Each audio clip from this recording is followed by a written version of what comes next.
Good evening, members of Spiritual Encrypted Encounters here on YouTube. Those who follow Spiritual Encrypted Encounters on Facebook, and those who follow my short reel TikToks under APCS895. Happy Friday the 13th, everybody.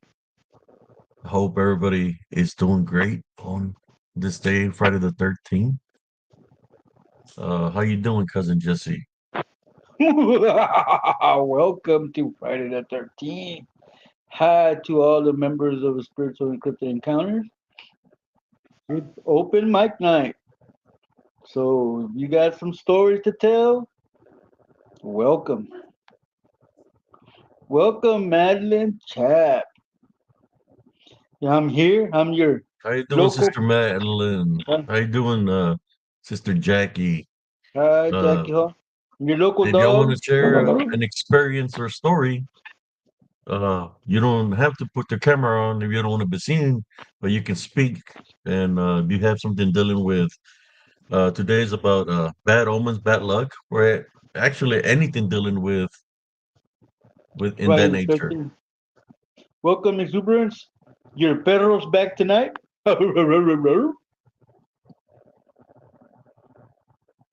Welcome, Daniela. Welcome to the show. How you doing, Brother Exuberance, Daniela, Hi, Morgan? Morgan. How you doing? I'm just gonna share it to the groups that I shared to real quick.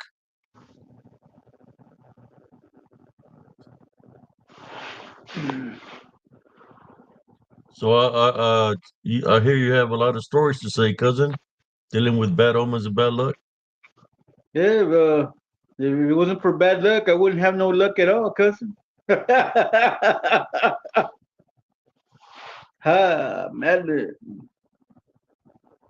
Yes, Daniela, it's Friday the 13th. Welcome to the show.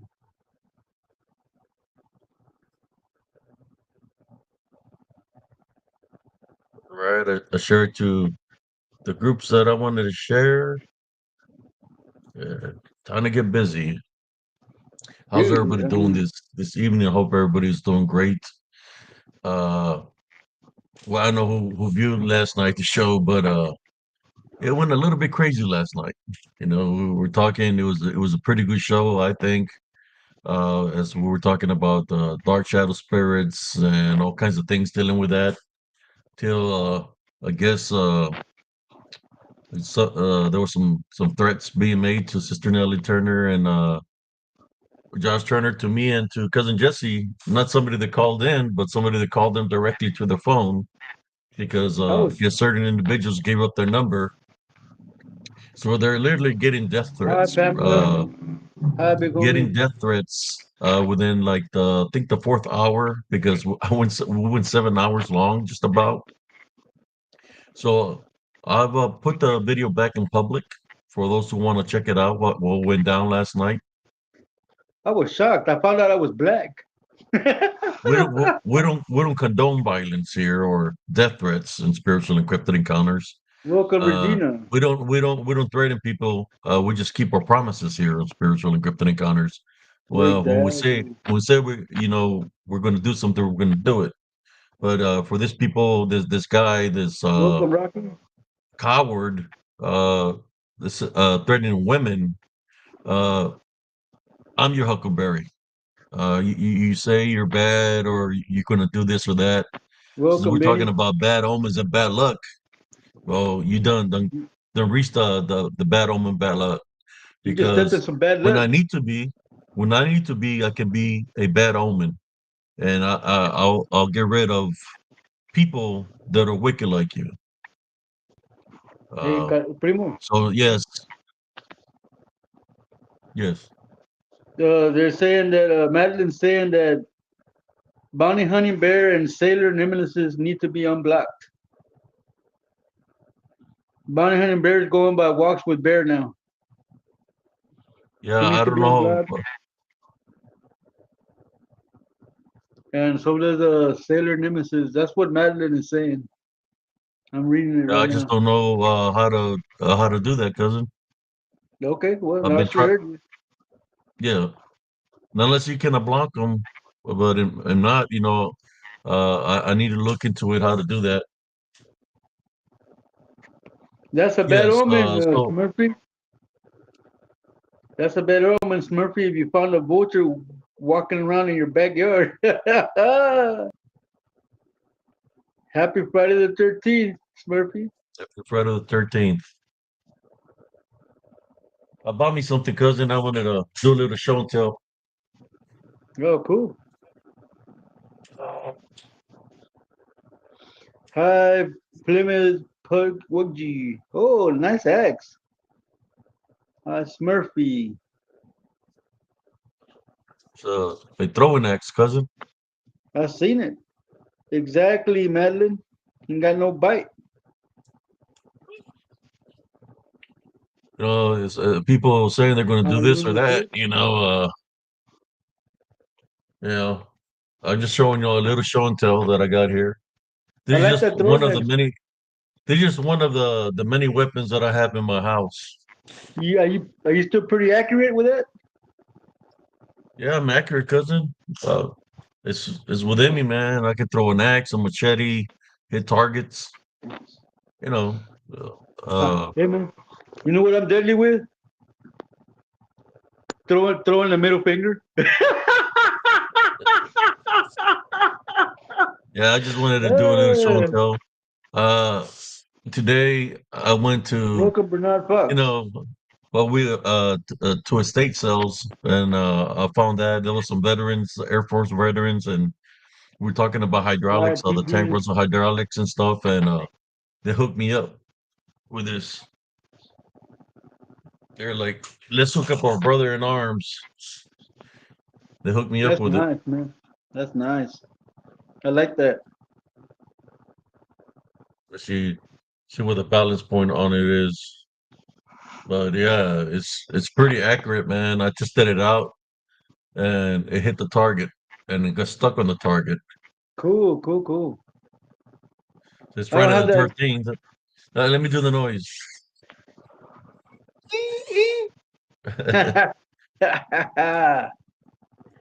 Hi, Bernard. Hi, Lunar Eclipse. Hi, PG63. Welcome to the show. It's open mic night.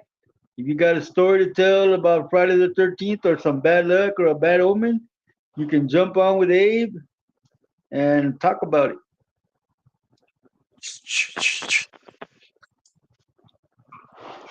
I'll For just the sit guy that here. came in here, that was threatening people, is like, shut the fuck up. Sikose. Shut the fuck up. You, you remember, cousin? Uh, Sikose. Sikose.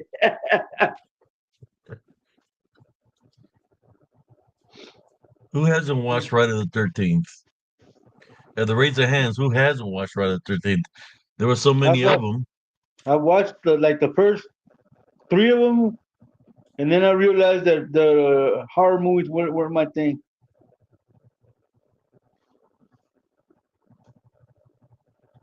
'Cause 13 that's has cool, never brought me Bomber. bad luck. I That's seem to cool, win Bernard. on 13 for some reason. That's what Bernard Fox says.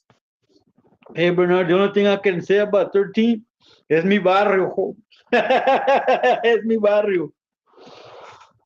13er, the barrio. Yep. Lee Rebel, you bothering me again, man? I'm doing a live. Hey, man. He's realizing that he's having some bad luck on Friday the 13th. He don't have treats. Yeah, I didn't buy no treats, so he's out of luck. Go over there. See, I don't do scare moves after Jeepers Creepers.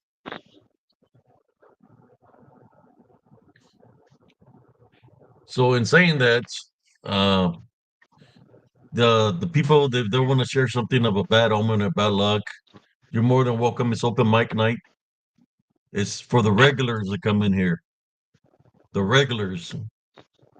We don't want no. If it's your first time here, you ain't getting on. Yeah, Sorry, it's for but the not sorry. regulars. The open mic night is for the regulars.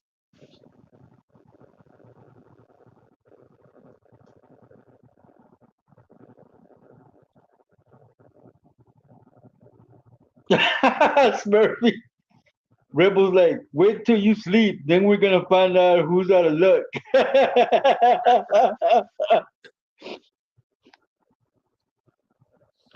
I think the one that threw me off from the Friday the 13th was when he went to space. You remember that one, Jason X? Yeah, Jason X. Hey Or man, like the leprechaun went to space too, man. the leprechaun went to space. Uh, Hey, well, yeah, hey, like of the Irish, since we're talking about bad omens. What's the story behind the four? What is it? Oak leaf clover? What's somebody's always dealing with luck? It's supposed to be good luck. What's the deal with that? well. When it comes to that leprechaun, battle, he's Mexican. Somebody's always stealing his money. So he has to go looking for his money. Shit, even that Machete dude made it to space. Machete in space. That's right. Shit. Everybody made it to space. Hey man, Machete don't text, bro. So the leprechaun, he was in the hood first, and then he made it to the space. He Yeah. became a part of NASA. Uh, Jason, uh, he was at the lake, went from the lake to the sewers of New York, Welcome back, and then Bash. Long time from no there see. he went to space. Psychic Awakens. Terry, welcome.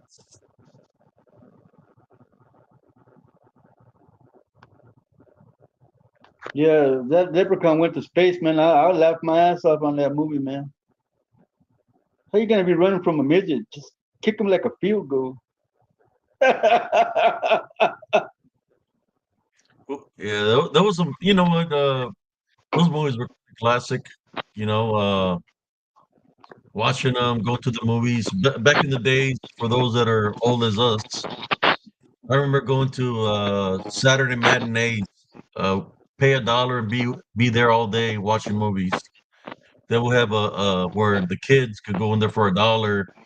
I used to watch like all kinds of movies on Saturdays, either King Kong Godzilla movies, or Those are my monster favorite movies, kind of movies, man. or Those are my karate favorite movies, kind of movies. or Sat, karate movies. what was that? Saturday Kung Fu Theater. I went around trying to.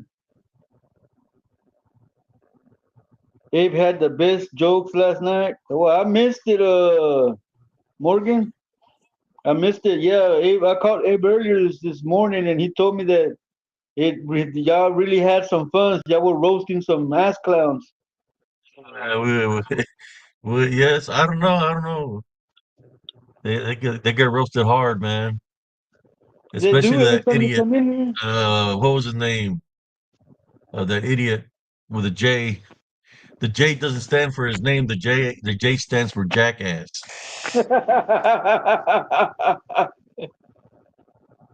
Trying to white guy trying to act like he's black, and then he's racist because he's seeing racist slurs, and even that he's a jackass and a jerk Dude, because he's saying death threats to people, uh, he he to he women did, because he's not man enough to come face a man. He's a coward, dude saying he's he going to went do through this and do that. he went through my family tree, and I finally discovered I was black. Sorry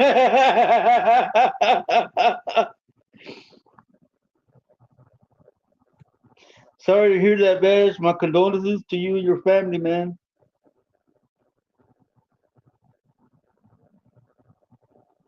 Yeah, those are good old days. Dollar movies. Think one of the movies that I've seen back in the day was the first Planet of the Apes. Everybody was waiting for that movie to come out, It wasn't and you, it was Psychic. It actually was me. pretty popular back then. We Yeah, had no. in our small town we had three theaters: the Technic Theater, the Del Rey, I mean the Del Rio, and the Ray Theater. We had for a small town we had three different cinemas. Oh, sorry about that, brother Vash. My condolences. Yes, Sage Cooley. He was a ruffian. I'm so scared, man. I had to take 3 sips of sugar water to get over my fright.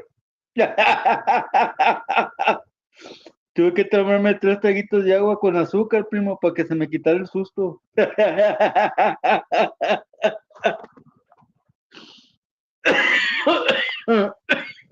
Yeah, that guy was triggered, man. He was triggered because we're talking about he wasn't really talking about anybody actually, but I guess they called him, threatening them and stuff. I'm just here to tell him that nobody's afraid of you. Uh, you show up over here, you will be set as an example to those that you worship, Hi, I'm to Gatsby. the Gatsby.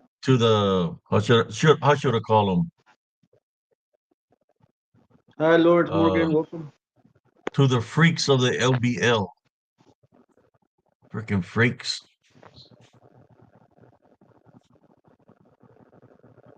Okay, here we go. So let's talk about. So what other movies do you remember? Well, let's talk about movies. We can talk about movies that were dealing with bad luck. Do you know Okay. remember any movies that was dealing with bad lucks and bad omens? The There movie was The Omen. The Omen movies, Yeah, The Omen. The There was Omen. which one was with bad luck? Man, there's so many. I remember The my favorite the Elm thinner. Street nightmare. My favorite Nightmare on Elm Street movie was the one where he tells the kid in the wheelchair. He tells, "Have a seat." He goes, "No, I'm fine walking." And he tells, "Yeah, for now, but when you wake up, it's back in the saddle again." What's up, Texas Derby? There you go, Guys, see Sister him? Mel Yep. says Los Hermanos Fotos del LBO. That's what it is. Yes, Jay Simon, the Poltergeist, The Exorcist. All those were movies that I regretted watching. The the Poltergeist movie. What freaked me out of that was that old man. He was creepy as hell when he's singing the song "The Preacher." Yeah. You know, when I see that old man from the movie, it reminds me of farting, the way he looks. The old man from the Poltergeist movie Yeah. that he's singing the song and he goes to the door and he's talking to what's the little girl's name? Carol Ann. Carol Carol Ann. You Yeah, know what that happened? reminds You me know of what those happened? fools from the LBL. You know what happened to her, man, in real life, cousin? Well, that's what I heard happened. Some their worshiping dude had her killed, and with her skin, they made him some red shoes. There's You- a sect in the Illuminati that go around killing child actors, and they make red shoes out of them. Oh wow. That's what happened to her. They had her killed, and that dude had shoes made out of her skin. And since it's human skin, it turns red. Pet Cemetery is one here that is being mentioned. That was dealing with bad omens. Man, that's Raymondville. Pet Cemetery was in Raymondville.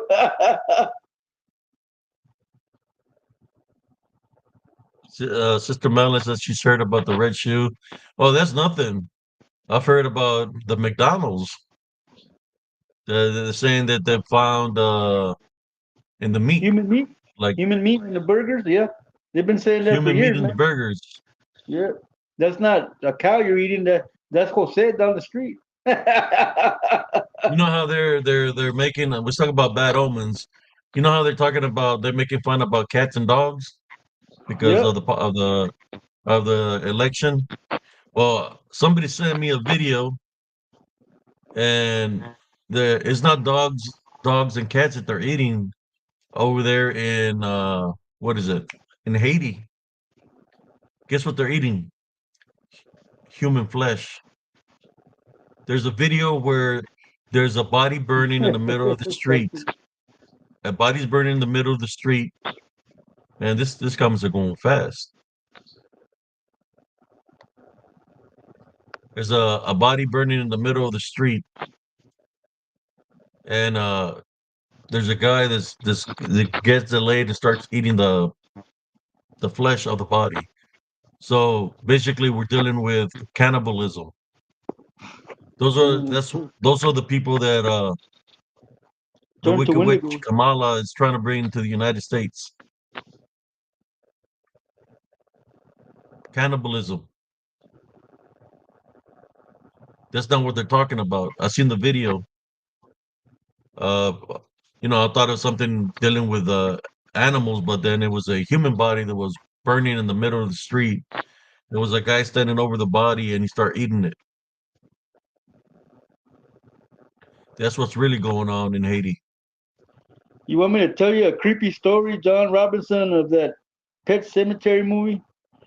I was in Raymondville and I was cleaning the Texas Theater by myself. And while I was cleaning the balcony, there was a voice that came out from behind the screen that said, "I'm in the basement." Well, the the theater didn't get cleaned that day. What did it say? Yeah, Basement? yeah, that they were in the basement. There was nobody there but me. I had the keys to get in and out. Yeah, I've seen activity every time I walk down that alley to go to our house. I could see there's a phantom there with a Hey, cape and everything, right cousin, in the back of the theater cousin, in the alley. Madeline, Yes. Madeline wants you to send her a link Okay. so that she can post something in the chat. Alrighty. Send her a Yeah, link. man.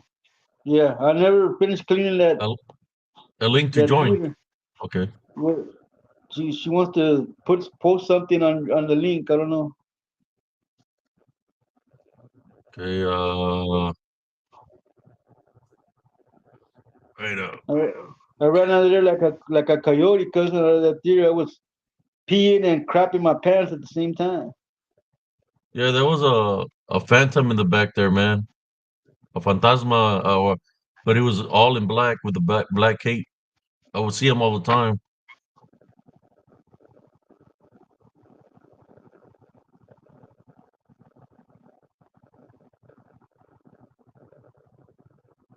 Oh, Madeline says this way. If people want to jump on the live, they can join from the chat. Welcome, Hellbent Holler. How are you doing? You should jump on, Madeline. We had Javier the Angel for a day. You could come on and you don't have to get on camera. Yeah, I send her a link. How you doing, Hellbent Holler? I can't wait for her to pop in, or well, send her the link. It's up to her if she wants to join. I'm Uh, surprised that Javier Angel ain't jumped on yet. There she goes. She posted open mic. okay.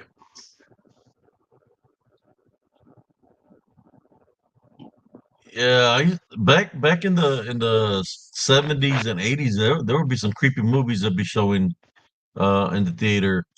Uh, uh, Let me see some of the ones that I can You, remember. It was in Haiti.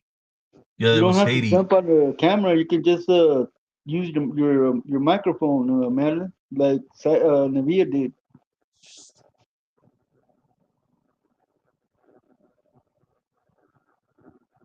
No, Oh, yeah, oh, but oh, yeah. they were literally eating humans, man, in the middle of the street. I seen a video where a person is standing there and they get a leg from a burning body and starts eating the flesh from the burning body, We're talking about and Friday people the 13th, and people Lawrence. and people are Bad laughing. omens, bad luck, and it's open mic night. If you got a story that you want to share and you want to come up on the live, then let us know and you can come discuss something that affected you. But that's what the subject is tonight, Lawrence. Friday the 13th, bad omens and bad luck. Open mic night. Sorry, cousin. I was explaining to him what the Yeah, show's about tonight. I'm just trying to get back to the comments so I can put it out there so people can see what's being said. You're welcome, Lawrence. I won't watch Pet Cemetery again. Well, The one that, the one the one that that. I remember it was dealing with that was Pumpkinhead. Oh, I hated You know, that. it was I a hated that, man. I hated that. It made me remember the Charlie Brown Halloween special. He rises from the pumpkin patch.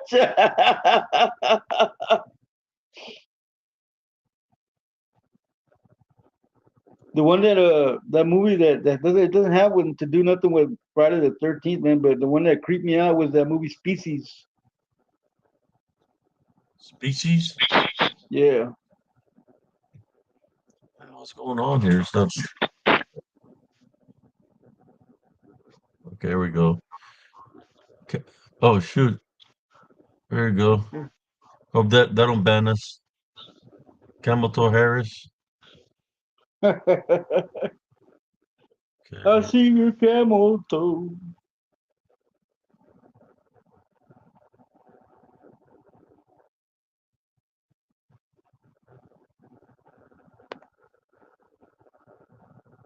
I'm gonna try to get back to the comments here. Oh, Madeline's at work. Oh, okay.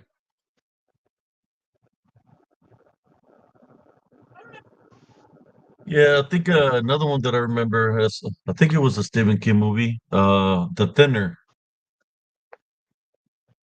I think that was dealing with a kind of like bad luck or a curse that was placed on the person, right? The Thinner, where the guy was big and then he started getting real skinny because a wish had played a curse on him. What was the name of the other movie? It was dealing with a witch, something dealing with the shit they didn't want to give her a loan at the bank for her house and she lost her house and she died.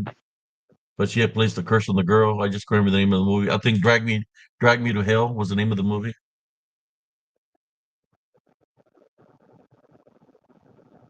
Somebody had said about they spoke about Salem's Lot. You know they're making another Salem's Lot series, I think, on one of the can't remember what channel it is, but I've seen Salem's Lot that they're redoing it. Oh, the Headless Horseman. I mean, you think about bad luck. Well, I mean, we could think about Dracula. I mean, how many times has he gotten stabbed with a stake? Okay, cousin Dracula. Madeline says, pin the link I just posted to the top of the chat. You can do it from YouTube. Just click on the chat.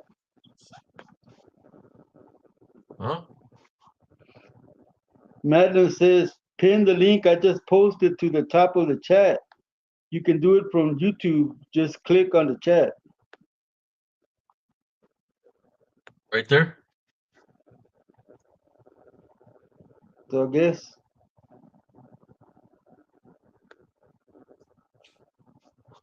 Blair Witch wasn't scary, Deborah. If I would have walked into that room and she was facing the wall or he was facing the wall, I would have punched him in the face.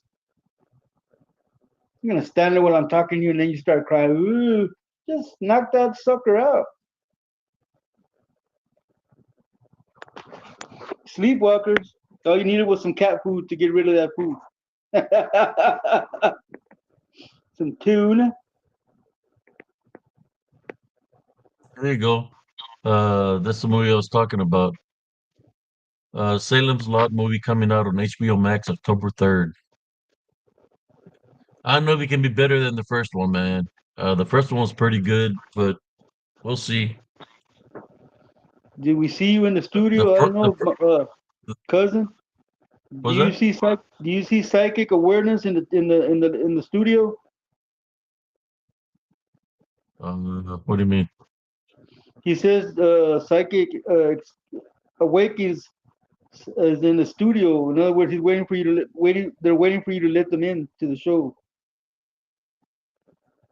I don't know who that is, man. He's saying some bald men are sexy. So right now, I, the message I'm looking at says, "Do you see me in the studio?" no, They don't see you, psychic. Sorry. How I you don't know gonna who be that is, afraid? bro. Who's How psychic? you I gonna? don't know who that is. Madeline, do you know who psychic is? I'm sorry, Deborah. I'm just not that type of person that gets scared by somebody just standing there and not doing nothing. I'm a hands-on kind of guy. If you've been messing with me and I see you standing there not paying attention, I'm gonna get you. That's just the way I am. Okay, the only way that I can add you to here is if you send me something to Messenger, to my name, Abe Cias. Contact it to the Messenger so I can be able to send you a link. She says that he was on PRT. Yeah, but I'm saying he's gotta send me a link so I could be able to send him the. He's gotta send me something through Messenger so I can be able to send him the link. Be careful what you wish Send me for, the. Deborah. If Sergeant Cias would take all of us to Elms Grove, some of us are not prepared for what awaits us there.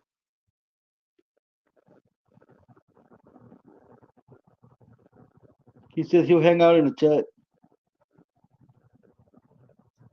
Yeah, I don't see him here, but if you want to send me something to Messenger so I can send you the link, you know, Send him a I friend will have to request. send you a link.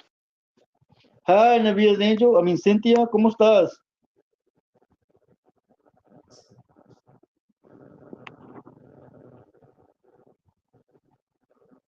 Yeah, I can take you out to the location, so you can check it out. It's you're gonna hear things, that's for sure. Especially in that path, there's a lot of activity there. I just don't want nobody to get spiritually attacked, but I'll take you there. You're I'm gonna be not able to carrying hear anybody. footsteps running around you and everything. It's very a lot of activity in that area.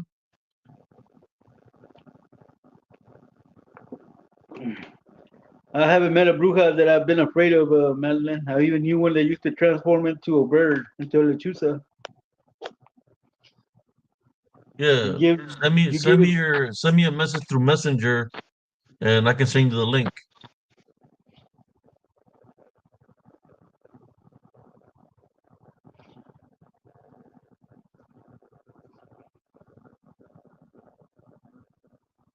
There's somebody called Rick Starling. I don't know who that is. I don't know when that was sent. That was sent probably earlier.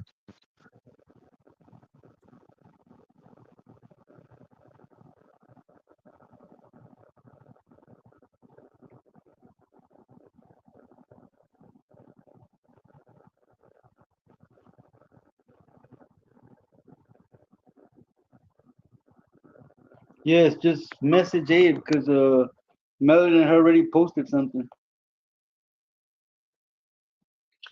Yeah, Really boy, though? if you can get to the link, see if I'm seeing if you pop up here, but I don't see nobody popping up. Yes. There you go, Uh, Madeline. There you go. You been chased by orbs, Lawrence? I've seen some orbs, but I've never been chased by them. the red orbs I've seen, they've chased the person said that there were what do you call it? They out of body. What do they call those people? They said their spirit can go out of their body and see. I can't remember the name of Uh, them. oh man, They're called astral something. projectors. Astral Astral projecting. projectors. There was a girl that was going to astral project, and she didn't even get a chance to astral project because she said, "What is that?" And then something started chasing her right off the bat. It was a giant red orb there in the path of Elms Grove. I found her in the entrance, laid out on the ground. I had to pick her up, and well, I didn't pick her up. Her friends picked her up and carry her out of there.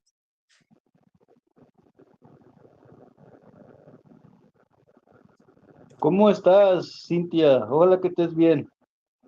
Astral projection. Yes, that's the word.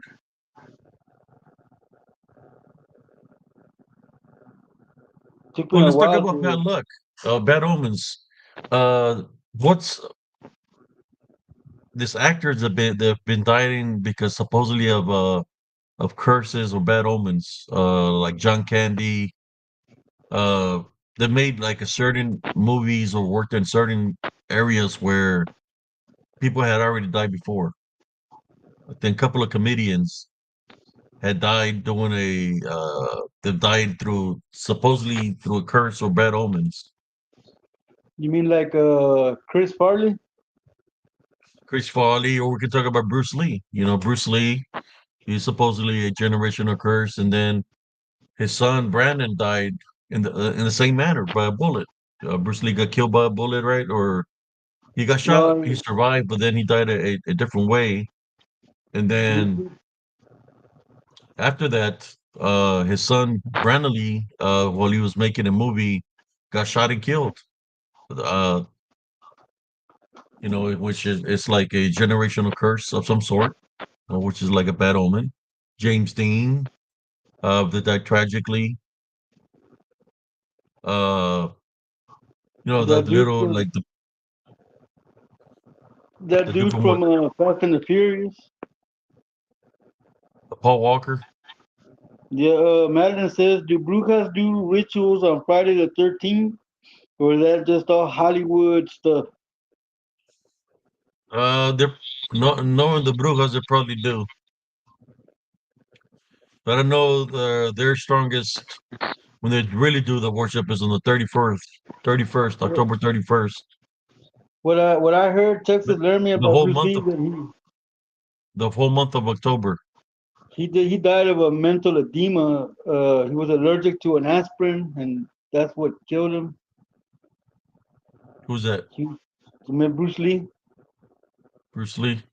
Yeah, he took a painkiller, and he never woke up. Oh, the audience is getting pretty interactive here. Hmm.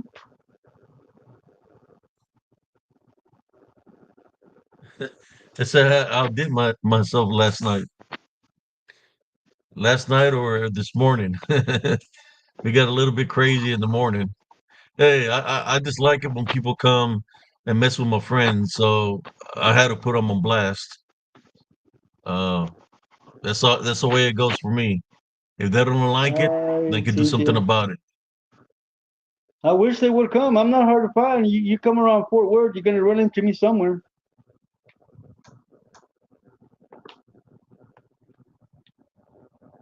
Buddy Holly. Richie Valens, Oh yeah, Richie Valens. How did that one happen with Richie? him Anybody and remember? Buddy, him, Buddy, and the Big Bopper fell out of the sky. Yeah, They but were in. didn't he say he would always have a dream of an airplane exploding when he was a kid, right? That's what the movie said. And then it finally came to pass on that Yep. he was sick and they told him to ride on the plane with them and that's when it happened. Psychic says that they sent you a message on Messenger, cousin.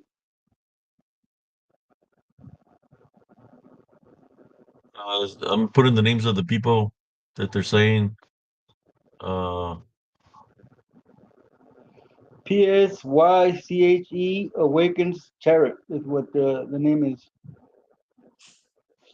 Psychic Awakens Tarot. Lizzie! Oh, I'm sorry. Did I do that? I'm sorry. I was just supposed to think that.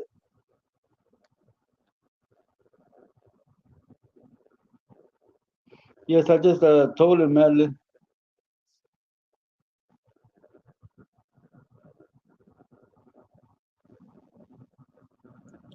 I don't see him here. He said he sent it to Who's you the on Senate? Messenger.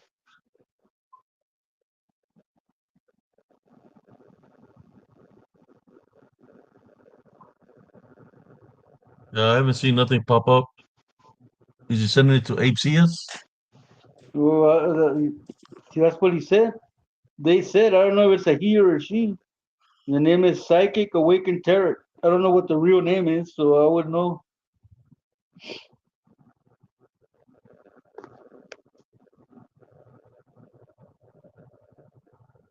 I don't see nobody.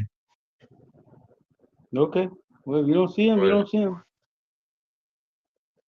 Okay, I see him.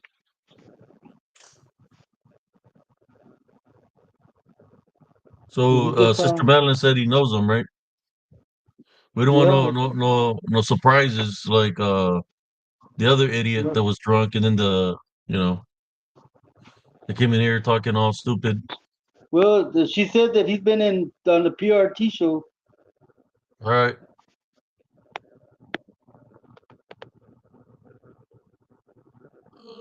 let me go here real quick.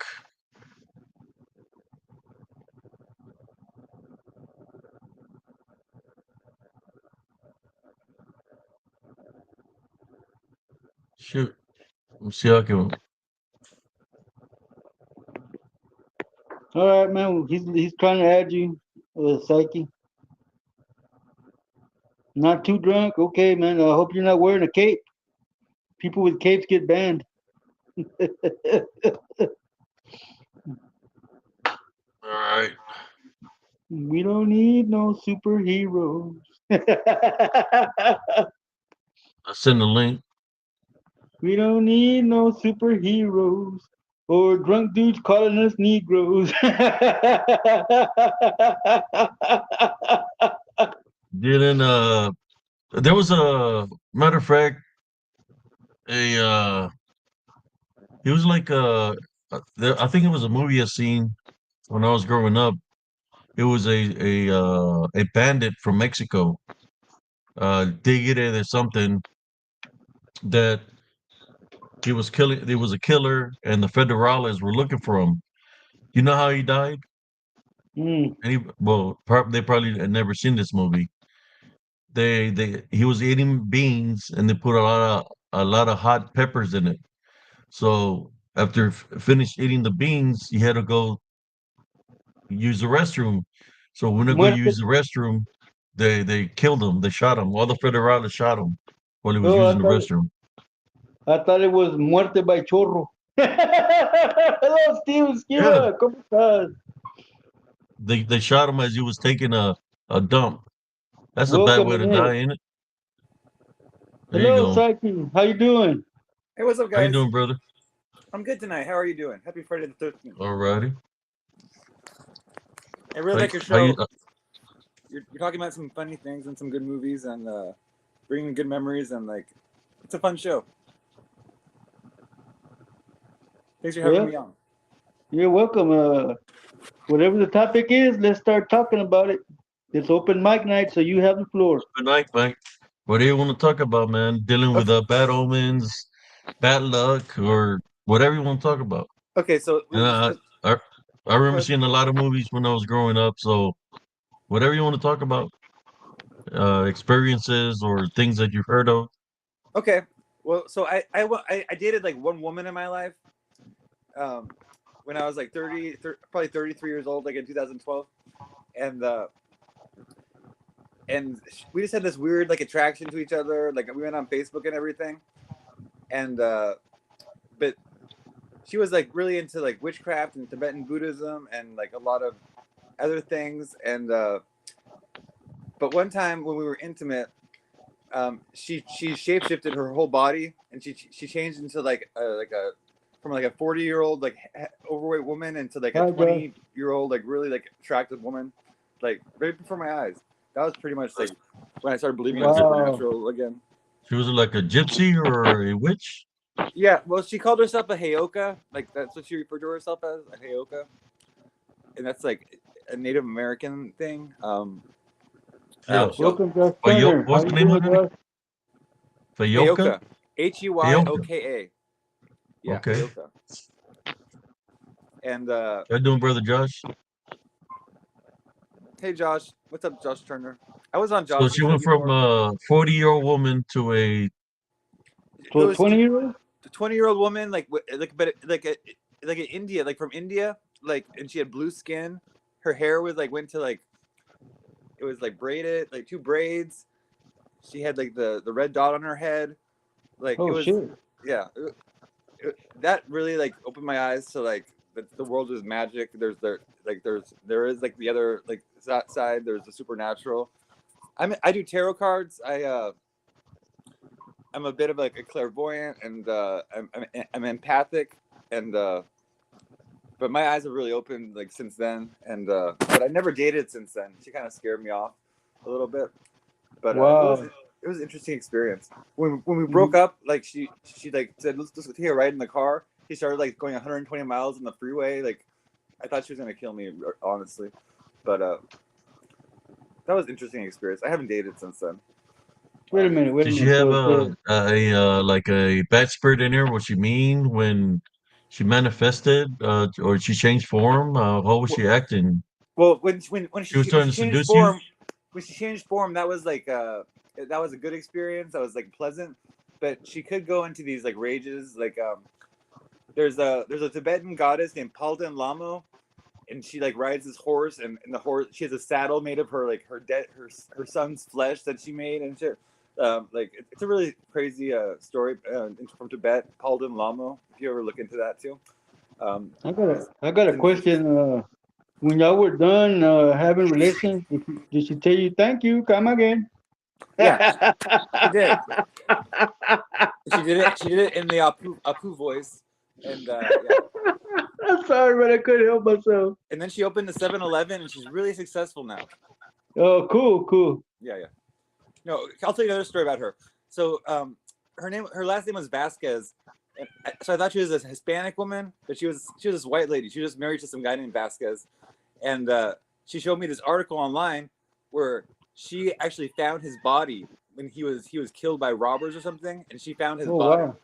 And so, I mean, she had some interesting life stories too, and everything. Hey, my cat wants to say hello. Like, I have a little kitty right here. Meow. Hello, kitty. Welcome to Meow. Welcome to Rebel the wants show. Rebel wants to say hi to you. No, I'm just playing. No, Rebel's here. There he is over here laying down. He's taking a nap. This kitty's called Pi. So they were born on Pi Day on March 14th, 3.14. So I have 9 cats though. The guys from the LBO don't like kitties. They only like hot dogs.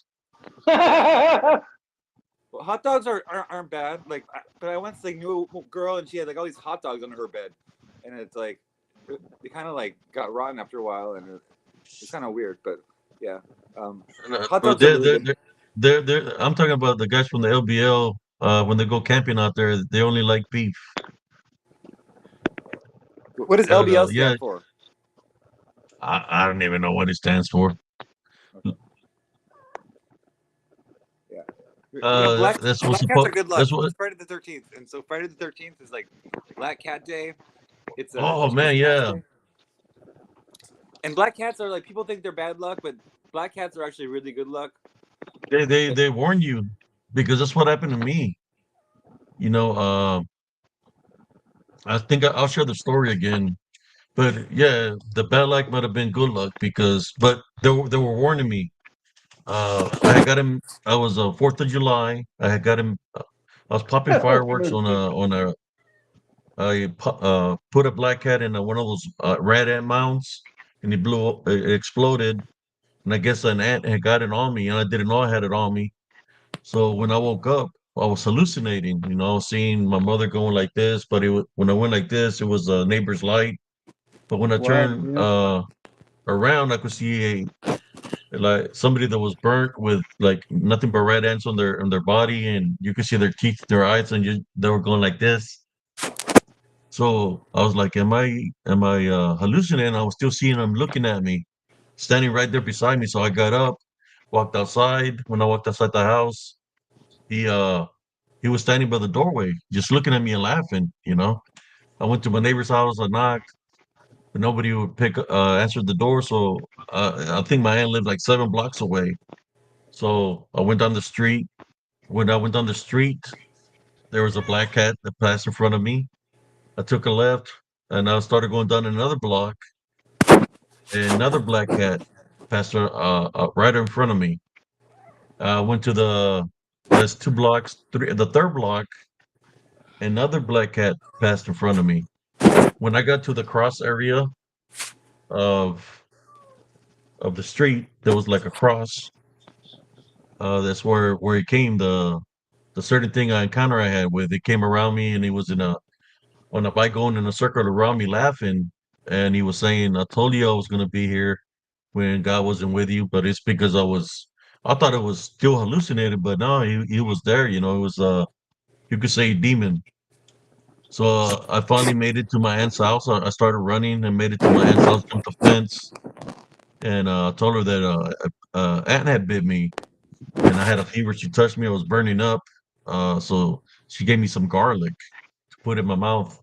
So she put in the garlic in my mouth, and I was telling the story about the guy on the bike. She was like, "Oh, you're just hallucinating."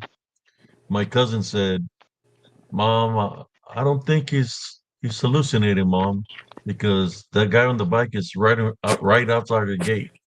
So she went out there, and the man was outside the gate, right, or whatever the demon. And my aunt started saying, "Holy Mary, Mother of God," and she started praying. She just told me to go to sleep, so she protected me, from whatever that was. But 3 cats warned me. Were the cats affiliated with that thing, or was the cats letting me know that something was about to happen? Because I seen three. Get it? Three. What did this three stand for? Yeah, the Trinity, For like those who the know Father, spiritually. Son, and Holy Spirit. I don't know. When it comes down to the thing that surrounded me, three is for demonic. Because the cat was letting me know that I was fixing to run into a demon, and that's what it was. I but when the third one crossed me, and I was trying to go find a way to go around the line that the cross, but I couldn't. Because I would have been entering people's homes. Um, and then when the third one passed, I ran into that the demon. You know, he was laughing and going around me. But I just wanted to share that I believe the cats were warning me in a sensible way. That I was going to run into it, Yeah. because when the third one passed in front of me, I ran into it. And cats can sense Yes. that. Like cats can sense like evil. Well, I've had like one time I felt like there was something on my shoulders, and my cat actually like was looking at me weird, and then he like jumped up and like scratched my neck, and it like woke me up out of this trance that I had. And so like I really feel like they really do try to help you. Like it's good to have cats. Like if you have any negative things in your house, because they'll chase them out. Because cats they can sense them all. Like they're very spiritual animals. They're very very very smart. They're smarter than dogs. Um, I love dogs, but cats are my favorite. I have 9 cats, and so No, man, there was where I grew up, man. Not to, I know you love your cat, but certain things will happen where I will find dead black cats hanging from the fence of our backyard, where there will be literally gutted open with the gut sticking out, where somebody was killing them and hanging them off our back fence. Was always finding cats like that, man. And it's like where I come from, there's a lot of witchcraft, a lot of in Spanish we call them brujas, but they yeah. were dark witches that were killing. I guess the cats must have been the familiars, so they were taking them out and hanging them from our back fence. I would every time I was stuck pulling the cats off of there. I had to bury them because I didn't want my brother and sisters to see them, or if not, I would get the neighbor to show them what, because they had a lot of cats. My neighbors, they had like 50 cats. Uh, but yeah, I noticed this. It's like who's killing these cats, and it would only happen at night because when the sun would set, there was nothing there. But it's when the sun would rise, they would find this dead cats where only wicked people would do some.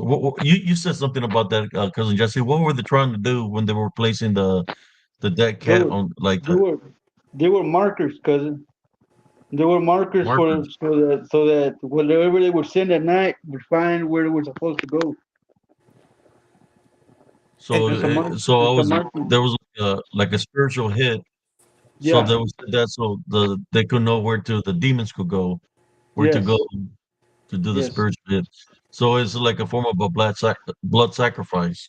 Yes. Yes. Like that. and do you They guys were remember the marking with movie blood. Sleepwalkers? You mentioned you said Sleepwalkers by Stephen King. Yes, That was people that like the cats would attack them, and then or they would turn into yes, cats too. But the cats would always like they had all these dead cats around their house and stuff like that, and yes. they hated cats and stuff like that.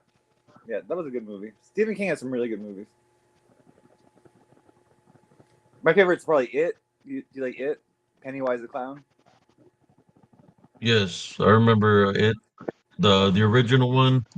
No, the original one that was a good one. Just the Yeah, clown looked completely different than the original movie. it was Welcome it under was uh fire. it was Tim Curry played Pennywise in that. I think Yeah, Tim Curry. Yeah, yeah. that You was had classic though. John Ritter in the movie. There was a lot of good actors in that movie.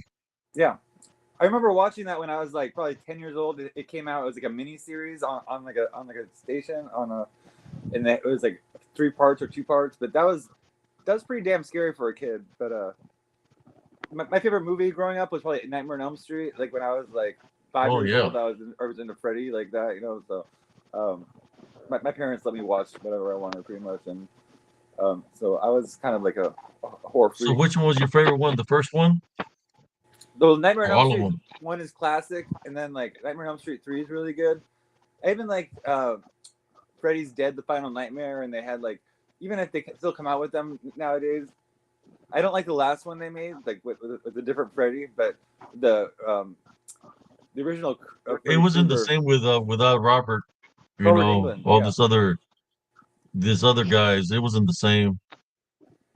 yeah. It was kind of cheesy, but remember the original Nightmare on Elm Street had Johnny Depp. Depp was in it, like, and Johnny Oh Depp yeah. played her boyfriend and stuff like that.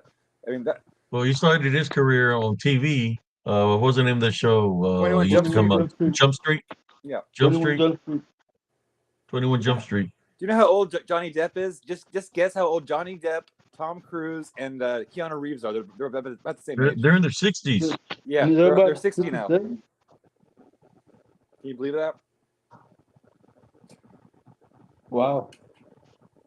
They're all in their 60s, and they look pretty much like they did 30 years ago. In my opinion, like Tom Cruise, Keanu Reeves, they never seem to age. They must have a good plastic surgeon or something, or some kind of like bioidentical hormones or something like that. I don't know. Yeah, Hey I'm guys, afraid do of Yes, clowns, Morgan. they probably take care of themselves and exercise and you know about the tunnels uh, under the Playboy Mansion?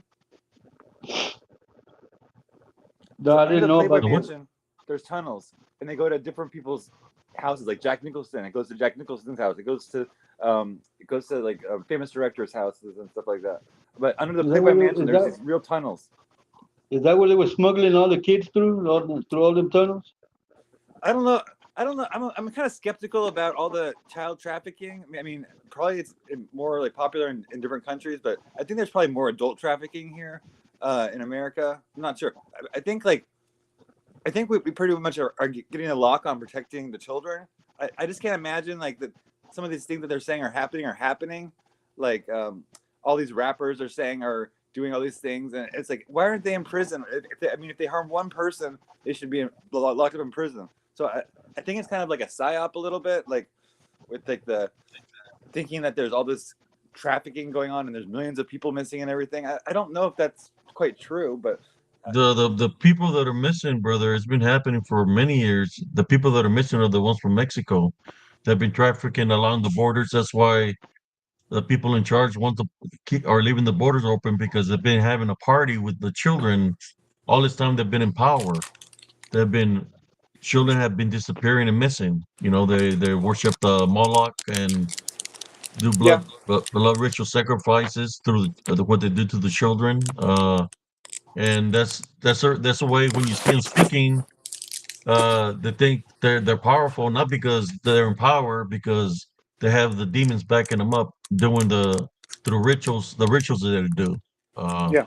that's why they want to eliminate Jesus Christ out of the equation, because if somebody could stop them from doing the wicked ways, will be the Heavenly Father. Because they're messing with his children. So sooner or later, uh, everything's going to come to pass. It's like people need to awaken spiritually and just understand that sooner or later, all this is everything's going to be settled spiritually. People, I they're know, not hiding what they're about. You know, I know I'm gonna get hate for what I'm about to say, man. But most of the children that go missing here in the U.S., they are wardens of the CPS. They're the ones that are trafficking American children. the CPS. Yeah, Yeah. And that's supposed to be protecting the children too. So I mean, that's what I think. It's just like Look at that. Somebody said 300 kids missing at the border from August this year. and that's horrible. And I know there's a big problem with like the border, the people coming through the borders and stuff, and like trafficking through that method. But I don't know. I'm not sure. I'm not convinced totally. It's like they're just like kidnapping people and doing like these satanic sacrifices of them, and like I just can't. It's like if you're a human being, like yes, that's under fire. We are. So what about the abortions? Would that be considered a blood sacrifice? I think Yes, so. And do you know in Texas, yes. like in Texas, the people that were fighting for abortion were like it was like the Satanic Church, like they were the ones like fighting to keep abortions legal and stuff like that.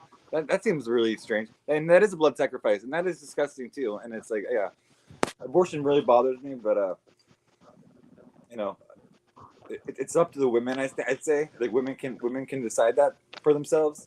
And But then all the blood sacrifices from when COVID happened. How many people died in nursing homes and the hospitals?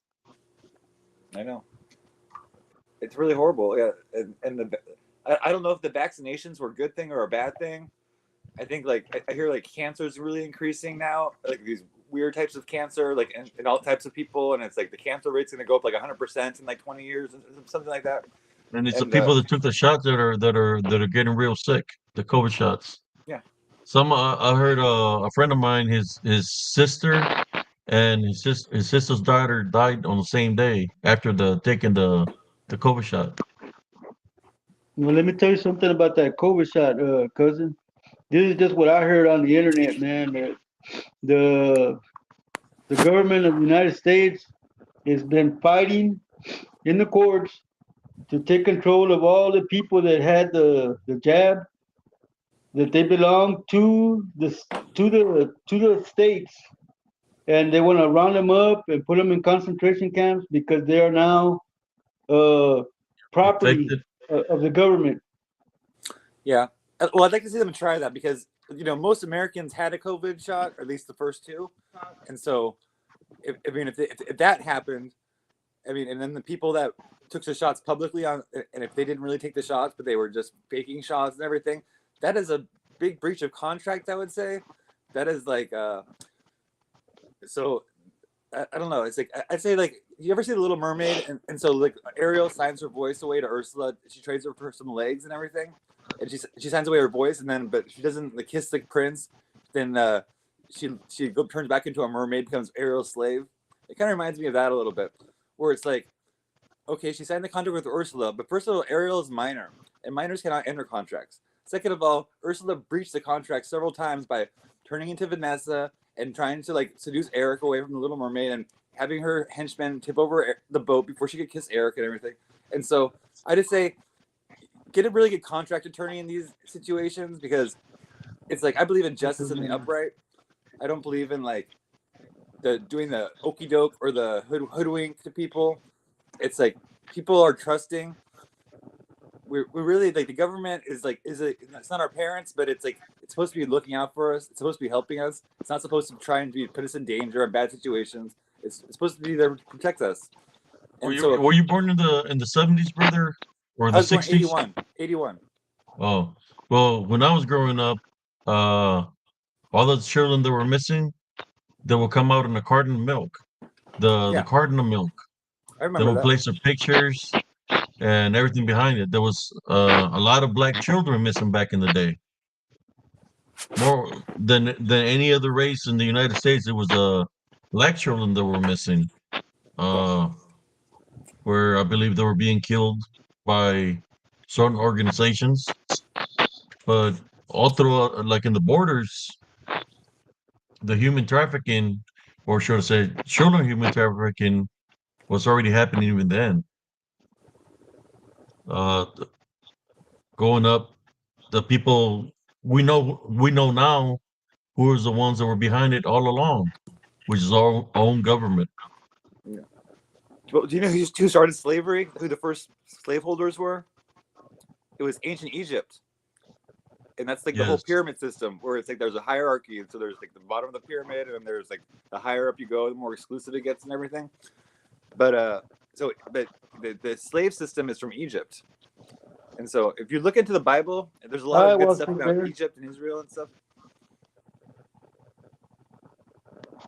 Yes, and someone just said Sh- most abortions are black children. And that's true, I and like they were actually pushing on the black community very strongly and everything, and so it's like a form of social engineering, and I think that's kind of probably the darkest form is like engineering people into abortions or like even like giving that option and everything. I I think think people there's will be countries where they do a lot of that, which is China. They're only because they're so overpopulated that if the white ones are pregnant, if they want a boy or girl, they could only have like I think one child to a family or something like that. yeah. So they have to abort the rest of the children. So that's a form of human sacrifice. And in China too, when they had like when you could only have one child, and then they would have a girl, like they would throw the girl off the cliffs and stuff like that. I mean, it's like it's a really horrible story. Um, yeah, that's very dark. China has an overpopulation problem, but yeah, they handle it in a kind of scary way, I would say. Um, but I'm Hi, like, Prima. How you doing, I think we have Beatrice? so much, we have so much How you like doing, abundance sis? on Earth. Like, I think there's room for everybody here. Um, there's not like a land shortage because we can always build more skyscrapers and everything. There's room for everybody here. I think like people like think there's like scarcity and they think that there's not enough for everybody and there's like overpopulation, but there's really not. Like, and I think we can all really take care of each other. I'm very pro life in that way. Like, I want everyone to like be able to experience life. I want people to take care of each other. I want people to be happy and nice to each other. And so that's kind of my message that I'm sharing is that just like love other people. There's a lot of differences we have. I mean, and there's like just, but that's the interesting part about things. And I say like help people heal. Like don't try to make people sicker. Like help people become healthier. Help people become better, and support everybody. That's my message. We're talking about cats. Remember the cat from Pet Cemetery? Yeah, that was the black cat. Yeah, he, I remember That That that was cat. cat crazy. from The black cat right there. I would have the bad cat dreams from about that black cat. the cat from That's the right. movie Cat's Eye was cool too, man. Yeah, the cat's eye cat. Well, before Cat's Eye came, that was an old movie. I think wasn't it a young Drew Barrymore that came out in that movie? Is that ET? I'm No, not sure if Cat's that Eye. was But ET. Cat's Eye, I think she came out in that movie. She was, wasn't there like a little duende in the movie? Yeah, Which movie was? the cat was kicking his ass. Yeah, yeah, yeah. The Drew Barrymore was the child that played in that movie, I believe. I don't remember if that was Drew Barrymore, but I remember that little duende was riding that cat. Yeah. Well, I ride my cat sometimes in my dreams. One time I had a dream and that I got kidnapped by some people and I was put into like some kind of like they were sitting around a fire and everything. And I was all tied up and a Black Panther came and the Black Panther like gave me a ride and then took me away from them. And so I always think of Black Panthers as like a kind of lucky animal. But I love all cats. Like cheetahs. Cheetahs don't roar like a lion. Like cheetahs will purr and they'll meow and they'll make little different sounds. But cheetahs, they don't roar like a lion. Like, only a lion roars. And also, cats only meow like usually around humans because they learn how to get humans' attention. So we're really Yeah, like made for each other. Yeah, that cat it people was movie was pretty good too. it Capcom. was Drew Barrymore, James Woods, and Alan King in the movie Cat's Eye. She was the little girl. There's also a really good movie David Bowie is in it, or he did the music for it. It's called Cat People. That was like 19, probably in the early 80s. Yeah, That's a really somebody good said movie. cat people. Yeah, I Yeah, think I remember that one. He was dealing with the woods. Yeah, and the people would The turn into cats and stuff like that, and they would. yeah, cat people. Here Daniela, it is, right here from the Daniela, check 1980s. out. Cat people. You need to pray, tide, bind, and rebuke the evil that's always around you, and trust your faith and call on Jesus Christ. That's how you can be saved if evil's always around you. And I also say like, don't be afraid of like demons. I think like humans were kind of we were given by God. We were given like reign over the demons, and so we can actually tell them what to do and everything. And also the angels are like also here to serve us. So we're very powerful beings having because we're like God, and so we have angels that help us. We have demons that we can rule over, um, and we're in a really good position as human beings. And that's why I think God made us and He also gave us free will, and that's like the most beautiful thing we have. We just have to make the best use of the free will we have, and choose to do good in the world and choose to like So help people. Daniela says, "How can I be saved? Evil is always with me." What would you say that evil is always with you? Is it the only way something like that can happen if you're dabbling in something, or if well, that's part of the balance. There's good and evil always around us, but it's what you give power to. And fear is a spiritual opening. If you're believing, then that's a spiritual opening that evil can be around you and doing all kinds of chaos and havoc in life. It's about what you leave an opening to. That's why you're supposed to place your faith and trust in Jesus Christ, because he's the one that can protect you from evil. You can tie binary book in Jesus Christ's name. Sometimes it's about changing your way, because it can be they can deceive you by tricking you, say that they can promise you certain things, but the things that they're promising you, the gifts that they're trying to promise you, you already have. That's what people don't understand. People that go the other way, is the spiritual gifts are already within you because you were born with them. So they're not really gifting you nothing, because those gifts are already within you. It's just what they do is bond you and try to steer you the wrong way from knowing your capabilities. That's why it's called bondage. They want to bond you so you won't be able to awaken to know what your true abilities are. You're So welcome most of these to. people that get deceived by them, the abilities are already within you, because we're all children of God. But it's never too late to change your ways. You're going to ask God for forgiveness and repent for your sins. But the ability is already within you. But they play you.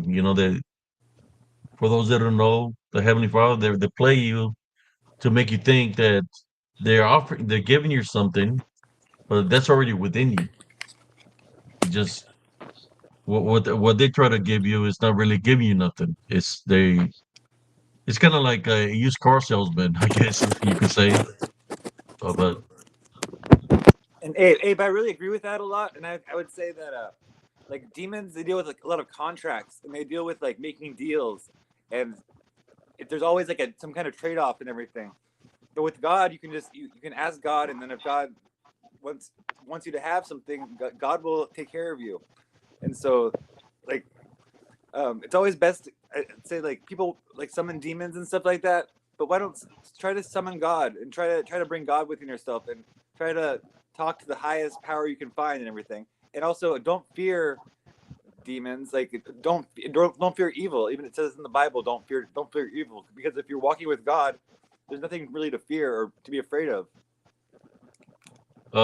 when you type binary Wiccan, you see what fears God is the demons or anything of the negative side of it. They fear God, because when you type binary Wiccan Jesus Christ's name, they flee. So if somebody has fear, it's them. when you bring Jesus Christ into the equation.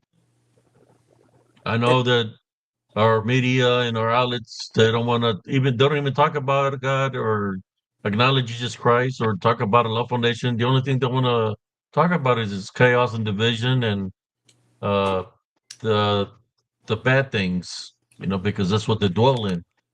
yeah, When have you ever heard somebody talking about a love foundation or placing Jesus Christ first?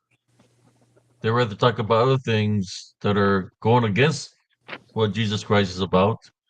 The loves that they talk about is not the love of the spirits, the love of the flesh. That's what they're about. We see that a lot of that in Hollywood, in music, in the music industry, yeah. in politics. We're seeing this more now because they're not hiding anymore. They're showing themselves. They're not afraid hiding themselves of what they are and what they believe in. Just like they're not hiding themselves. I'm not hiding myself of my faith and belief in Jesus Christ. And I'm going to continue to do the spiritual works that I do here at Spiritual Encrypted Encounters. Says a question here. Anybody sees Cats? Yes, I've seen that movie. Everybody, the thing has the movie. And I really like I love Jesus' message where Jesus was like, even without sin, throw the first stone. Like he was about forgiveness. He like hung out with people that nobody else would hang out with or associate with. Like and I think even like the worst person, like he'll forgive. And if they change their ways and turn to love and everything, it's just a message of love and forgiveness. That's like the most Well, beautiful thing. That's why I love well, Jesus. some of his apostles that were murderers and uh, they were part of that Yeah. because they were in prison with him. Some of his apostles that he made them. Somewhere within them, they had to have some kind of love that he forgave them for their sins and stuff like that. That's why I said that it's never too late to ask God for forgiveness. You know, to repent for your sins. And remember what happened to Judas? Like so Judas betrayed Jesus for 30 pieces of silver, but then after he did that, he felt so horrible about it. He hung himself. People forget that Judas hung himself from a tree and stuff. But it's like I think a lot of Jesus even his disciples, some of them turned against him or doubted him or didn't believe him. And these were his disciples. Um, but he does have a beautiful message, and he also was friends with prostitutes, and like he also could like he used the power of a demon to expel demons from people. So he was accused once of like calling on demons' names, but he's like, well, how can like evil turn against evil? That kind of thing. It's like it's like you can use evil for good purposes. And so even demons can be helpful in some situations and everything. I personally think that they're not like big fans of humans. They're kind of mad at humans because humans kind of like took over their game and everything. But I think even for a demon, there's even a demon can get out of hell. I want to make hell empty again. I want to like free hell. I'm actually want to stay on Earth until everyone gets off of Earth safe. So I'll keep coming back here and coming back until like everybody is out safe, and I'll be the last one here, like, and I'll like close the doors and lock them behind everybody. So I want everyone to be free and happy, and I want everybody to like just do better for themselves and like try to do for the highest good, like because there's so much negativity in the world, and we have such an opportunity to bring so much love into the world and like make sure everyone's safe, protected, happy, and we actually really are a brotherhood and sisterhood on Earth. And people just don't recognize that sometimes that we're all each other's brothers and sisters, and we have to look out Yeah, for each there's other. but there's like two different kinds of brothers and sisters. You got the brothers and sisters through Jesus Christ, and then you got the brothers and sisters that are witches and warlocks, brujas and brujos that are evil. And that's what that's what's where the line is drawn right now. That's why there's good and evil, and Right. people are showing the good people are showing who they are, and the people that are evil are showing what they are. The people that are evil, they're trying to make their wrongs right. Which is going against God and the commandments. Uh, just gotta be careful what you affiliate yourself with, What's up, Joe Breezy? Welcome. because we know what happened to the people in the past that were not affiliated with believing in the Heavenly Father. Where I can give an example of Sodom and Gomorrah. We can name that because of the thing that we're doing was there were abominations, doing things that were against God. Some there were false religions where the earth opened up and took those religions. I know some people must say that the things are not true. They must say that, but to the most current event that I remember, uh, as of lately, that made Joe Biden withdraw from the election was what happened to Donald Trump, where they tried to assassinate him. It was a battle of good and evil. Who won that day Well, I when they think tried to Trump won assassinate because him? Trump got like a lot of attention and sympathy from that, and then his ear, the bandage was off his ear within 2 days. I don't think it was like that bad of a bullet, I guess, but that was an interesting thing that happened when Trump got shot. What I'm saying, it was so that was letting know the people, for those who have spiritual understanding, that the Heavenly Father is with them. Because there was people in that audience that were just waiting to see him be executed. They already knew what they were going to do to him. It was pre-planned, but there was a higher intervention that happened there. So, Joe Biden, to me, when I see him, he's an empty vessel that is being preoccupied by something else.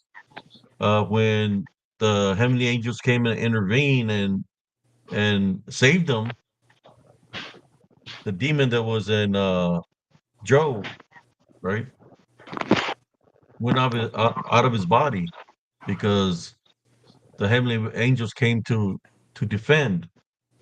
So then all of a sudden they said that he can't, that he needs to draw, that they don't want him there no more. No, it's because whatever was control of his empty vessel took off on him, so he had no more control of the vessel. So it became is like a spiritual warfare. So that's why they got Kamala Harris's that stepped in. I'm not seeing it as a political view. I see it spiritually. I know this is what it is about. It's about the balance. That's why I said there's two sides of the balance. Yes, we all wish that there would be love all around the world, but the love that I'm seeking for is the heavenly love, right? Right. Not the other loves, the loves of fake love, where they want you to live in sin and do all these crazy acts, blood sacrifices. That's not love. When you sacrifice people for because the demons are telling you to sacrifice somebody, or whatever they believe in is telling you have to sacrifice children or people. I don't want to be associated with that because that's nothing dealing with the heavenly love. That's pure evil. So I'm just trying to say that there's two different things where people claim to be love, and Well, the one I'm signing with is not about sacrifice. It's about saving lives, about awakening up people spiritually to free themselves away from the bondage of the other side. And that's what I see when I see the elections. I don't see politics. I see this spiritual warfare that's going on where people are believing in Jesus Christ, and you have people that are wicked people. That's what I see spiritually. And Cynthia, if you want to talk about that, you're welcome to send cousin Abe a request, and you can come on live and talk about it. It's open mic what night. was that? We got open Cynthia mic wants night. to talk about King Solomon and the ring that used to control the demons that helped build the temple. Okay. Yeah, and that's an interesting Okay, let story me too. let me let I me know about that send a little bit. Sorry. a link real quick. So King Solomon was able to summon all these demons. Like he summoned these 72 demons. They're called the Goetia, and King Solomon summoned them all, and then he would like one by one um, put them into service into building his temple for him. And so he had a beautiful like temple, but it was all built by demons. They did the brickwork, they did like the masonry, they did all the decorations and stuff. And after he did that, he put them all in this vessel, and he threw it in the middle of like the ocean. And then they were all sealed up. But then somebody found the vessel, and they opened it. It was like Pandora's box. They released all the demons again.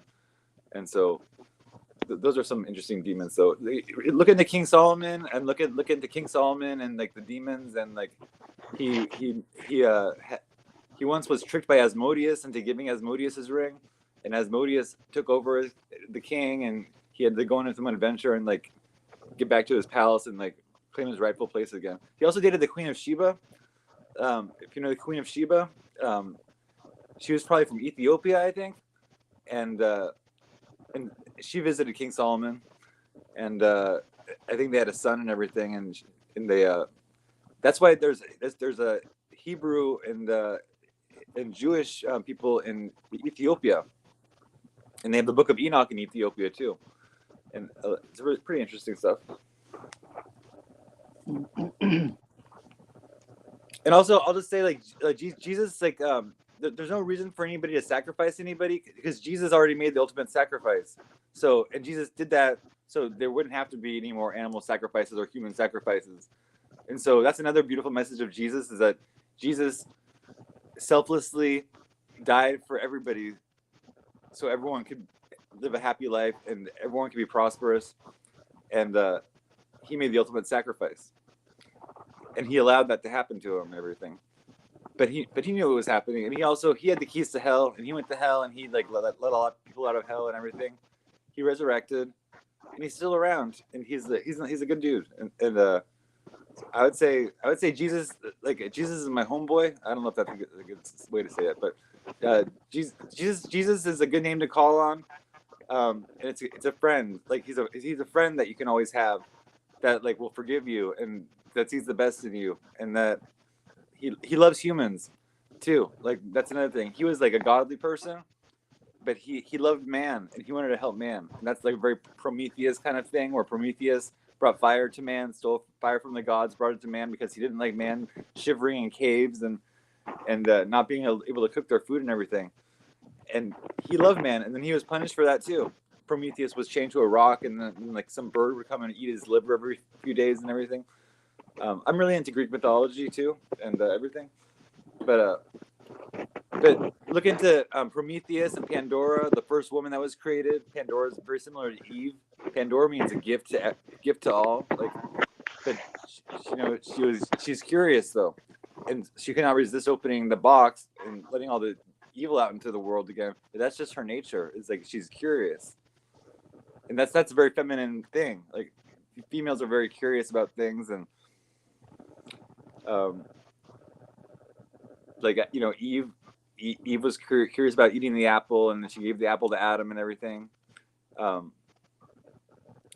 But men just have to learn to like know that women are curious a little bit, and act accordingly to that. And also I think women are the reason the world is here. Like that's why men go to work every day, or that's why men do anything. It's like we would always just be wrestling in the mud if it wasn't for women.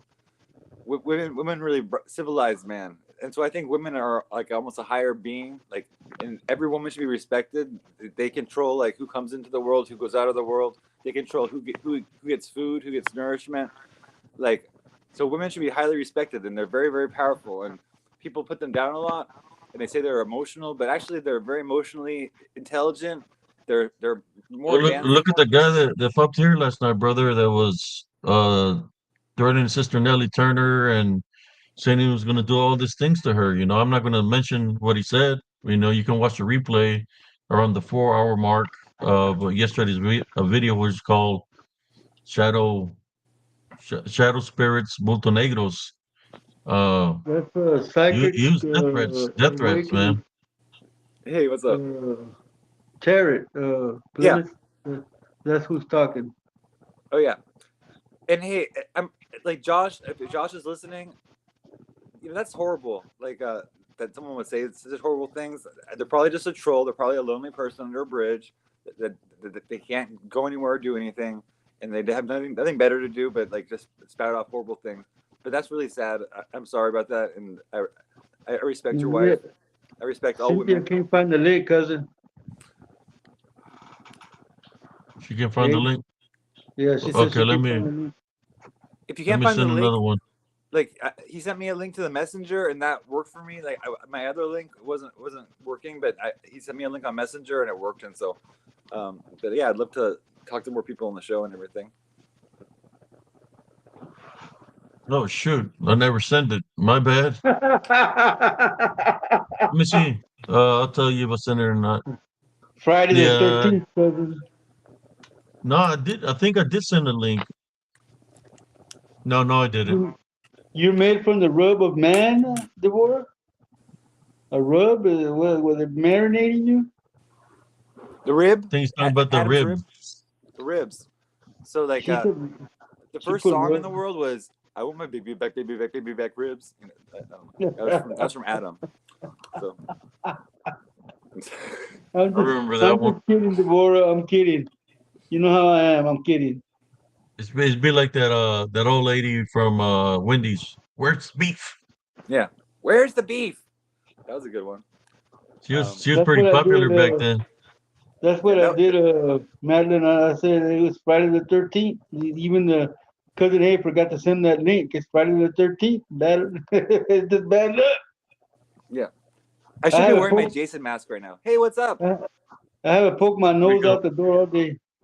Hello, Cynthia. Yeah. How are you? Cynthia, She's turn gonna, on your mic. You should unmute. she might have to go out and come back in.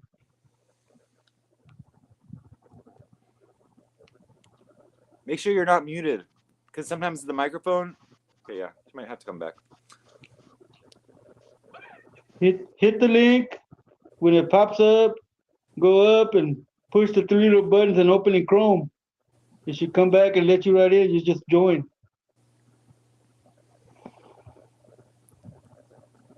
It's Yeah. messed up when I'm tech support, cousin.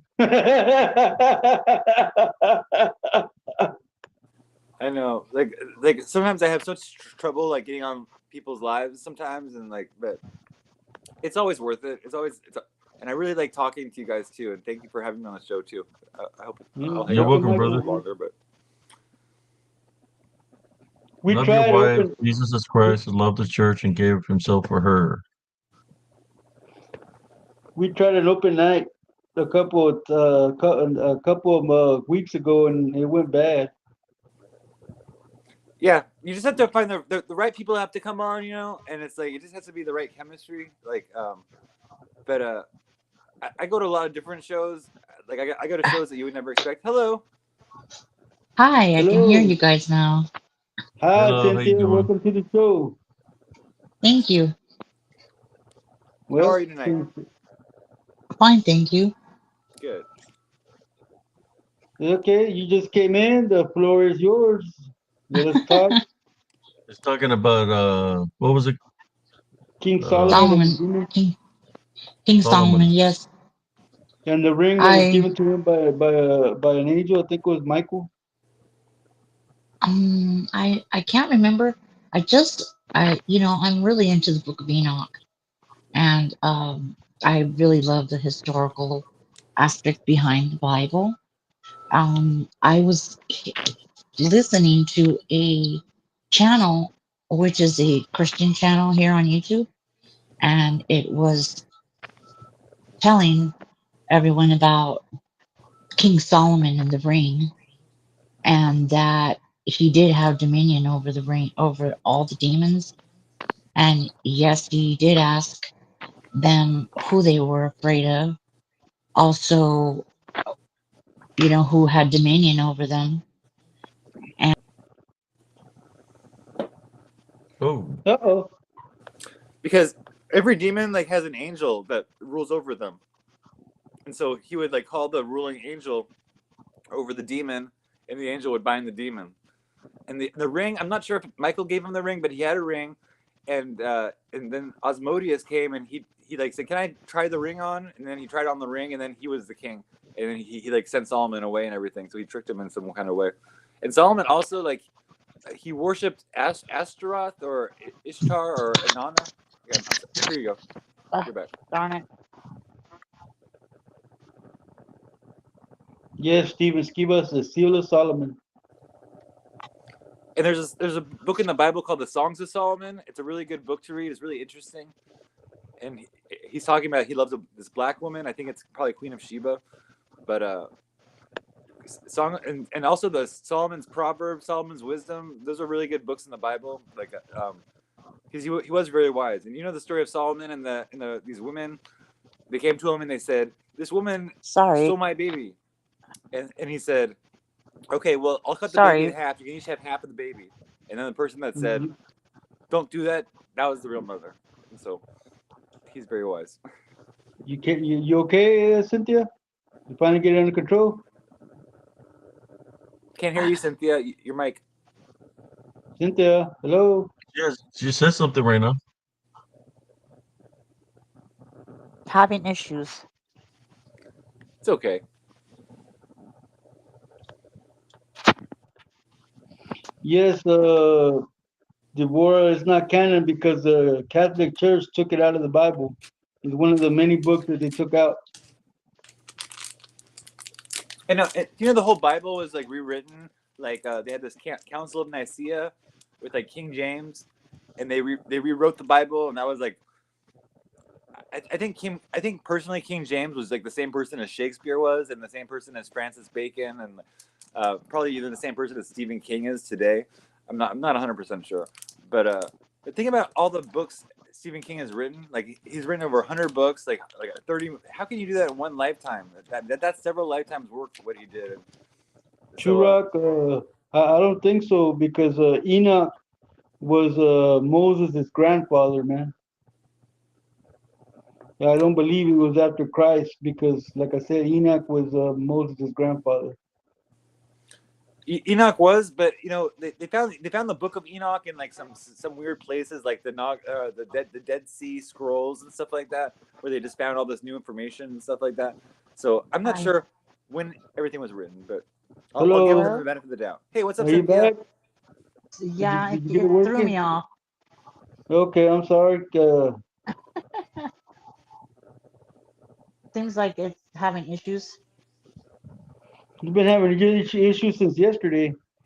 I know. It's Friday the 13th, so it's like, you know, who knows what to expect Friday the 13th, you know?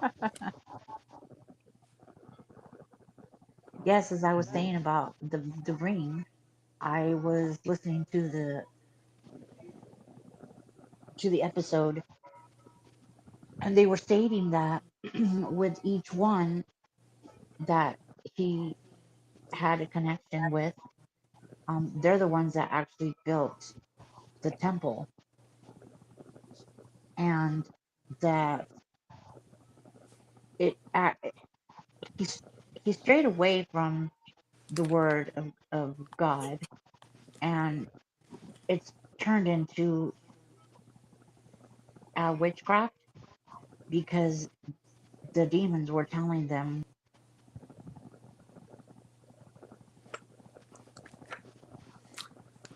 She's having some technical issues tonight, but it is very interesting though. So yeah, he would summon all the demons, and then the demons would like he'd find out their name, and they would tell them where they were from, and they're correlated to like the certain like astrological things and the stars. Different like the Pleiadian sisters were there, and Lilith was there, and he actually I think he met Lilith once, and like she had to go across this he had this like water path, and she had to pull up her skirt, and she had these goat's legs, and so that's how he figured out that she was Lilith actually. But Okay, I can't get back on. Hello, Cynthia. It threw me off again. So as I was saying, it had turned. They were telling King Solomon the spells that they would cast because each demon has a power. So I can't recall everything because I was listening to it in my sleep, but it was saying that all of the demons were listed on there, and somehow Jesus's name ended up at the top of the list. And I need to go back and listen to that because it was really crazy.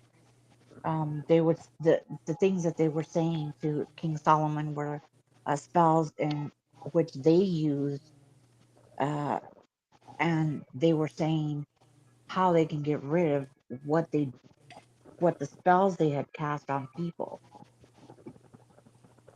So he had turned against the word, you know. Solomon did or Jesus did? Solomon did. Yeah, And as Solomon. far as, Solomon. He built a temple sorry, sorry, I'm sorry too. I don't mean to interrupt. He built a temple to Astaroth, or like a sky goddess. And so mm, like people he like kind of lost his power after he did that, and people say he wasn't so wise, but he was the wisest man in the world though. he was also very rich. Right. They were Do saying, you know about the Queen of Sheba? Okay. Oops. Oh, she keeps on going in and out, in and out. Uh, it's probably her connection wherever she's at Shouldn't be because back. you're still here. Just keeps on booting her out. So you have to ask the spirits in the machine to like be kind and like let Cynthia in the room and stop muting her mic and like let her talk. But she's a very interesting person though.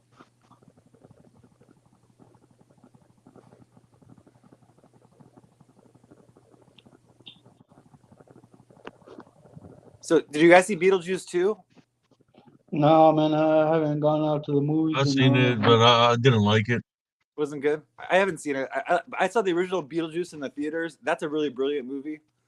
Like I I recommend. mean, it was kind of weird, you know. I don't know. It just, Was Michael Keaton in it? yeah. yeah, he was Beetlejuice. Yeah. I see a lot of the comments of people that said that they loved it, so I don't know.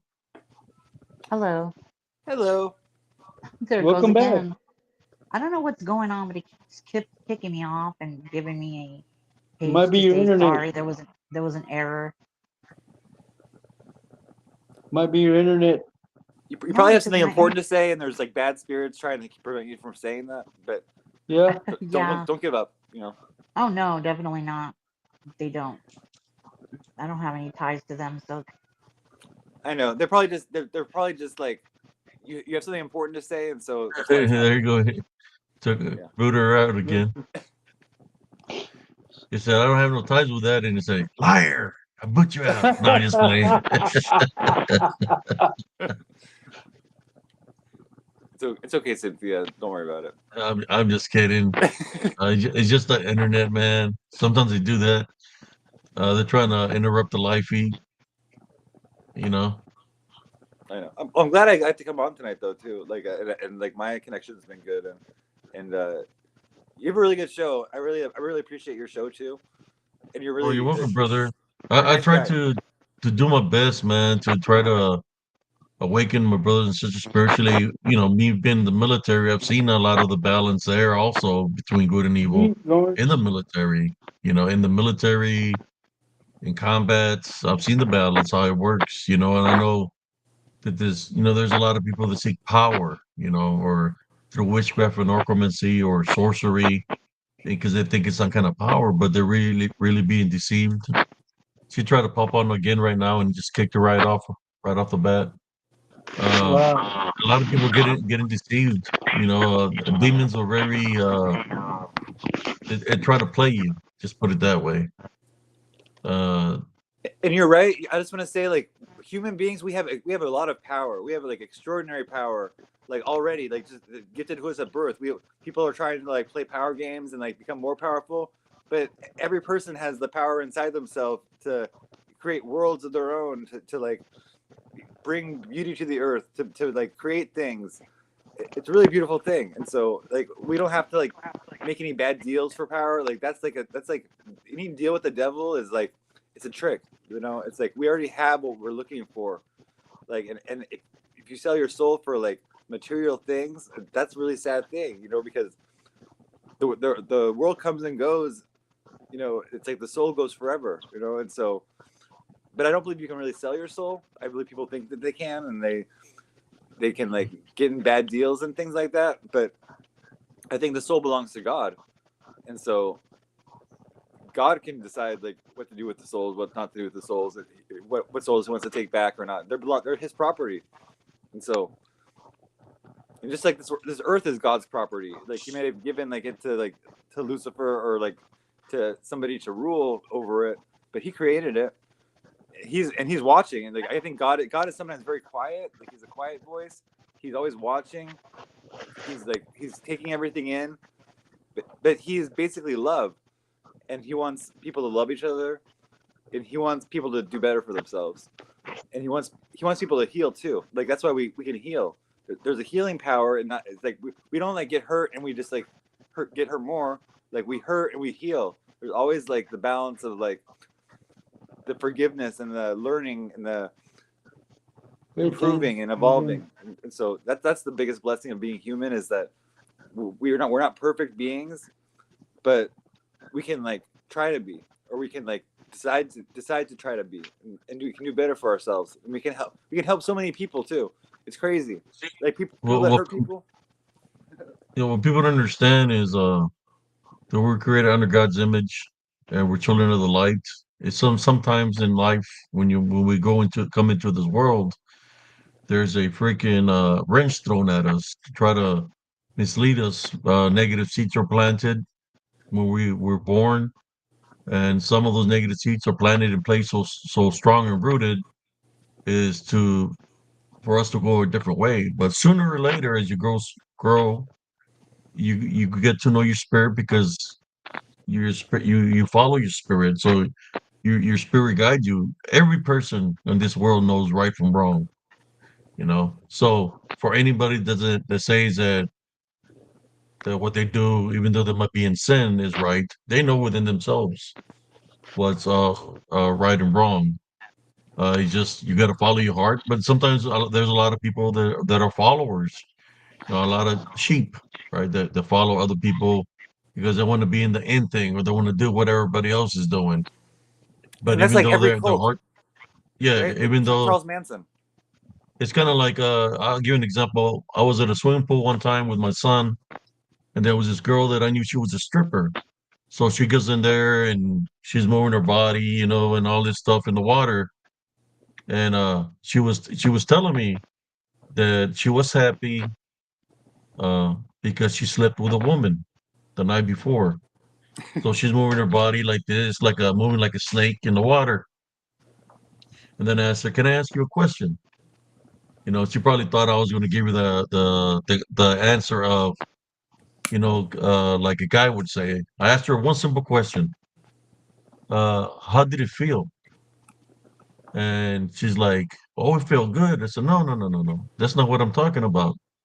I asked her, "How did you feel Hello? afterwards?" Peace Said, and "Did you death. Hey, feel welcome back. did you Hi. feel that what happened, what you did, was it good? As in you feel good about it or you feel bad about it?" She told me she felt bad about it. It's because her spirit was telling her that she was doing something in sin. So that's what she felt about it. When I told her that, she freaked out. She said, "I never thought of it that way." I said, "Yeah, that's your spirit letting you know that you did something wrong. Your spirit is not going to lie to you." So my question is this: to all these people that believe in this other kind of love, that they're living in sin, how many times has their spirit told them that they're doing something wrong, but they're not following their spirit or the spirit, but the spirit is guiding them because guides you the right direction. How many people are ignoring their spirit and they're still living in sin? And this world right now, in which I know there's a lot of them because I see them. But you can only do so much. I had a friend that she works for hospice, and she would always invite me to parties, and this is a party she would invite me to. It was parties for men that she was under hospice for, that it was their last week to be alive in the earth. And this man, all of them had the AIDS virus. So she would invite me, hey, do you mind coming and celebrating because this person is fixing to die? So, I'll go to the parties just because I feel sorry for those individuals. And I would go there and I feel spiritually to go, and I will tell them that it's never too late to repent for their sins. That if they want to, we can repent for the sins, but uh, some of them, only one did, but the majority is like, no, this is how I was, and this is how I'm gonna go. So you know, there was one that did repented for his sins, but the majority didn't, because they were like, me, they were real skinny, fixing to die, and this is the way I was, and this is the way I'm gonna go. So okay, well, I respect that. But I try to help out as many people as possible, even in those situations. Uh, this I remember I had a vision, spiritual vision through a dream of this man that I was going to meet, and I was supposed to give him a message. I didn't know who we were going to meet, but he was going to cross my path. I remember sitting down at the VA facility on a chair, and next thing you know, this man sits right in front of me. He's got like a walker, and it's the man that I seen in my dream. And I said, "Sir, I don't want to freak you out or anything like that, but I have a message for you." And he said, "What is a message?" I said, "God told me to tell you that it's never too late to repent for your sins and ask God for forgiveness. The sickness that you have, it can be healed, but you have to let Him in your heart." He looked at me and he says, "F your God." Said, "I don't believe in Him. I'm a devil worshiper, and I'm going to continue to believe in the devil." He got up and walked away. Following week, I go to another appointment, and there's two women that are crying. They're all dressed in black. They claim to be witches. They said that their father had passed away, and I said, "Can I see a picture of your father?" And it was the same man that I was sent to give the spiritual message, that had passed away. You know, God is a loving God. If He sent me to tell a person that's been a devil worshiper all his life that it's not too late to change, to ask God, repent for sin, ask forgiveness, is because He does care about everybody, His children. So for people to say that God is not with them, uh, He is with them. Even that man that was a devil worshiper, that God said it's not too late to change his ways, that He could heal him. He was trying to heal him he died of cancer. He was trying to heal him from the cancer, but he had to open up his heart so He could enter him to be able to heal him and bless him. But he didn't want to. So, and you know what's messed up about that? You don't see the demons or the devil trying to heal him. Right. And they don't. They don't. The demons They're and the just trying to devil are collect not their, trying to heal anybody. They're not trying to help anybody. they're just trying to collect their souls. That's it. Yeah. But it's kind of like they're so obvious about it, though. And it's kind of like Willy Wonka, and like he had like Slugworth, the guy that worked for him, and he like told all the kids like to steal Willy Wonka's like secret invention and like bring it back to him and betray Willy Wonka and everything. But he really worked for Willy Wonka the whole time. He was just testing them to see who's going to be the person that doesn't do that. It's like a test.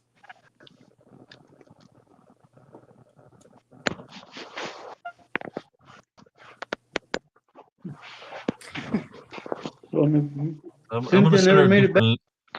I'm gonna send her a different link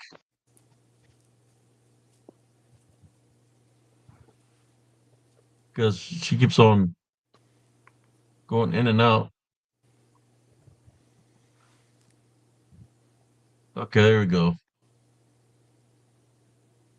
I sent her a different link.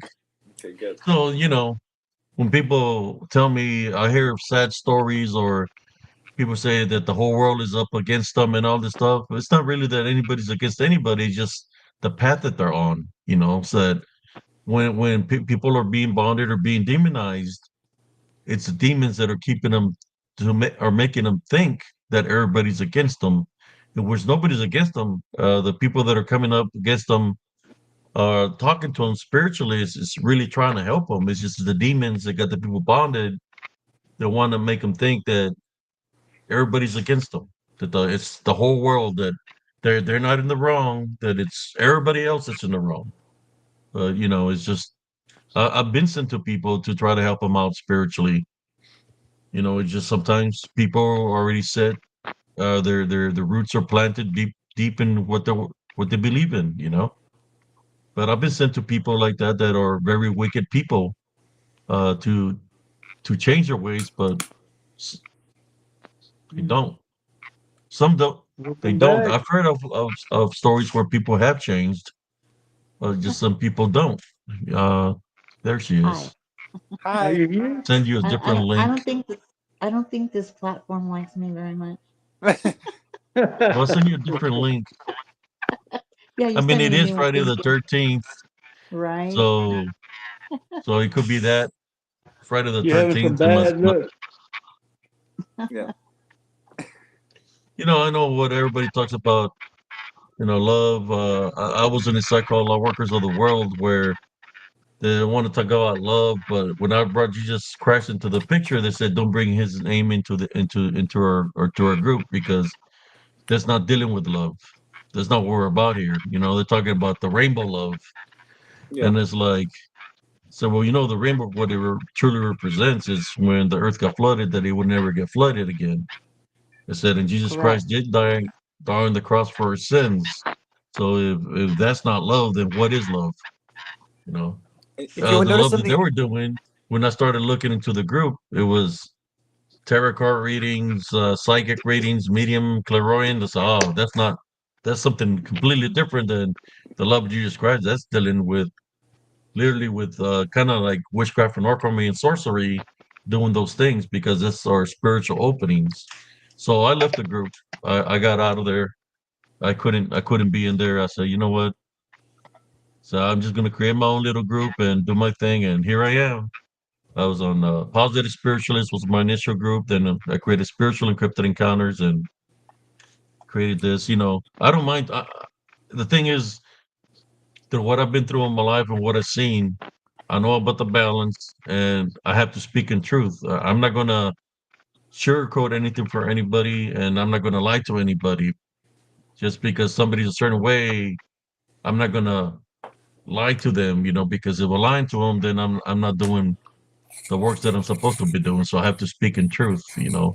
I know some people like when I speak in truth. There's some people that dislike it. You know, but that's part of the balance. You have friends, people that love you, and you're gonna have people that hate you. But that comes with the territory. Correct. in Jesus' name, like Jesus' name is really like kind of demonized too, and it's like, everything's all the music today. It's about the devil. Everything's about the devil and everything. Like only like the Christian songs or everything or a gospel or stuff about singing about Jesus and stuff. It's just been like the popular culture has been turned against it for like a very nefarious reason. Like, but and there's a lot of subliminals in movies and everything that are very anti-Jesus. They'll say like they'll speak Jesus' name in vain, and there's going to be like different symbolism on the movie screen, and at the same time, that's a very negative thing. So Jesus uh, has been very demonized. Jimmy Kimmel always making fun of Jesus. Yeah. What happens to the people that make fun of the Holy Spirit, cousin? That is a blasphemy, man, and that's the only sin that God will not forgive. Amen. I saw a stand-up comic once, and she made a joke about Jesus. I don't remember the exact joke, but it was like a negative joke about Jesus, and then she had a seizure on the stage right then. God was letting her know not to make fun of his son. Yeah. That's what Very happened true. to the lady from the show, she was dressed as Statue of Liberty. Wendy Williams. She's Wendy Williams. She got attacked spiritually. She was down. Yeah, they also think that Diddy had something to do with that as well because she spoke up on him. You know, all Diddy. of Hollywood. Yes, all of Hollywood and the music industry, they're connected. And they're not here for good purposes, you know. They're here The for good the time. Like, yeah, do you know about this the Tavistock Institute or anything? The the Tavistock what and Institute stuff.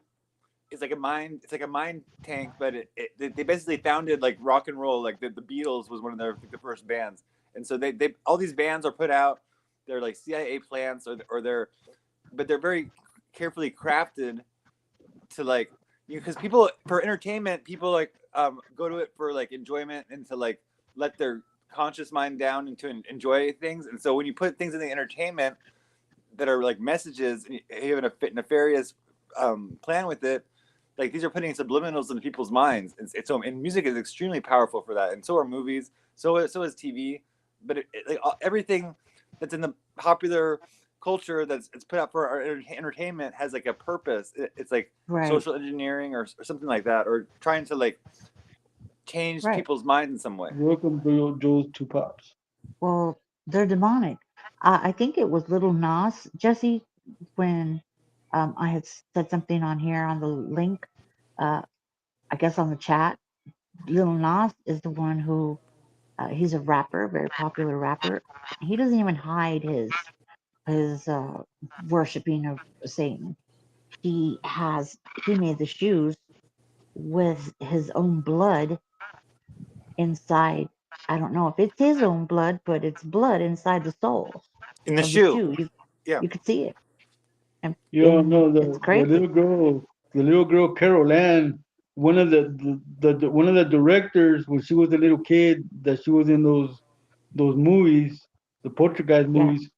He had her brought to him. Then he sacrificed her and made shoes out of her skin. They're Oh the my red god, red shoes. shoe. Yes, I've heard about that. the Red Shoe Diaries, you know. Hmm. It's So crazy. Morgan says They're two pop they're not stroll. hiding it. They're not hiding it at all. No. And Lil They Nas just X has a really good video where Lil Nas X is like he kisses like this like serpent like creature in like yes, under a tree, and then he goes and and he he like yeah and he has horns. yeah, and he goes and Yeah, he's on a stripper pole and he's going to heaven, but then he takes a stripper pole to hell, and then he gives Satan a lap dance. That's a pretty funny yes, video. that's a crazy video. Oh Also, did wow! you see that? Did you see the new Taylor Swift video where she Which one? said the new one where she says there's a snake ring. She has a snake ring on her finger, and she says in her video, I guess she's singing, saying that the that she was the old Taylor is dead, Oh yeah, and so that was Look What she's You the Made new Me one. Do. Look What You Made Me Do. That's Yes, the video. Yeah. yes. I was reading. No, I was actually listening to that. Like I was saying, that link. It's a Christian link on YouTube, and I'm very interested in all these things. So it was really crazy to see that. Have you seen Zena LeVay? If you look up Zena LeVay, she was the daughter of Oh, the Church of Satan founder, and she looks just like yes, Taylor Swift, like exactly. yes. Uh, it's crazy. Yeah. Uh, what was his name? Anton LaVey was the Church of Satan guy. Anton. Yes, Yeah. Anton. And he was Welcome, Miss Joe inspired by Gallery. Alistair. Aleister Alistair Crowley. Yeah. Crowley. Yeah. Hmm. That was a crazy guy. And you're probably familiar with what he said when he was dying. Yeah. His last Like words, so, Anton "What have I LaVey's last words done?" were, "What have I done?" And then Aleister Yes, Crowley's last words were, mm, uh, yeah, it was similar to "What have I done?" Like it was like he said he regretted something or he did yeah. something wrong. Yeah. Can you believe LeVay's it, cousin? daughter. 2 hours already, cousin. 2 hours we've been on strong. Doesn't even seem like it. Yeah, Time flies when you're it's having pretty fun, cool. man. I'm putting the comments on here. and I'm hearing y'all talk, listening, and jumping in there for a little bit. I'm gonna Yes, look. they I'll look are up all Aleister loose. Crowley's last words because I want to. Here Oh, I'm comes looking at this. two Somebody hours said, that Cynthia's been trying to get on. I "Shut up, know. Jesse." She's been trying to get on for 2 hours, and she made it on. We got it We're on fixed. the We show. we sent her a different link, and was able to get on. Yes, I made a Oh, terrible mistake. He made a huge mistake. They said he saw something, and his face changed. He was like really terrified. I made a huge mistake, and then he died. So Aleister Crowley's last words were, he said, "I am perplexed. Satan, get out." That was Aleister Crowley's last words. Yikes! Thank you guys for having me again. You guys are awesome. anytime. Anytime. I mean, I've heard that some of these people that choose the other side of the balance, that when they die, they suffer a horrible death. Yes. Yeah. Well, Uh, I guess we all see what's going on right before we leave. You know. And before you die, like DMT you releases in your brain, and so a lot of people have these saludos, Jaime hallucinations and Alin. everything. Welcome. I Hello. believe that it's not a hallucination. I believe you're seeing what you're seeing because they've come to hello, take you Jaime. away. Summer side of life. No, I don't even know who you're talking about, I Levy. don't. Do you Do know how you LeVay died? remember I think LeVay died how of. LeVay He was died? old. He was older age. I'm not sure exactly how he died. My memory can't recall all these things, but I read a lot and I listen to a lot of YouTube Christian channels. So they're very Hi, good, interesting. good things. How you It's doing? just crazy that people don't believe, you know? I'm looking up how he Why? Anton died right now. Levine? Well, there's been a lot of people like in music that died Anton of LaVey. as they've been murdered. Tupac. What's the name?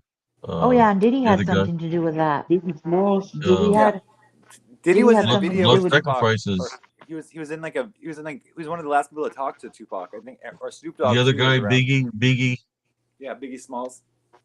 yeah. Uh, Yeah, he was taken out.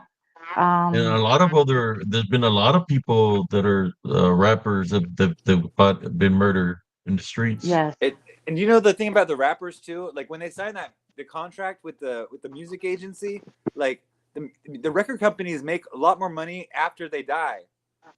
Yes. Interestingly, and if they die early, then it's like then their album like becomes even bigger, and so like like a Jake lot of died. musicians like they'll die early, like Jim Morrison, or It's the the 27 Club. yeah 27 Club.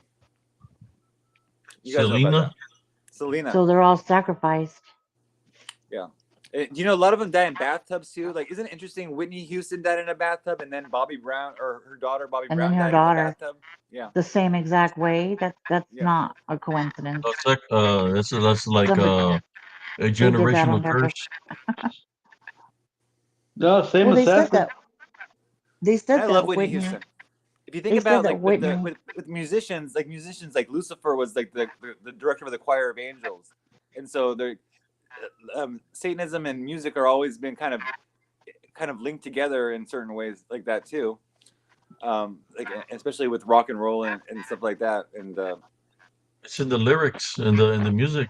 Uh, yes, what was that? Peter Piper, the Piper. yeah, There's Pied a Piper. yeah. the Pied Piper. They made a movie of that, a horror movie of Hi, it, Don Morris. Welcome. with the Piper, where the Piper comes and the music is evil and is trying to take all the kids. Yes. Like all the kids are being demonized by the Piper. You know, I read something about the frequency Mhm. had a lot to do with the music. Yes, the people become in a trance-like state. You see Yes. it where yes, sometimes there's this singers where they look like they're being possessed on the stage and they're not acting like themselves. Like there's Right. something else in their body. I think there's a couple on where they see them and you can see like they're being possessed. yeah. Selena, uh, Beyonce. Taylor Annie Lennox. Swift, Annie Lennox. If you look at Annie many Lennox many videos, female singers and guys. They're not hiding. Yeah. Look how they dress. They're dressed No, in they don't. light and red, and they're showing who they feel. I think there was one where there was a what was it? The rapper, the female rapper, where she's crawling on the ground and she's on the video. It's like a street, and then there's some demons, or they look like oh, Sasquatches that are dancing. are you talking I about can't remember Doja the name of Cat? the I'm not sure if rapper. it's Doja Cat, but yeah, there's Doja Doja is Cat videos, something like that. affiliated. Well, Doja that is that a what there Satanist. were there was a real event that happened in a different country. They mimicked that event where they were driving the road, and they found an area where these demons were that surfaced up in the middle of the road. So she was like worshiping them. Like I think she was worshiping them in the song. Yeah, and they do that. Like music videos are like rituals, and then even like at the record companies when they release an album, they have like they have a ceremony and stuff like that. They have like different Right. ceremonies, and they'll bless or curse or whatever the record or whatever. Um, Yes. but yeah, but music can be very evil. It can also be very good. I just say like just choose what you choose to watch. Like be more mindful about it, and like don't just be like mindlessly listening to it and like taking all the words in and things like that. Like and look for like Oh, more positive messages. And I had a friend that he was a good track runner. He was better than me, and I was trying to get him to join the track team.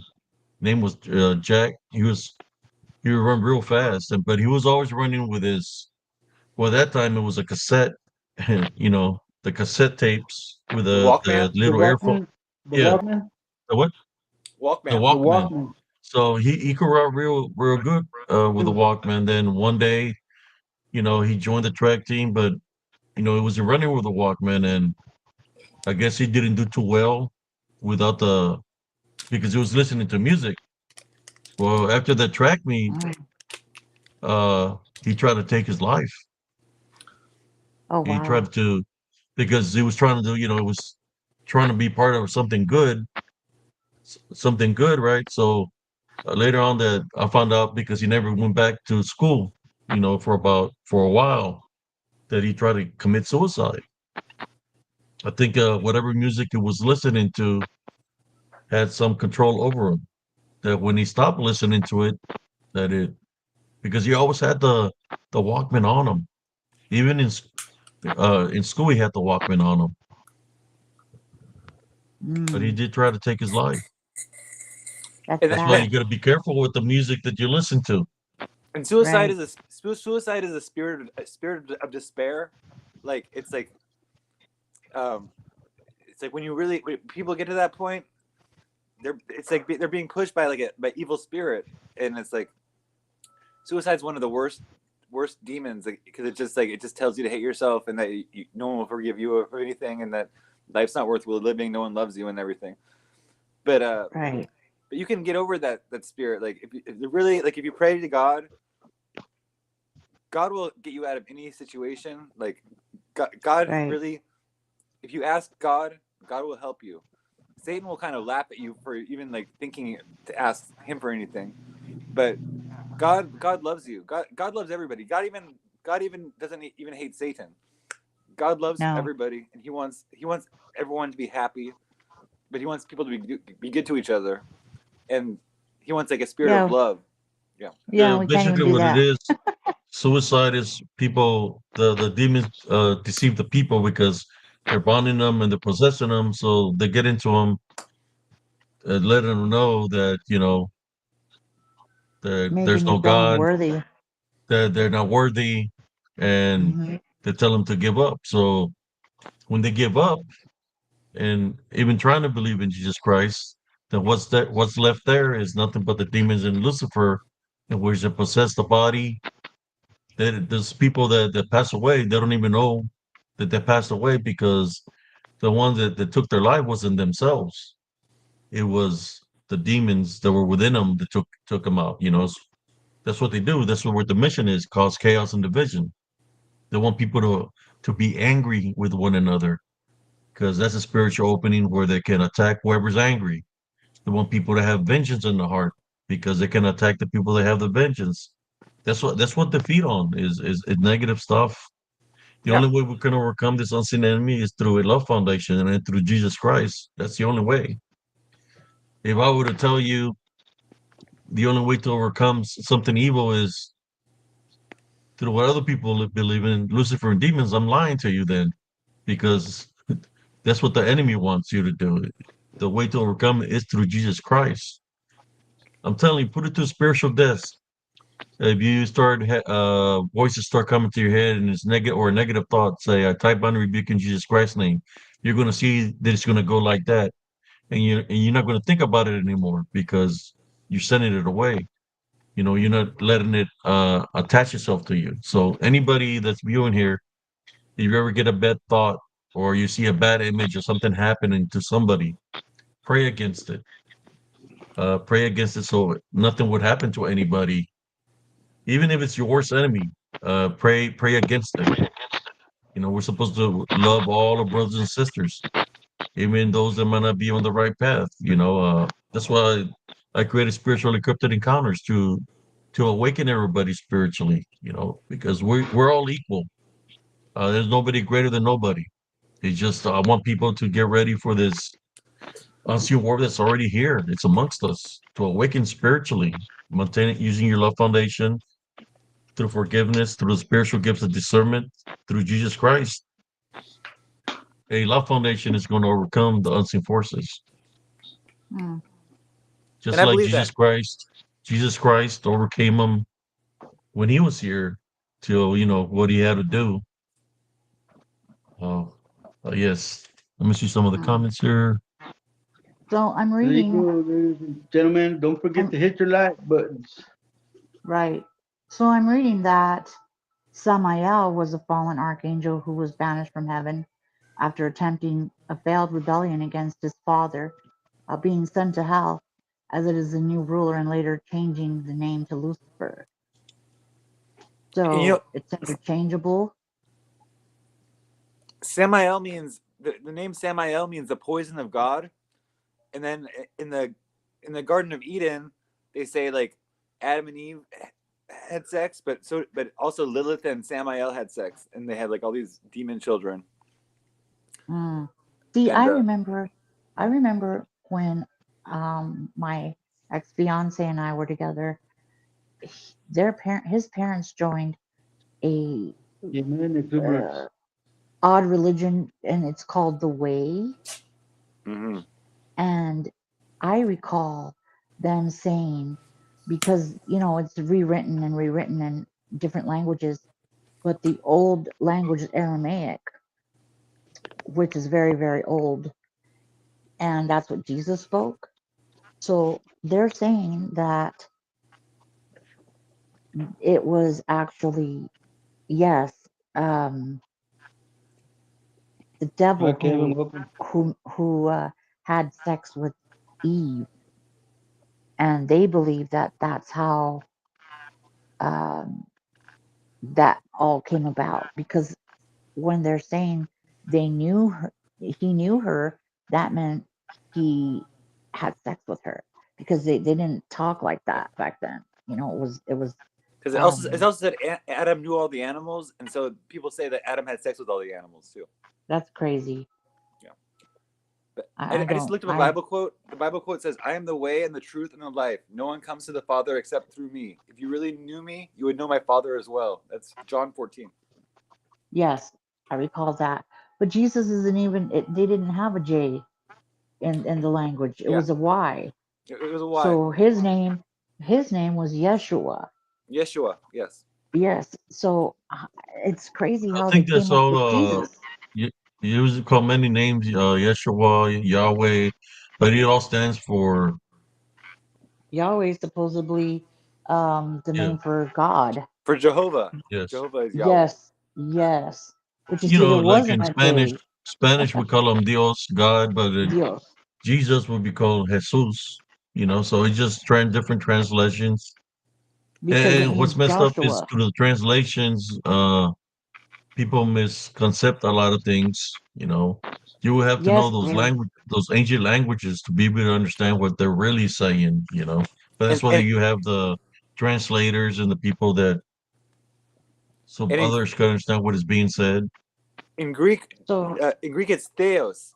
Like theos means God in Greek, and so it's deos in Spanish or dios in Spanish, but it's theos in Dios, Greek. yes. Yes. Theos.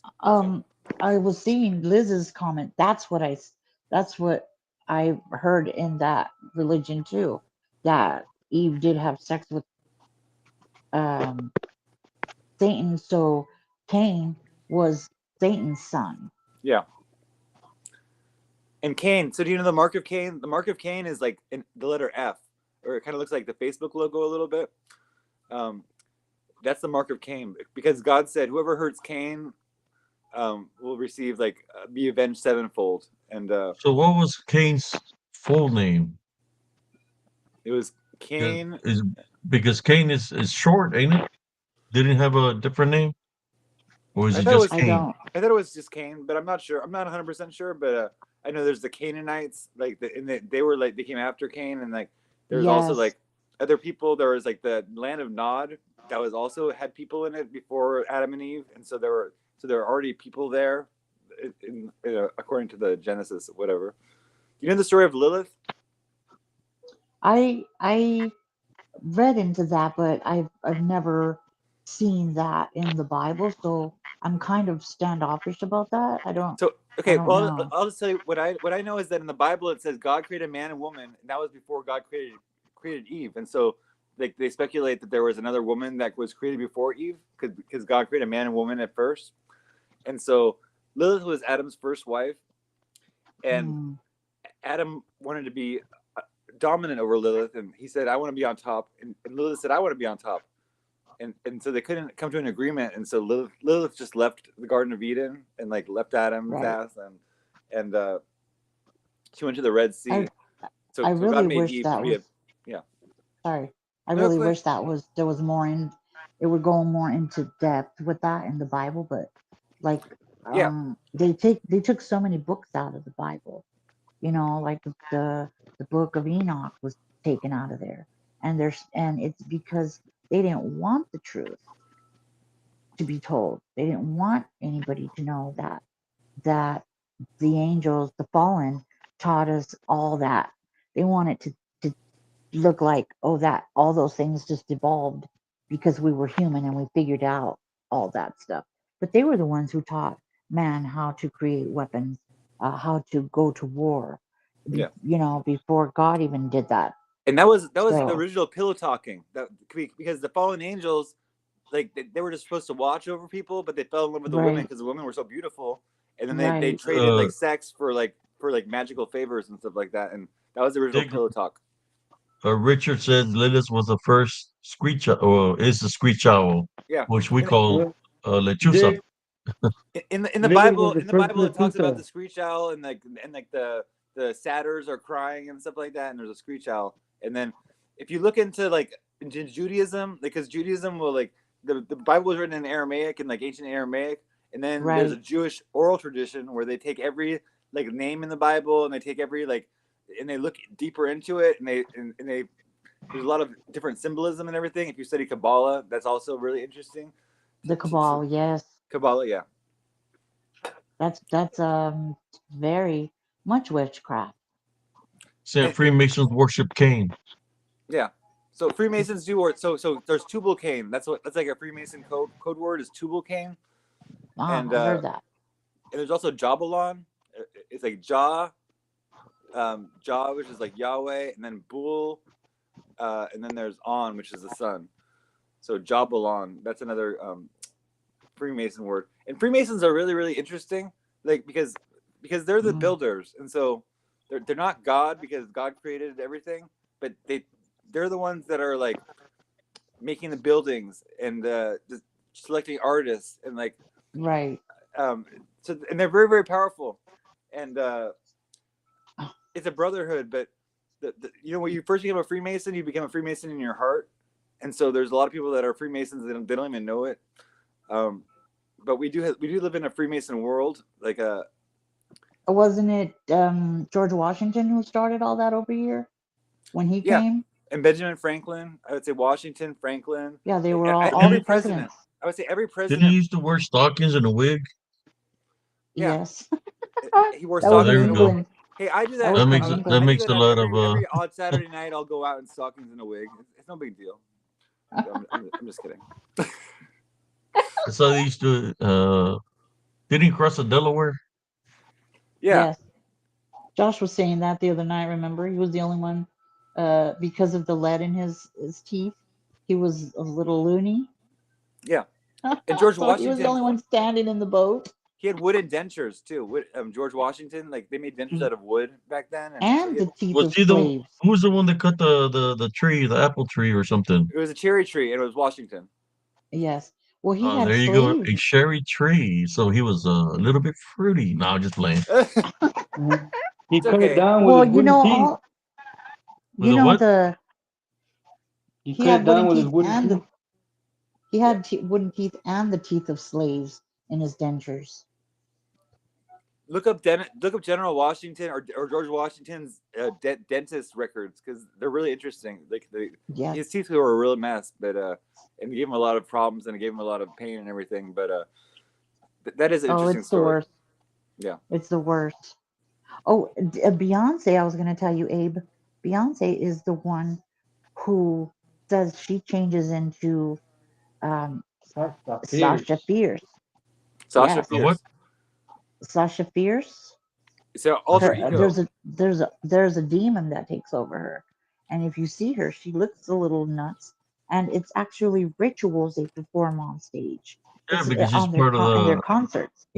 she's part of the Illuminati. Yeah. Yes, and they Well, don't hide Even it. her husband been P Diddy. Jay Z. What's her Well, husband's they name? Jay Jay Z, Yeah, his name is Jay Z because he calls himself Hove, which is short for Jehovah. He thinks he's a god. I think it's in Spanish. It's called Joto. Yep. Joto. Joto. Joto. Okay. It don't stand for Job. It stands for he's he's taking notes over he's there. being Look at him. He's P like, Diddy. Yeah, I'm just playing. I'm Go sorry. ahead. What was your name again? I'm enjoying the conversation. What was I'm just messing around. I can't remember the I'm speaker's Psyche name. Awakens. I don't know if you're Psyche asking me. Wakens. Yeah. Okay, yes, it's you. Do Psyche, you so I'll recognize just me call from you somewhere Psyche. else? I might have seen you No, somewhere. I don't. I get around They on said YouTube a that you. lot. I'm on the weird YouTube streets. You know, it's like So Uh, Beyonce killed someone in Houston, Texas, and ran over her and got away with it when she was younger. well, Jay Z groomed her. She was groomed I think Beyonce was by groomed Jay by her Z. family. Like Beyonce was like groomed by her family, like and her mother, like What was the to name Whoa. of the group she was in? Destiny's Child. Destiny's Yes. Child. There we go. And another name for Lucifer, for the Antichrist. And well, in the Antichrist Josh is laughing. in the Muslim religion, the Antichrist's name is Dajjal or Dajjal, and he has like one eye that looks like a grape. And Basquiat. Basquiat, Devorah. you know Basquiat the artist? Yeah, I've heard of him. Yes. He's a He gay has painter. one eye. Well, so the Dajjal has one eye, like, or he has like one eye looks like a grape. And so sometimes when I see people with like a funny eye, like it's a sign to me. Sometimes, like I don't know if you ever see people with like one eye is a little bit off, or like they're like cross-eyed or have a weird eye. Like something's usually kind of um I don't know. A I don't know, misshapen eye. misshapen eye. I'll say maybe demon possessed people. I'm not sure, but there's something kind of off Mm. about some of those people with one eye. I was going to Well, ask Josh if he heard of the Josh story says he's called the man where of sin. The man is I was dead. going to ask Josh if he's heard of the story that pertaining to Solomon's reign, where he had banished the demons and threw them through. I don't know. I can't recall. See, my memory is really bad. I was listening to this last night, and they said that he vanquished a demon into a brass Yeah, vessel, it was a brass which, vessel that he sealed up. Yeah. yes, and that's where they come up with the genie in a bottle. And the genie are also the jinn. Like The there's these jinn, yes. there's fire spirits in The, Arabia. the jinn. Yeah, Yeah. Yes. I Abe seen them has a out story there. about the jinn. I encountered them when I was out there in Operation Desert Storm in the Battle Medina Ridge, and then when I went back in '95 to guard the Iraqi border or the Kuwaiti border, which is I wish them when they're out there. The djinn is what I see. When we talk about dark spirits and black shadows, to me that's what the djinn is. They can have abilities to shapeshift, or should I say, manifest to look like something and mimic voices. They're Yes. kind of like they're like collecting souls too. Anybody that has a spiritual opening. I mean, it took out like 6 or 7 people right off the bat out there. That were part of the Medina Republican Guard, and they believe in Allah. So, what was Yes. Allah? Allah wasn't there Now to save weren't them, but So weren't we collecting the born? souls. Allah, there's these thing called the Satanic verses, and there's like these three goddesses in the Satanic verses, and one's name is Yes. Lalat. Lalat. It's very similar to Allah. Also, like Weren't we? Muhammad, when he wrote the Quran, he was in a cave, right? He went to this cave and he wrote. He was illiterate and he couldn't write or read, but he was able to write the Quran in the cave. So in the cave, that was a cave known to be haunted by jinn, and there was a jinn named Gabriel that dictated that Bible to him or the Quran to him. Jibril. Yes. Gabriel, Now yeah. weren't we warned about this in the Bible?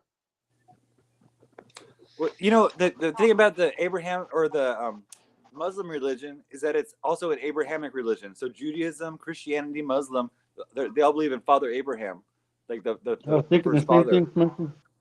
So they're all basically under the same umbrella, like the Judaism, Christianity, and Muslim. And also in the Quran, they don't worship Jesus, but Jesus is treated He was a as a prophet, wife's prophet. Yeah. right? There's a lot of abominations in Saudi Excuse me. Arabia Sorry. and in Iraq. You can't see the abominations because they hide underneath the things that they wear. Like the females they're hiding. The only thing you can see might be their eyes, but they hide their face. But there's a lot Right. of abominations out there. I witnessed Oh, the them codex. where after when I went back in '95, they said, "Okay, we're going to have a concert." They said so. We went to this concert they had out there in the open field that the general had set up for the soldiers, and there was uh, people from Saudi Arabia there, where Mhm. guys were holding hands and they were kissing, not just kissing, sticking their tongue down their throats, and I could see, like I said, I could see Ew. spiritually, I could see the DDN going in and out of them, in which to me that's a part of an abomination. Well, in So the Arabic culture. I stay clear away from them, and when I was there, I was praying, because that's where they dropped us off. So I had to go into prayer because I could see these people that were doing all these acts that are against God in front of, like kissing and doing all kinds of crazy stuff, just to protect my foundation. Right. But Josh yeah, Turner, I are call those your people ribs still hurting abominations. from all that laughter last night? Prayers for you, Josh, and sorry that you're in pain. Sorry, brother Yeah. Josh Turner, that you're in pain, brother. Uh, I'm sorry, uh, Josh, too. Hey, but in the Arabic we're, culture, it's not weird for men to hold hands. In the Arabic culture, it's like it's not considered gay. Like Yeah, because you're stoned to so death if they find out that you are what gay. about sticking the tongues I don't know. inside That their sounds like an mouth? interesting. That sounds like an interesting party though. Like, but yeah, I don't know. But I like I it. don't I know, like Yeah, man. I I like got I like Arabic people. I love everybody, but Arabic people, they have their own spirituality. Like if you look at the Arabic language, it's a really beautiful language. It's written and spoken. Yes, It will give you chills.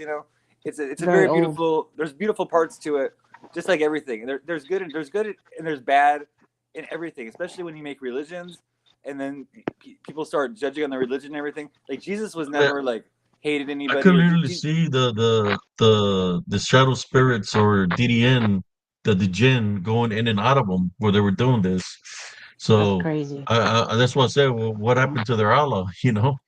Where is he Right. yes, at? Josh. If they if that's their God, who is their God? Because If they're Allah, doing this I this thought act. Allah was Venus. Like Allah was Venus, and like because like the Arabics like they have like the crescent moon on their flag or their symbol, and so I Yes, thought it was like more associated with Venus worship, like and that's why they're so like they cover the women up and everything, and like it's so sacred, and it's like so. But I think they're more Venus worshippers, and like the Jews are more Saturn worshippers. Yes, exactly, I Josh. agree that that religion is kind of messed up because I have a lot of friends, but I don't want to hold hands with them, man. I know, but that's See, an American. That's an American thing. It's an American thing. But I'll give you a hug sometime, and it'll be total just a bro hug, and like there'll be nothing to it, and Yeah. it'll be okay. And I'm sorry, I'm gonna man. give I'm everyone a like hug. my tete don't text. Jesse don't hug, man. Sorry. Justy doesn't hug. I was gonna say Josh should come on. Can It's I can I have a His hug for memory somebody is though? Josh, his memory is really good. I want Josh to come on. Josh is a really good guy. Like I was on Paranormal Roundtable, and I had a lot of fun with Josh. Um, I kind of like I went in a different direction, and I went to some other shows, but Josh is a really good guy. He treated me really well as a guest on his show too. Yeah, his And memory is impeccable. he doesn't, but he's not. His memory's not that good because I was on his show for like an hour, and then like a month ago, and then I came and I said, "Hey, Josh," and he had no idea who I was. He forgot me Probably completely. because he has so many people. I know, but I like to think I'm a forgettable person. But Josh Josh, said, "Throw him a link." Josh is coming on the panel. That's We're having a I good awesome stand because panel on my I tonight. link. know, I know, I can. I read a I lot hear in you, my Ruth Runner. lifetime, I hear you. but I don't have a very good memory anymore. It's the medications I was on. Yeah. I love reading books. I love myths. I tell I on my channel I tell a lot of Greek myths, and I I do love tarot too. folklore.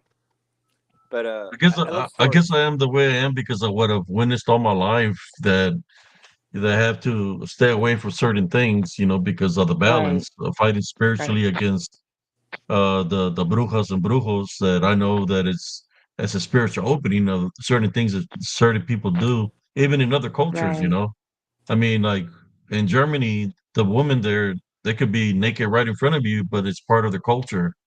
right. But to us in the United States, it's like we're not supposed to look or because It's we feel ridiculous. different about it.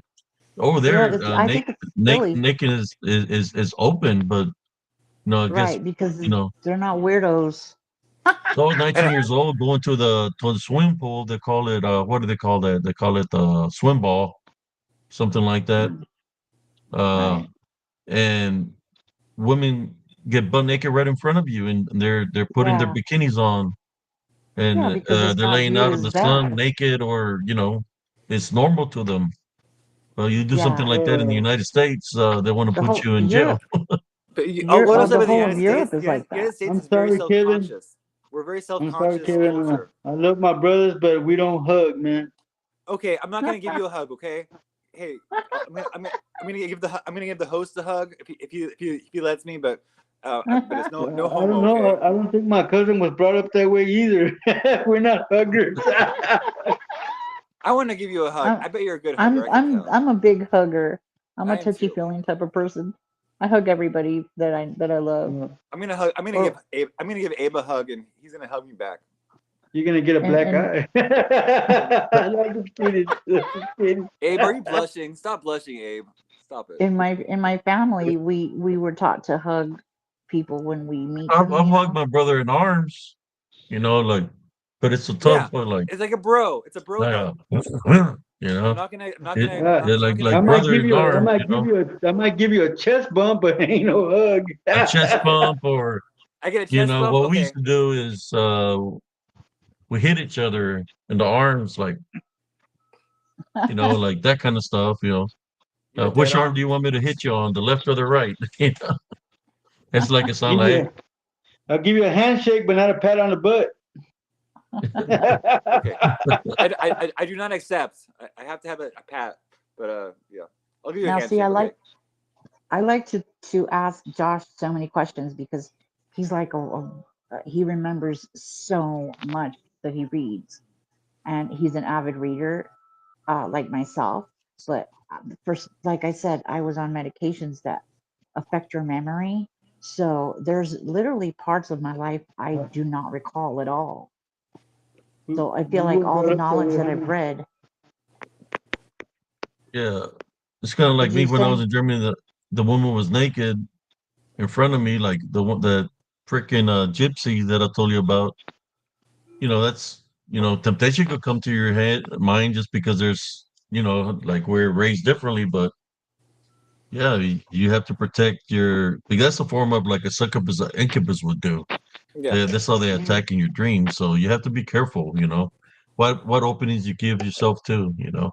And you know what? Women are so beautiful too. Like women are like just naturally beautiful, alluring. Like they just are good to the eyes. That they're like, I don't know. Not all of us.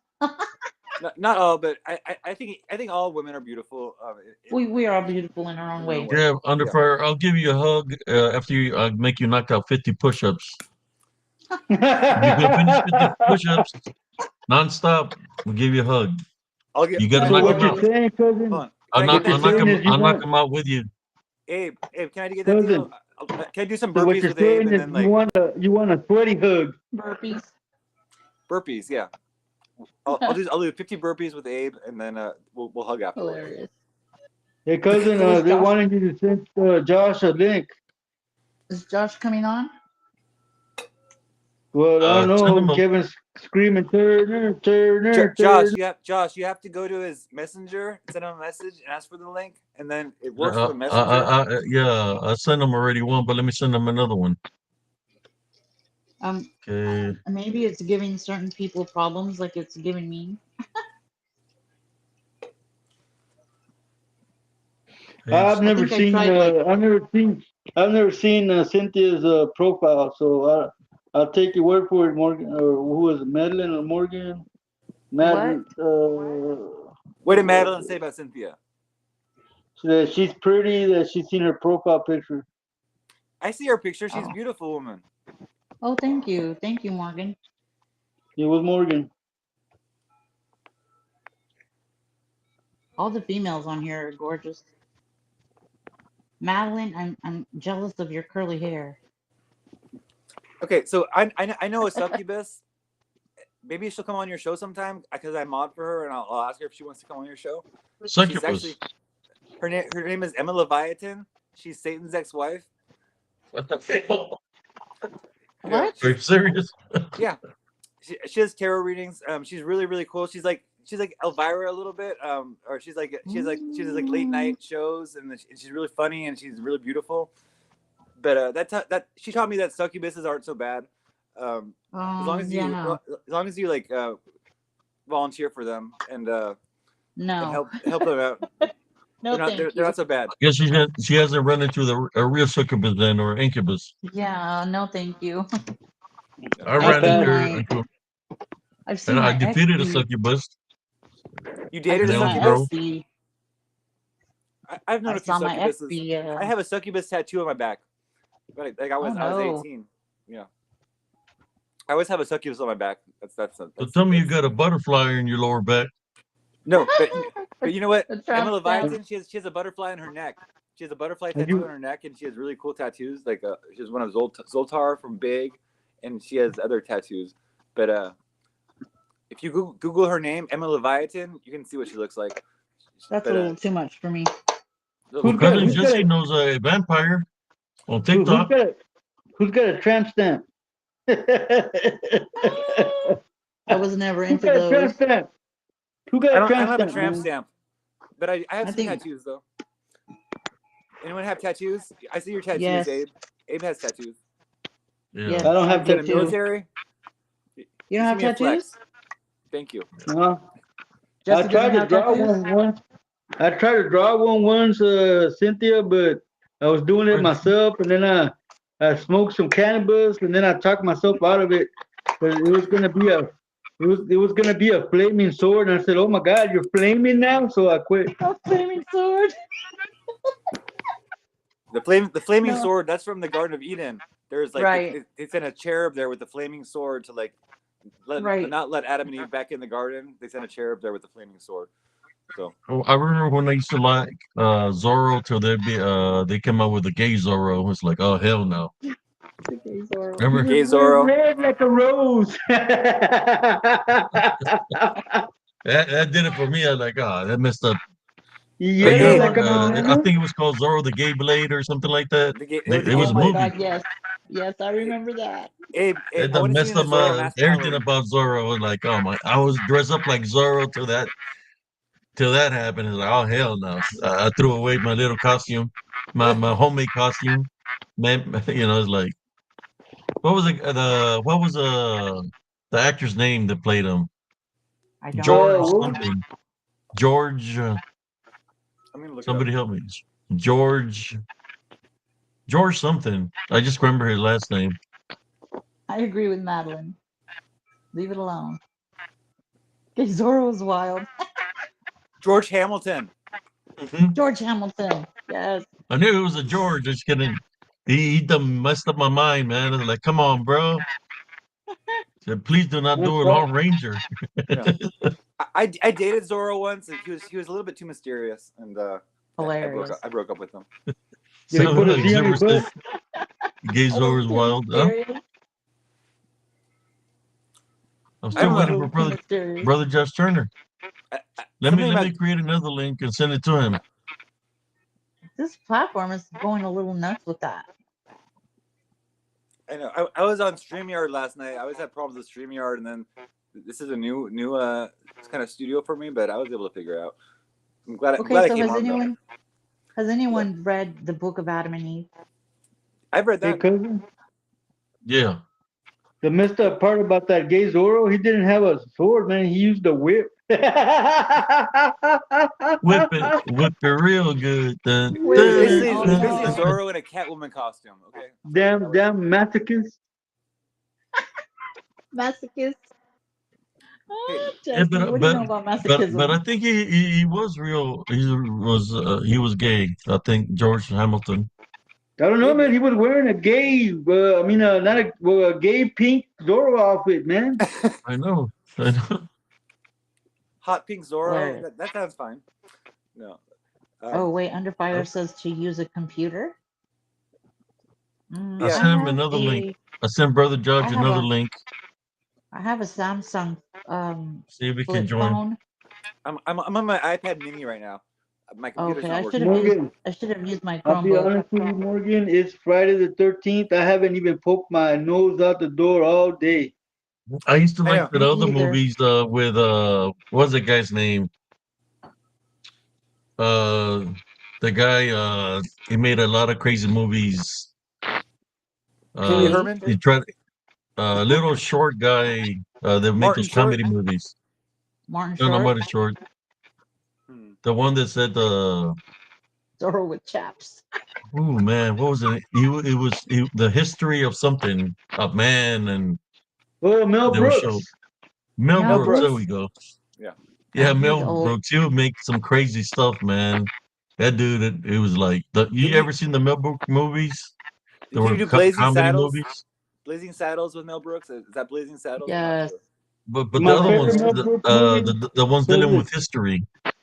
Yeah. my favorite Mel Brooks movie was Robin Hood, Men in Tights. Oh my God, Yeah. I remember Kevin that. Costner. That was a good movie. Kevin Costner. But that was a different one. Man. Oh, it's a different Yeah, one. that guy, he was crazy, man. Mel, he was. Yes, I know. Blazing Saddles had Arnold Schwarzenegger in it when he was younger. Oh, Arnold Schwarzenegger. Yeah. Yeah. He, he was the governor of California here. Like Welcome, Yeah. PRT News. Welcome. Is he PRT still news. alive? Mel Brooks? Yes. Or Oh, Mel Brooks. I don't Man, know. he's I don't really, know. really old. You can't even tell it's him. He's really, really old. yeah, I Okay, heard so He don't look the the other same. guy. Ain't the other guy I still have alive? The one from Chitty Chitty Bang Bang. I'm gonna look that up. Penis Van the Lesbian. one You know what I'm Chitty talking Penis Chitty about? Van Bang Lesbian. Bang. Penis Van Lesbian. Dick Van Dyke. Penis Van Dick Van Lesbian. Dyke. Oh, Dick Van Dyke. Yeah, I Dick think he's Van alive Dyke. still. He's really old, but he's alive. Penis Van Lesbian. You're Freaking too much. Jesse. You know, I seen a video of him, and it still looks it doesn't even look his age. It No. doesn't look his age at all. So I have a cat story if anybody wants to hear it. I want to hear a cat story. I have 9 We're cats. still I waiting love for cats. Brother Josh. What happened? Josh, you're being summoned. Your Meow brother, means no. Meow means no. Meow. go ahead and say the cat story. Get on the air, meow. Okay. Just Okay, be so you careful with know, cousin Jesse because he gets scared of pussy. I'm also a mod for a channel Pussy called The Good gatos. Pussy, and the good. So I don't know, man. subscribe to The Good I was Pussy too. I was called the C word last night a couple of times, man. oh yeah, I remember that one. That's what I was saying. That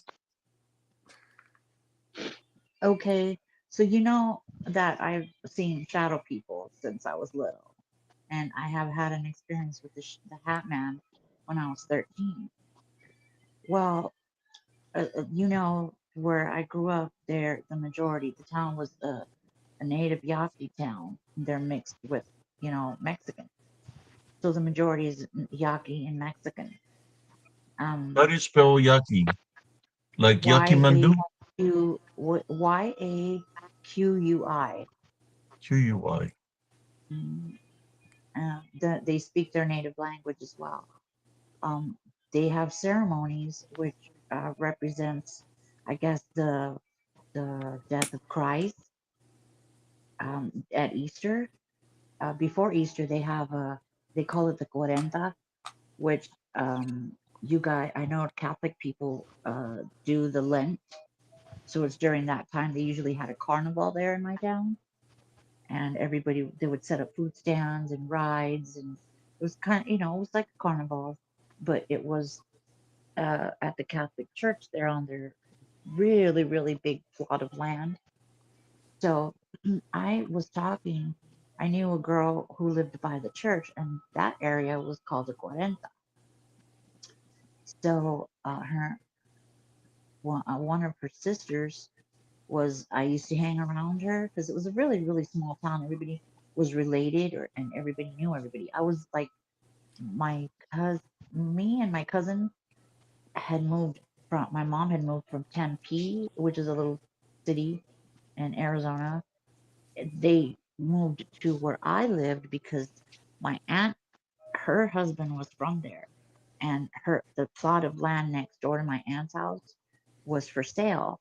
So my dad and my mom purchased it, and they built the house. That's um, where I sent you the picture of that object that my dad found when he was building the foundation, Abe, that you said looks like an axe head.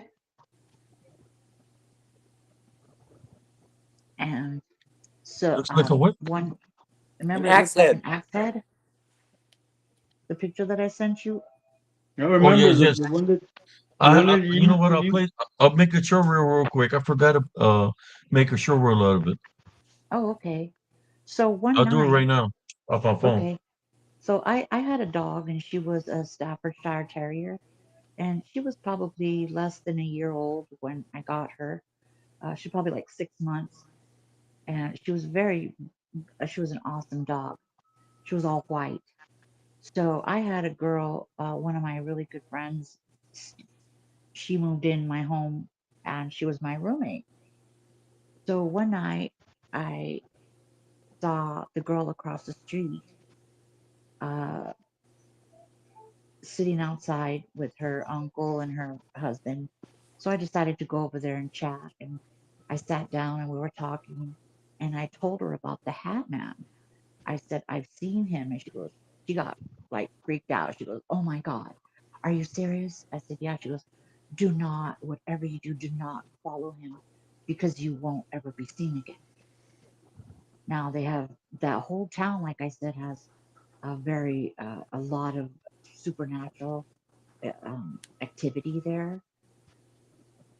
So it was about 12 o'clock, 11, like 11, 12, somewhere around there. It was late at night when I went over there because I had just taken my dog out, and I saw her. She said, come over. So I went over there. We were chatting, and I told her about the Hat Man. I said, well, I saw him, and like a dummy, I was very curious about him. And I shared my story with you the other night about that. And I was talking to her, and she said, what do we do? Don't follow him because you won't be seen again. I said, well, I followed him out the gate, and when he disappeared, I ran back inside because it woke me up, you know. And so all of a sudden, there was that house. It was like a trailer home that they built there. They put on top of that land. The house before that trailer was a tiny little home. And that lot, the people, I had friends that lived there. I had two families that I knew that lived in that little house before they tore it down. They used to see a monk in chains on that property. He was hooded. You know how they wore the dark brown um, clothing. It's like one piece. They would see that monk, and at night they said that they would hear the chains, and they would hear knocking on their door. So when they would look outside, they would see the monk, but when they opened the door, he wasn't there. So we're talking, and all of a sudden, we could hear like a dog on a chain over the Hi, wall prima because Lupita. How you doing? they were planning on building a house next door, but they just had a brick wall, which was like 7 feet high. It was all brick, so you couldn't see inside the lot, only through the front yard part of it. So I started hearing like a dog on a chain, and I told her, I looked at her, I go, "What is that?" And she goes, "Uh, I don't know, but there's no dog over there." And we could hear it running back and forth in the chain clinking. And we were just like, "What? What the hell is that?" Then all of a sudden it stopped, and I Cool, heard prima. Cool. a Welcome to I the heard a show. cat. I heard a cat, and I looked, and there was this black cat, and it growled and it hissed at me. And I was like, okay, I got the chills, and I got a really bad feeling about it. And it was just growling at me. Then I saw it. She said, go away. And it was walking across, and it kept turning around and looking at us. And that's the one that I had spoken of before. When instead of, okay, my chain link fence had two big gates, and you could open it, and it would, so you could go inside the yard. But I would always chain it up afterwards because it would swing open. One of the doors would swing open. So when I There he is. looked, Hey guys. that How you cat, doing, brother Josh hi Turner? Hey Josh. man. What's up, Hi, Josh? Josh. So I How you saw doing, this sis? cat, and this cat started shifting itself, and instead of going through the gate, what it could have done, it went under the gate, and that gate opening was small underneath it, and it started changing the way it was shaped, and it went under the gate, and then when it came out over through the other side, it morphed back into the cat. And I looked at her, and we looked at each other, and her uncle started praying in their native tongue in Yaqui. I don't know if it's the called Yaqui tongue, but he started praying, and I go, what is he saying? She goes, he's praying because that's not a cat. And all of a sudden, we heard from the east side of town, all the dogs started howling, and all the dogs howling moved into my part of uh area where I lived, my neighborhood. They all started howling, and she says, that's not good. That's not a good sign. They're all howling. And he kept in prayer. And then all of a sudden, I seen my dog in the window, and I was like, that oh, I got a weird creepy feeling. And I go, look at my dog, she's in the window, that's weird, because she was in my friend's room when I left. And she goes, that's not your dog. She goes, you need to go home right now. I'll watch you go home because there's something going on. And I was like, what? She goes, yeah, I got the chills right now. She goes, you need to go home. So I said, okay.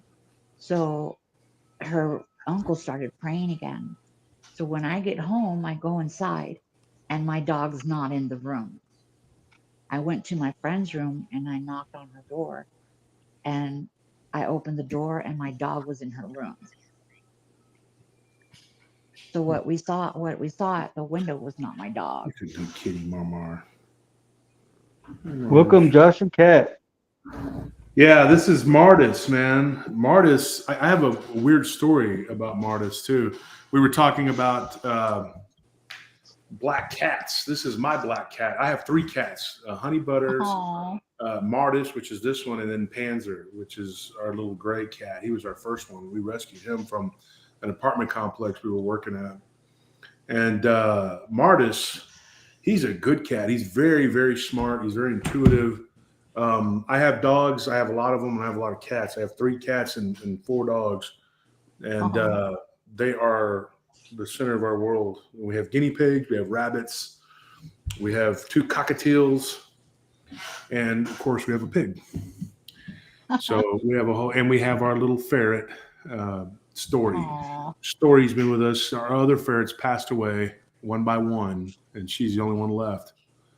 Almost all of them died like crazy, like the way that they're just so rambunctious. Snowy, her sister, got caught with somebody was house sitting for us during the first conference, and somebody was house sitting, and when Snowy passed away, we had to get her some companions, so we went and got 2 more, and both of them, Stogie, he was the big one, he was a big dude, and then Daisy, they both died from obstructions because they eat everything. They get in and they eat everything. Oh, So no. it was really sad. So Story's the only one left, and I feel bad for her because I can tell she misses her friends and she's all alone. So when we let her out, she's a very gentle pet. Like she'll run around and play with the cats and the dogs, and So cute. but then she'll eventually go hide somewhere and get into something. We won't see her for a day, so we got to find her. She's a really good. So they roam. You got her fixed, brother Josh? Oh yeah, all of my animals are fixed. Good. You don't want the whole neighborhood coming looking for her. Yeah, when we adopted, it's crazy. I have a cat, kind of looks like that one. That's Honey Butters. That's the color she's got. When we adopted Honey Butters, the people that had her, they were like, "Oh, she's been rehomed twice because she was just making a lot of noise, and they just didn't like her because she was a troublemaker." And she's not a troublemaker at all, dude. She's a very laid back cat. So when we first got her, she was like, like for like days, dude. And it was nerve-wracking, but she was in heat. She was in heat. And me and my wife were both like, this cat is fine. It's just she's in heat. And they're like, oh, this cat's messed up. I don't know what to do. What the heck? Because it has normal bodily functions. It's just, figure it out, dude.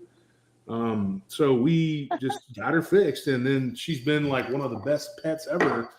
She just chills, laid back. I mean, people are dumb. They're really dumb, Right. Kitty. And so I just don't understand people that why get a pet if you're not going to be invested in taking care of it? And if it's a rescue pet, especially, you should really spoil it and take care of it so it'll forget about the bad things that happen to it, What's up, buddy? I agree. And so you're not getting back up here. You're going to jump back up, get back down, jump back up, get back. There he goes. I'll tell you. Okay, so I have a weird story to tell if you want to hear it. This is really, really bizarre. And it's like one of those. It's not a real long story, but it's not real involved. But hold on one second. I got to ask Anthony a quick question here. There's some stuff going on with work. Friday nights are horrible. People want to go out and get drunk, and they're half tired from working all day, but they still want to get drunk, and then they act a fool because they're all delirious and borracho eso. So it's just Then Corona, some modelos. They get Yeah. crazy. No, dude. I woke up tonight like at 7 at night, and then I was still drunk from on shows all morning and stuff. But I'm feeling better now. You woke up with a hangover? I woke up drunk still. Oh wow! So you didn't have a at 6 hangover. You were p.m. still borracho. Yeah, He was I was a still little drunk. borracho still. But I don't drink anymore. Yeah, me neither. I don't drink any less.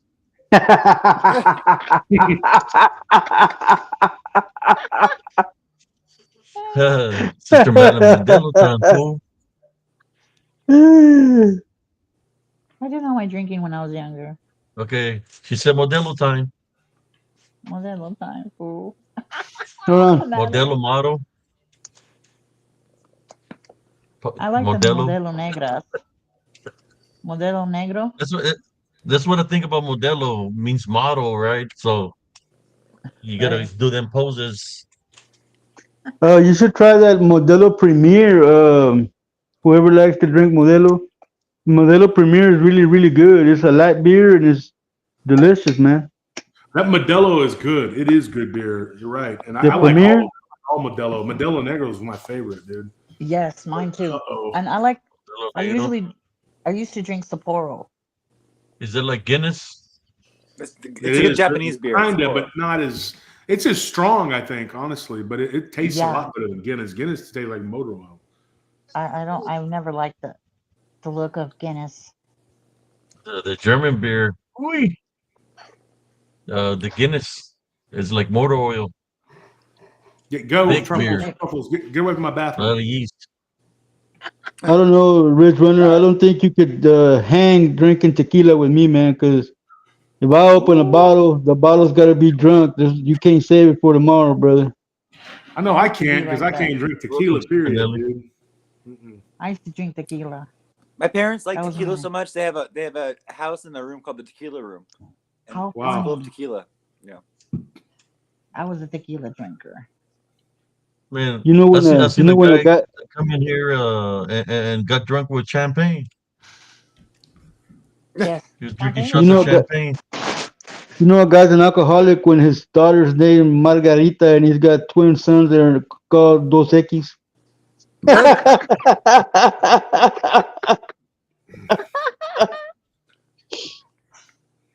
Or he has twins That's named funny. Jose Cuervo. Jose and Cuervo.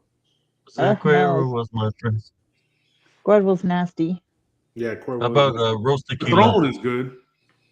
Tequila My What? rose? grandfather So used to have a trucking company down in the valley. I didn't And know, Josh. I prefer vodka, cousin. I prefer vodka to anything else. yeah, that's how my brother used to be. He just wanted to drink vodka. Oh, I can't do We don't drink vodka. anymore either. Neither one of us do. When when I drink beer, That's all it does is cause trouble, man. Get you in trouble. Right. when I drink beer, man, I prefer Shiner Brock. Shiner Brock. Heard of that. And I had the Modelo. I had the Modelo chiladas, and I had a Modelo. Like they have the different like spicy margarita and like the Modelo like Now they spicy have all kinds mango. of different flavors. Yeah, they're so good. good. But they're not like strong enough for me anymore. Mexican beer, like it's kind of like water for me now. I drink Voodoo Rangers, and Voodoo Rangers are really Yes, strong. Liz. This It is makes all testy. it makes them going from hugs to throwing punches. That's why I don't hug. I just throw punches. He's gonna punch me if I try to hug him, but I'm still gonna give you a hug. No, there's people where there could be cool people, but ones that get the liquor or beer in the system, they want to fight. Yeah. Well, I'm I always more of a I happy always drunk. want to fight. That's just my nature. I don't want to fight when I drink. I just want to like go on panels and like talk to cool people like you guys. So Well, at least you're not doing what that fool did last night. He got an early start. He's probably hungover as hell today. Yeah, that baboso. yeah, God, that was crazy. I'm on a lot of panels where I'm not even the drunkest one, and so That's it's okay that I'm the drunkest one here tonight.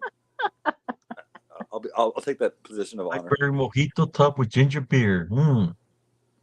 It That sounds sounds good. good. I've never tried any German beer, cousin. Well, I went to the Heineken brewery once. It'll Like, get you it's not tore up, German. bro. It's like from A Netherlands. liter They're like a liter. The fest beers are like a mug, a big ass mug, and man, They don't. that'll. They don't play. Oof, The I Germans used to don't play drink. with their I beer. drank 10 of those. I don't even know how the hell I made it back to the billets. Australia makes My, good beer too. Like Foster's, Australian for beer. They have the big beer I cans. remember I used to drink Foster's when I was younger. Australian for Great big, beer. great big cans. I used to drink Mickey's 40s when I was like a teenager. Mickey's, Yeah. yes, Mickey's in the green bottle. My I mom, have tried my mom found out the beers Heineken. in the closet once, and she was like, "Why are you drinking so many Mickeys?" Like, I think it was in. Uh-oh, what happened? Oh, It there was a we are. layout. Hey, man, Hello why there. did you make us duendes? Uh, now we're back to the Brady Bunch. I like the Brady Bunch. Hey, I'm only 5'2", Thank you, Madeline. 5'3", so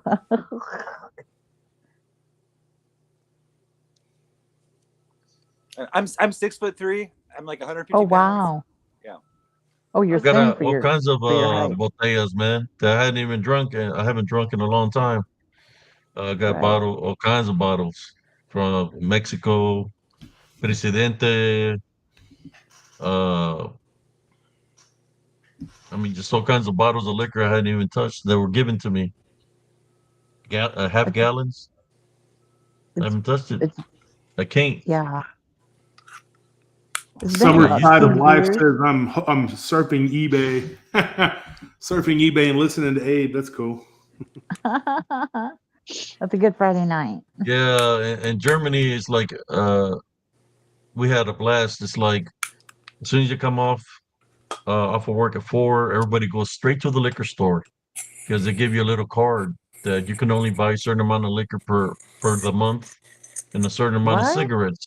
I wouldn't smoke, so we'll Oh go there and wow. people will come The- out with freaking cases of beer and they'll throw a party from like 7 to like 10 at night at the billets for partying yeah. from like 6 till 10.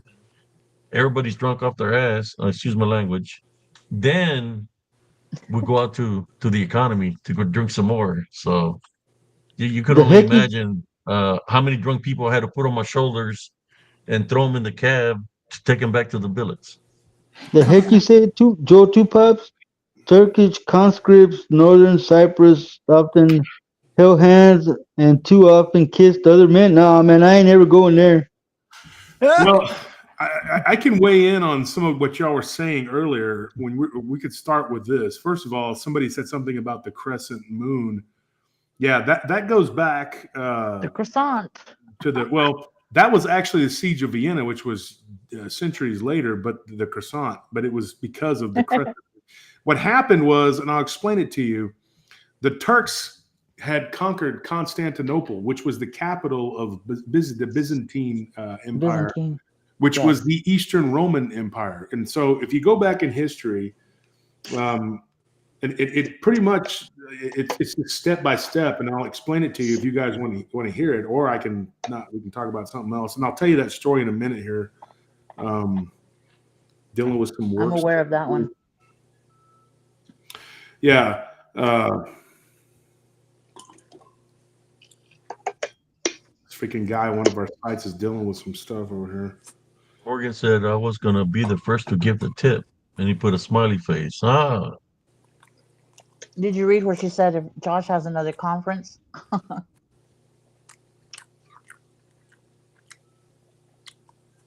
No, what did she say? Morgan says if Josh has another conference, we should do it in a hotel conference room and have a DJ for the VIP night. I would definitely want to go to that one if you had another one. That'd be fun. I want to come to that one too. Midori Sour Exuberance. Live tonight, DJ Air Biscuit.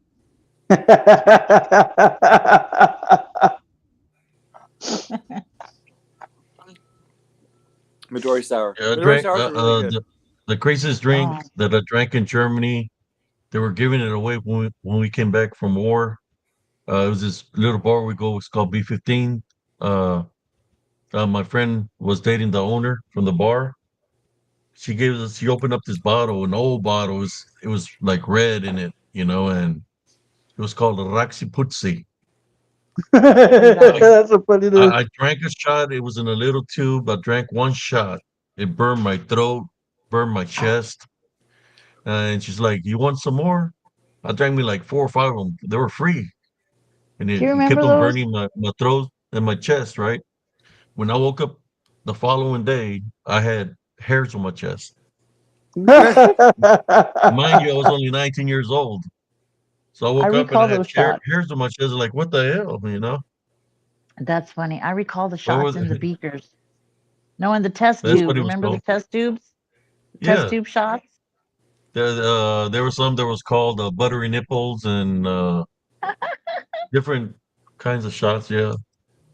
Shot, shot, shot, That shot, was the shot. thing. That was the thing for a while when they were serving them in the test tubes, the glass And then test they tubes. started doing the Jello shots. Yes. People coming to the club selling Jello shots, but nowadays you don't know what the hell's in the Jello. Hell no. Uh-uh. Well, wouldn't want to eat that anyway because it's probably got polysorbate 80, which is like an Oh emulsifier, God. which is not good for you Right? at all. And also, Um, gelatin is made from pigs' hooves, I think. Yeah, not just Yes. pig, but also horses and cows. Horse hooves. So Yeah. yeah, so That's why it's good. it's okay with the FDA to actually do that. They don't really give a crap what you eat. They don't care about us. And McDonald's I is know. serving up McKids. I mean, I'm not joking. People think Ew. we're joking around when I say that stuff. I'm not joking around. You're No. talking about the McRib once a year. No, but yeah, yeah. I mean, they found human DNA. Like I think Ew. now it's like 41 times or something like that here in the States, and it's happened in Australia. It's happened pretty much in every continent, but Antarctica.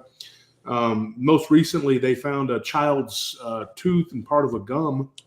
Oh my God. In Japan, yeah, look it up. This is What? crazy. And Okay. speaking of looking up things, I'm going to reiterate this later on in the show too. So whoever's here, in case they missed this, there is a web browser that you can use because a lot of people say, well, some of the things that people talk about on YouTube, I don't believe them because they can't be verified. And I tell them this: it can be verified.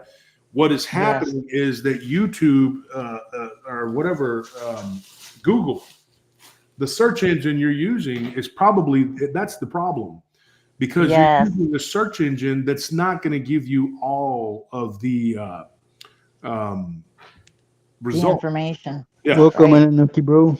I just So- heard, Josh, I just heard about that last night. There's Who a Russian owns the search Google? engine you can use, and listen to what I'm going to tell you guys. It's called Yandex, and I'll put okay. it in the comment. I don't know if I can make it. Let me see if I can make a comment here, and I'll put it in Yeah. there to use that I'd be search very- engine. That's because- awesome. And you can get way more information from any of those. We were trying to use other ones like DuckDuckGo and Brave, but those are just like the same as Google now. You just they just don't watch your browser history or whatever. That's all it is. Well, who owns Google? Again, it's beyond compromise. It is the system itself. It is. I mean, you have So to be who- real careful. So who owns Google, Josh? Well, there are pretty much two corporations that everybody feeds into, and that is BlackRock and Vanguard. So it's either them or a subsidiary of them. There's another company this isn't the technical name of it. I need to be real careful here. I'm gonna, but its nickname is called Nightshade, and Ooh. it used to be like Black Square, which is basically Black Cube, which broke down into two different companies and then became Black Stone, Black Rock. Okay. Now, there were two families, Blackstones and the Redstones, and they actually control almost all of the media. Yes. And there is a set of families. There's 6 families. And people will say, no, there's 5, there's 11. No, there's 6. There's 6 because they use the 6-pointed star. And they actually will police one another. Because somebody had asked me before, like, how do they speak with one voice? Because evil in of itself will always eat itself. It will always turn on itself, and blah blah blah. So I tell people this: they have a. I'm not going to say perfect because nothing's perfect, but they have a very good system of checks and balances. One of the families is called the Krupps, and they actually hail from the Merovingian bloodline. I'm a Merovingian, by the way. Yeah. You're a Merovingian? Okay. So the Merovingians, I can tell you what that is. They were a Frankish dynasty. There was a Germanic Frankish dynasty that began, I believe, don't quote me, but I think it was 450 or something like that. And then it went on to, I could be wrong about that.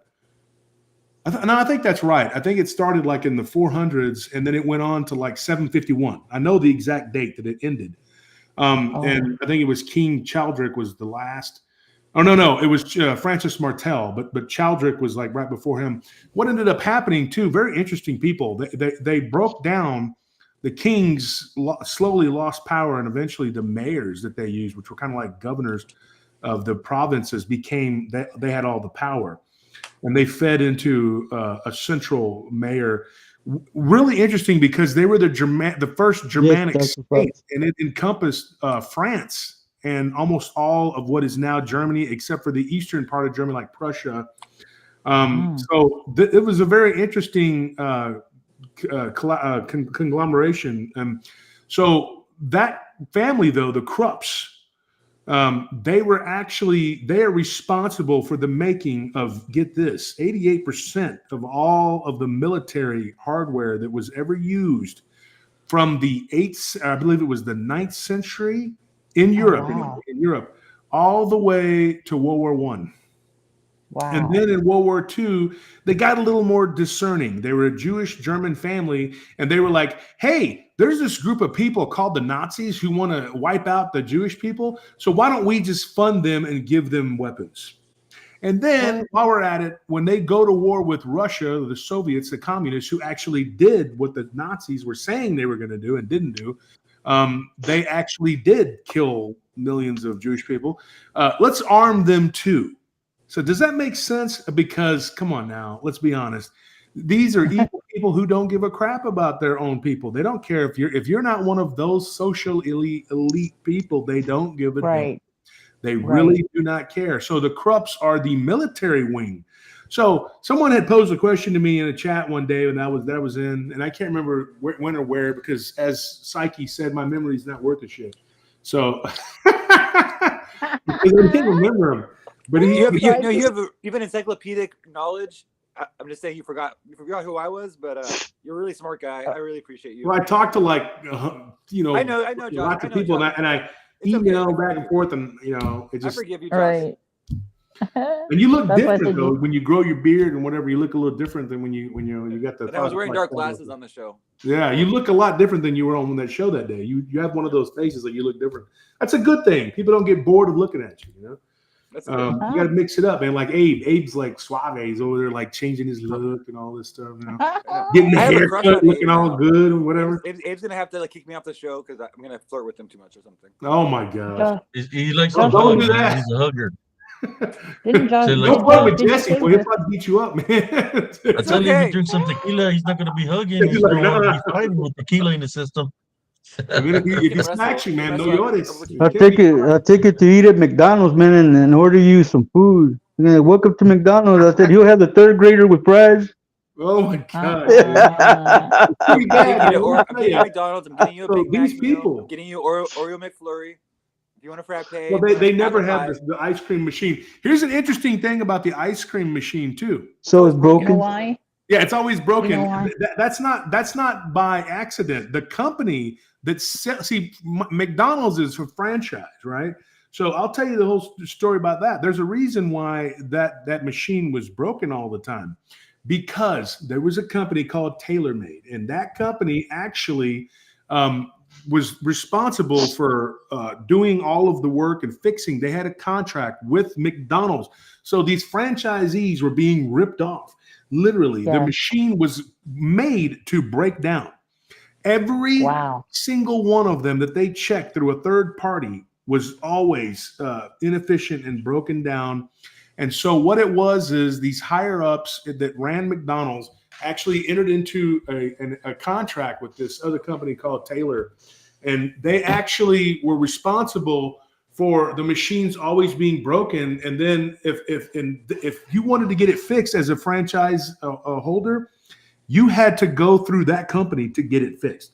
And then they would charge the shit out of you to fix it. So it was a scam.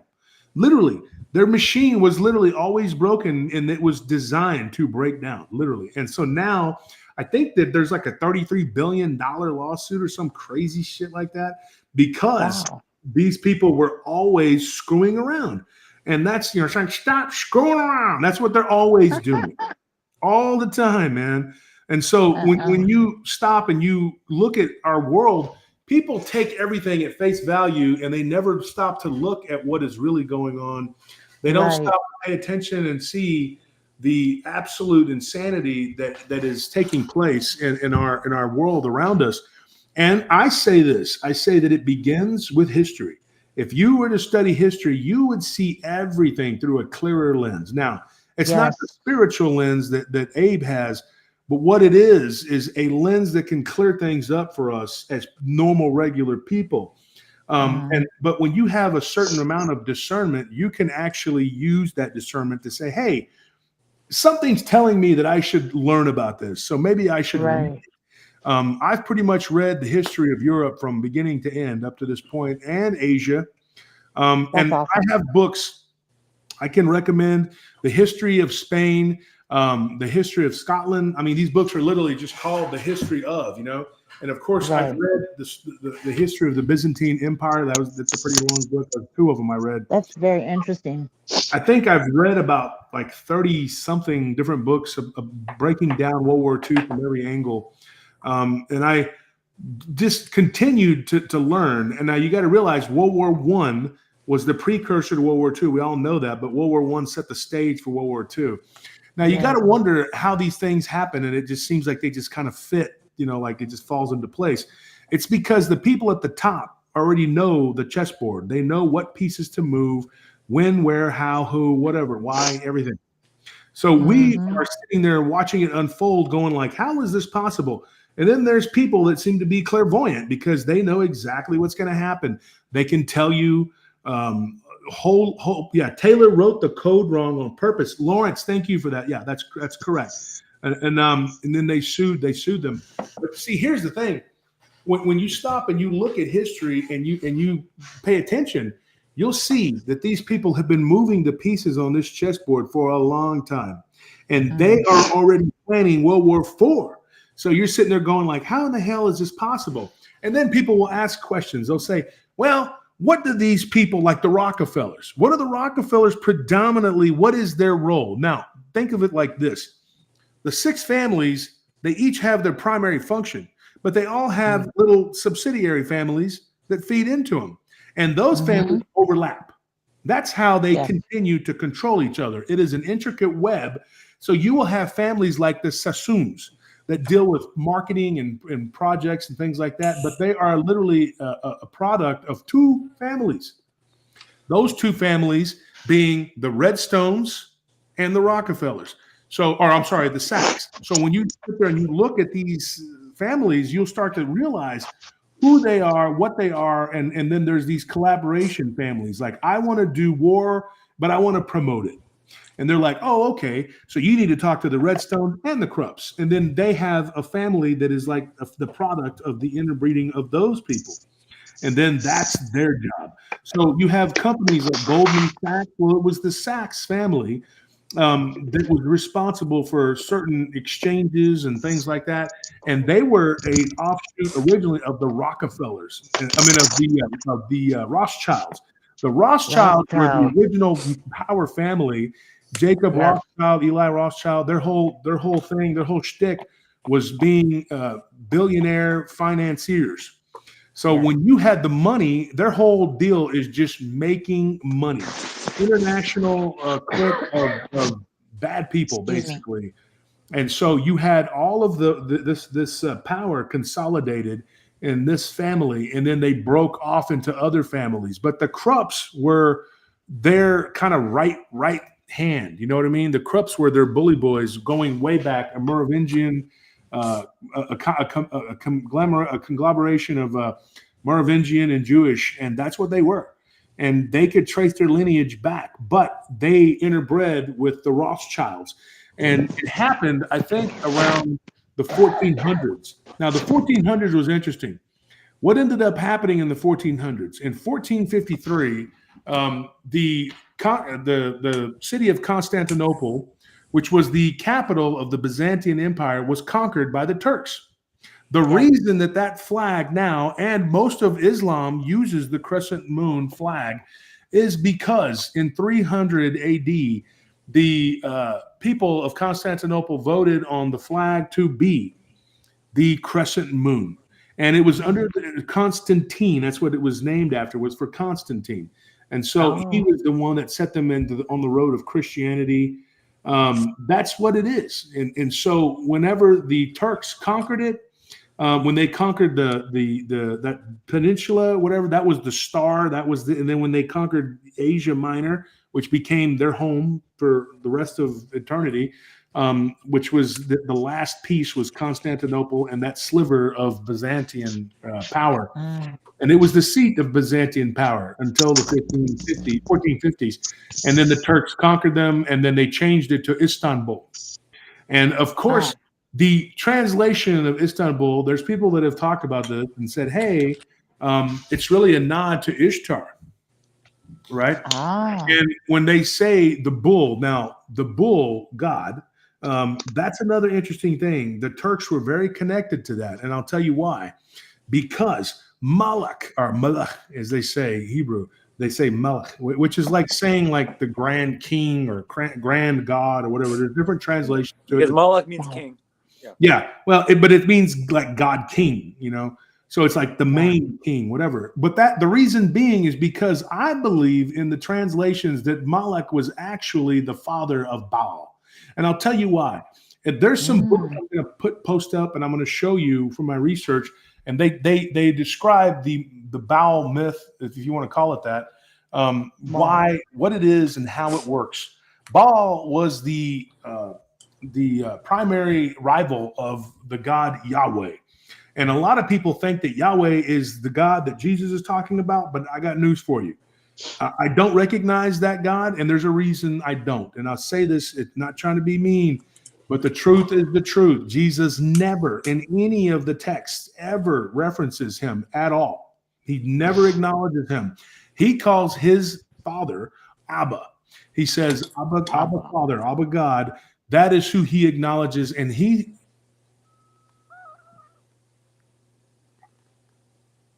Well, I can't hear anything. I know. I think Did Josh freeze? Froze up. Hey, but I'll tell you an interesting story about the light from yesterday is up there. I've never seen him refer to his father as that either, which had me wondering. Baal means king too. B-A-A-L Baal means Lord or king. Yeah. Not a good one. What happened, Brother Josh? You froze up? So didn't they sacrifice babies to Moloch? Yeah, they did. I'll be right they back. had a thing called the Tophet, and so like little Muppets sat on the Tophet or Tuffet. The Tophet was like the burnt offering. And they would have this brass bull, and they would put the child. Oh God, I remember that one in the arms. But hey, Josh mentioned the Merovingians. I just want to tell you the interesting story about the Merovingians. So the Merovingians. Try again. It should be back up. Yeah, Josh, we want you back, Josh. The Merovingians, like the earliest story we have is that the oldest Merovingian woman was out swimming in the lake, and there was something called the Bestia Neptunus, or the Beast of Neptune, also called the Kinotar. And so she had sex with the Kinotar, and then that's how she had Childrick and the other Merovingian kings. Merovingian means the long-haired kings, by the way. But the Bestia of Neptunus was a beast of Neptune, and so the Merovingians are both descendants of Satan and Jesus. And so can you imagine the family reunions that we have? They're really interesting. Yeah, but that's the story of the Merovingians. And there's really cool stories about them too. But yeah, they were long-haired kings, and Josh was all right about whatever he said about the Merovingians. They they were slowly taken over by the princes and the people they put into power and the mayors and stuff like that. Oh, okay, But, Josh. Internet cut off.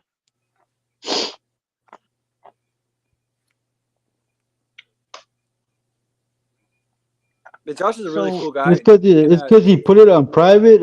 Exuberance. He put last night's episode on private because I got up looking for it and I couldn't get it.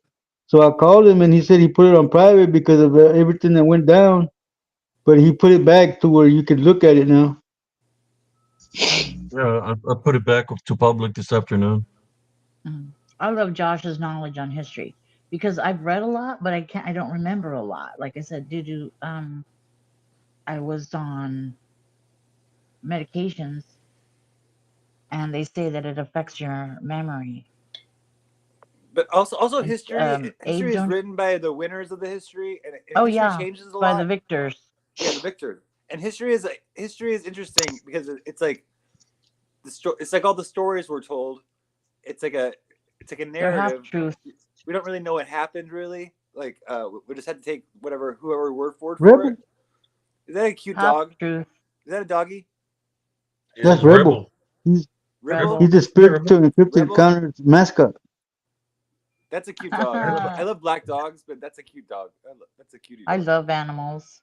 Yeah. And that's the reason Yeah, I know that he's trying like, you to guys are good hit me guys. up for and, a like, treat, but I ran out of treats.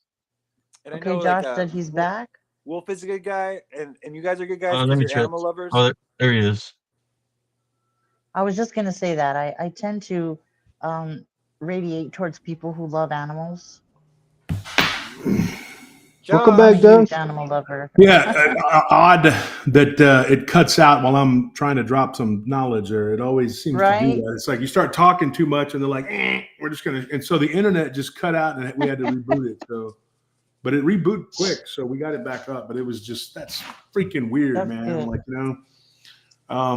they don't like you talking about certain things because you're bringing No. knowledge to the people, and that's what we're supposed to be doing is bringing knowledge. Jesus says, "My Right. people die for lack of knowledge." I keep repeating that like a parrot. and Josh, Right. Josh, also you can bring the knowledge. It's how you say it. Like because nowadays everyone's allowed to pretty much say everything. There's so many off the wall conspiracy theories. There's so many like so much misinformation, and there's so few people telling the truth.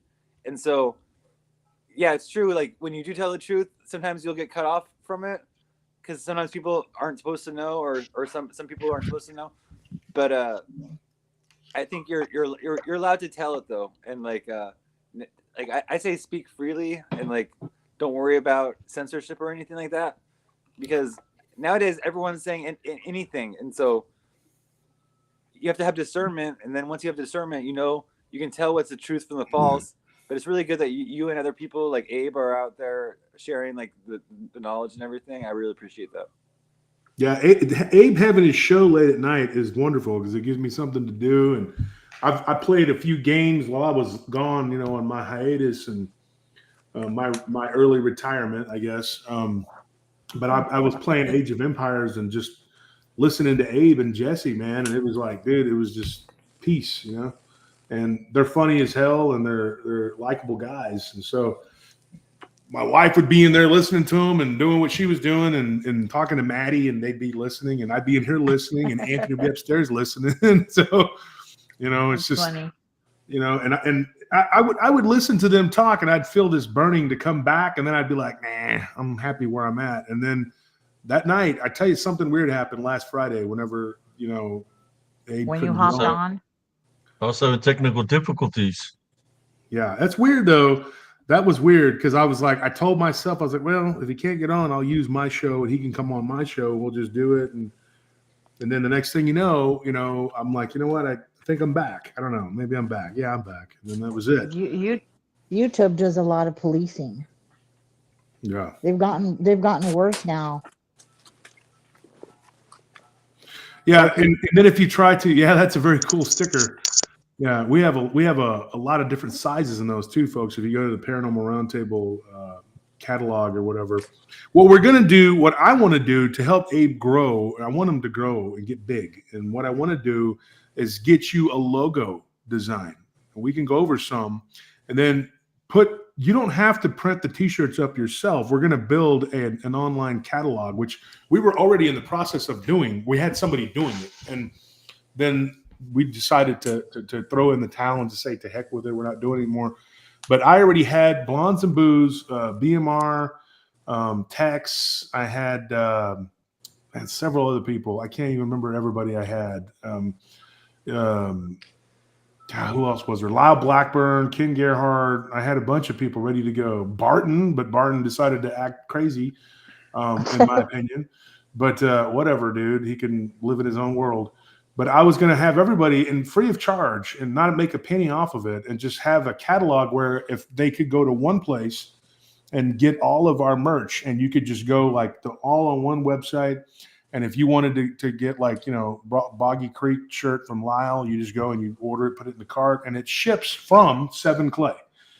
Seven Clay, I've watched that company grow over the last few years, and it's my friend Josh Sprague who owns that company. Josh is a really good guy. I should know because I'm a Josh, and I'm a great guy. I'm joking. But no, seriously. So I think it would be awesome to have we create a logo for your channel, or like you can use That's that. cool.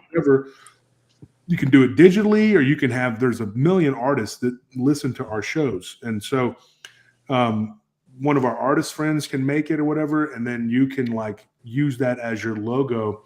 And I would suggest doing what we do and get it copyrighted and trademarked. We have the name and the logos copyrighted, trademarked. So that's something that you could do. Once we get this catalog up and running. I haven't been able to go to Seven Clay to pick up our new merch because my leg now on my right leg and my knee has gout, and my left foot has gout. So I'm not doing too good. And that's just not a healthy state to have high levels of uric acid in your body. I'm trying everything. I don't eat things with levels of uric acid, so I don't even know how it's happening. But very suspicious timing. Can I make a suggestion? Yeah. Josh? There's a doctor on YouTube, and his name is Eric Berg. Mm-hmm. Oh, yeah. I know Eric. He has enlightened me so much. Mm-hmm. Like he that just guy had a is show about. Man. He is. He just had a show about gout. Yeah, he talks about gout. Yeah, I think I might have already seen that because I watched him break down the Wim Hof method, which is a breathing method. And see, I always take cold showers and I do the Wim Hof every day, but I haven't done the Wim Hof in the last month. I've just been kind of like, catching up on work and stuff. And so I need to get back into it and doing that because I was doing really good and I was a lot more healthy when I was doing Wim Hof breathing. If you don't know who Wim Hof is, look him up. Now, everybody's giving him a bad rap because some people have died doing his technique. Yeah, because these people are doing crazy shit like doing the breathing and then dunking their head in cold water. What the hell, dude? If you're out of breath and then you stick your head in water, like what in the hell cold do you water think is going to happen? I mean, it's crazy. You got to think, hey man, this is probably not a smart move on my part, Right. Yeah, but he just came out with the recent video on gout, Josh. Mm-hmm. So you should go there and check it out. I was like, oh my God, I gotta make a suggestion to him because he's a brilliant doctor. Yeah, he's good.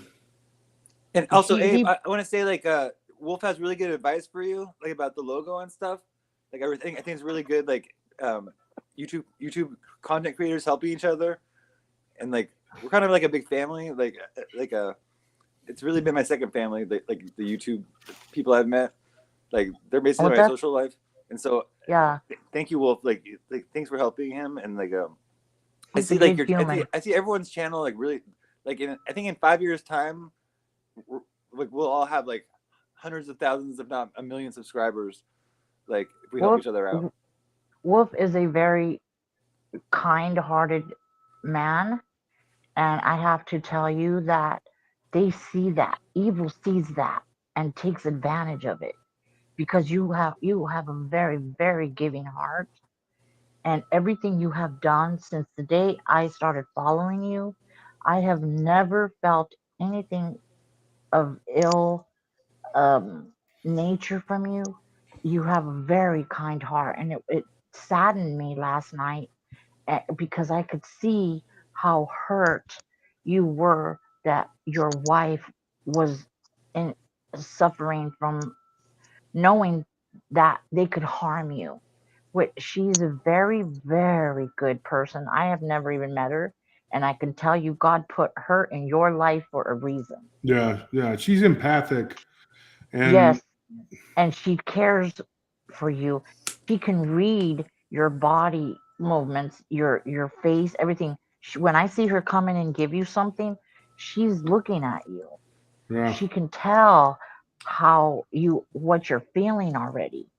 And that just made my heart break when I saw you.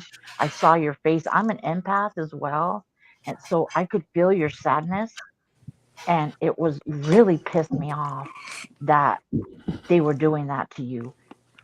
Like Well, they're the they're gonna guy, they're gonna pay. They're gonna pay for what they're doing to you. and then the guy was saying all this crazy, stupid stuff, and I'm just like, dude, I mean, he's threatening to kill everyone, and he's using these ridiculous excuses, and it's like, dude, it doesn't matter, you know. Right. What I may have said or didn't say, it doesn't even matter. It wasn't said to him. No. So he can, Right. he's going to go to court and he's going to try and tell them, well, he said some stuff. And they're going to be like, nobody cares about that. We're talking about you. He did nothing to you. Right. And you're threatening to kill him. Right. And then you Right. threaten to kill the host and his cousin on the show. Like, how stupid are you? You threatened to kill his wife. You threatened, he said so much crazy shit. There's a whole bunch of stuff that was posted. Go to PRT News when Okay. was over on Rumble and just go listen to the crazy shit he was spewing. Wow. I mean, he's threatening to do all kinds of crazy stuff. And this is what we're dealing with, is this unhinged, mental, crazy fringe people who threaten to kill us. They threaten to kill the people from Hellbent Hall. They threaten to kill Abe, and they threaten to kill Nellie, Anthony, whoever the hell is associated with any of us. They want them dead. And of course, BTAs, that's what I call Barton. BTA, Barton the accuser, he went off on Crystal, Tweety, and said a bunch of crazy damn shit to her, screaming and yelling on the phone, and just all kinds of maniacal, crazy behavior. This is demonic, dude. And then he's like, oh, well, Josh trying to ruin my life. Like, what? You call people up with Larry in the middle of the night and tell people a bunch of crazy, stupid shit, and then I ruined your life? Dude, get yourself into a mental health facility and get checked. And then go to see a priest and a cleric and a rabbi and everybody in between. They need to go to rehab, because all of their behavior is screaming something. Yeah, they're meth addicts. They are meth addicts. Crazy, and I can tell, because I knew a lot of them. I know that behavior. They get paranoid schizophrenia from that. Summerside of Life, I want to answer that question. I can't take colchicine or colchine, whatever it's called, because it does certain things that interacts with my health. So I can't take that. It's not that I'm not taking your advice. And as far as gluten goes, I eat keto bread that doesn't actually contain gluten. And I actually, for the last, I don't know how many weeks, I've been not eating certain foods. And for the last several months, I haven't eaten other certain foods. And it just kind of goes back from there. I don't intake a lot of red meat. I eat red meat maybe once a week or maybe once every 2 weeks. I don't even really eat red meat that much at all. I've really weaned myself off of it almost altogether. There's a lot of reasons why I don't eat it. I won't eat pork, but I just don't eat that. And I don't eat dark meat turkey because it's huge cause of gout. It's got a lot of the purines that cause the crystals from gout. And so you don't want to eat that. No. So there's a lot of things I don't touch. And so even then I still have this problem.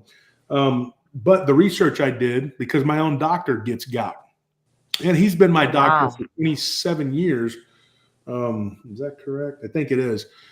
So him being my doctor for that long, since the 90s, whatever, this dude, he gets gout, but he didn't get gout until after he had Omicron. And I'm the one that actually told him that I thought there was a connection to it. So he looked into it. Several of my friends that are, around my age, some of them are 10 years old, 10 years younger. So you're looking at like a kind of a wide range there. But it was about a 30-year age group there. but that How old particular are you, age group, Josh? I'm 49, but I had Oh, Omicron 3 okay. years ago. So if you look at Ah, since then, I've had gout 6 times, and I've had kidney stones 3 times, and I've had AFib like uh, 2 or 3 times that I know of. oh my So gosh. people are getting AFib and gout and kidney stones, and it's something that they never had before. I never had these things, never. So Wow. it's like all of a sudden it's just real prevalent, you know. I take that back. I had a kidney stone one time, like 10 years ago, maybe. No, it would have been Welcome both to so 2016, I had a kidney stone, and then I passed it. It was bad, but it wasn't like the ones I got after having Omicron. Wow. So I think Omicron COVID actually caused a lot of it. I really do, and so yeah, summer side of life. I was like, you know, yeah, it's the feed. You're exactly right about that too. It's not the meat; it's the feed. It's what they feed them. Yes. And if they're feeding them Yes. certain things, you know, then the meat is bad. You don't want to eat it. Well, the corn they And feed them. prion shedding. Yeah, that's another problem with the people who have been vaccinated. They actually do shed prions, and they are full of a substance called graphene. And so you don't want that. Graphene is something really bad. It's not good. I think it's connected to the Hydra, which is literally the black goo.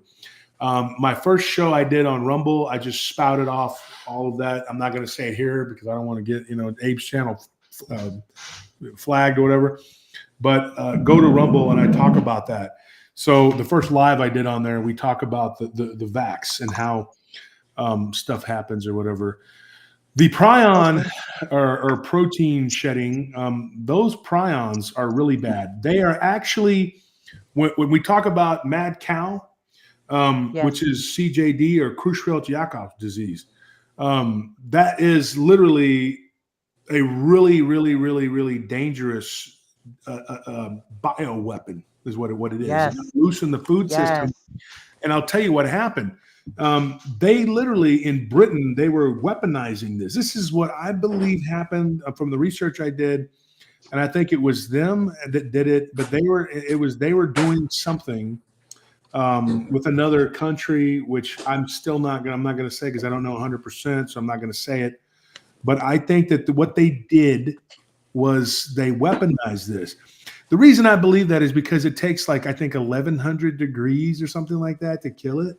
So you're going like, what in the hell is this? And it is not a virus. It's not a bacteria. It is a prion.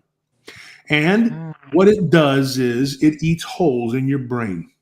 And if you eat one of these burgers, these delicious Jack in the Box or McDonald's or Burger King or Wendy's or any of these garbage places, if you eat that really bad meat that is made from 1,000 cows and who knows what else kind of crap that they put in there, you know, who knows what kind of meat is really in it.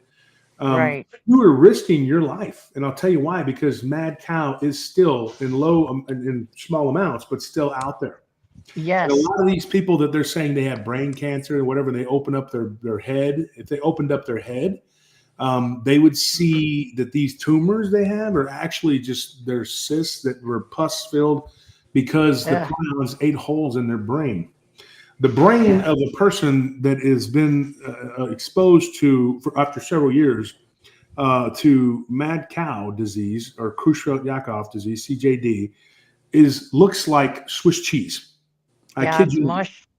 Yeah, and so this is a horrible thing. People don't understand this. Now, not too long ago, off the coast of New Zealand, they caught a shark that had a seagoing version of this. What? And it was yeah, and well, it was about 2018, I believe, but it was hushed up, and a lot of people were like, "Well, how do we know this?" Because Russian media, it's a lot different than our media. And comrade, we say different things and we tell you bullshit that no one else is going to tell. But then we tell other things like Putin is not a bad guy. You are a bad guy. You talk bad of God King, we do kill. How about that? So, but they'll tell you everything else, like who the hell the red pope, the gray pope, and the blue pope, the green pope, the Power Ranger pope, whatever. They'll tell you everything. But don't talk about Master Lord Putin because then Putin acts. So that's a problem. They don't take that shit. So when you stop and you look at this, so you to disseminate all this information, you have to go to different sources. So when you go to different sources, that's when you get the full, whatever. The And truth. so you go to the different search engines like Yandex and certain others. There's others too, and you can use those. And so you have this ability to discern this, and listen to it and use discernment of what you think is right or wrong, because all the media here just speaks with one voice and they lie. They absolutely Yes. lie. And Yeah. all they do is say the most ridiculous crap. And so you're just sitting there going like, what in the hell is going on? One day it's monkeypox, and the next day Right. it's, cancer of the eyes or the nose. I mean, you don't, and this causes this and this causes that. Well, they know because they were giving us fluoride and glyphosate for a long time. Glyphosate. Glyphosate Yes. is horrible. I mean, Now, isn't that the cause really instead of gluten? Because the gluten is all the grains have that in them. Isn't that the key instead of gluten? Isn't that the real source of it? They put Glyphosate? that in a lot of things, and it's because they're trying to make us Welcome, sick, Boulder Curiosity. weaken us. That affects your gut, Mhm. and your gut rules everything in your body. Mhm. Probiotics, and then you have to feed it with prebiotics, and that Yes. is the key. Yes. And when you sit there and you look at all of this information that's not being let out, and the biggest problem is the base. Now, you can take all the supplements that you want, you can work out, Right. you can do all the healthy things in the world, but if you don't take your basic B, A, D, C vitamins, then you're wasting your time, because that is the building blocks of the pyramid. When there's people that are like, I take this, I take that, I do all these push-ups and Doesn't and I'm matter. like, do you take A, B, C, D, then whatever? And they're like, Right. no. I'm like, if you're not taking a really good supplements, base vitamins, you're wasting your time, because your body needs those, because our food that we eat is not doing it. And I'm willing to bet most people are not getting the nutrition that they need. And then they'll buy something because it's labeled and it says, oh, this is prebiotic, this is probiotic, and blah, blah, blah. Look at the companies. Look at the names of these companies, because you might be eating sawdust and you don't even know. You're just swallowing pills made with sawdust. And Well, I'm they're not feeding joking. that They to have had pigs. companies. I'm sorry, what? They're feeding plastic and sawdust to pigs. Yeah.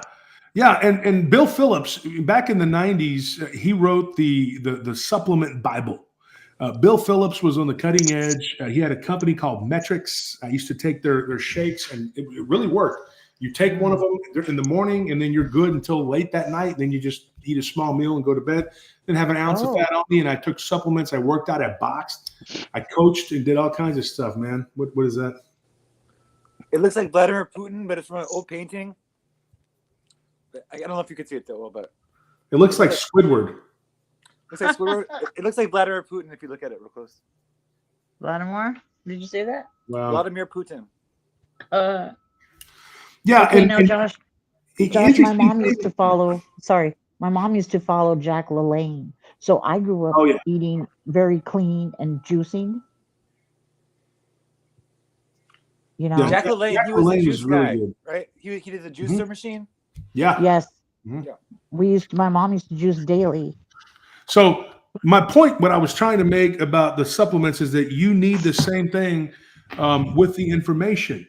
And that is where the key is. And so one of the things that these people that are in power do, when they see a shift in any sort of power block, they don't necessarily run over there and stamp it out. If they can stamp it out, they do. But if it looks like something that's viable, you know what they do? They shift their focus and they give it money and power, and they set it up on a pedestal. They did this with Nazism. They did this with communism. They did this over and over and over again. And get this, the Catholic Church was absolutely implicit in helping Islam to conquer the Byzantine Empire. And you may sit there and go, wow, That is a complete shock. How could this possibly be? Well, I'll tell you what. Doesn't shock me. Yeah, it doesn't shock. Yeah, a lot of people though it will shock you. But the Western Roman Empire had fallen long before the conquest of Constantinople. But the Eastern Roman Empire, the Byzantine Empire, and now they didn't remember. They didn't call themselves Byzantine. They didn't call themselves Byzantine. They did not call themselves that. They called themselves the Eastern Holy Roman Empire or the Eastern Roman Empire. And their religion was Orthodox. And it was a rival to the Catholic teachings. So the Catholics were determined to get rid of them because they had become a rival, and the Pope, he had been reduced to the Vatican.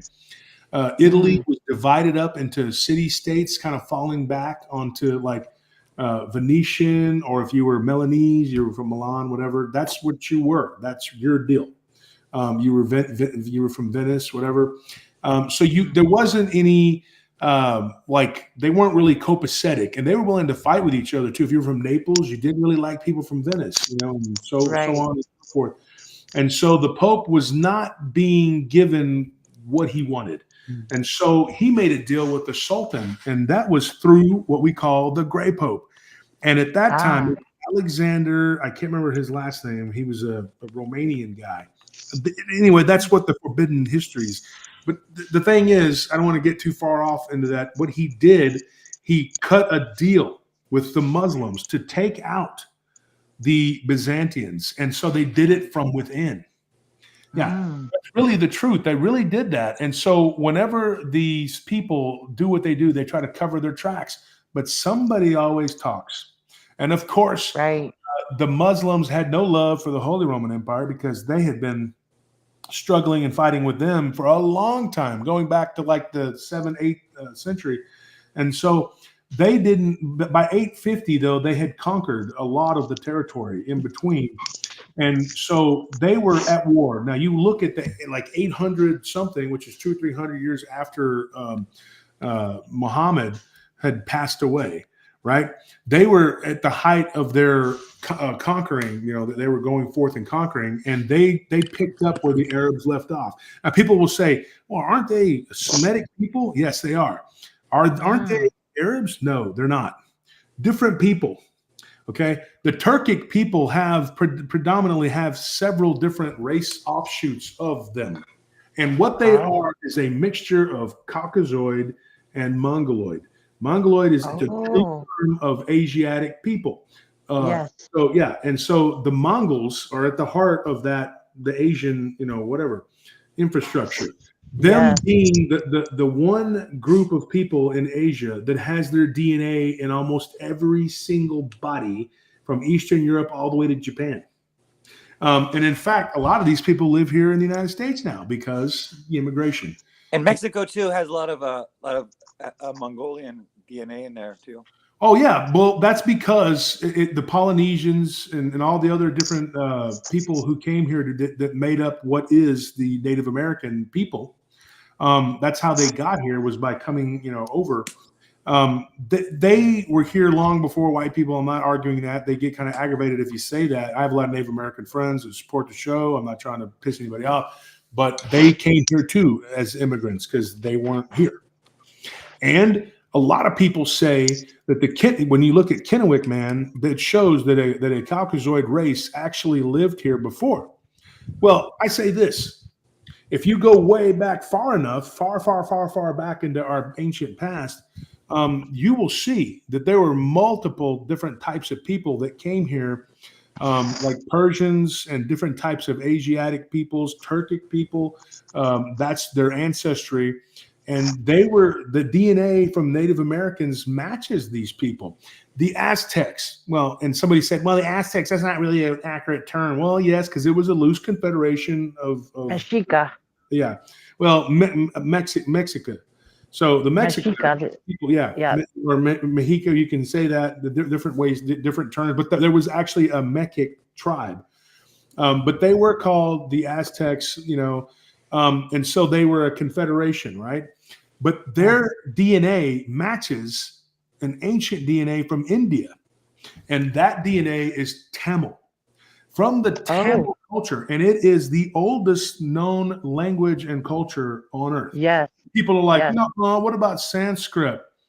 And it's like, no, Sanskrit was long, long ago. It was, but Tamil was even longer ago. Cutie. You have this long, whatever. And people will argue this because they've been taught that Sanskrit is the oldest written language. No, it's not. It's actually Tamil. And that's found in southern India. So what I was reading, the Hindu is the oldest. I was reading that, but now I'm questioning because What I learned is that Phoenician language is like the origin of all languages. No. Like if you look at No. The phonetic alphabet is the origin of all languages but one. Can you guess? Tamil? No. If anybody can guess without Googling it, I give you the no prize of the night. I'm going to give you about 10 seconds here. Is it like ancient Roman language? No. Or it's an Latin? Asiatic language, an Asiatic alphabet. Is it Japanese or Chinese? Nope. Okay. I don't know. Korean. Korean actually doesn't match up to Chinese or Japanese, which are both very similar. And also the phonetic alphabet, the Phoenician alphabet. Yeah, you're very smart though. You were very close.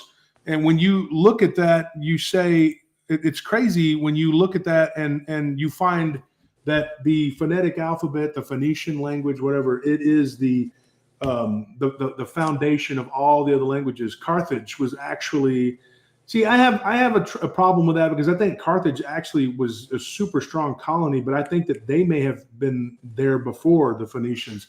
I have a different take on it, but I'm not for sure. And then there were these offshoots that came from the Phoenicians, which I believe are the Phrygians and the Chaldeans. They all came from different offshoots of this same culture. And there's all this different debate about who they are, what they are, where they were. We were talking about Moloch earlier, okay? When you look at their god, okay, they were worshiping a false version of Moloch called Nargal. That's the Carthaginians, right? That was one of Rome's earliest and most potent conquests. It was a sea trading route in northern Africa, modern day Tunisia, and I think it encompassed like 2 other countries. But the sub-Saharan, or it's a Saharan Africa. When you look at the North African region, that's where Carthage was. And it was important because they spread the Phoenician language far and wide. But they uncovered tens of thousands of babies that had been sacrificed to Nargal, aka Moloch. Yes. Bull-headed god. Now, I was talking about Baal. Baal, I believe, was his son. And I think that all these names of these different gods in these different regions, what they are, what they were, I think Baal was the son of El. Okay, I know he was, but I think El was actually Nargal. And I think Nargal is Moloch or Melech. And so Melech is actually a title, like Satan, right? It's not a title. So Lucifer is Satan, but that's like saying Wolf is king, right? Has a key title or whatever. But the truth is the truth. I think that these different cultures all had a similar origin, and they all worship the same gods, but with different names, and they put their own spin on it. And so El, I believe, was Melech. And I think that he was the bull-headed god because they called Baal's dad, El, the bull god, right? And so whenever you read the Baal mythology, he took over by destroying which was Yamu. He destroyed the sea serpent god. He was the lord of the sea. He was the serpent that was the world serpent, basically. He was the controller. And guess what he did? He destroyed him. Kind of similar to the myth of the Vikings. When you read what Thor was supposed to do, which is defeat Jormungandr, the world serpent, right? Yes. But that led to Ragnarok. And then, of course, Surtur comes. He smites the earth with fire. And then all hell breaks loose. Fenrir gets loose. His sons get loose. And the wolf eats the sun and blah, blah, blah, blah, blah. The world is bathed in darkness, but there is hope. Single drop of blood. and a tree sprouts, and the last thing you see is a wolf. Now, Yes. Iroquois legends are very similar.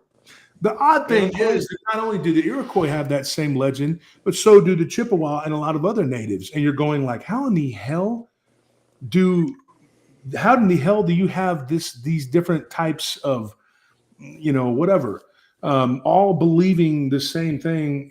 It's uncanny, right? Because there was a similar origin, but there's different versions of it.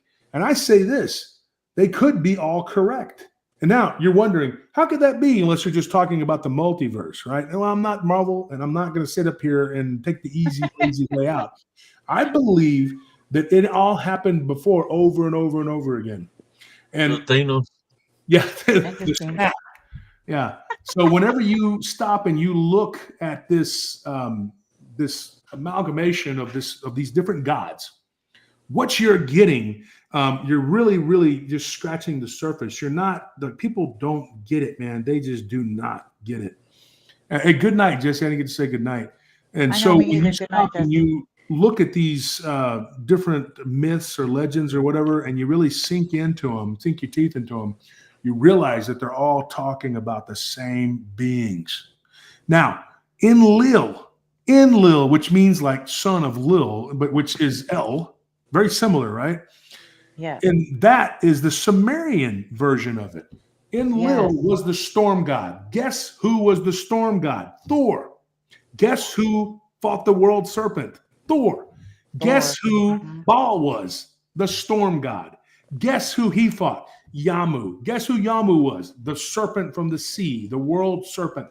He defeats him, he destroys him, and get this, he does it with a hammer. Yes. Unbelievable. You're sitting there going like, Thor took his hammer and he defeated Jormungandr, but he died from his wounds because the venom.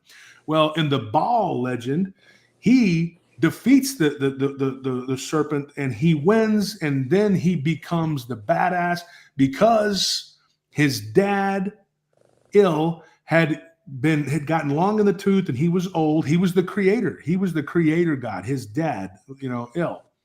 And so when you look at these people talking about their creator and all this other stuff, but then Yahweh says, no, I'm the creator and I'm the only creator, but their gods are saying the same thing. They're all saying the same thing. And we all agreed that it was the Israelites that had it right because of one thing, the prophecy. And that was that Jesus would be born from the Judeans, right? But there again, Jesus was also killed by them, and the people that are in control now claim that heritage, but they're not. They're not really. That's not really their heritage.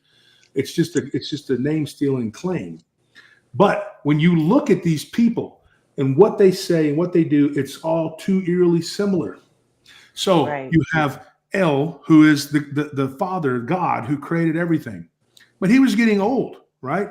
And so Baal was chomping at the bit. And so when Yamu demanded supplication from Baal and all of the people at this wedding that they were at, he was going to walk in there like, my emissaries, my people, my messengers demand that you give me this, you give me that, whatever. He's basically their version of the devil. And El was like, oh no, we got to give him, supplication. We got to give him everything. I'm gonna offer him this and offer him that. And he really sounds like a teeter-tottering old guy who's on his last leg and is just doesn't want to fight. And let's just solve this amicably and just give him what he wants, because Yamu is powerful now, right? Baal was like, now F that, okay? I'm gonna kill this dude, okay? So he goes to their version of the guy that works. I forgot his name, man. In the Norse mythology, Heimdall. No, not Heimdall. Who's the guy that beats the hammer? He makes all the stuff. It's like the king of the gnomes or something like that. Yeah, king of the gnomes. Yeah, you're right. But he's the guy that makes the whatever. Well, theirs was called like Ashtargu or something like that. But anyway, that was the version of that. Now you got to remember, this was in a place called Urgot, and Urgot was actually in Israel. It was in northern Israel, and so really and truly, it was the Israelis or not Israelis, Israelite version of the legend That's why they were always falling back and worshiping these dudes, because their neighbors were really their same people. It's like you're living in Austin and people in Dallas are worshiping this dude, and you're like, well, their God's funner and more hip, so let's worship him, you know? And you're just like, people in Dallas are doing it, and why aren't people in Austin doing it? Well, let's all just get on board and do some child sacrificing. But the funny thing is that there was a king called King Azaz, and he was an Israelite king who actually, one of two, who worshiped Yahweh and demanded child sacrifice in the same way that Moloch did. And they demanded it, and they said that Yahweh asked for this. It was the same thing. But then later on, when the scribes took the text, the ancient text, it was pretty obvious that they had taken it out and redacted and then changed it. And then they posted something in there saying, anyone doing sacrificing is to be destroyed and blah, blah, blah, blah, blah, because that's what Yahweh says. But it was Yahweh, according to Azaz, who demanded the child sacrifice in the first place, and the priest backed it up. So you have this weird contradiction that's constantly happening, and you don't really understand like why it's happening or what it is. And you're sitting here going like, how in the hell is this? How does this work? You know, it's very simple. We got it wrong. When you stop and you look at these legends and these myths, and then you stop and you go back and you're like, how in the hell does all of this fit? How does this work? How does this make sense? We got to make it make sense, because you can't wrap your brain around it. And then you stop and you go, it's a very simple thing. To me, it's a very simple thing. The reason that Christ is so central and so important is because he says that I am the way and the light. He who follow me shall not perish and have everlasting life. It's a very simple thing. He says there's no way to the Father save through me. Right. He's telling you that if you try to call upon God, you're going to be worshiping something else. Interesting. You know, so you're sitting there. What is it? It says, thank you, Jesse. I didn't like this troll account. Like all that. That's somebody was Bonnie trolling. Bear. That's No, Bonnie Bear. it's her account. I'm trying to got to figure out how to bring her back, since she hadn't got accidentally blocked like a couple of weeks ago. So she's using that account for right now. You should ask Anthony, Abe. Yeah, Anthony can help you. Yes. So There's some people that got blocked accidentally. Yeah, well, there was a lot of trolling going on, dude. Yeah. Josh, I like your story about you told the Sumerian legend. Mm-hmm. I just think it's like, remember, like Enlil had a brother named Enki. Yeah. And so Enlil was they disagreed on humanity. Yeah. And Enki was kind of almost a Prometheus figure in a way. Like he wanted to help people. He like had a love for human beings and stuff like that. He cut for us. That's what he was. And Enlil wanted to destroy us. He was the storm god, and he was like, I don't want to. And Enki was actually the favorite son. You know, people don't realize that and that's the same thing. Baal's brother was actually the one that he was more nice, he was more kind, he was more level-headed, and his dad, El, who actually loved that other son more, but Baal was more fierce and more strong. So the stories match up with a little bit of a little bit of dissimilarities there, and you're sitting there going like, how can people miss this? Well, people don't want to read anything religious or otherwise outside of their fear of what they've been taught. That fear is everything to them, and so they're afraid to make God angry, right? And so whenever you start Mjolnir was the hammer. Yeah, it was a hammer. Yeah, it says that was the Norse god. That's not correct. That's the hammer. No, it was the hammer's name. Yeah, that was his name. But he was created by, I forgot his name. Somebody can look it up. But there's a dude that actually was the one that created it. And when you say the name, I'm going to remember it. I keep wanting to say Heimdall. I know that's not correct. He's the one that guarded the gates. But anyway, they had their own version of it. And the guy's name was like Ashturgru or whatever. And that's the guy that made the hammer. Or Baal to go and do this, whatever, you know. He's probably the one that made the the amazing Thundercat sword for what's his name over in the LBO. And the name of the name of the dwarf, the ruler of the dwarf is named Motsonir, or Motsognir. Yeah. Okay. Yeah. He's like the ruler of the dwarves, and the dwarves are the really good craftsmen. They made all the weapons and everything, and they like because they're from the earth and they have elements. Yeah. They added elements that we didn't have, which could have just been, different types of metal that they could mine and get down to. Was it like magical swords? That had Yeah, like basically sorcery on them? used with types of elements. Yeah, for it sure. was like a Jedi lightsaber kind of thing. Yeah. It would grow. Woo. Yeah. It was like It's a wand. the sword that grows and that glows. But I remember there's a really good Norse story about like Freya and like someone The stole huntress. Freya's hair. Freya. That's my puppy's name. My cat's name is Freya. I have a cat named Freya. What? Yeah, Freya is the huntress. Yeah. Yeah. Yeah. Freya's the goddess of women. And she's the goddess of women, and like she was I think she was she married to Odin, or I'm not 100% Well, I sure. thought that Freya was like Thor's sister or something like that, wasn't it? But I think she's a ruler of women. Like she's a goddess of women, and she has a cat. She has a like a chariot, and it's pulled by black cats. It's pretty cool. Yeah, she corresponds to Baal's sister. Baal had a sister who did all the same stuff. Freya was the goddess of war. She was the huntress and She was the head of the Valkyries. So she was the head and Valkyrie. Baal. Let me look him up real quick, and you can see his sister. She was fierce. She's also the character in the Vikings. Yes, and a lot of the Viking stuff is like I'm descended from someone named the Longobards. They're called the Longbeards. Longobeard, yeah. Yeah, and they like in like our oldest picture. It's a picture of Odin and Freya because they came from the north, and so they worship Odin and Freya, and that was they're an Italian family.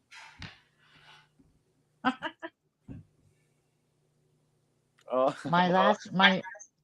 have roots in Emilia, Italy. In Italy, awesome. Northern Italy. Northern Italy. See, I did my ancestry, and then you take your ancestry results and put it on a different website called my True Ancestry. It'll tell you Aneth, that's her name.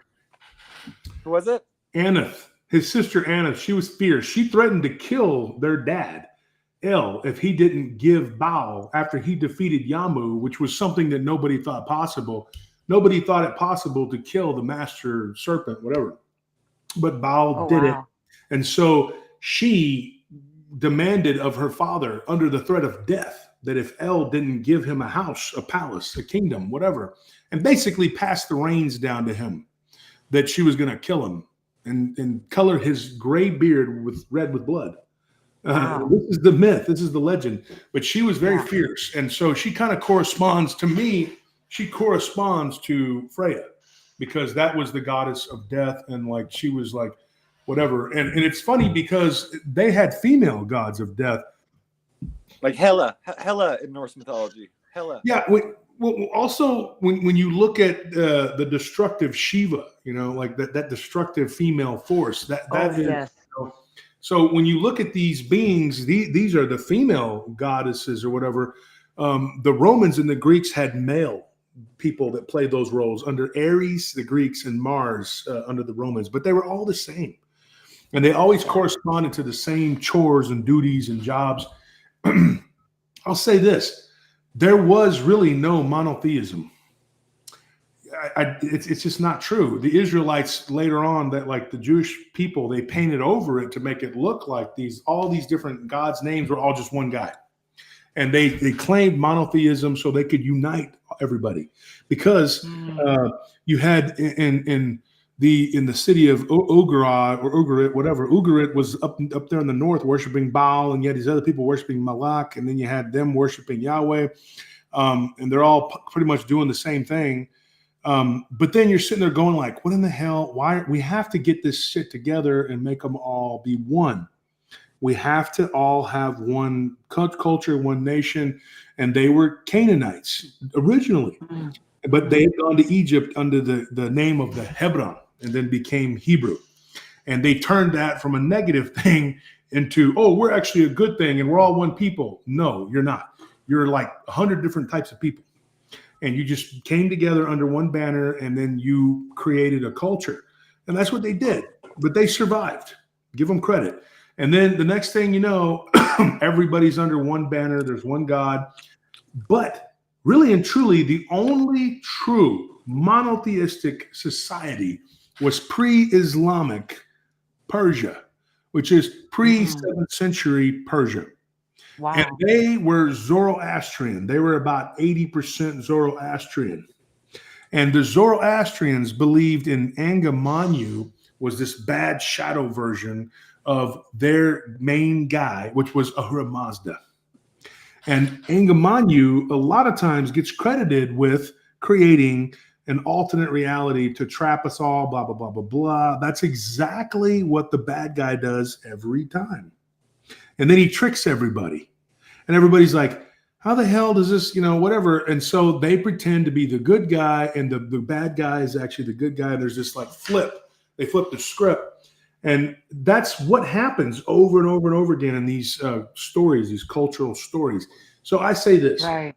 If we don't have the correct base and we're not worshiping the correct God, then how can we get anywhere or do anything? That is a problem. And I've thought about it a lot, and people really don't understand. And so I can sit here and give a speech and I can proselytize all day to people, but there's going to be people that are like, oh, you're hurting my ears because what I was brought up to believe is a very simple fairy tale story, and I want to believe that. And so I'm going to keep believing that. And so I'm not going to believe you because you're not right, even though you've done the research and I haven't. The people don't care. They don't give a crap. They want to be comfortable and go to sleep at night thinking that they're not going to burn in hell, which is understandable. Not only do you not want to lose your place in heaven, you don't want to go to hell. But I say this, and I say this unto you, all of you, everybody. If you're worshiping the wrong God and not the Father of Christ, and you're calling this God by a specific name that Jesus never used, ever, not in any of these texts. Good point there. Then I tell you this. Are you worshiping the right God to get to heaven? Because Right. Jesus doesn't say a name other than Abba. So you really got to stop and look. I've done the research. I know what I'm talking about. I'm not a dumbass, and I'm sorry for saying that, but it's the truth.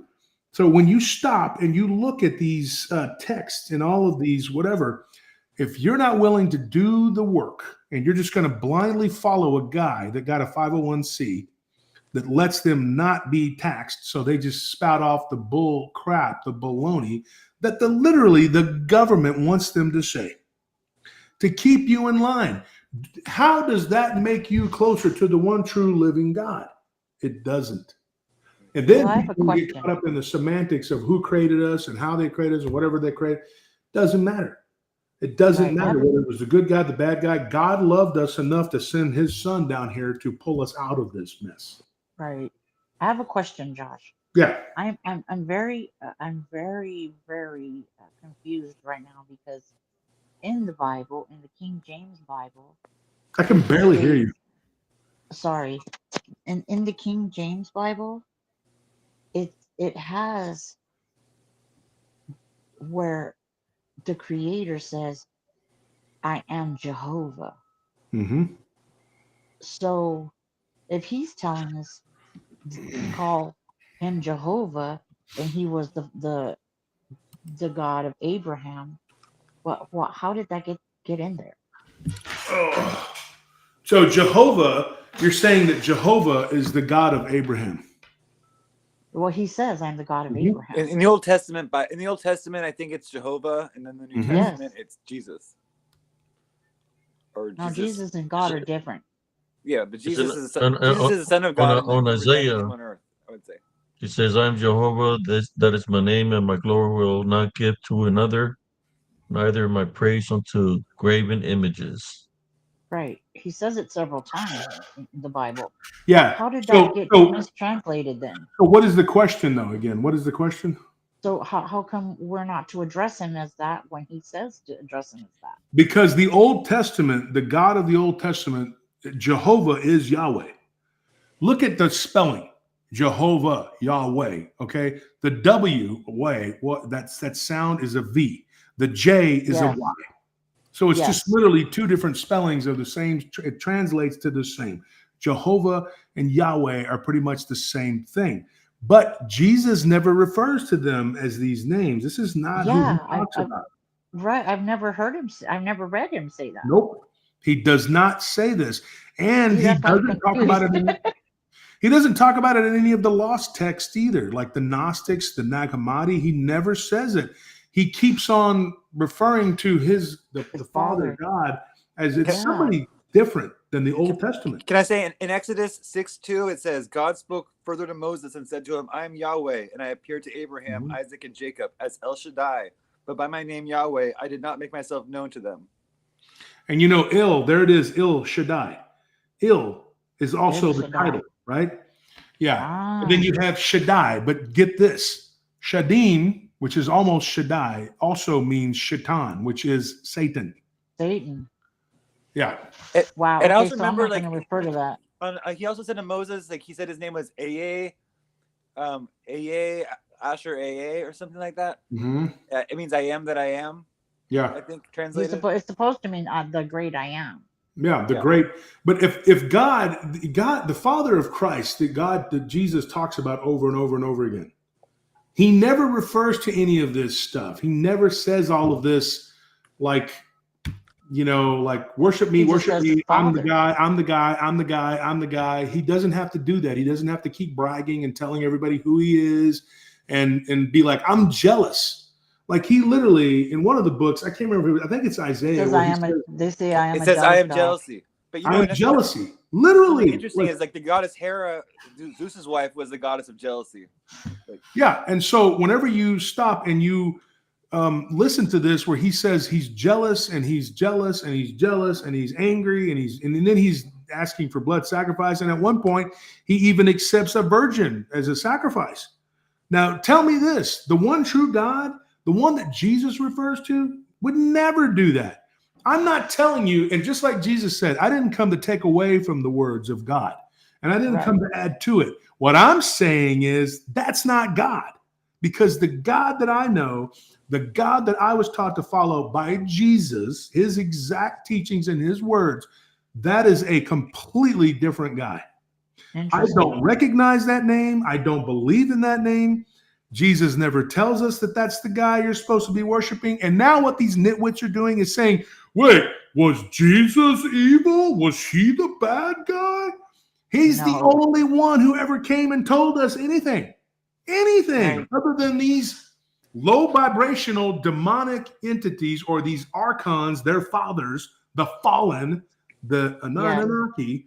That's what they are. And then they said, we're God. I'm God. Hey, man, look at me. Right. No, you're not. No. Right. Jesus clearly states that you cannot get to his Father through him. Yet now these fools are going to sit there, and there's one of them that just really made me mad. I watched a video earlier, which just pissed me off. And the guy's arguing that Jesus is actually the devil. What? And I said, he may play the bad guy in the story from the Israelites, from because the Judeans hated him because he said he was the father of God. And then they said, which father do you speak of? And he told them this. He says, your father is not my father. He's like, your father is Shaitan, and you're of the synagogue of Shaitan. Yep. And he says, my father is all that is, all that was, all that ever will be. He's Abba. He told them that your father's the father of all lies. Mm-hmm. Didn't he say that? That's Satan. And so whenever you stop, he's the Lord of illusion. He's created an illusory world. And at one point, he even says that he created evil. Why would you create evil? To create mischief and do all these other things?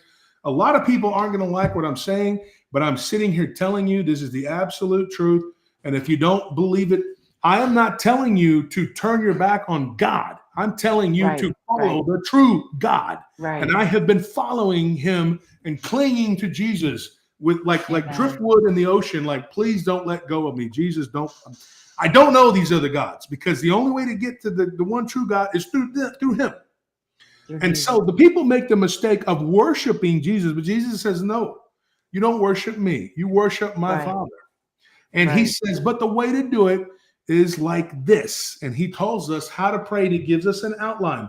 Our Father who art in heaven, hallowed be thy name. Thy kingdom come, thy will be done on earth as it is in heaven. Give us this day our daily bread. You know what I'm talking about? Everybody knows that prayer, It's the right? Lord's Prayer. Yes, forgive us Yes. our debts as we forgive those or the debtors, or it says forgive us trespasses as we trespass against us.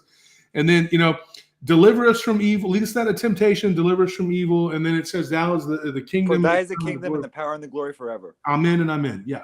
Yes. Now, when you stop and you look at that prayer, and then your version of it should be something similar. But when you start your prayer, now translating it, you need to start in the name of Christ. I pray unto you, God, in the name of Jesus. I ask these things in the name of Christ. Your will be done. Acknowledge that it's his will. You don't have the power. Give it to him. It's the way to break the matrix the devil created and set himself up as God. And Jesus tells us he is the God of this world. Right. He is the master of this world. He's the Lord of illusion.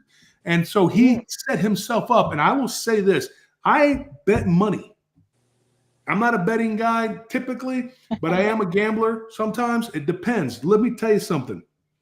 If I had to gamble, okay, and I'm not, and I'm going to say this, the deck is already stacked, but I believe that Lucifer is the God of this world. And I'll tell you why. Because Jesus says, and behold, I did watch Lucifer fall. He calls him Satan, right? Yep. But we know that Lucifer was kicked out of heaven and he ended up here. We know Because Lucifer wanted to be God. Mhm. He was God's covering cherub, and he was God's favorite angel. Mhm. But he wanted to be God, and so God, almost like a father, said, "Okay, go do it yourself," and he gave him the world to rule. And he did, and he ran it into the ground. But to me, he's the God of the Old Testament. And we, because of the Council of Nicaea and the Merovingians, I'll say this: the third to the last king really screwed up. And I think it was Eldrick. Eldrick, probably. He really screwed up. He was a Nicene king. Or a Nician king. And a Nician, you know what they did? They followed the Council of Nicaea to a T. And they went after anybody who was against the church. So if you fell out of line, you didn't pay your taxes, you didn't do whatever it was that Yahweh wanted you to do, whatever, they would come after you. And so they took everything apart on the Council of Nicaea in 325 AD. The four popes, and they made a deal with the Judeans through the red pope, which is their pope. People don't know that. They have a red pope, and the red color is important. There's a reason for that. So what ends up happening? They agree to take all of this money and push it through their whatever to keep the Holy Roman Empire going. And they said, we will take apart the Bible and we will put these people in power and give them what they want, because the money changers, still money changing, they're going to give us what we want. And guess what? The red pope, the Rothschilds, right? Which means red shield. Red shield, yes. Yeah. The Pope once the early popes called themselves the shield of Christianity. The red pope. So he was the red what? Shield. Yeah. Rothschild. The Rothschilds, the money changers, the Levites, the ones that levy. Even to this day, they'll say, oh, we have a lien, we have a levy on you, That's crazy. The Levites, that tribe, they were the money changers of the Judeans, and they were a tribe within a tribe, because the Judeans were the tribe of the Israelites in the south. And the Assyrians were allowed to destroy the northern Israelites because they had sinned against God by worshiping another God. Now, there's a passage in the Bible, and I want you to open it and look it up. He says, there will be no other gods before me. Some of the translations are different. In the Hebrew, it says, there will be no other gods beside me, for I am a jealous God, right? Yes. But why does he acknowledge that there are other gods? He acknowledges this and even refers to them as gods. That's because Lucifer wasn't the only game in town. And I'll tell you why I know this. There were others, because when the fallen came, when they came and they were set up and supposed to do what they're supposed to do, and we don't know exactly what they were doing, if it was what they say it was or what, we don't know. But we know that they had a leader, right? And his name was Samael, which meant venom of God, right? But remember, Samael was a shifty individual, and he was not really wanting to do whatever it was that they were sent here to do. And Azazel, which was another bad guy, he came along and said, you know, some of the guys are thinking that these, you know, these earth chicks are kind of hot. And back then, people were a lot bigger than they are now. They were like 20 foot tall. Yes. And so they were like, that's how they're like, how did these giants breed with earth women? Because our ancestors were huge. Right. And the Smithsonian runs and grabs them every time they find one of them, right? But anyway, so he says this. He says, why don't we do this? Why don't we all get together and go chase these chicks and let's do, and some of you were like, you know, I've been here for a long time. I'm bored. You know, Lucifer's having a party over there. You know, they're having a great time. They were the rebellious angels. Right. He's like, they had their people, and we have ours, right?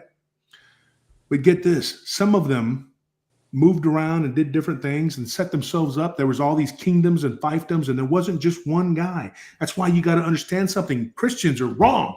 They say, oh, there's just one bad guy and they all fall in line like a military. No, they have, each one of them has their own little kingdom, right? There's one that's stronger than all the others.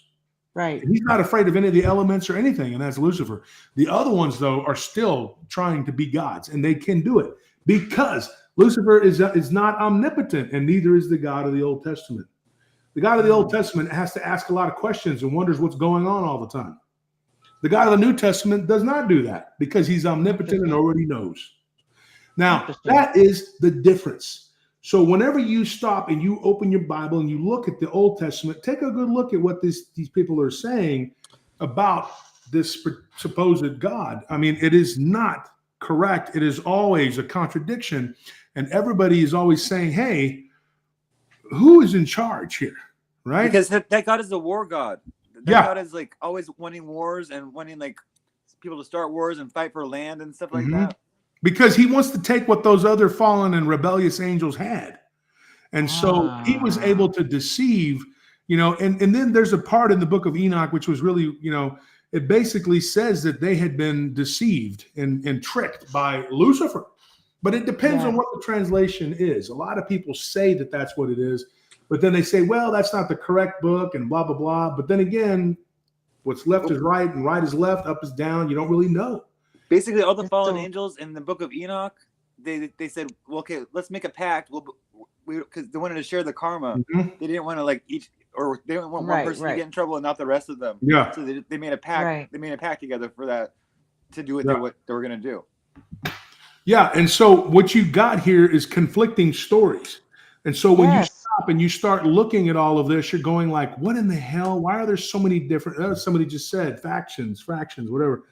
There are so many different factions that you're confused. Right. And that is because that is the nature of evil. They're all warlords and they're all saying that they're the good guy and that they're God. Yes, you to us are a God. You are very powerful. Oh, mighty and powerful, but we're like piss ants. So what are you lording over?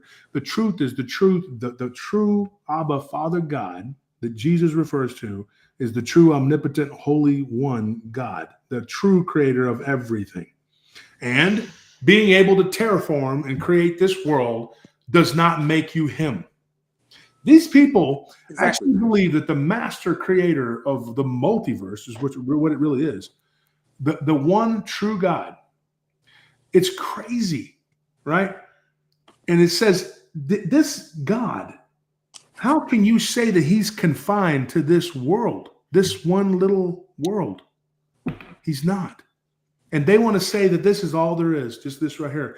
Yeah, if you follow the earthly God, who is Satan, that's a title, not a name. And I believe he's Lucifer, then he is telling you he is God. Well, he's God of this world. And he's going to punish you and make you hurt. You know? That's where he's condemned to, is here. Yeah, exactly. This is his prison planet, you know? Just like Saturn, that is where one of the fallen is. I believe it's a prison planet, but we can decide what to make of it because That's we right. have free will. We're the inmates, and we're here for a reason, right? People are like, well, I'm not supposed to be here. And when the rapture comes, blah, blah, blah, I'm not going to, yeah, sure. That is the Schofield Bible.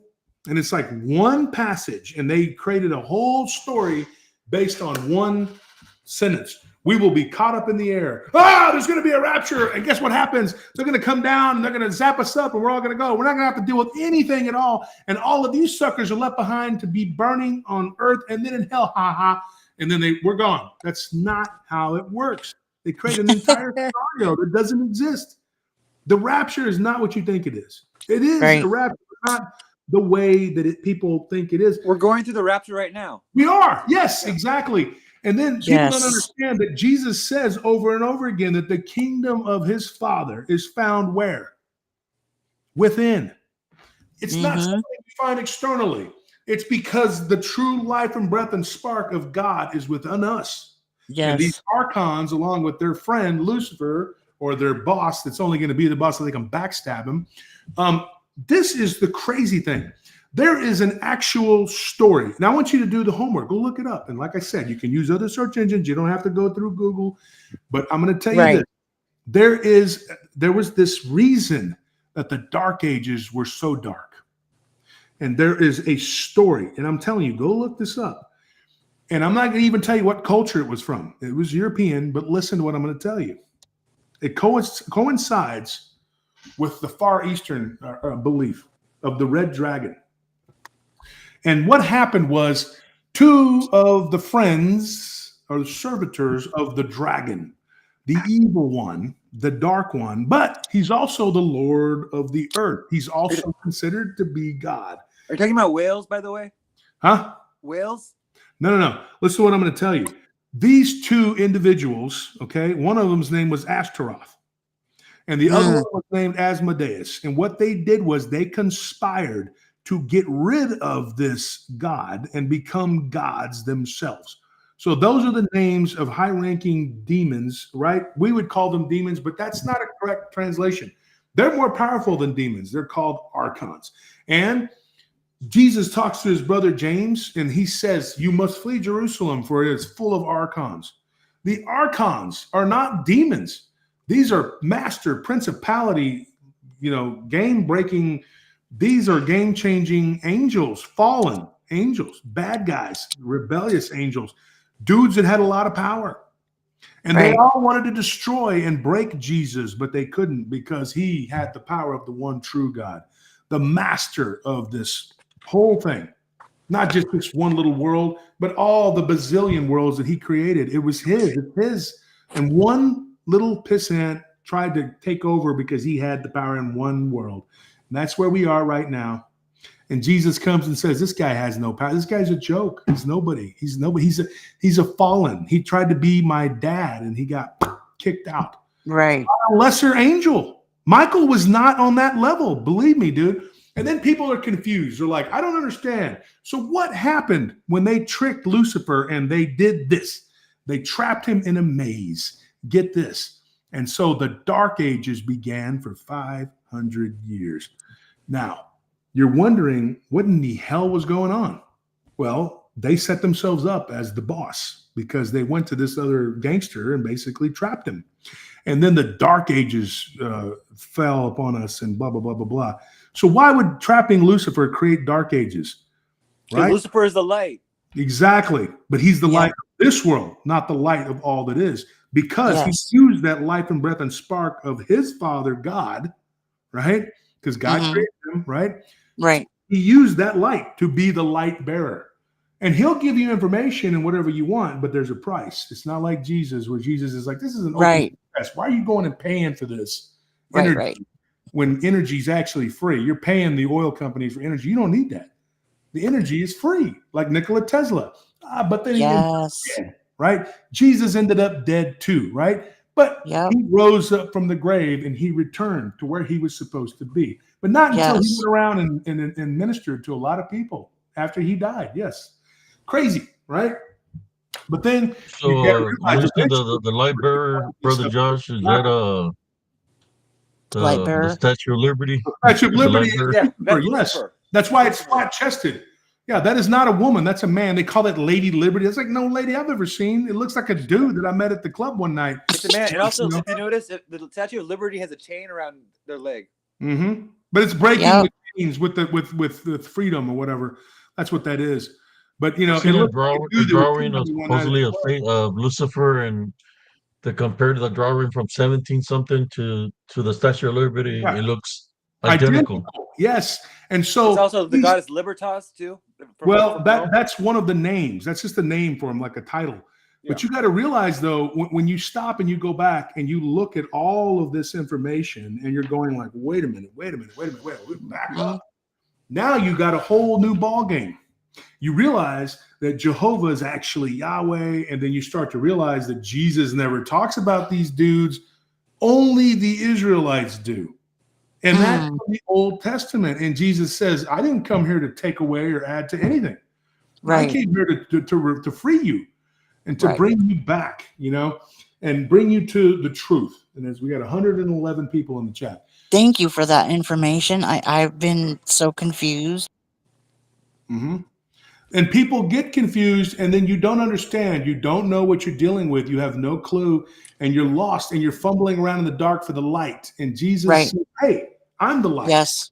Because know? God, Well, because that whole God said he's not the God of thing. confusion. God is not the God of Right. confusion. No. God brings Right, but clarity. being, like I'm saying, being raised a Jehovah's Witness, you read the Bible a lot. Mhm. Like they go from the beginning of the year, they start the Bible new, and they go throughout all the year, and they base all their information off of what they're studying, which book they're in. They Mhm. read it from beginning to end, Yeah. and you are constantly studying. Like my mom was she died prematurely due to cancer, and she told me, you can never get enough knowledge. You can never know the Bible as much as you think you do. Well, You the have thing to is, keep studying. what if somebody brought you 1,000 books, but Right. all of those books were wrong? So Right. what good would it do to have 1,000 books? So what those Right. people do is they So stockpile a huge number of books, and they tell you, you can read these books, this literature, but they wrote it all, and it's all based on wrong information. So what good right. does it do to write up all kinds of essays and all kinds of other diatribes? Right. It's just all diarrhea because Right. it's all coming from a book that was torn apart by So a council of people who were working for the enemy. right. So this is why I don't believe in the Jehovah's Witnesses, because they only came about from the maker of it in the 1800s. He came up with this. He did all this research, and he made his own thing. Mhm. And think that's about why I couldn't go back to it, because I don't believe everything that they're telling me. Yeah, it's I not. just It's not don't. correct. It's not. The That's first why I No. said it yesterday. I don't agree with it. I didn't get into the whole why, but I hope this explains it. You know.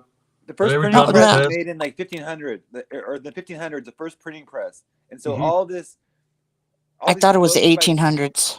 yeah, No, maybe 15. even later than No. It was. You're right. It was. And what happened was the person that created that, they killed him. They put him on the torture rack because they did not want them printing anything, because people could read this stuff and say, "Whoa, Right. what in the hell? This isn't correct." And if you're smart, you'd look at it and go, "What in the hell is this?" It Right. doesn't make any sense. There's contradiction after contradiction.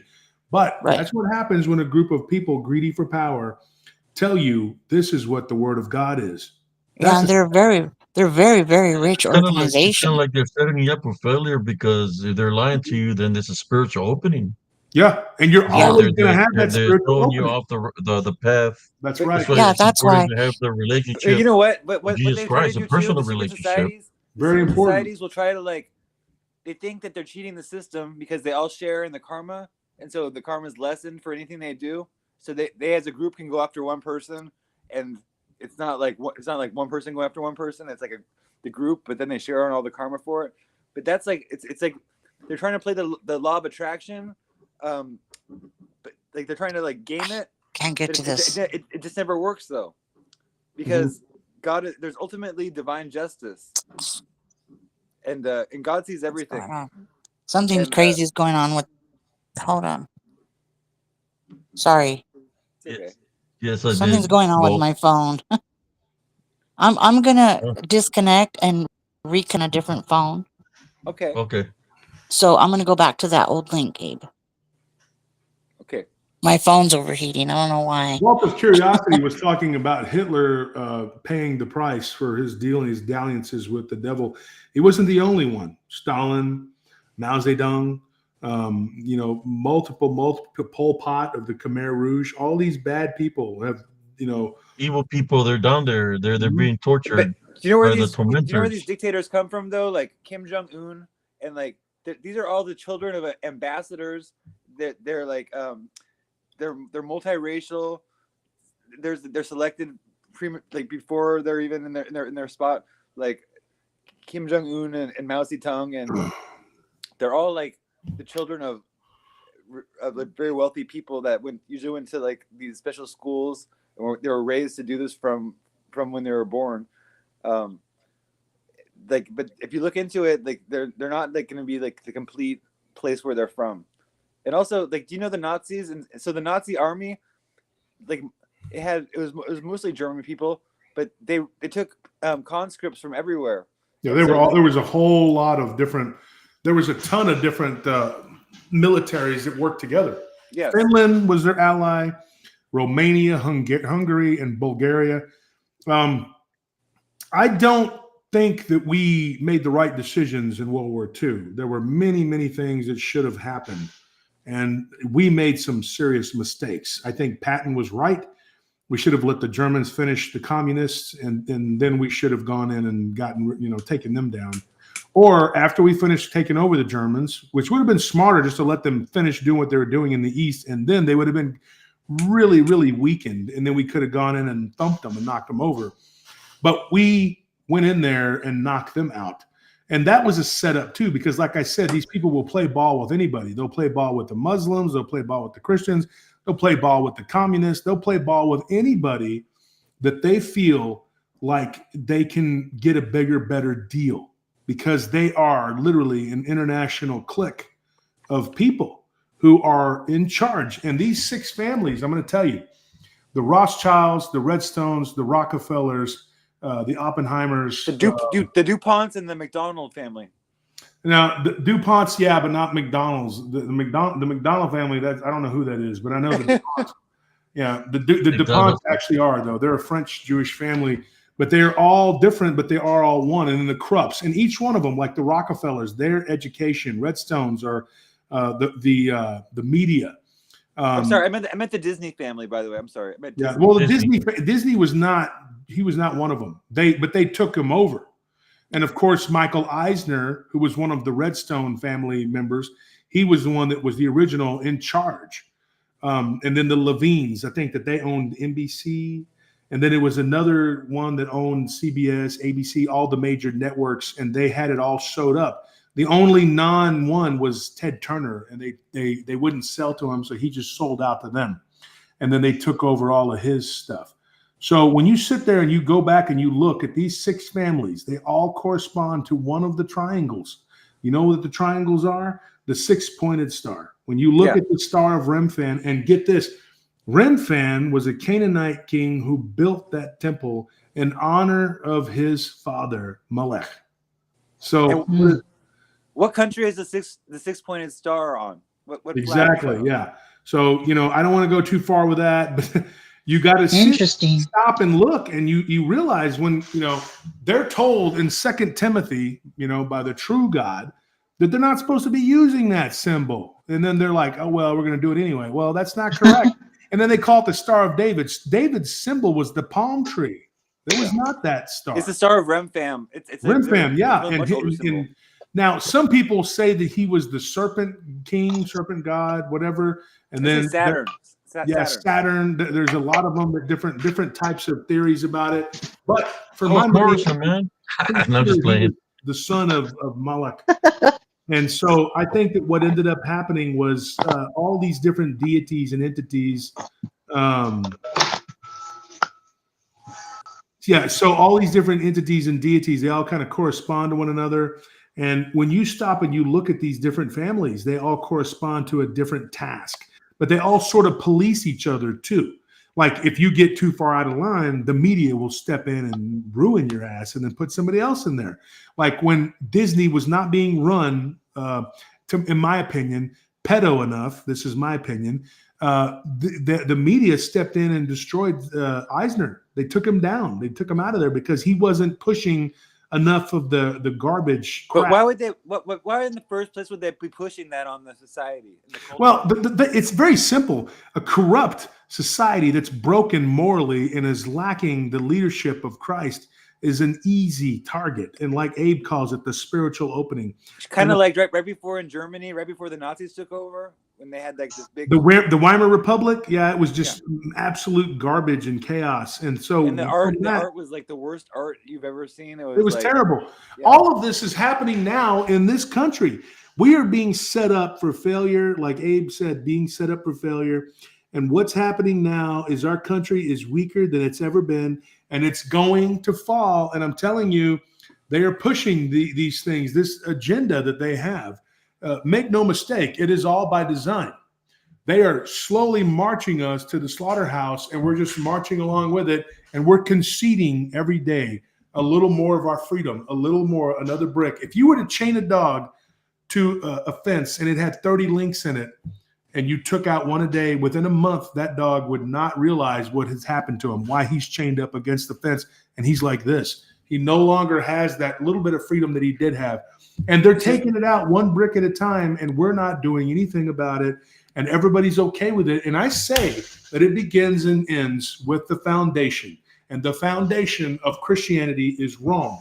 It's polluted. And this Judeo-Christianity is the problem, because that is not the same God. And I don't care what anybody says. Morons can go, it fits like a glove. No, it doesn't, dumbass, because you don't know the true scriptures.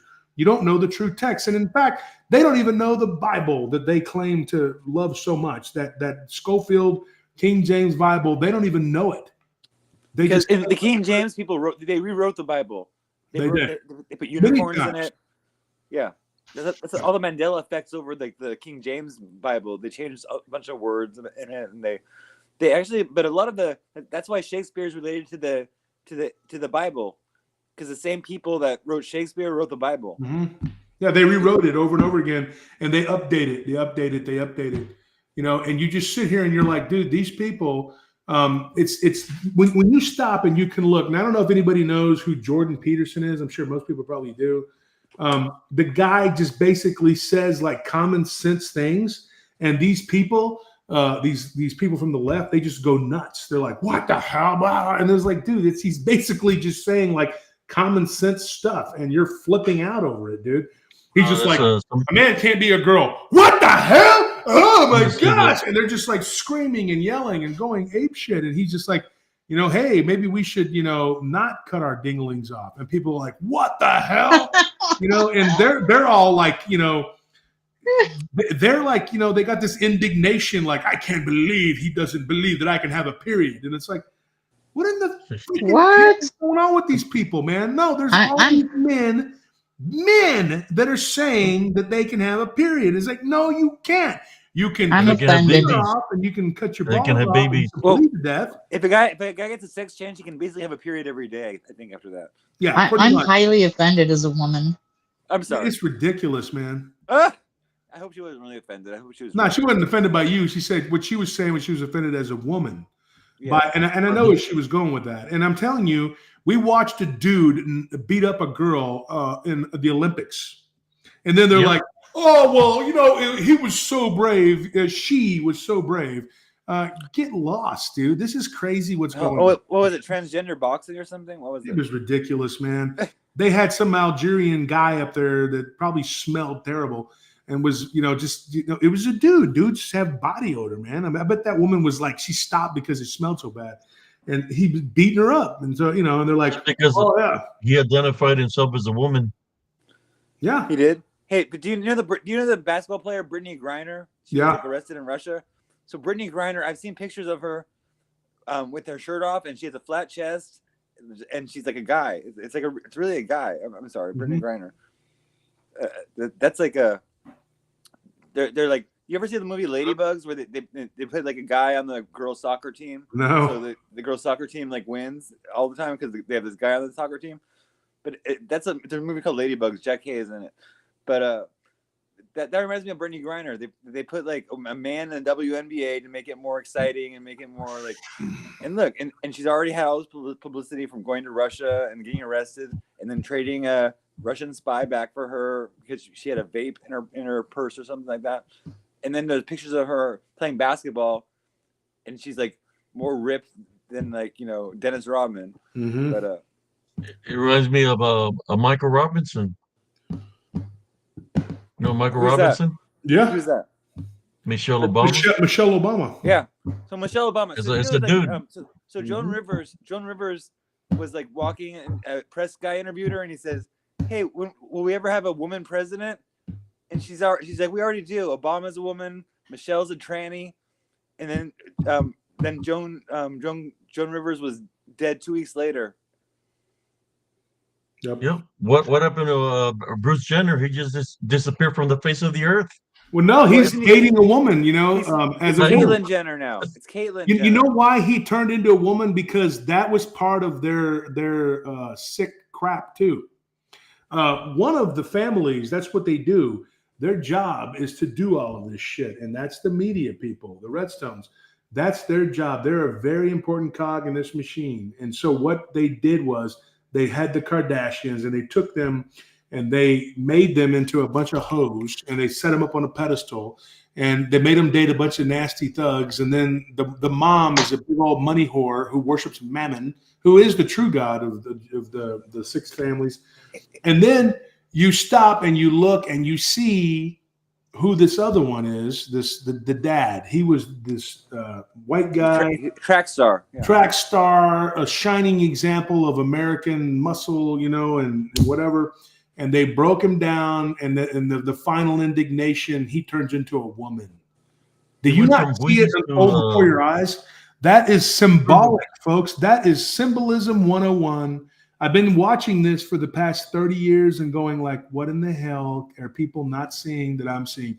I can see this very clearly, and everybody else is just lost. And when you talk to them about it, they're like, yo, dog, I don't even know, man. I just, I'm smoking big ass chiller, dog. You know what I'm saying? I'll just say something that'll blow your mind. Yeah, I'm gonna get high because they don't care. They don't give a shit. They don't give a damn. Look at this though. Okay, so look at the Kim Kardashian's mom, Kris Jenner, and then look at Nicole Brown Simpson, who was her best friend, by the way. Mm-hmm. Oh yeah. And you'll notice Nicole Brown Simpson, the blonde lady, it looks like Kris Jenner in a blonde wig, and the whole OJ thing was fake. Okay, that's all I have to say about that. That's all I have to say about that. Yeah. Well, now Bruce is married to another transgender, and now they want to have a baby. Yeah, it's crazy. I know. Because he's never really a Bruce homosexual. Jenner gonna carry the baby? That's what I want to know. He's homosexual. He likes women.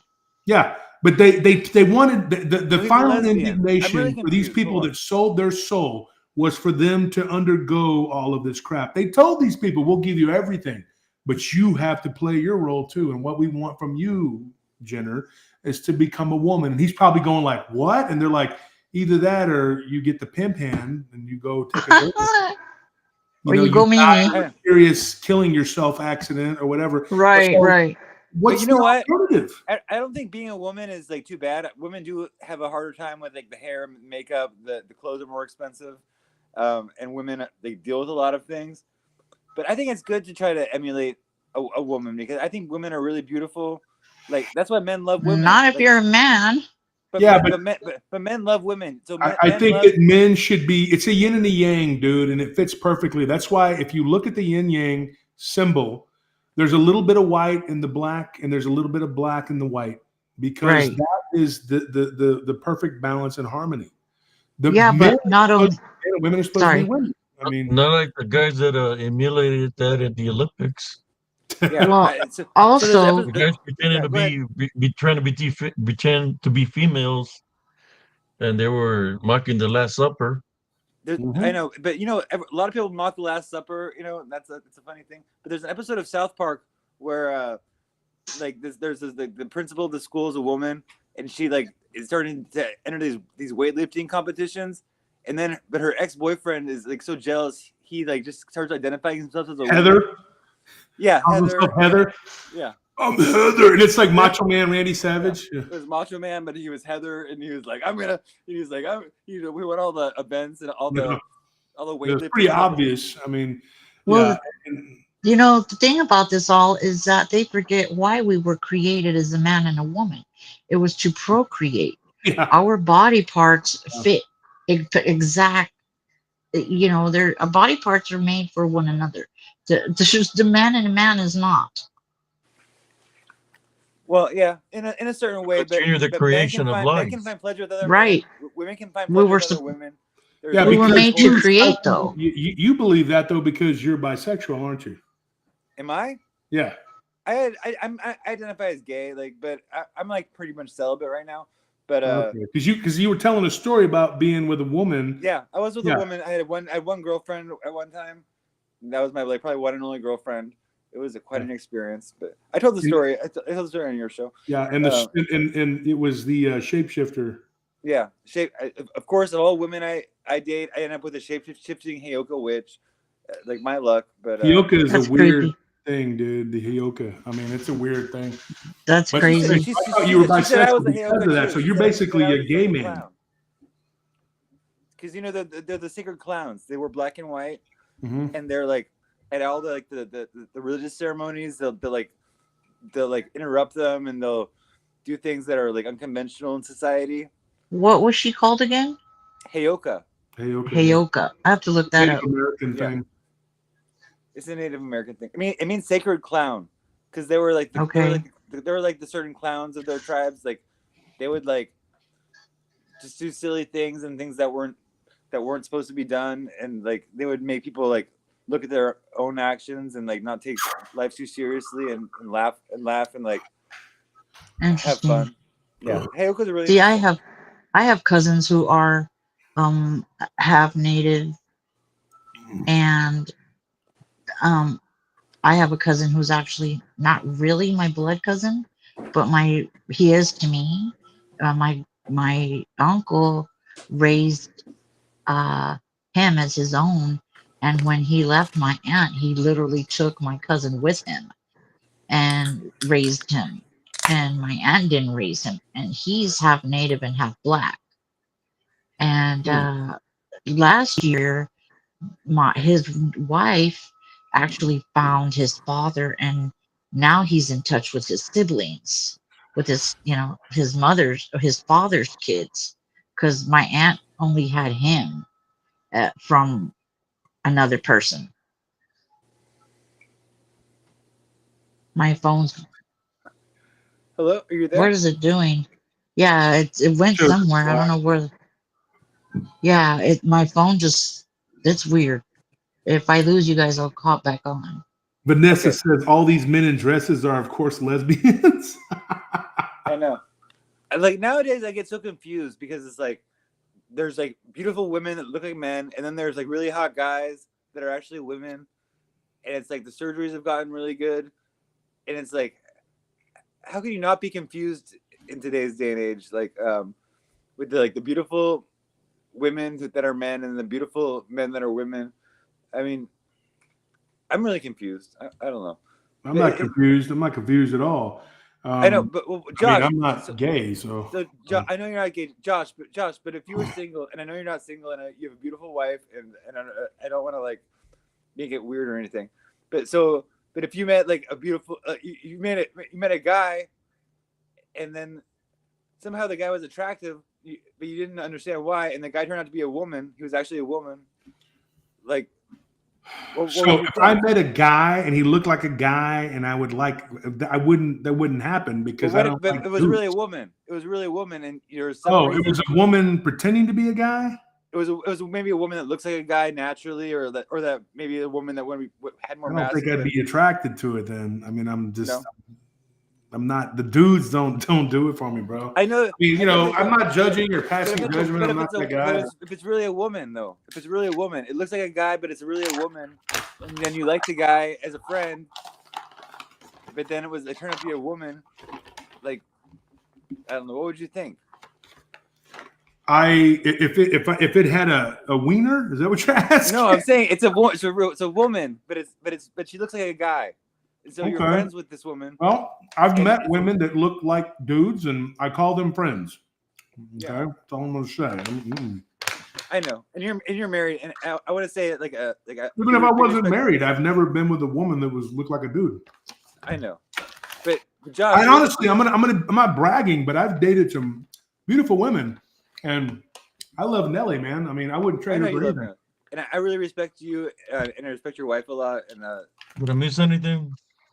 yeah, Josh and I were just Oh. bonding, and Josh gave me a hug, and it was fine. He wasn't concerned about it. I gave you a hug. Yeah, a virtual hug. What? For Who was you're talking this? about a virtual hug. Because How I did I asked do earlier that? if I could hug Abe, and then he had a guest on earlier, and I was like, I'm gonna hug your guest, and then the guest said he was gonna beat me up, and then Abe says I can just give him a fist bump, but Abe, you're getting a hug by the end of the show. I'm sorry. Okay. I'm just kidding. Sorry, my humor is like really bad, and I'm sorry. I'm trying to be funny, but it's like I guess it didn't go over well. Okay, I'm sorry. No, don't be sorry. Well, We're not trying When to. we're talking about that, I got a story for you when I was in the military about, I want to hear the certain story. people being a certain way. Yeah. There was right in front of the 21st replacement on Fort Hood. There used to be a place where they would take the vehicles to service The and body you shop. change the tires and stuff like Yeah. that, like a little body shop right by 21st replacement. And there was a public restroom right there beside that service place. Well, I guess there was an operation sting that was in place by the CID, and they caught a lot of high rank officials back. This is like in 92, 93. They were going into the men's restroom and doing more than virtual hugs to each other. They were caught on camera. So they had a glory hole set up, I guess. They had a camera and they busted a lot of people. There was a big rig operation, and a lot of people got relieved of their job duties. At one point in the military, they were getting rid of people. I have another one. I can understand. It probably got people they want to be a certain way. That's their prerogative, right? When I was a sergeant, I had a soldier come knocking on my door. He was freaking scared, and he was like crying and shit. And I said, "What's going on?"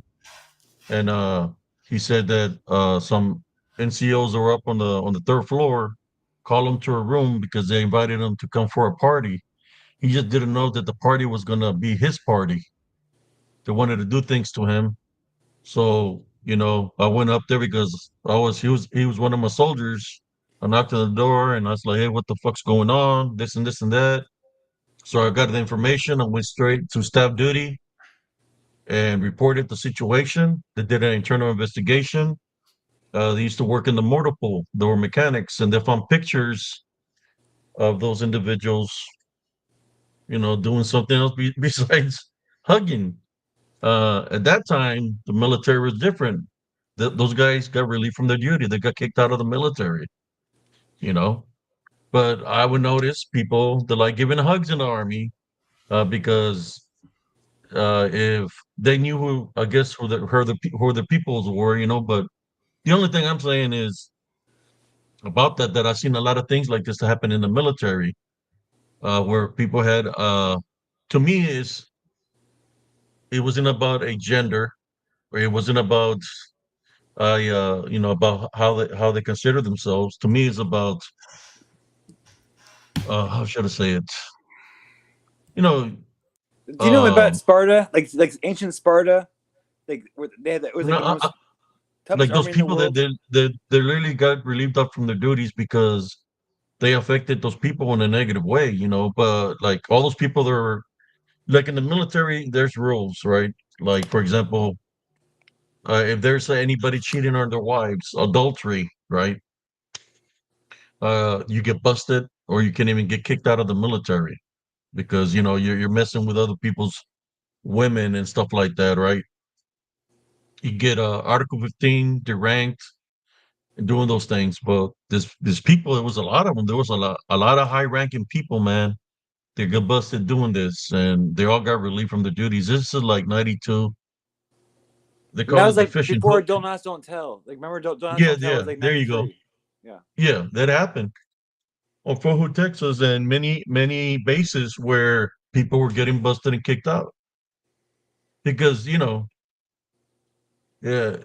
when you're in the military, you're supposed to be Macho and this. macho It's and like unbecoming of an officer or unbecoming of a soldier, but how do because you you're think of going, it you're doing when you think other about it things, now, like how it is? and they were still in uniform. Yeah. They're doing the things you're not supposed to do, so they had to act to it, and they get kicked out. Now it's different, right?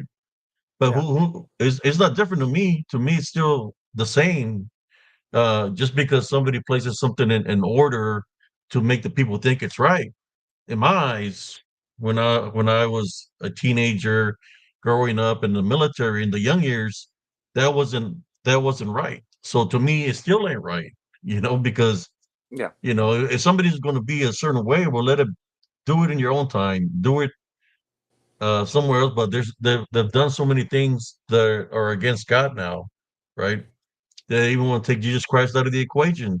Why? So they can continue their sick ways. You know. I'm just letting you that I've seen people get affected by this. Good people. You know, just because somebody is doing something or dabbling in something doesn't mean that they have to taint somebody else or Right.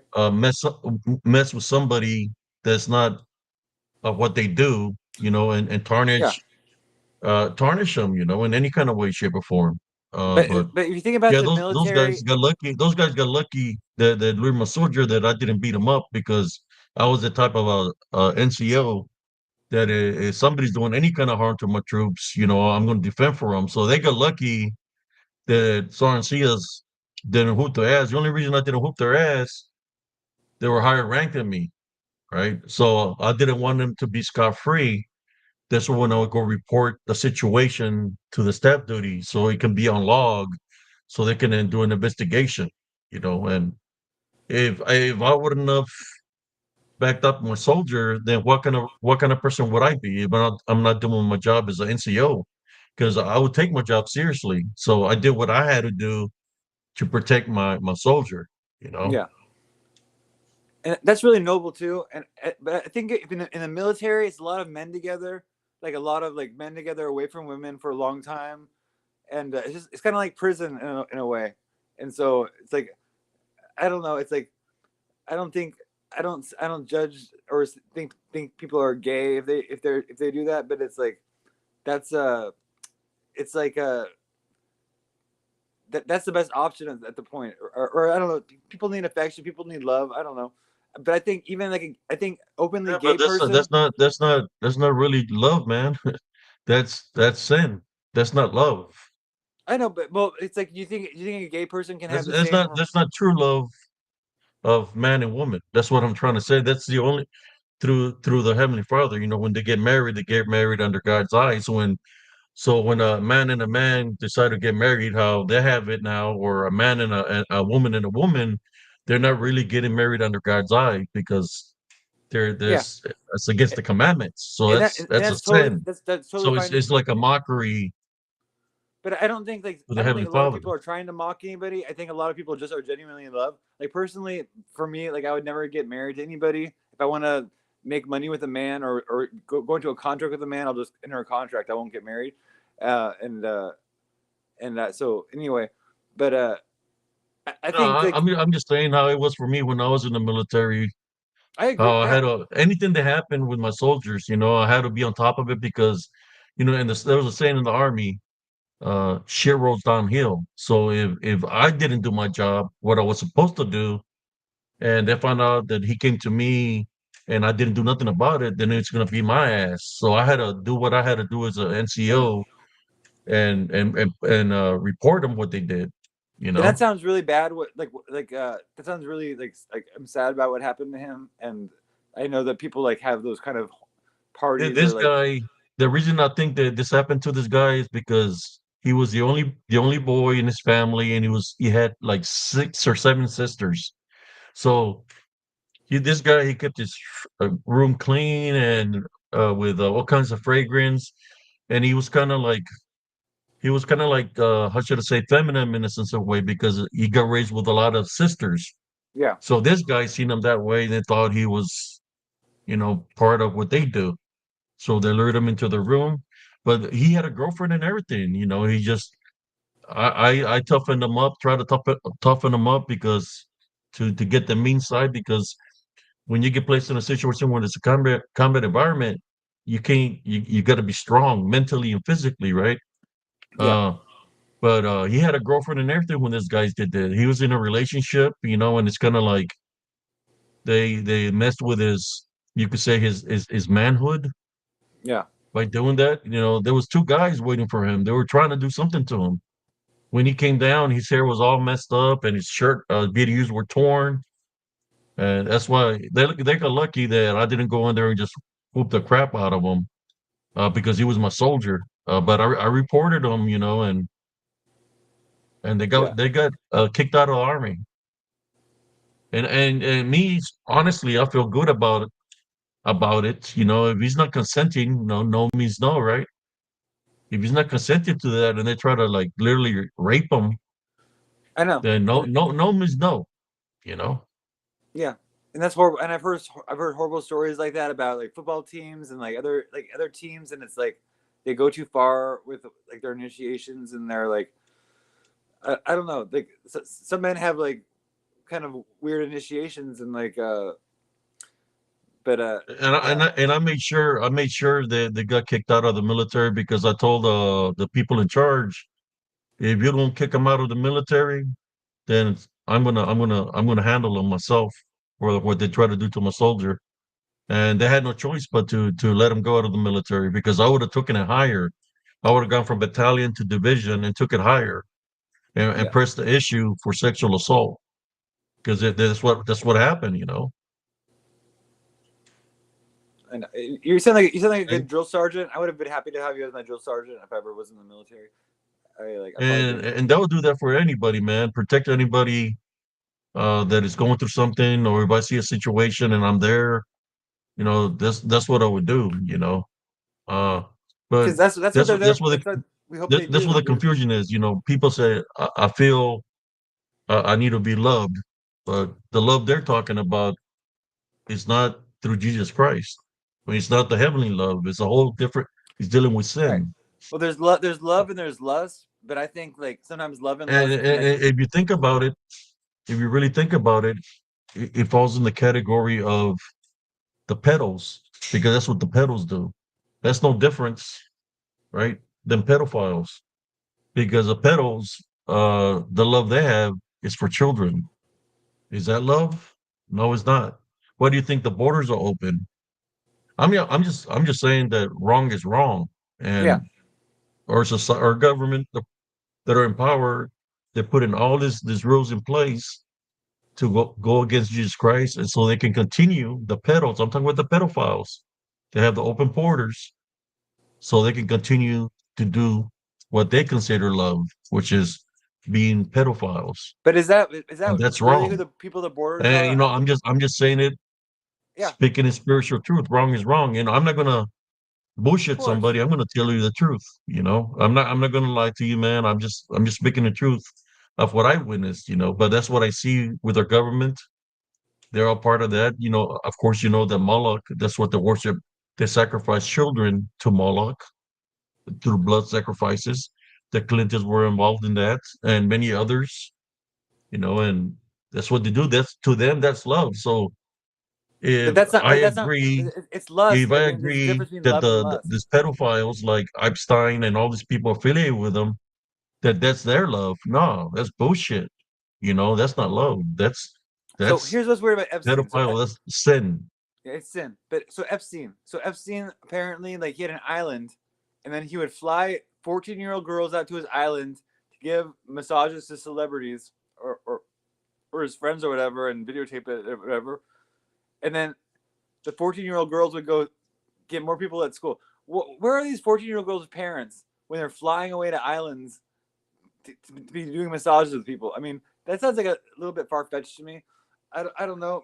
These people are being kidnapped, and they're On took into Epstein, these islands. Epstein. They're took into the islands, Hmm. took into the islands, and some are being killed. There's been Yeah, many that's been using the pedophile ring, and they kill them, they sacrifice them, get rid of the evidence. That's what they do. That's what happens to them. see, but it's like And our government, that's how sick they are. That they're yeah, covering it up because they're part of it. but it's weird. It's like because It's been this has been happening for a very long time, man, isn't there like and a it's human like sickening. instinct? Is there a human instinct to protect children or protect animals to protect? There's like a human instinct, like a real human instinct to like not let these things happen, especially on such a wide scale of that. Like I can't see people collaborating on that unless like they're trying to like get each other in trouble. Of course. I mean, you're not seeing it, but it's happening, man. I'm just the type of guy that I'm not going I, to bullshit you. I know it's happened, What I've and seen of the balance, what I've seen of the balance, I've seen some crazy stuff, man. And the unseen spiritual is very real. There's spirits of perversion, spirits of porn. When people that are addicted to porn, yeah, they get they get attacked by the spirits of the succubus, the incubus. But the yeah, spirits of perversion are crazy. I know you've seen the one where the woman that caught her in tape sleeping with her dog. yeah. That's I saw those that. those are the abominations. From the time of Sodom and Gomorrah. They're here again. It's been happening. You Yeah, know, and but a woman videotaping with her dog, that's animal abuse, and and like and to me it's like this. I'm just speaking in truth. you know and people that might be living in the sin, they're going to take it offensively, but I'm just speaking in my truth of how I live my life and what I've seen. That's why I created Spiritual Encrypted Encounters. uh I pray for people, for them to be able to get on the right path, and for the Heavenly Father to help them, to find the light. Because I've run into a lot of people, and a lot of them are here. Like I mentioned before, uh, when I would get invited to these parties, it wasn't a parties of celebration, man. It was parties where people were dying of AIDS. And they were there crying, and they said they wouldn't change anything of what they did in their lives and all this, but they're not here no more. I I feel know. sorry for those guys because they're still human beings. They have a soul, but by then it's too late. But I still pray for them regardless. To me, people are people, and sometimes the emotions that certain people have and the way they act is not really them. It's because they're I being know. bonded. People are They're people are being being bonded possessed, by and the unseen they're possessed by the forces, music, the TV, and by the unseen everything. force that's here in their minds. It's not going to let them free. It's gonna tell you it's okay to do what you're doing because it wants you to continue to live in sin so it can have control over you. It's when you decide to say maybe one day, okay, let me see if Brother Abe is right. Let me do the opposite of what I'm doing in my life, right? Do the opposite. See what happens. When you try to do the opposite, then you're going to see this unseen forces try to come at you because they don't want to let you go from the bondage. That's why I always say here, you always have to maintain the love foundation. And the love foundation is the heavenly love foundation through Jesus Christ. He's the only Yes, one that can protect us. He's the only one that can save us from these unseen forces. because then you don't have to worry about the unseen I've heard forces. the voices. These voices that try to attack me, brother. They came at me. The spirits of perversion and the spirits or whatever you want to call them, they can be at full force in Elms Grove, where like it's a possession, man. When it's kind of you can't breathe. I know how strong they have a bondage on you, but when they come at me, they want me to destroy my soul. They literally wanted me to take my life, Yeah, and I said no because God is with me, and I started praying to God, and the attacks will continue to happen till I finally find out what the opening was. It was unforgiveness I had in my heart. And That's once a I forgave this lot of people. individual, all the spiritual attacks and all the things that were happening stopped because I took authority of them. And there is a place where the tormentors exist, where Hitler and all these evil people that have been here on this earth, there is a place of torture where these tormentors are. It's not what you think. It's not a party down there. It's where the flesh comes on, the flesh comes off and comes back on. It's like a everlasting torture where they're getting tortured continuously. I seen it. They tried to tell me if I want to know the names, and I said no. I was seeing all this in spirit, spiritually. Uh, when I came, they brought me back. I was back in the room. I never left the room. It was being shown this location. They told me they wanted me to do something. They told me that if I took my life, that they would have messed with my brothers and sisters. But you see, I had already asked God for forgiveness, so I already knew what they were doing. So I told them, first of all, my family members are protected because I pray for them. They're protected through Jesus Christ, and they're protected. I take authority over you. I tie, bind, and rebuke you in Jesus Christ's name. When I said that, they took off real fast. I'm just saying, people say that Jesus doesn't, man, I'm telling you, when you go through spiritual, and most of the people that are being bonded, right? They're not, they don't see it because they have them where they want them. They're in the, I guess, in their comfort zone because they think it's okay. It's when you go against what they're trying to do to you that you're going to see that there is a balance, that there is a spiritual war happening, that is going to change you forever. Because for the people that are living in sin, they're happy. They're not going to mess with those people. So maybe then I might see something spiritual because they already got them where they want to.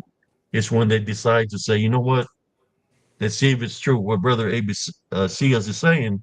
Then you're going to see there's a lot more in stake. It's not about the carnal flesh. It's about the spirit. So there's a whole thing going on in the chat here, but what you're saying is very important too. So let's do one at a time. I want to break this down to Monsoon Vision SP. We'll talk to you in a second. I want to address something because he's like trying to tell people about Islam, whatever. I know all about Islam because I've read the Quran and the Hadiths. So there's no whatever. There's 26 different sects of Islam. They don't all agree. There's Sunni and Shiite, just like there's Protestant and Catholic, and they will kill each other because they don't believe the same. One believes in the teachings of Muhammad as being pure, whatever. Here's what you got to be careful for. The Muslims, when they are abroad and they're not in the Middle East, which is where it originates from, they'll all say, oh, we all believe the same, blah, blah, blah, blah, blah. But if you go over there, they don't all believe the same. That is not true. There's a lot of war and a lot of civil war. And I think maybe part of it could be that some of the Muslims that are over here, if they're second, third, fourth generation, they don't know. They're born and raised into a religion, just like the Jews. And so what ends up happening is they are, most of them, it's the fastest growing religion for one reason, because of the birth rates. It's as simple as that. If people aren't really going in massive droves to convert, they are actually, whatever, they're being born into it. And so what ends up happening is that they believe, like Christianity, that anyone can accept Allah and become part of Islam, whereas the Jews, it's like you're born a Jew, you don't go and become one. And they'll never look at you as one of them truly if you're not born of them. You can read the Kabbalah and the Talmud all day. It doesn't mean you're one of them. They're very closed. It's almost like being Amish. You can't go and join the Amish. But the Muslims are different. They're like the Christians. You can become them or whatever. But one of the sects of Islam believes that Ali was the true inheritor of Muhammad's teachings, and that was his cousin, right? And then he should have been ruler, leader, whatever. And then others said, no, after Muhammad, that should have been it. And what the books are closed and blah, blah, blah. And I can tell you this right now. If you don't, and here's where I differ from Islam completely. If you don't believe that Christ is the true Son of God, which they do not, they don't even recognize him as having died on the cross. Okay. And in my faith, Jesus is more important than the Old Testament God. because I don't believe that that's the same God. And they believe in the Old Testament as canon, at least most of it. So the first 5 books, the Torah, are a part of the Quran. So they believe in the Abrahamic faith, and that is that Yahweh / Jehovah is God, which is Allah. Okay. But like I discussed earlier, there's a lot of contradiction, and I don't adhere to that. So in that way, I do not believe it, because they take away Christ as being divine, because he was not truly, to them, the Son of God. But they believe he was a great prophet. He was a pretty good guy, you know. And for some reason, God is just going to decide to send him back, even though he's not really the Son of God, which I don't think that's correct. And, you know, so Monsoon Vision, if you want to call in and talk or whatever, you can jump on, and I'd be happy to talk to you. And maybe you can teach me about your religion. I doubt it, but I could maybe teach you, maybe not. I don't know. And I just want to say, like, I don't think anybody was disparaging Islam or saying anything negative against Islam. Somebody said that Allah was Baal, which Baal means Lord. There's a lot of different Baals. And Allah means the all, like the all, Allah. So, but I just want to say, Islam is it's a beautiful religion too, and Arabic is a beautiful language. It's very beautiful, artistic. There's a lot of Venus energy there. So I'm not against anybody of any religion. I think that it's beliefs. It's like beliefs should be very personal, like to each person. You know, each person has their own universe in their world and their own hierarchy and their own way they want to think and everything.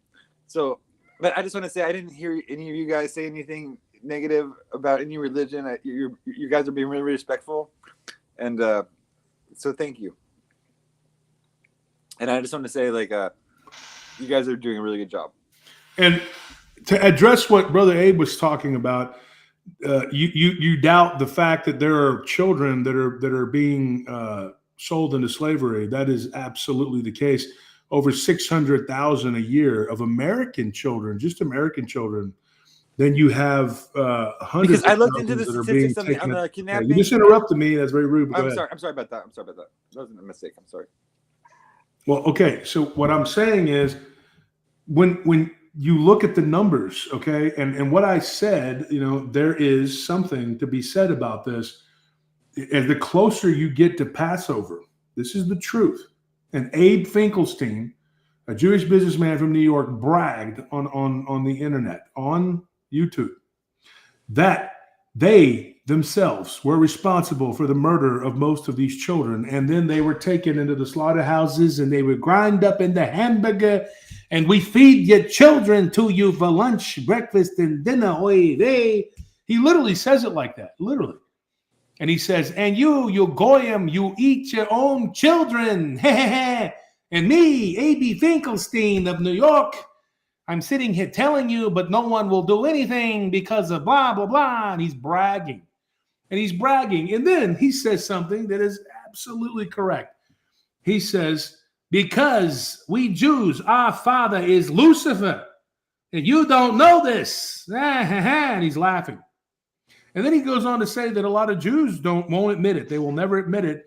But the truth is, the God of the Old Testament is Lucifer. That is who they believe. A lot of them know it. And a lot of evil people in this world have recently embraced Luciferianism. And they're just like, yeah, he's the God. He's the guy. Because they're right. He is the God of this world. But throwing Christ out of it is the biggest problem. That is the biggest problem right there. Because when you throw him out of the equation, you're left with nothing but the shell, the husk of life. So these people who are doing this, throwing him out, you know, and so there is a lot of children that go missing. And you want to talk about, there's no way that this many people could be involved in it. If you want to believe that people are inherently good, then you do so at your own peril. Because let me tell you something, brother. People are not inherently good. We are born into sin. And that's the truth. I mean, but if we were more evil than we were good, then I think the world would just be destroyed already. I think there's like love is stronger than hate, and so, and then people like there's more loving people than hateful people, I think, and most people want to live a happy life and a good life, and most people don't want to hurt other people, and most people want to like let other people be happy and free. And so, as for the child trafficking, all I was gonna say is that I saw statistics. Like I looked it up once. I was like, how many children from the U.S. are kidnapped and never found every year? And it's like under 200 people. And Oh, usually, that is not true. That is not true at all. that was what I looked up, and then it said like most of the time it's from family members that kidnap one or other the child. But if there are children being kidnapped in the country, don't you think it would be like a lot more publicized? Like it should be on the news every day. Like we should be finding these children. Like if there's like one child missing, I haven't seen like a child case since like John Benet Ramsey. Like I don't remember like or like I don't really remember any like kidnapped people like that we're looking for right now. Like maybe there are, and I'm sure there's trafficking. I'm sure there's child trafficking. I think maybe it's maybe mostly to Europe for like either child labor or some kind of like marriage or like trying to like sell kids to people. But I think as human beings, we naturally have an instinct to take care of like the weaker or the younger. And so I think like having a big network of people like all coordinating to do such evil, horrible things, I have a really hard time believing that. But it doesn't mean it's not true. What are you showing me? Is she a missing person? She was 12 years old. This is my wife's cousin. Disappeared. I know. Oh, Been I'm missing. sorry. Been missing for 30 something years, man. So yes, it's been happening for a very long time. I'm just showing you. And especially African American people, I know there's a lot of trafficking that goes on with them too, and it's like there should be more publicity for those cases and everything. And Well, it She says just right here. disappeared from the face of the earth, man. 30 something years ago. yeah, It says We here a keep this child down goes there missing every in front of 40 the house. seconds. okay, but Wolf, but look, but how many like children are kidnapped in America and not returned to the family? Like how many like missing or murdered people are there? That's what I want to know, because it's like I'm sure around the world people are going missing all the time, and Right there. I don't know if you can read it. Let me back it up a little bit. 800,000. I was wrong. So the numbers have actually climbed. This is a Google. so Wolf, This so is a there's search how many engine. people are there in the Google. U.S.? 600 million people. Hold on.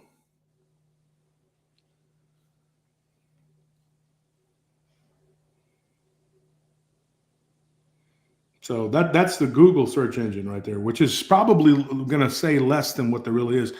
It says a that's child like- goes missing every 40 seconds in the U.S., over 2,100 per day. In excess of 800,000 children are reported missing each year, and another 500,000 go missing without ever being reported. These are the missing person statistics of Homeland Security.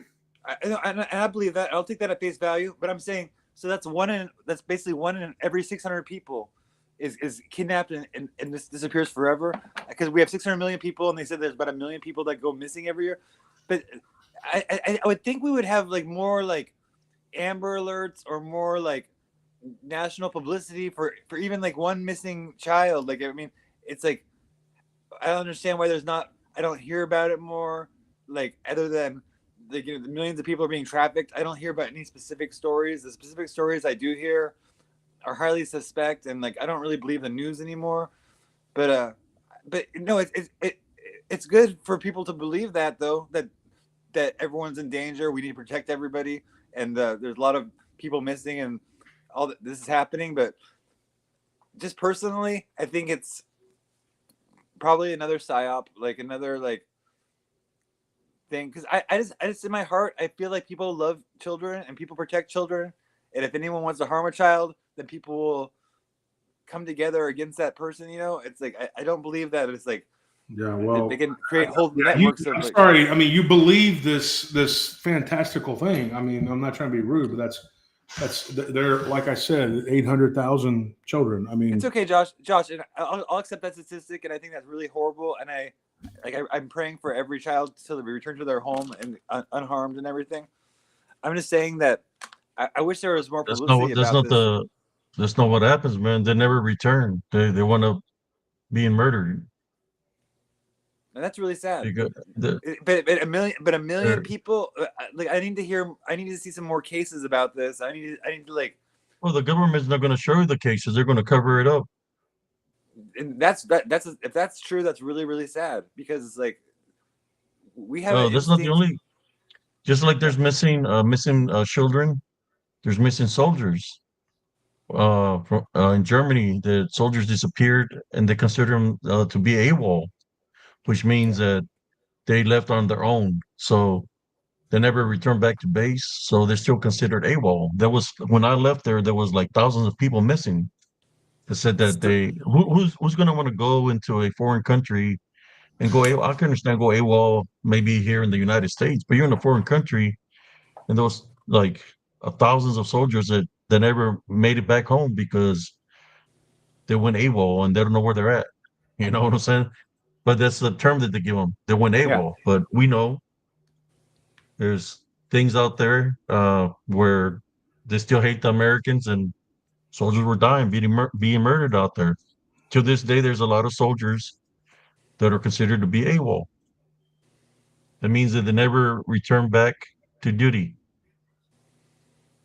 I know they should be investigating these cases still. You know, it's like I believe that there's no time limit for justice.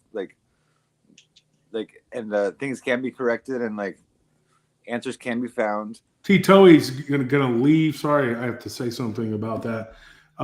The subject isn't going to stay this intense. I want to address something with Mons. Yeah. Here I come. So Sorry, guys. Hey, what's you up? don't have to leave if you're breaking heart, whatever, because this is going to go nowhere. Because you have somebody who doesn't believe it's happening, and then you have people who know it's happening. Well, I'm just saying. I'll take you at face value. I'm not doubting it's not face value, man. No, dude, stop. That's bullshit. That's bullshit, dude. You said the statistics, man. I'm sorry. Okay. Hey, I'm going to say this, man. It's not fake. Don't take my word for it. I just showed you the national statistics from Homeland Security. I just said I'll believe that. 800,000 plus another 500,000 that don't go reported. I mean, it's unbelievable. That's 1.3 million.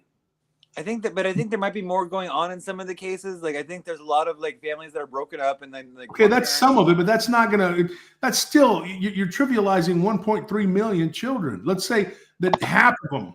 Or that was what you're saying. But really, if there's that many children, let's say that because I've dug into this. Wouldn't we be up in arms? I don't want to make a show about that. If there were millions of people missing like that, we would be up in arms screaming, trying to. That would be our first priority. People don't give a shit. Have you not seen videos where people are laying on the ground, they've been stabbed, they've been shot, and they're reaching out for help? People are walking around them like, "Here's me, minding my own business," and they're like, "Do do do do do do." They don't care. They don't give a shit, man. Are you that blind? People care about children, though. People care about children, and it's like, oh, dude, they do not. They don't. Okay, I was at the grocery store the other day, and there was a guy in the produce section talking about wanting to kick this lady's kid because the kid was crying. It was a baby. This dude's talking about kicking a baby. I mean, it's like this is rampant, dude. I'm sorry, I didn't mean to It's laugh. rampant in our society. You were laughing about it. That's funny. I'm not laughing. Yeah, you were. The Sound of Freedom movie is very, very real. The children are being taken every day. And what about the children that come in from the illegals? So we all were about Jeffrey Epstein, right? We're all. They've like, been missing for a long time. Like Jeffrey Epstein was a real person, but Jeffrey Epstein was actually Anthony Bourdain under CIA, like AI makeup and stuff like that. He's really Anthony Bourdain. Look at Anthony Bourdain's picture. Anthony Bourdain committed suicide, and then Jeffrey Epstein pops up. Okay. No, Jeffrey Epstein has been around for a very long time. Anthony Bourdain is not Jeffrey Epstein, and OJ is not fake. All that stuff, what you were saying, that's not. I mean, I believe in conspiracies to a degree, but that's not one of them. Hey, Chad. No, Jeffrey Epstein is very real. If anyone thinks I'm like crazy, say I'm crazy. If anyone thinks I'm onto something, say I'm onto something. But I think most of the stories are fake. I think they're trying to ban guns. They're trying to ban AR-15s. Every school shooting has AR-15s involved. They always commit suicide at the end. It's always some nerdy loner or some transsexual. You know, it's like it's a total psyop. You know, trying to push people's like buttons on these certain issues and stuff like that. Missing children is very real. Sorry to interrupt you. I'm talking about school shootings. Missing children. I can't even speak on that anymore. Like Josh told me the statistics. I'm taking his word for it because I trust Josh. It's real. You on there? It's very, Josh, very real. Josh, can I have a hug? Josh is like so Dude, mean. what the? No. What are you You talking can't about? have a Even if I was in the same Abe, room. Abe, can I have a hug? No. Okay. Hey, the lady in the I can chat, can I pray have a for you, hug? brother. We can My pray name's right now. Cynthia. Let's do a little Cynthia. prayer. Cynthia. Let's do a little prayer for brother here. Okay, let's do a Heavenly prayer. Father, at this time I'd like to pray for everybody in the chat. I want to pray for everybody to have spiritual understanding and through faith and believe in Jesus Christ with the Love Foundation. For you, Heavenly Father, to show people the light, show them the truth spiritually, like you show me things spiritually, whether I cross paths with somebody to speak the truth, or whether you show me something of what's to come. I want to pray to everybody around the world. If anybody is being demonized in any kind of way, shape, or form, we tie, bind, and rebuke the demons that got them bonded, to free them from from them. We tie, bind, and rebuke them in Jesus Christ's name. Uh, for those that don't have understanding, for you to show them the understanding, Heavenly Father. If somebody's living in sin or error, or an error by sin, for you to show them the truth, Heavenly Father. Uh, we pray for all the children that are missing, that have been missing for over the many years. We pray for everybody that's been affiliated with this ring of pedophiles and the ring of witchcraft and necromancy, for the truth to come out and for them to stumble and fall and to be punished for the crimes of murder to these children. This I pray in Jesus Christ's name. Amen. Amen. That was a beautiful prayer. Thank you very much for that. And I don't mean to offend anybody, or I don't mean to like be weird or anything. I'm just trying to like have fun. I'm sorry. I have a bad sense of humor sometimes. Josh, I'm sorry. I'm sorry if I like said anything that wasn't right. I'm sorry. It's not that it's a sense of humor, brother. What it is that spirit that's within you. But You know, that's not that's do you see a negative the spirit spirit within the me? spirits. It's it's the spirits of what's in you that was laughing through you, that's got you bonded.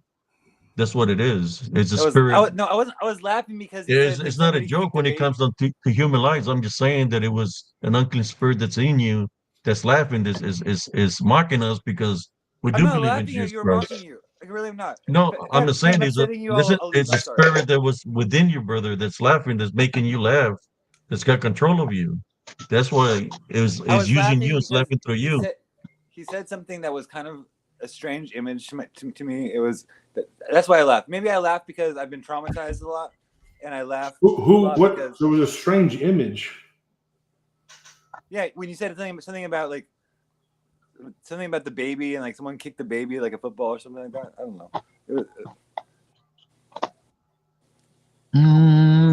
It's not funny, but it's like a weird image. I don't No, know. I'm just saying that's I know how the unclean spirits work, man. I've seen it happen where I have to I know. tie bind and Well, do I rebuke need an exorcism? I need an people from exorcism the or negative something. attachments. Monsoon, I got a question for you in the chat. Were you earlier, were you in the chat when I was talking about the Old Testament and what is wrong with Christianity fundamentally? What is wrong with Islam fundamentally is it is tied to the Old Testament. That is the problem. And just so is the problem with Christianity. They are not really supposed to be connected because they're not the same.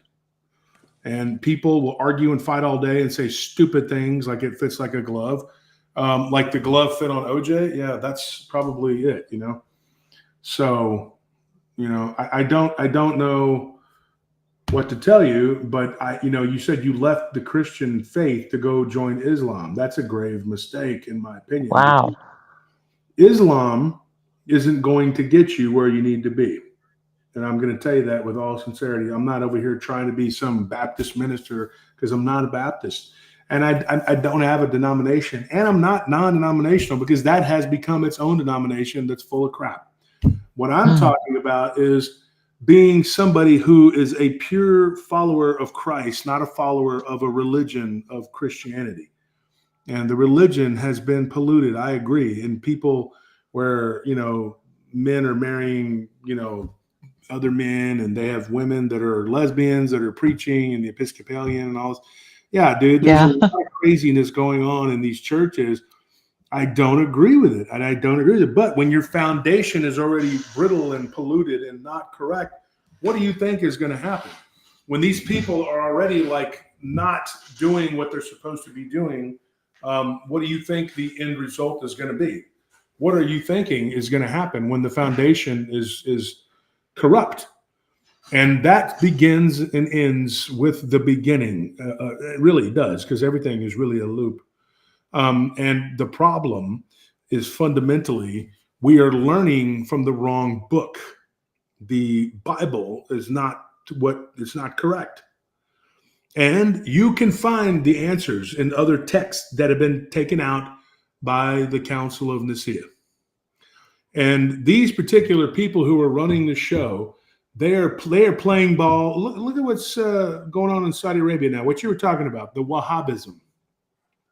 It is so strong and fundamental that what ends up happening is Wahhabists, which was given to them by Judaism, they can't even be around women. So a lot of them are latent homosexuals. That is the truth. And they grow up with other boys because they're not around women. And so they grow up to become homosexuals. I'm not talking about Arabs. I'm talking about specifically the Saudis. And that is what I'm referring to when I say that because the fundamental Wahhabism was also set in place by the Gears, from Zionists to, the Khazars, either one. And they chose to give them this, right? And it affects these people. And the thing that bothers me the most about this is that, and I'm not, when you look at Zionism, that is the enemy of what a lot of the Islamic people are fighting against, because they support the Palestinians and all that. I'm not talking about that. What I'm talking about, what does it say? Apologize for I got triggered, protect all kids, whatever. Is that Psyche, whatever? Okay. No, We weren't trying to be cruel. No, that's him. We weren't trying to be cruel, man. I'm talking about Psyche, whatever. He just wanted to say thank you for talking to me. I had fun time on the show. We weren't trying to be cruel, man. We were disagreeing because there's fundamental differences between what we believe and what you believe. So that's going to happen. I can be as compassionate as I need to be. But anyway, talking about Islam, like I could get into and break down and analyze every single piece of what's going on. First of all, people don't understand what's going on in the Middle East. And the main reason they don't understand it is because they don't know what happened. What really, truly happened. Okay. Well, on behalf of the chat, Psyche, I apologize. I don't want you to go away feeling bad, whatever. But, people are going to be mean. Believe me, I deal with it all the time. You should have heard the stuff spewing from the guy's mouth last night. I mean, come on. Oh, terrible. And then what he said to my wife on worse. the phone away from the show, that was it was horrific. But I mean, that's what we get all the time. I get hateful emails constantly. So Monsoon, if you go back and you listen to this show, I explain it. I pretty much put it in there. There are texts that should be in the Bible that are not. But I have to finish disseminating all of the knowledge that I have accumulated and to really understand it. And so you have to read in different languages. Now, that is something that I'm capable of doing. It's easier to read other languages than it is to speak them. Believe me, it's true. Yeah. Yes. People don't know that. So I actually read in multiple languages, which is important because you're That's not awesome. all of the knowledge and information just from learning from one American source, or multiple American sources, I should say, because you need to go abroad to find the truth. Yes. Now, I've been to other countries, I've been to other continents, and I've traveled. Not so much in the last 15, 20 years, but when I was young, I was all over the place. I went everywhere.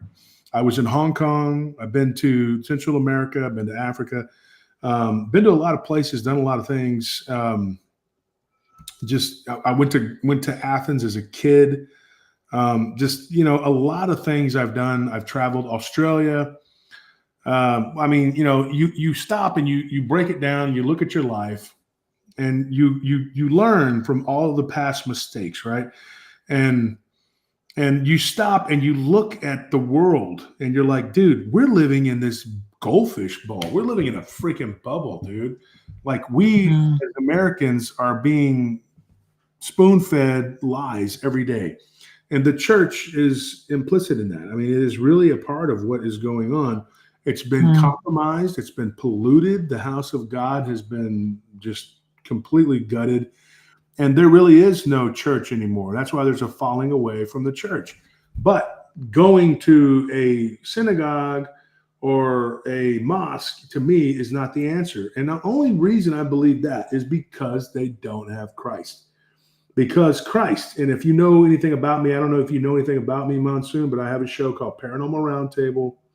And you may have just stumbled onto Abe's channel here. It's a good channel. Abe does good work. He's always here at night, you know, for everybody. And but if you know anything, we talk about encounters with cryptids and ghosts and alien abduction, and I get tons and tons of stories. I field a lot of reports. And one of the things that I know is that people, and I learned this over the last several years of doing this, I would say it's been the last probably 8-9 years, really. I really got hardcore into this. And I learned a lot. I learned a lot from people giving me their encounters and telling me, when this thing happened to me, the Holy Spirit moved me to say, in the name of Jesus, in the name of Jesus, in the name of Jesus, in the name of Jesus. And that is what made the difference. This creature did not attack me. This alien did not abduct me. This spirit that was messing with me, they left. They left me alone. They backed off. And so that, to me, I have yet to hear anyone say that they cried out to Allah and it fled. I have no one ever that has reached out to me. And I've interviewed a lot of Muslims. I have a lot of Muslim friends. And I have no one that has said that they cried out Yahweh and that it affected, or Jehovah. I have no one, not one person has ever said that to me. And these people, these crazy people that we're dealing with, they are now, if you watch their lingo and what they're doing and saying, they're all trying to out Yahweh each other. That's what they're doing. They're always like Yahweh, Yahweh, Yahweh. And then another one will start saying it, Yahweh, Yahweh, Yahweh. And they're all like this, they're the Yahweh gang. And then they're like, God will not be mocked. And I'm like, no, he won't. Yahweh in Spanish means Yahweh. Ya párale. Stop it. Cut it out, Abe. I'm sorry. I had to throw that in there. That's what they're saying to themselves. Yahweh, stop it. Stop it. Yahweh. Yahweh. So, Monsoon, do you want to join the show? Because if you do, I would love to talk to you, because falling away from Christ is not good. Right. And I and Nevia can definitely tell you that's not a good path. Right.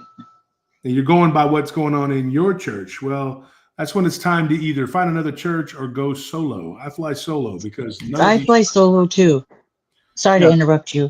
No, it's okay. All these churches are corrupt. Yes, and that's why I refuse to go into another organized religion, because I feel like they're all cults. Mm-hmm. Coming from a cult, I feel now my eyes are open.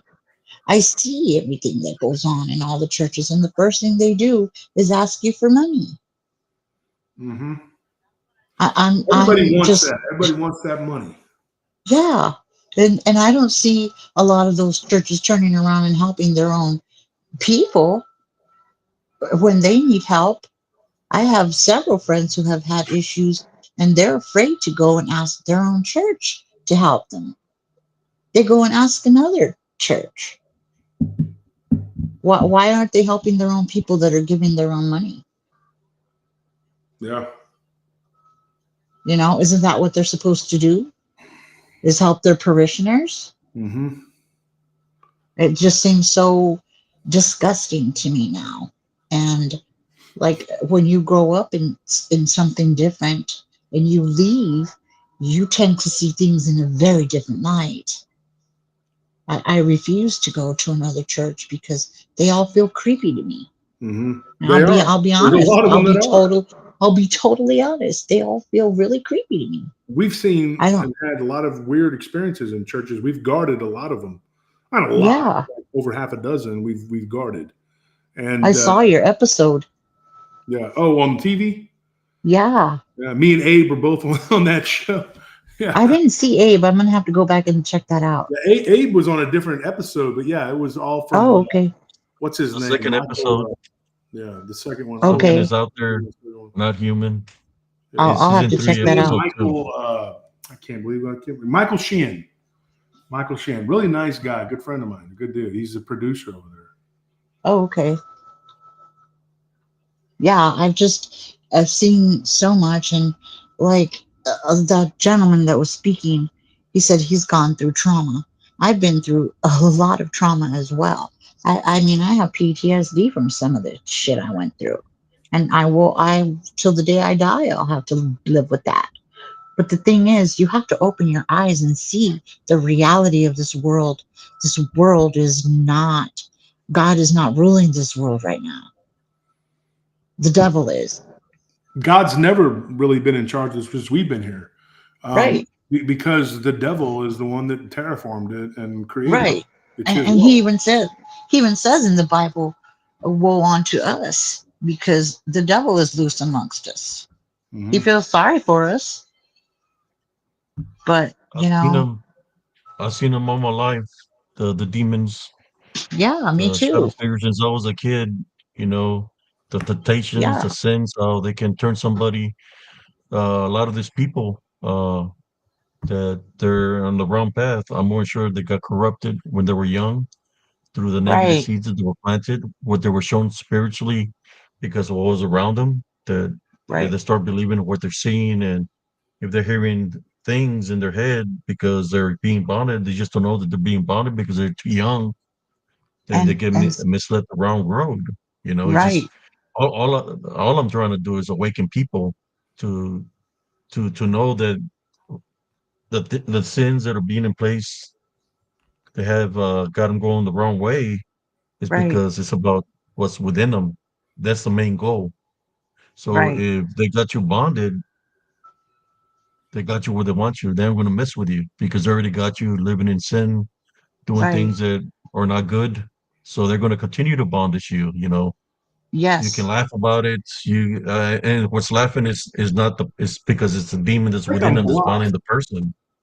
But yes, I've seen them. I know what they can do. I lost a yes. loved one to Wow. this spiritual battle, spiritual war. Abe, I think I'm blocked See, because I tried to put my link to the email on there and it's not. It's not even. Nothing I do is showing up on the chat, on the main chat.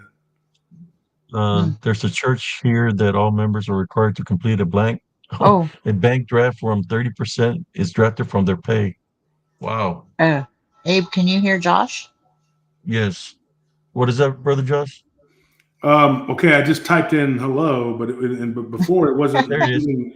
It's right there, brother. There might be a little delay, Yeah, no, but but the messages I typed in earlier are not showing up at all. And I just typed in my email address again, and it's not showing up at all.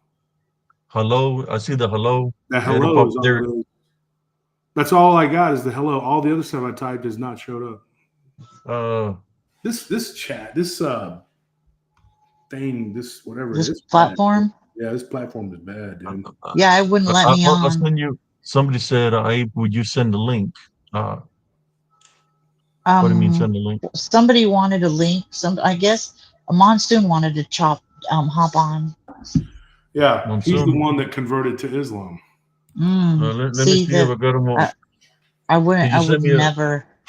send me a request through Messenger, Monsoon? Yeah, Monsoon, if you have Abe, ATS. if you can find Abe, Or send me a message through Messenger, and I'll send it through there. The crazy thing is, it. Correct me if I'm wrong, Josh. Doesn't the Bible warn us against Islam? not really. I could have swore that I read something about that. Where would that be at? Because if it is, I, tell me. I don't. I'm gonna have to research that because I swear I read that they were warned against it.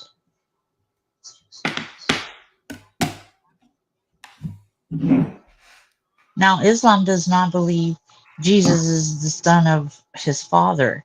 No, They just believe he's a prophet. they believe he's That's a where the prophet. problem, therein lies the problem.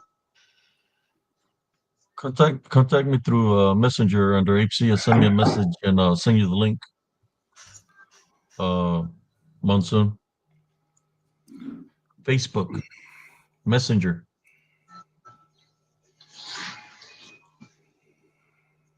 Can you link it to the chat, Gabe?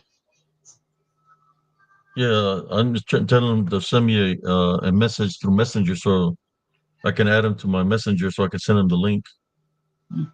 Because some people don't have Facebook. Hey, Robert, how you doing? Just said.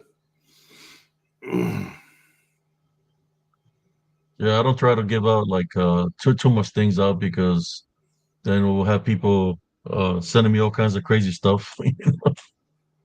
Yeah. Right. Yeah. Yeah, I get lots of crazy, weird, damn stuff. And then One time I got a threat. Somebody had a loaded gun with bullets in it, saying they were going to come for me through Messenger, and I What? was just they said they were going to come from Houston and that they were going to kill me just because of Wow. political views. Wow. I mean, And I told I'm them not a if you decide to come, make sure you got a what do you call it? A will, because you're not going to make it back to Houston. That's what I told the guy. But yeah, he literally pulled a gun, sent me a message with his wow. gun and ammo and all kinds of stuff. Now, unfortunately, a lot of people who have turned away from being with uh, like man and woman, things have happened to them as children, and they have been Send it to. abused. I got Instagram. Let me tell you where to send it to.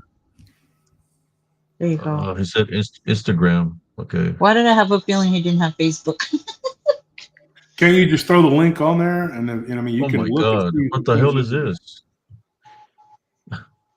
They got a. I want to do Son of the Cross. What I just seen here on Facebook. I mean on Instagram. First thing that popped up was not good.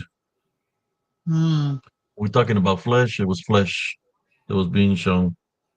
Oh my God. Mhm. Somebody doing squats butt naked. Oh my gosh. What is this obsession with people lifting weights naked? There's all these like fetishes, dude, and like They're weird. so weird, dude. Like then they want to show everybody, like I can't imagine. That would be so everybody to uncomfortable. see them and their Okay. disgustingness. Let me see if I can send it to through Messenger now. Okay. I mean through Instagram. Yeah. I don't even know if Anthony I got said you Instagram. can. Anthony said Okay. you can paste a link in the live chat. Let me get to my Instagram through here, and I'll send them the link.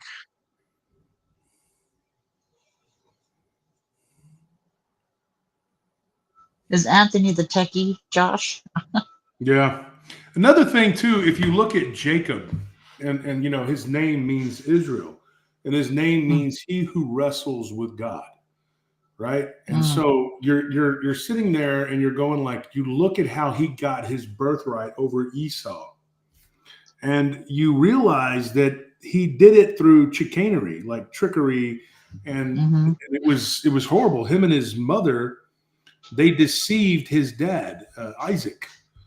Yes. And it was horrible. Like what in the hell is going on here? And so I always wondered about that. Even when I was a kid, I never liked Jacob. I always thought he was like a little weasel, you know, because I was like, dude, he tricked his own brother into giving up his birthright.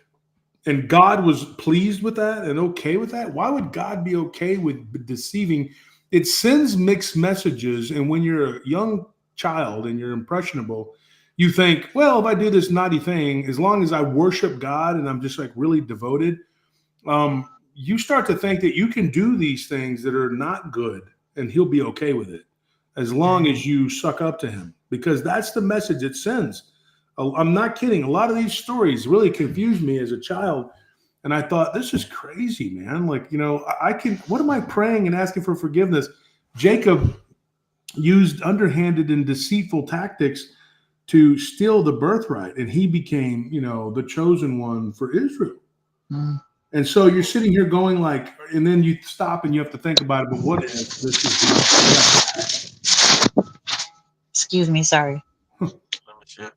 Trying to get to the location of trying to find them in here through Instagram messages.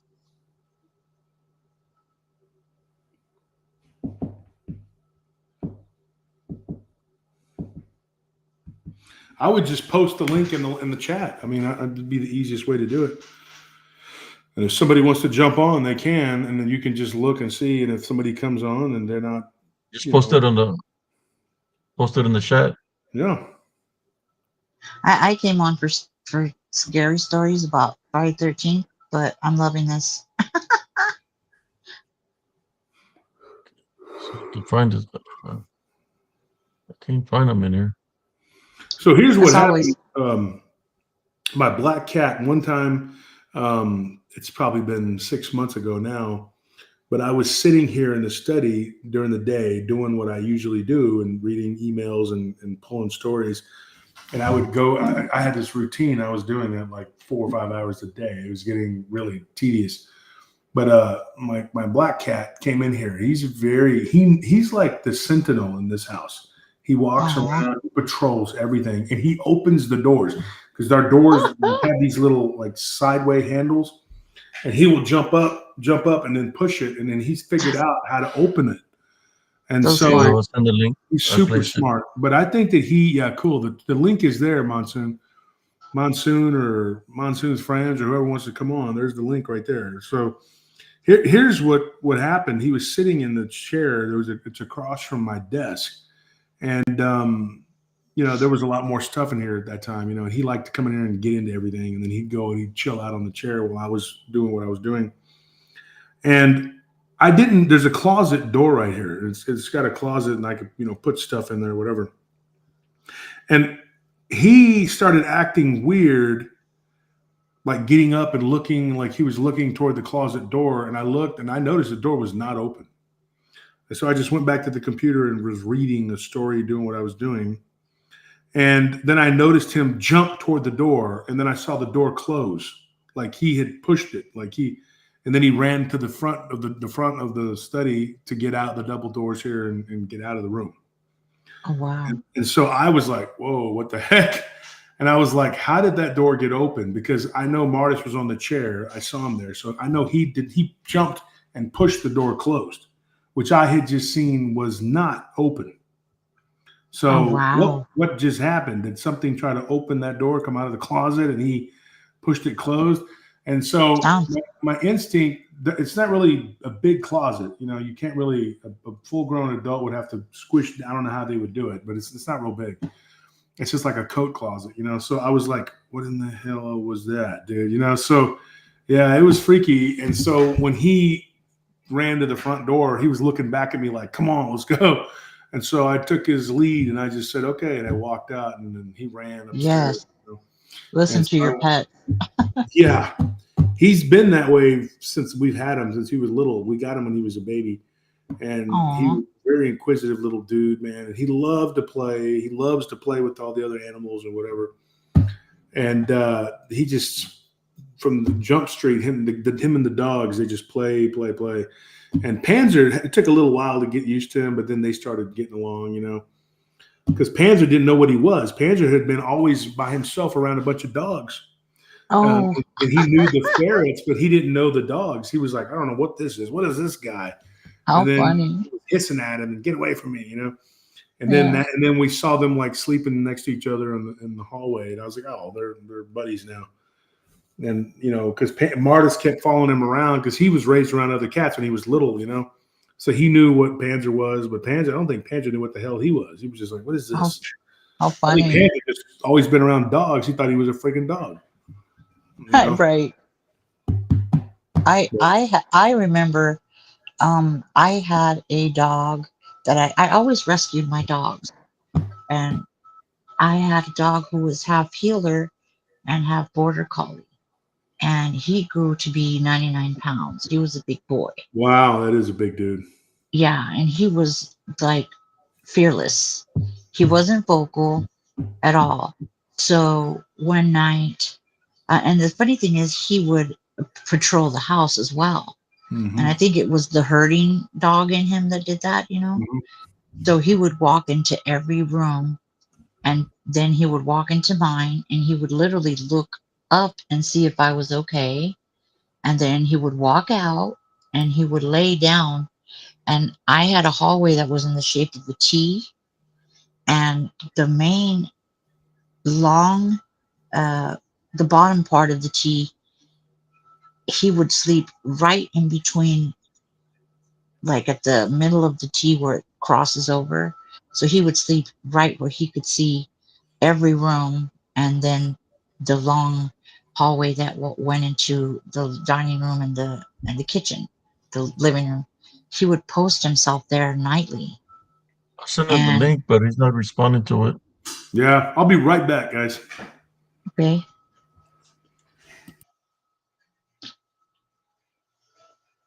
well, his name was Spot, and he was an awesome dog. And I recall one time I had let them out, and it was at late at night, probably early morning, and my other female dog, she always took her time outside. But my male dog, he never did. He would go outside, do his business, and then come back in right away. And one night she was taking particularly a long time. And so I was like, what's going on? And all of a sudden I saw her in the corner of the yard and it was dark, but I could see her walking towards me.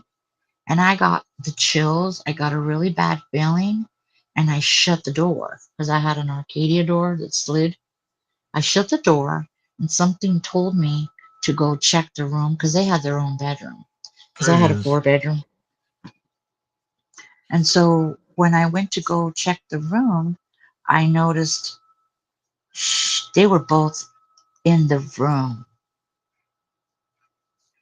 So whatever that was outside made itself look like her. And the crazy thing is, I had one of my best friends. I had her staying there with me. Late at night. I'm a text with her, probably early morning. And my other female dog. How you text? Oh, what's going on? She took her time outside. But my male dog, he never did. He would go outside, do his business, and then come back in. Something's going on with the sound. And one night, she was taking particularly They might need to put long in time. And so I was like, what's going on? And Where's they all of at? a sudden, I saw her in the corner of the yard. Message from I audience with display. I but I think could see he's her listening to walking the towards video me. off So the I'm other not, And I phone. I don't got get it. chills. I got He really said bad he's talking feeling. through his wife's And I phone, but it's shut the Oh door. echoing. shit, we in I had there. an Arcadia Look. door that slid. I shut Yeah, the but it's door. You're not on yet. Something. Okay, there yeah. we go. We're just waiting for JT to come back. How you doing, brother? Can you hear us? Hello? He needs to How mute you the doing? show. Hey, No, now you're on. So, you were just on. hey, can you hear me? Yes. Anthony says he needs to There's mute the no M on show. It's there? just It was. You you just got went the out. other phone on and it's echoing through Hello? the mic. We My can M hear is you, on. but we have an echo. I text you. And my other female dog. How you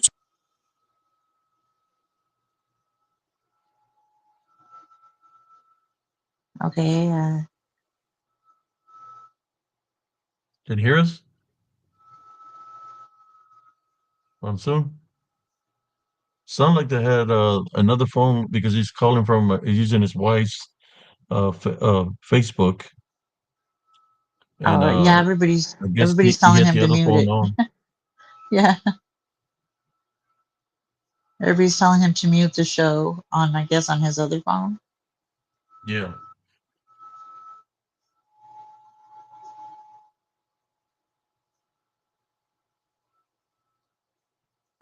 How you doing, brother? Can you hear me? Yeah, we can hear you now. Yes. He needs to mute the show. It's like a delay. Yeah, there is a little delay going on. Like probably a couple of seconds.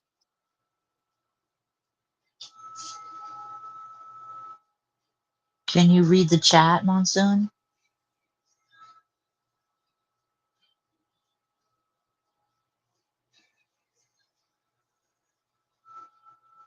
Hello? Hello? I I can hear you. I'm trying to How you fix it doing, now, brother? Ed. That's fine. I can I still can hear hear you you. now. Yeah, I can hear you. You just don't look at the other phone because it's going to be off a couple of seconds. We can hear you loud and clear. Can you hear me, Ed? Yes, Can you see me? I can see you, brother. How Why you can't doing? I hear him? You can't hear him? You can you can hear I can see him right here, but I can't hear him. He needs to it? mute. Let me try to fix it. Can you tell him in the chat, Abe? Why is it not working? I got to sign out of here. It's off, though. Am I in two? I can hear him.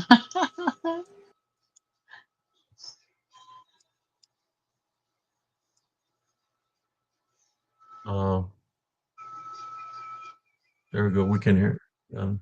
We can hear him perfectly, but he just can't hear us.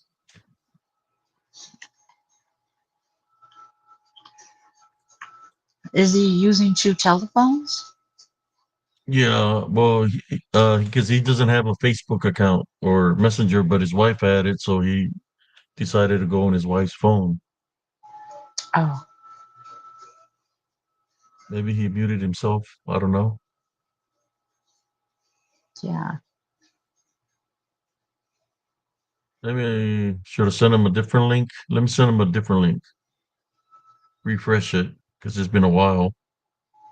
I want to refresh it and send him another link Okay. to come on. I mean, even though the link was working, I'll send him a different one. Hi, Dorothy Okay. Metcalf. Okay. So, Dorothy, he was actually blue healer mixed with border collie, but nobody wanted him because he didn't have blue eyes. So he was the last puppy, and my friend brought him to me, and I ended up keeping him because he was so cute. He was one of the best dogs I've ever had.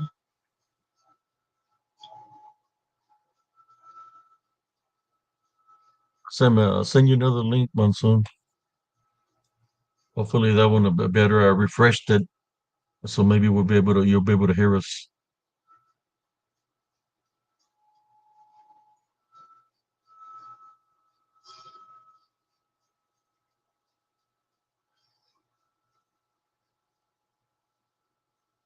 You know, it's crazy, Abe, that one of my friends who I grew up with, there used to be an old abandoned house down the street from us, and Hmm. it sat on a higher foundation, kind of like, wooden, where you had to climb the steps. And my friend was telling me because I had told him that I had seen the Hat Man when I was 13, and he said, "Oh, the man in the black suit." He goes, "He wears a hat," and I said, "Yes." And he said, "I saw him when I was younger. I was being travieso, and they used to have a uh, bloodhound dog, and his name was God. What was his name? Buford. And he was the cutest dog. And so he said he was in that abandoned house one day, and he was huffing paint. And he said all of a sudden his dog started pulling his arm, but he was so involved in, huffing that he just told him, stop it, get away. And he said the dog started growling, and then he grabbed his arm, and the dog pulled him, and that's when he paid attention. And he said when he looked to the side, he saw that hat man standing there. And he said, I've never been so afraid in my life. And he's a really tough guy. But he said when he saw that, the dog started growling and barking at it. And he said he jumped up, and the dog pulled him out, and he ran out of that house. And he Yeah, said normally that, when you're the presence of an entity like that, like the Hat Man, which we know is demonic, right, it it, it uh it attacks your senses. What happened to me when I ran into it, it's like I couldn't move. I was just looking at it, and it was looking at me. I wasn't yeah, afraid because I was trying to right, figure out what was looking at me. It looked like a man, but then when it started gliding in the air, coming after me, that's when I knew it wasn't a man. That it was something right, demonic. Uh, but yes, it's one of those things that even a tough person, if they're not spiritual ready, that is, their senses are going to get triggered. That it's let them know, okay, leave, run. But in a sense of a way, uh, you also have to fight spiritually against those kind of things. And if I had the wisdom and knowledge that I have now, I would have stood my ground and I would say, I type, I rebuke in Jesus Christ's name, and he would have right, left. No, he just said that I was younger. That's how you gain your right. wisdom and knowledge. I've heard But a that, lot of but people see him when they are young, yes. and I wonder Well, if that's the reason.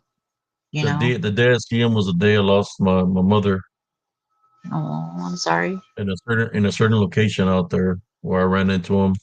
He turned. It was the Hat Man as he was gliding in the air coming towards me. But when I started riding back into town, it turned into a uh, a hellhound, a dark Oh, midnight black with his tail sticking up, and he had red eyes. When I crossed the oh God. irrigation system, I stopped and turned around, but it didn't cross. The irrigation system ran underneath the street. This irrigation system goes all the way around the town. It wouldn't cross, but he was looking at me, had his tail straight up in the air, and he had the red eyes. So I'm looking at Wow. it, and he's looking at me, but then it turns around and leaps like it's leaping like 15 feet. Like I never seen a dog leap that much distance. Oh, So I knew that there was a something in a demonic in something not spirit. good. Right. Yeah.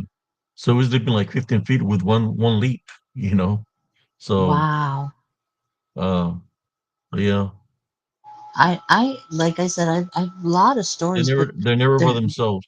They're never by yeah, themselves. There's yeah, always other things around them. that's crazy. I never saw anything besides the shadow entities or beside the Hat Man. I never saw anything with them, but just the whole experience is very creepy, you Let know? me did he let me send me another link to see if he's still on. Uh Brother Monsoon, are you still here? I'll send you another link, brother. Yeah. Oh, Ivy, he ended up passing away suddenly, and I think it was due to me, to the treats that he had.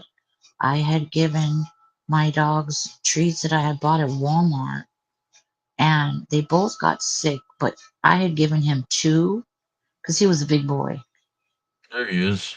How you doing, and he brother? ended up he ended up passing away. Hello, It took hello. him. There he is. I'm there, but Hey it's man. not saying nothing, babe. I hear Can you, you? brother. You can hear me, Ed? Yeah, we can hear you, brother. Oh, how you doing? How you doing, brother? I'm sorry. I'm sorry, man. I'm new to this technology thing. That's Oh, it's a okay. different platform, brother. You know how they've been trolling me on YouTube and they were trolling me on StreamYard. So I went to this different platform because I got tired of them trolling me, and they even found a way to come troll me over here. It's like it's crazy.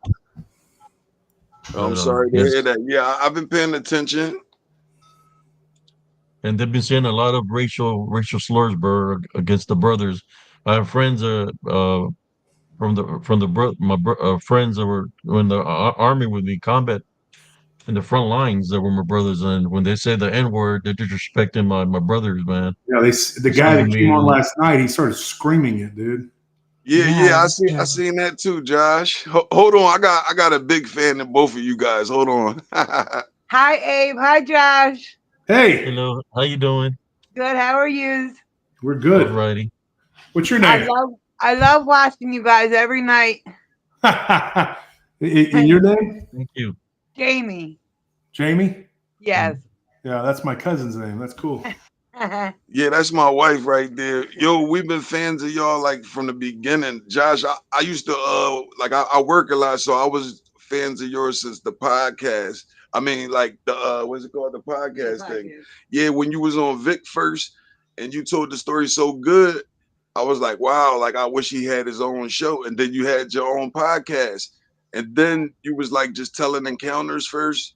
And then you started the YouTube and then you start just like letting people know who you are. You know what I'm saying? And then that's how I met Abe. Oh, that's cool. Same. That's the same exact thing I did. Yup. Yo, you guys are They're awesome, awesome. man. They're very awesome men. Yeah, I've been doing the night owl live feeds. I said I'm gonna get away from all of the drama and No, let they them have stay the up prime doing crack time, so they and can they come still do it. follow me. Crazy, Like man. they don't quit. For some reason, they like coming out between 3 or 4 in the morning. I guess when they're high on something, man, and they don't make no sense. You know, around that time frame, they got the last $20 bill, trying to get the last high, and everybody fighting for the thing that they're smoking. You know, The and freaking they say some redneck ridiculous gang. things. You know, yesterday they called his wife and threatened her over the phone. You threatened to kill us. That's Yeah, this was a ridiculous. yeah. That's And you can't. ridiculous. What can you do? They're like out of range. I mean, they're like he lives in Asheville, North Carolina. I mean, you can file a police report, and they're like, okay, they don't. Nothing's gonna happen. Yeah, Right. yeah. We from Philadelphia, Pennsylvania. Oh Oh, wow, Philly. Yeah. really? Yeah, I got family in Houston and in Austin. Like one of my cousins live in Austin and one of my cousins live in Houston. That's cool. You have a lot of family in Texas. Yeah. Yeah. Yeah, So man. Monsoon, I had a question. What's your real name, or should we call you Monsoon? I mean, like, what do you want to Oh, be my called? real name is Raheem. Ryan? Raheem. Yeah, they call me Reds though, Big Reds. Big Reds? Big Reds. Okay. Yeah. Nice to meet you, Big Reds. Nice to meet you too. So let me ask you a question. Did they? I mean, like when you went to become a follower of Islam, did they explain to you about the different sects of it, like the different types, you know, and like Yeah, what? yeah, like it's the Shiites and it's the you got the Sunni, the Shiites, the so forth and so on. Yeah, I understand that part. Yeah. So what are you? Sunni? I'm a Sunni. Yeah.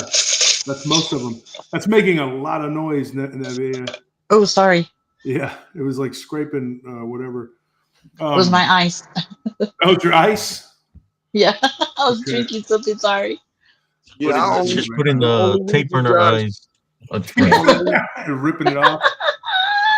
No, my ice from my drink. I know. No, he's Oh my not God. saying opal. The eyes, you know, we're saying. yeah, the reason I ended up taking my shahada is it just was a lot of stuff going on in just my church personally, you know. Like I still love Jesus.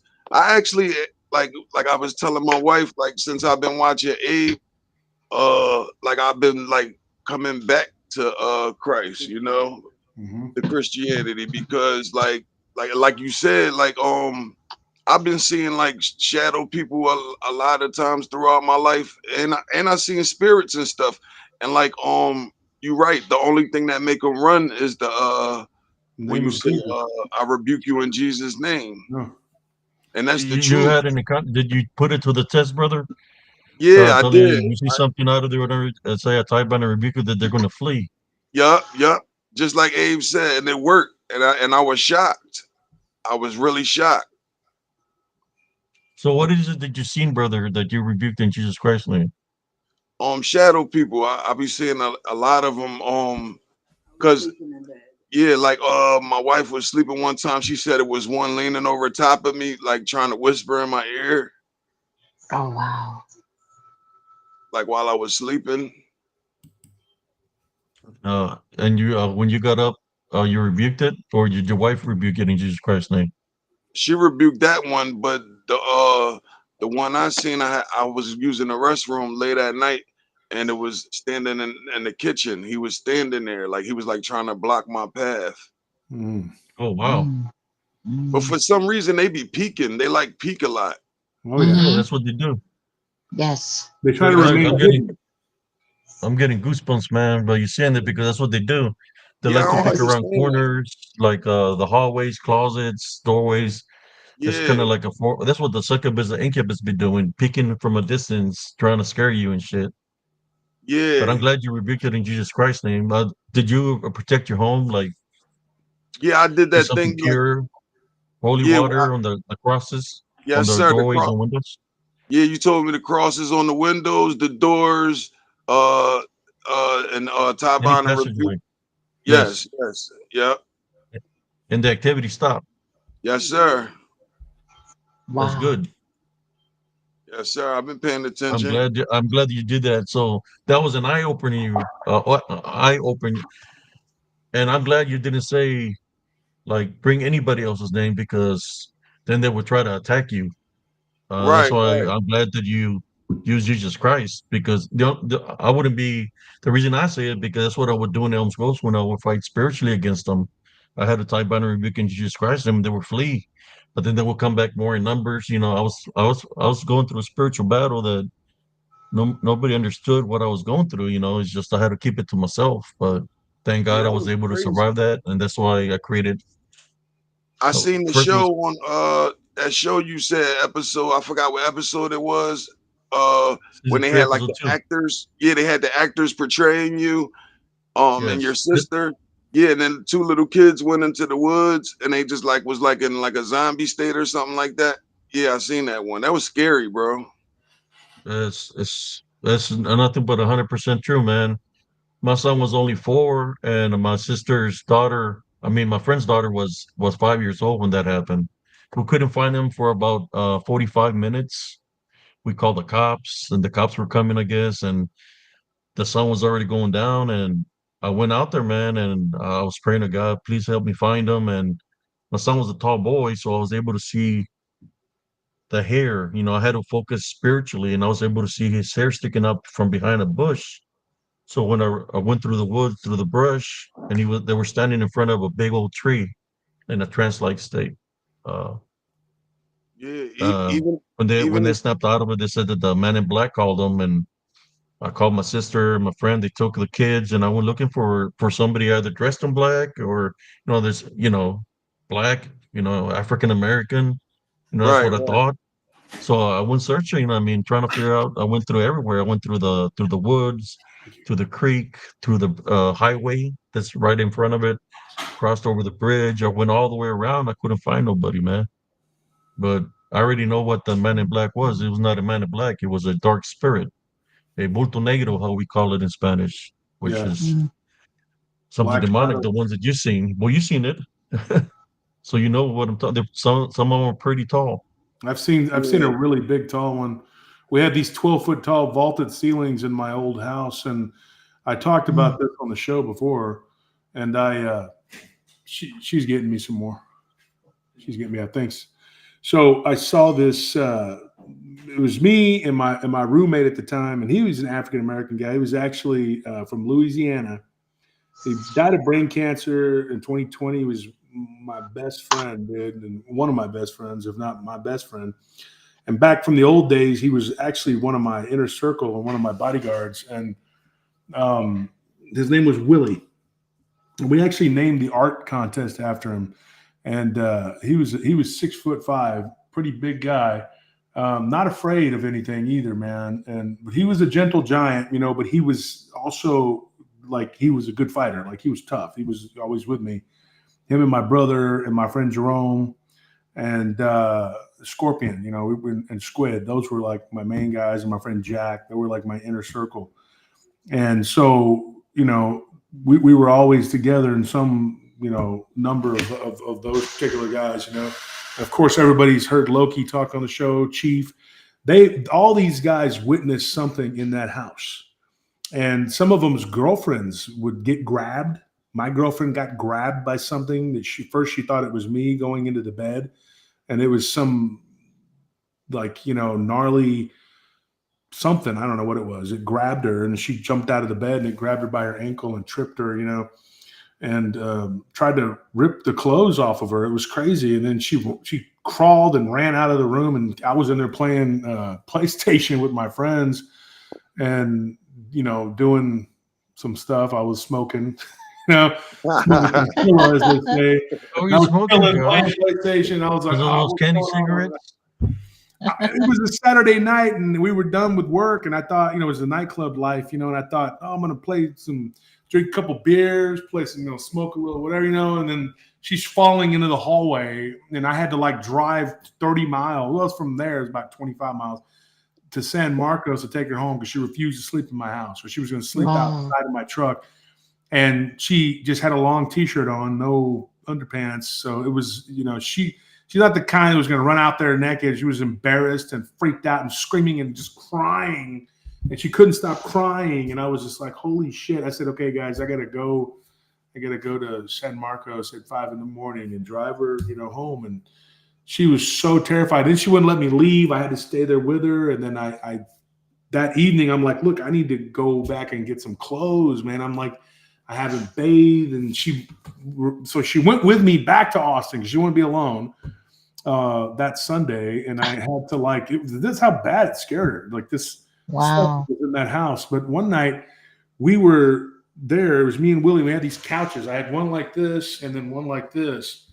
And I fell asleep on the couch all the time, and I was watching TV, and Willie had just come back, and we didn't have an extra bedroom open because Willie's girlfriend was nuts at that time, and she was like, get that out of the house. Then she'd be, no, baby, I love you, and then she'd be like, my sugar acting up, and he's just like, acting up, you know what I mean? I told him, I said, man, and then she came banging on my door one time and got all feisty with me and shit, and I said, look, man, I'm not hearing all that. I'm not that guy that's going to be like, oh, you get loud, and I'm going to be like, oh no, oh my God, I don't do that. I just go, what do you want, And she's like, where's my man? And I'm like, he's not here.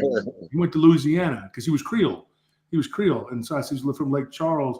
And she's like, I know he up in there with some hoe. You better let me in, Wolf. I said, no, I'm not. You're not coming up in here. I said, you better go on, man. I'm not that one, man. She started trying to grab on my shirt. I was like, twisted her arm. I was like, look, man. You need to get off me. And she came up like she wanted to swing on me. And I was like, no, I told Willie, I just got her, close the door, got her out of the house, closed the door. And then she talked to my brother. She was at my brother's window. My brother's at the window talking to her, And I said, man, she got to go. She was crazy, bro. So anyway, finally, Willie calls me at 3 a.m., the witching hour. This is a crazy story. And he says, hey, man, he goes, I need to sleep on the couch, bro. And I said, oh, let me guess. It's not working with Dianetics over there. She was a Scientologist. He's like, nah, bro. This woman's crazy. He was like this for real. He was like, hey, brother. Hey. Are you scared, dude? What are you doing? What are you in the closet? He goes, right. Bro, nah, man. I'm in my study. He called it a study. I said, you mean that little closet that you hide from her in? That's not a study, bro. That's a fear closet, man. So he comes to my house and he's like a refugee. He's carrying some stuff, and he was just like, dude, he had his little dog, Nancy, and her name was Nancy. He's like, Nancy knew my dog, so they started playing whatever. And he goes, it's going to be a couple days here. He goes, I don't like staying here, because he had lived with us for a while. And there was so much stuff that had happened that it culminated with him being outside in his car, and he had a nice sports car, and he was sleeping. And I come home with my girlfriend, and he was out there, and I was like, it was me, my girlfriend, and Squid, and we were like, what are you doing? And he's like, oh, I didn't want to be in the house, bro. I'm depressed. He's lying. This is before the girlfriend thing, whatever. I said, man, what are you talking about? You depressed, man? He said, dude, there's something in that house. I said, oh, it's making you depressed? No, it's evil. That's what it is. Yeah, it's a demonic spirit. It's, and I kept telling him to denounce it in Jesus' name, but he was scared to do it. He was scared to confront it. So he comes back, and that first night back, everything went off without a hitch. The next day, Dianetics calls. That's what we nicknamed her, whatever. She's like, "Where's my man?" That's how I answered the phone. That's how she talks to me. "Where's my man?" I'm like, "He's not here. He's at work. He's at the whatever the tow yard, whatever." She's like, well, "I'm gonna go over there." I said, "Well, do what you got to do. Just don't come over here." And I hung up. So then that night, she just kept calling or whatever. So I unhooked the phone. We had the landlines, and turned my phone ringer off so I could get some sleep. I just threw it on the table, and I was like sitting there watching TV. I could hear Willie already snoring on the other couch, and I crashed out. And then it was weird because it was it was kind of warm, but it got kind of cool at night. It was late spring, but it was still just, and I'll never forget this. It was either fall or spring. I don't remember exactly, but I remember it was kind of warm, but then it got cool or whatever. So we had one window open and then the Jala's door open, and that was a nice little breeze. I love that. That place could be really nice if it wasn't haunted. And so we're sitting there, and I just hear somebody like talking in my ear. Now, in this house, I had heard that before, and sometimes it's a person and sometimes it's not. And I just heard, whoa, whoa. And I'm like kind of being poked or something. And I'm like, I wake up, and I'm like, I always like jump up real quick, because I lived that life, I'm like, dude, don't be touching me. What are you doing, man? He's like, I said, you know better than, because I'll freak out, And he's like, dude, he had long arms, and he was like reaching out, a big dude, and he goes, look at the wall. So I look up at the wall, and he goes, the other wall. I look over, and by the light of the moon, I could see, or at least I thought it was the moon. I don't know what it was. It was like light, and I was trying to adjust to it. And I'm like, what the heck am I looking at? And I just see darkness. And I was like, I don't know what I'm looking at. Why are we whispering, And he's like, there's something there. And I was like, okay. So I keep looking, and my eyes adjust. Yeah, it wasn't moving. It wasn't moving. I'll never forget it as long as I live. It was like almost to the ceiling, and I saw what looked like wings come off of the dude. And I said, oh my gosh. And then me being the kind of person I was back then, I was afraid initially, but then I got angry. Me and my brother, our responses is always like, just get angry and beat it up, That's not gonna work, right. But I grabbed a rolled up sock and I threw it at this thing. And when I did, it went sideways across my wall into my room. I've told this story on the show. And I just heard all this crashing, like all this, like something was tearing my room apart. So I'm like, whoa, what the hell? And my dogs, I had a big German Shepherd and a big Mastiff. I wasn't playing, And then we had this little runt-ass dog named Miss Kitty. So we were sitting there, and I was like, and his dog and Miss Kitty were like hiding, and the other two were growling and barking, and they were moving back and forth, acting weird, but they wouldn't go into the hallway. So I finally got the courage, and I got off the couch, and Willie was just still sitting there, and I said, come on, man. And then my brother heard it, the commotion in my room. He comes out with he's strapped, and everybody's like, what's going on? And I said, look, and I had a bat. I said, I don't know what that was, but something just went into my room, and it looked like a freaking demon, like a black shadow, And so we all walk into my room, and once I started heading toward my room, Ivan, my Mastiff, very loyal dog, he was right there. The German Shepherd was still he was in the back, like, y'all go ahead. I got your ear.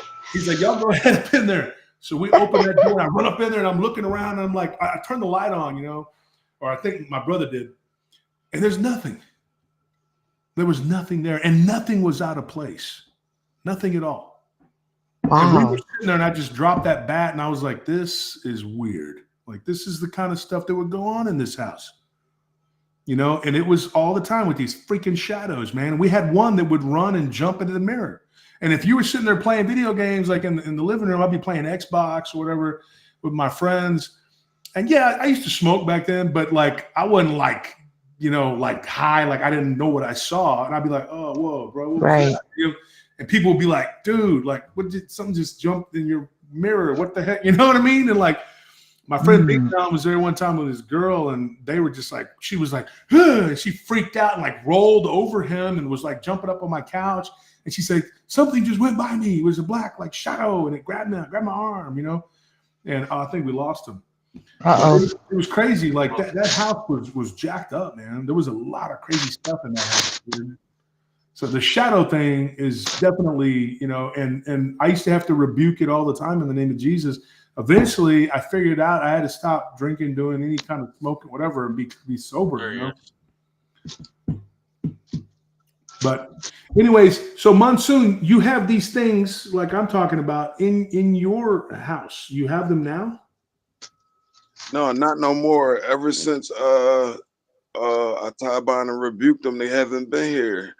Like Yeah. I actually been sleeping peaceful. My wife just said it was funny, like when it was going on, we was actually depressed. Like I would just go to work and come home and we couldn't get out of bed. It was like Your energy something was over being top drained. of. Yeah, Yeah. I didn't know it though until till Josh just said something about it. Yeah.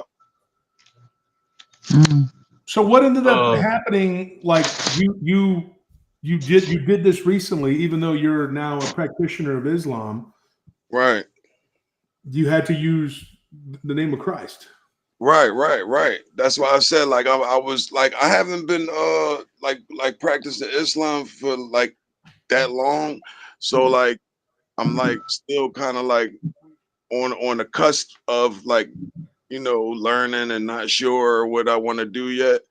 It just was like I told you, it was the main thing was what was going on in my church. You know, it was a lot of stuff that like, you know, because I'm a heavy Bible reader and like the questions I was asking my preacher, he wasn't answering I just didn't like the answers. Yeah, they're So not going to give them to you either. yeah, so it kind of like I'm like, what's going on, you know? And it just like spiritually, I just was at a loss. So I just was looking for something, you know, something to hold on to. And that's totally understandable, and that's a reasonable thing. Many times I've been at churches and I ask the preachers, the pastors, you know, the priests. I've been to all kinds of churches, and I've asked them questions and they can't answer them. They give me this sort of like, you know, pre-recorded response or whatever. It's like, you know, well, you know, the Trinity is blah, blah, blah. And then they just kind of like go on like a sales pitch. And I'm like, okay, I said, for 1 minute, take yourself outside of your school that you were taught. Right. Answer the question correctly. And the truth is they can't, because all they have is that one book that it's all based upon has been torn apart and rewritten and redacted and changed and moved around and rewritten by Barnabas and everything else. And they always use him as the example, but he's just one. I mean, there's been right. And I said, look, this book has been changed around so many times. Now, I say this to the people of Islam, and no offense, I have a lot of Islamic friends, and I still, they're very good friends of mine, and even a couple of them are clients. But I say this, I tell them, I said, the thing that I have a problem with is not that y'all say, here's what I tell them. I said, not that you guys say that the Quran has never changed. Whether it has or it hasn't, to me, is irrelevant. It is based on the old Jewish books, you know. Yeah, like they say you got to believe in all of the books, the Torah. The Gospel, you know, what they say, the Book of David, which is Psalms. A lot of the Old Testament, but they take out anything that has to do with Jesus being the Son of God, which is something that I have a problem with, because I know who my Lord and Savior is, and I know that his Father is my Father. And I have to bend the knee to that guy, that almighty, powerful being, not some other God that doesn't recognize Jesus as his son, because Jesus is what got me to him. So that's my problem with it. So I tell people that are Islamic, I said, they argue, they're like, this is the word of God. It's never been changed. It's like, well, first of all, I don't believe that. That's just my opinion. But I said, that doesn't matter to me, whether it has never changed. If it's never changed, then great. But it's still an incorrect word that's never changed. The Old Testament hasn't changed. It's still Old Testament, you know, like the books are there, whatever. You go to the book of David or whatever, it's there. Daniel's there, and some of those books have good information, just like Islam. Some of it there's good information there, and I've gleaned a Yeah, lot of but information a from. lot of the stories I felt was not really that much different. It's just that they, like you said, they don't declare him as the son. They say he's a Messiah, and I kind of had a problem with that too. I just, like I said, I just was just looking for something more, and I just Mhm. wanted to learn some more and just keep going. Like whatever takes me closer to God, I just was trying to find it, and if it Exactly. was wrong, then I was going to come back. But I feel like Jesus Christ is a major thing to me. And like I said, it always been in my life, and it just helps. And it helped me Yes. recently. So, Well, it's and a, there's so many misconceptions about Jesus too, and I've said this before. I don't like the depiction of Jesus as this skinny white guy. And this is not a racial thing at all. It's not a racial thing at all. He's not a white guy, dude. Like back then, there were darker people there, and I'm like, he looks more like Anthony or somebody, you know? yeah, Right.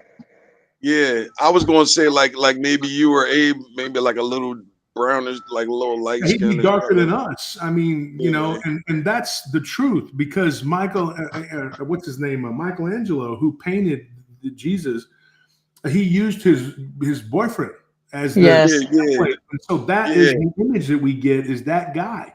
And The I'm like, A gay homosexual guy. guy. Yeah, he was homosexual. I'm like, that's not Jesus. yeah. See, that's the church in a nutshell right there. They're like, That's hey, we crazy. know you're a gay guy and it's against the church, but hey, you go and paint the A system. lot of people don't know that. He A goes, lot but of I people like a don't Uh, man. We don't care. Just paint that and make a Jesus. Get along. hey, Monsoon, I had a question for you.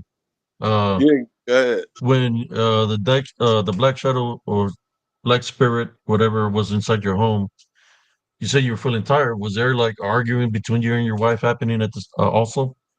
Yeah, yeah. Actually, it was a fight in my house. It was a fight between me and one of my friends had happened. And it was a lot of arguing going on. I didn't even notice that neither. I didn't Because even notice. I was the reason I blaming say her this, for a lot of stuff. I take it. I take responsibility for that, and I the was reason I wrong. say, yeah, the reason I say this, brother, is because I was at a garage sale today, and they see me with the black tourmaline and selenite around my neck, and it was a older lady and her mom, which was older, and they were asking me, uh, why do I wear that around my neck? And I was telling them for protection against negative energies, and they looked at each other, and she said, "Well, I have a daughter that lives near Sharkwish Falls, which is in Belton." She said that there's a like a horseshoe where there's homes. When they moved in there, that all the couples that were there, they're married. But now that all the couples that were living there, they're all separated Wow. because there was fighting, all kinds of anger. But one of the things that they mentioned is that they were seeing these shadow figures there in this location. I think her daughter is in the process of getting divorced too. So, I was telling them that they need to put a black tourmaline or sunlight in the home, but I don't think nobody wants to live there no more. But all the people that live in that horseshoe where the homes were, they all got divorced within Wow. a matter of months, and that everybody's selling their homes. Yeah, that So reminds me of how you were saying, like how the gens was jumping out of the soldier's body. Like maybe they was going from home to home, like finding the openings, like you be saying. yes, they were telling me the story, and the grandmother were just looking. They were looking at each other, like they were freaking out. And I was telling them about the shapeshifter skinwalkers, Tonka ones, and they knew what that were. So they knew they had some wisdom and knowledge of the areas. And she said, I guess her daughter was going to move out of there too. I don't know if she's still married or not, but that all the couples that were living in that horseshoe where there were the homes, everybody got separated. There was fighting, there was quarrels, but that's what they do. They cause chaos and division. You know, that's what the target would defeat on. Is Hmm. anger and hatred. That's why when I told you. When you see it, put it to the spiritual test. Tie binary rebuke in Jesus Christ's name. They're gonna flee. And I Josh, just I I just just want to wanted say I just wanted to one share thing. that. Yeah, I appreciate that. And Josh, I want to say one thing, man. You definitely going to heaven because of all those stories about the house. You let everybody and their mama live with you. Yeah, man, I did. I really did. But that became the testimony because we together as a group, my friends and their girlfriends and everybody else that stayed there and their pets and everything else. It was crazy, man. And there were people of every color, every race, every religion that Right, stayed there with us. right.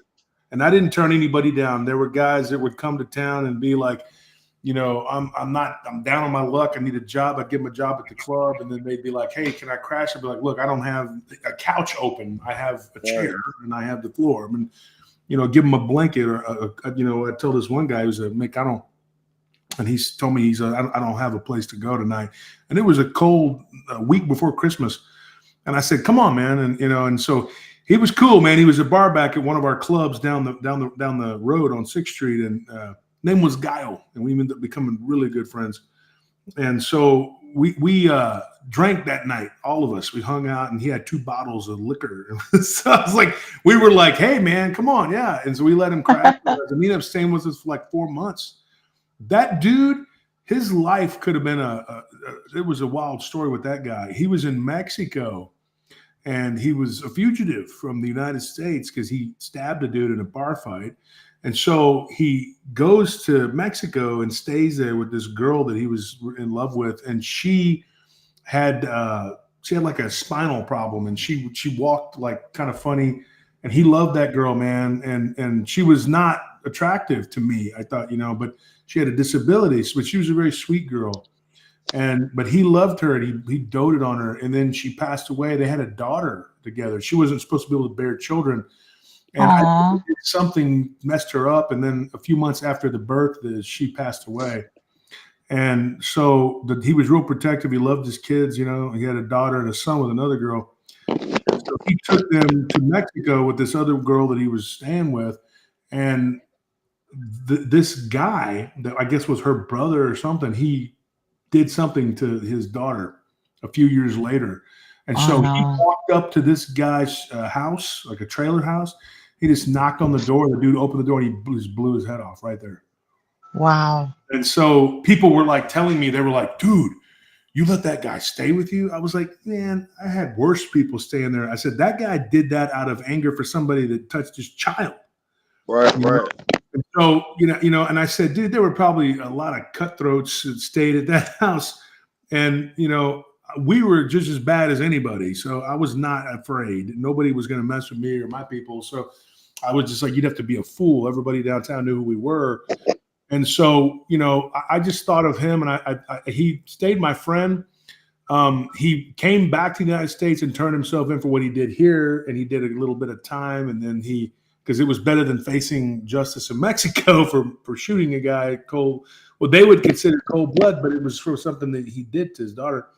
And so he came back here. He did a couple of years, and then he got out. And then he came back to the club one night, and everybody was like, "Holy crap, he's back!" And he told me, he's like, "Dude, you were the only person that was nice to me. None of these people, they wouldn't let me." Man, Did you get something on your screen? I got rid of a troll. I got rid of a troll. Oh, I saw that. There's another guy here. Let me see if I can find him. They were talking, saying some stupid stuff. Who's this Filbert Bagodouche? Yeah, I kicked the dude out. He said something stupid. I booted him out already. There was another guy there too, but I don't know what happened to him. I think it was one account because once I got rid of him, the other guy went too. It disappeared. So it was probably the same person talking to himself. There's still an iffy comment up. And Josh, how can I contact you? I joined the prayer group on Facebook, but I didn't know how to like direct send you like messages. Yeah, Josh Turner at prtpodcast.com. That's the way to get in touch with me. So just send them through there. Yeah. All right. I'll be sending you some because I need a book list if you got like I need some new stuff to read. Yeah. So where are you at, like, The other guy. in your walk with Christ? Like, how do you reconcile that with Islam? That's the question. Listen, The other guy. I like I said, I was already pulling back towards Christianity anyway because I was just at my mom's house. We went to Ocean City, Maryland last weekend for the beach, like for Labor Day for the last summer weekend or whatever. Mm-hmm. I took my daughter down there and stuff. So me and my mom was actually talking about Abe. I was telling her about Abe, like how he got those stones that he was just talking about. That's crazy. And she knew about that stuff, and she has a couple of them. And I was telling her about like what I've been going through as far as the dark shadow things and all of the evil that been going around me. Like, a friend of mine committed suicide. I'm Oh, sorry to hear that, brother. Yeah, a friend of sorry. mine, he was living with us, and he just went to his mom's house and out of nowhere and just hung himself. Oh my Oh God. my gosh. It was weird, bro. And oh yeah, and the crazy part is I didn't know that the date that he hung himself on was the exact date that his brother hung himself the year prior. Oh Oh, wow. Yeah, he went to his mom's house and picked like the same spot and that his oh my brother hung God. himself. Yeah, so I didn't know he was dealing with that. I didn't think like I didn't know what he was going through. I just seen him one day, like I was going to work and I was getting on the train and I seen him and he was like on the streets, like homeless. And I was like, "What you doing, man?"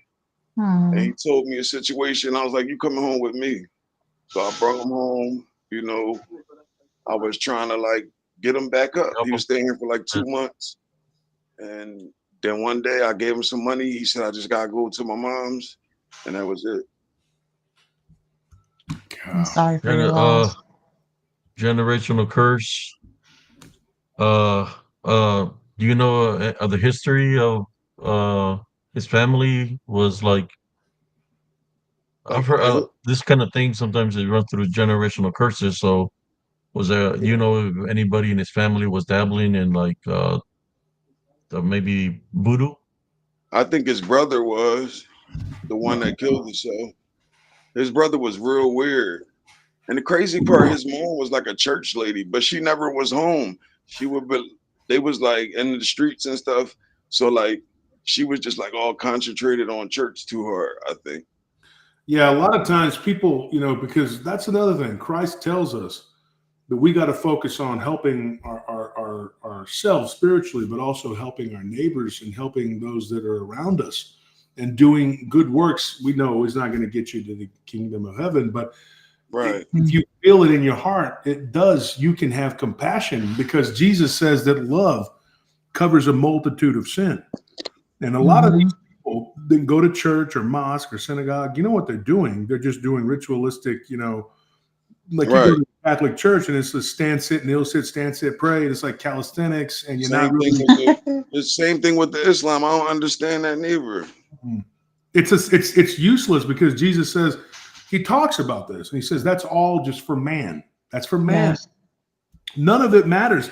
He said there is no day. He also says this about keeping a certain day, like Islam and Judaism, because Islam mimics Judaism in a lot of ways. Yeah, And duh. so they believe in, when the sun goes down, on Friday, whatever.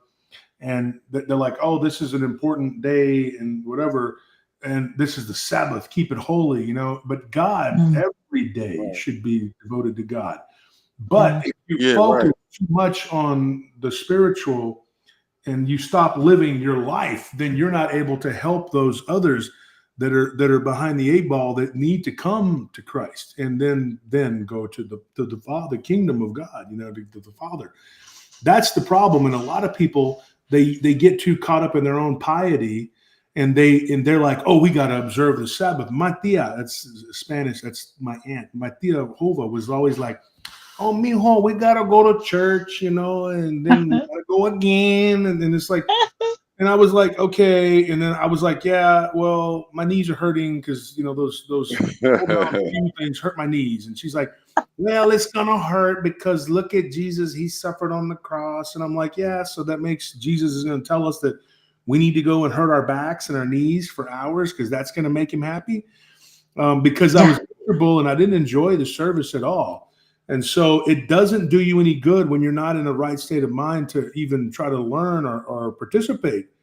And so I went to the Catholic Church because of my mom, my grandmother on one side and my aunt on the other, and I did not do well.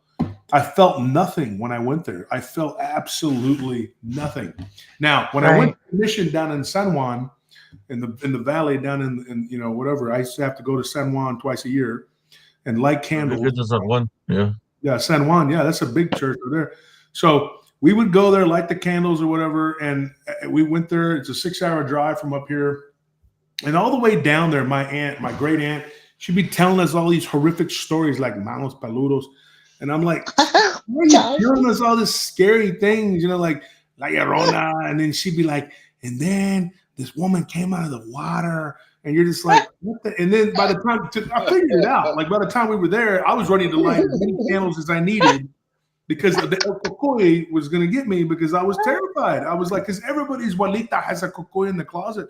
And so you're like, oh, you know, like, I'm not going to, you know, whatever, you know, I'm terrified, whatever. And then my aunt would do this thing. She would like the yada. She would shake the keys at night to try to scare me.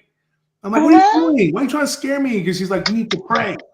Because that could have been a demon and doing something. I'm like, what the freaking heck? So my great-grandmother, who was 100 and I think she was like 102 or something, she was a full-blooded Comanche. She was full-blooded, her mother. And she lived with us. And so she was not Mexican. She was Comanche. And I remember her having long hair down almost to her knees. And she would be combing her hair, and then she asked me something in Spanish. Her Spanish was not real clean. It was still, and I didn't know what the heck she said. And so I was sitting there eating cereal, and she said this kind of sing-song voice. And I just remember like the word muerte. It just stuck with me, you know, and I was like, what? Like, I didn't know what she said. And then my tia comes up and she kisses me on the head and she says, mijo, she's asking you if you see the dead. And I'm like, you know, I'm like, wow, 6 years old. And I looked up, but I had to answer honestly. And I said, well, what do they look like? And she said, sometimes they look like a shadow and sometimes they look like people, but they vanish. And I said, then yeah, I do. And so that was when I was told it's called ojo dotado, like the gift of the eye. The eye, you know, you can see into the other side, but I didn't like it. And then when I got older and older, I just kept trying to get rid of it. I didn't want to see it. I didn't want to see these things moving in and out of people and see them coming out the top of their heads and stuff. I didn't want that. I didn't want to see it. And I rejected it. I was like praying. I was like, God, please, I don't want to see this. I don't want to look at this. And I didn't know what it was, you know? And so I kind of like gave it up as, you know, and so for years I just kind of was like, you know, and then when I got older, and I ended up working at this building downtown and then later living at that house, I had to accept it. It was a reality. I could see things like floating in the air and I'm just like, whoa, what is that? You know, literally walking through these things, you know? And so that became a reality. And so I had to have a way to deal with it, you know? And the only thing that I found that really comforted me and worked was, you know, like you said, Abe, like, you know, just rebuke it in the name of Christ. I mean, I could not figure out any other way to deal with it, and nothing really works. And you know, I have friends that were Islamic that have tried to cleanse their house and do things, and they're not real efficient at it. And I think there's a reason for that. I mean, there's a reason. My one friend, he's a Buddhist, you know, and he says, well, you know, I play this music, and you know, we do all this other stuff. He's a Taoist. And I said, yeah, that sounds good in theory, but does it work? And he kind of is like, well, point of fact, it doesn't. And I said, exactly. He's like, I just wanted to ignore it, you know? And I said, well, that's not a way to live, because you don't want these energy draining parasites, because demonic beings are parasites. That's truly what they are. And so I told him, I said, if you even look up some of the names of these beings, you will see that there are actual parasites that infest our bodies and infect us that look like these beings. That's even weirder. That's a weird thing. They are true parasites, very much so. And I told him, I said, you don't want a parasite on you, like a draining you and infecting you. Because I believe that you could go to one of these strip clubs, and you could get something on you that's attached to one of these people. True. Very true. And then I think that some of these really good looking people, like if a parasite gets on them and it wants to spread a disease, this may sound real, blunt, but they could use that spirit of hypersexuality to infect someone, and then it spreads it because it wants to destroy. Pestilence is a big time thing for these guys. And people say, well, they want to dwell in these dirty places. Not necessarily. Like, would you? But if your realm, if your life depended on a certain caustic environment, you would set about the business of making that happen. So you create a cesspool. And if you control and dominate people, you're going to make them as the host do your bidding. So the hosts, the people, the evil people who are being dominated by these demons, they go and they create a world for these demons to live in. And so they dirty things up, they pollute it, they destroy it, and they create that caustic environment that lends to these beings being able to flourish and create more parasites. People don't understand that these beings can actually procreate and regenerate. Like, they don't realize that. They're still having babies and having, there's a huge population of them. And so I've told people before, when you read in the Quran about the jinn, that's very accurate too, what they talk about. But jinn can be a little different than demons. There's all these different types. But Islam does the same thing that Christianity does. They throw a label on something and it's like, oh, that's a jinn. But it's like everything is that, right? That is very true too. Everything is a demon. Everything is a demon. But the truth is that not everything is a demon. Not everything is a jinn. And they're not necessarily the same thing. Sometimes they are. I know it sounds confusing, but a lot of times they're not. And so you have to realize that there is a plethora of things. There are some beings that are just there. They're benign. There's some that live below us, and they've been living in the earth for a long time, and they have no care about us at all. As long as we don't go down there and disturb them, they don't come up here and mess with us. They don't care. They don't want to be around people. They don't want anything to do with people. And that is why there is a gulf there between us and the spirit world. But sometimes there are people like Abe and me who live in both realities, and you walk in two worlds and you're forced to kind of deal with it and see it. And it's around you and you're aware of it. Sometimes you see it. If you're me, I'm not as in tune as Abe, but sometimes I can always feel it. I know when something's there. I know. I'll call it out too. And sometimes you see something in the corner of your eye and you're like, yeah, I just, because it doesn't want to be around you because it can infect you. It can attach to you. And I just, make it leave. One of the things you can do too, and this is very important, is having bad dreams. You got to understand something. There's a way to take control of that spiritually that doesn't even have to do with your dreams. It actually has to do with your waking world, because you're actually in this world to a degree. But in your dreams, you can actually see these beings. And so what I mean is, like, you're living in the spirit world right now. You're just not aware of it. But once you go to sleep, you float out of your body, you look around, and if your consciousness connects, which a lot of times it doesn't, because the body was created to not wake up, and come back, and you're like having terror because you would not be able to focus if you saw all these things. But sometimes, people who have that ability, they'll see everything clearly in that other state. It happens to me quite a bit. And I'll be, okay, I'm aware, and I'll still be in kind of a groggy, sleep-like state, but then I'll become, something will move and I'll see it. And I'm like, okay. And I end up fighting with these things spiritually. What you got to do, and this is something that works really well, and this is the white light energy. Now, this isn't some new agey weird stuff. We are all the breath, life, and spark of God. Jesus gave us that. He gave us dominion over the others, over these evil beings that are doing what they do. And so I tell people all the time, I said, you have the power given to you by God and by his right hand, which is Jesus Christ. You have the power to tie, bind, and rebuke these things and denounce them, get them off of you, renounce them, and just, live your life. And you don't have to be subjected to these attacks and whatever. And eventually they'll leave you alone because they'll see you coming and they're just going to be like, forget it. That guy, we're not going to be able to do anything because he has got no spiritual openings, no armor, or he's full of armor. And so they just go to an easier target. They're like inmates. They're like convicts. They're going to pick on the weak. They're not going to risk themselves getting like, yeah, I could probably hurt this guy, but it's going to be a big, horrible problem. So I'm not even going to bother. I'm just going to go to the commissary from this weakling over here. That's what they do. And so, that is how they are. They're bullies and they're pestilence, and they're parasites. And there's a lot that needs to be disseminated from the teachings of these ancient texts. Jesus talks a lot about these things.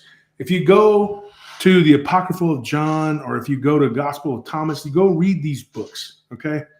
There is so much there in these books that you would not believe. There's so much that Jesus pulls these disciples aside and tells them, hey, there's a whole world that's hidden from us. And that is where the adversaries dwell, is in that hiding place, And of course, the word jinn means hidden, the hidden ones, like to hide. And so you got to understand the enemy is around you at all times. They're right there, but not letting them attach to you and not letting them take you down and devour you.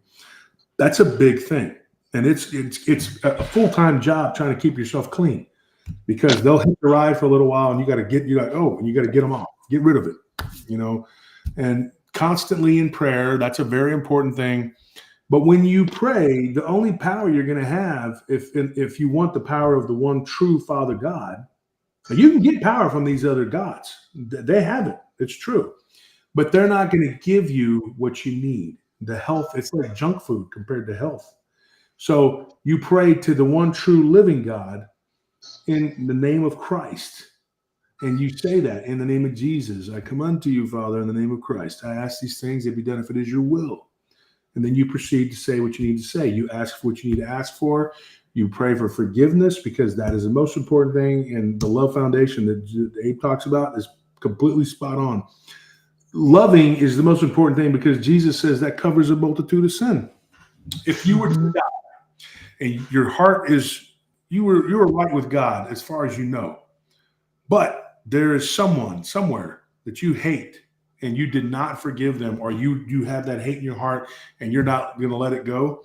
I'm going to tell you right now, there ain't nobody on this plane of existence that I'm going to hate to the point where it's going to hold me back, because I'm not hanging on to it. Every day is a new day. That guy that said all that horrible racist crap yesterday, that was cussing me out and calling me the in-lover, and that was ridiculous. Ridiculous, dude, and just saying all kinds of horrible things to my wife. I already forgave him. I forgave him right after he said it. Now, do I like the guy? I don't like the guy. But do I love everyone as I'm commanded by Christ? I try. But I'm not going to let my anger and hatred stop me from my job, and that's to do what I'm commanded by Christ. And everything should be about what he says and his teachings. And there's a lot more of his teachings than what you get in that little book, called the Bible.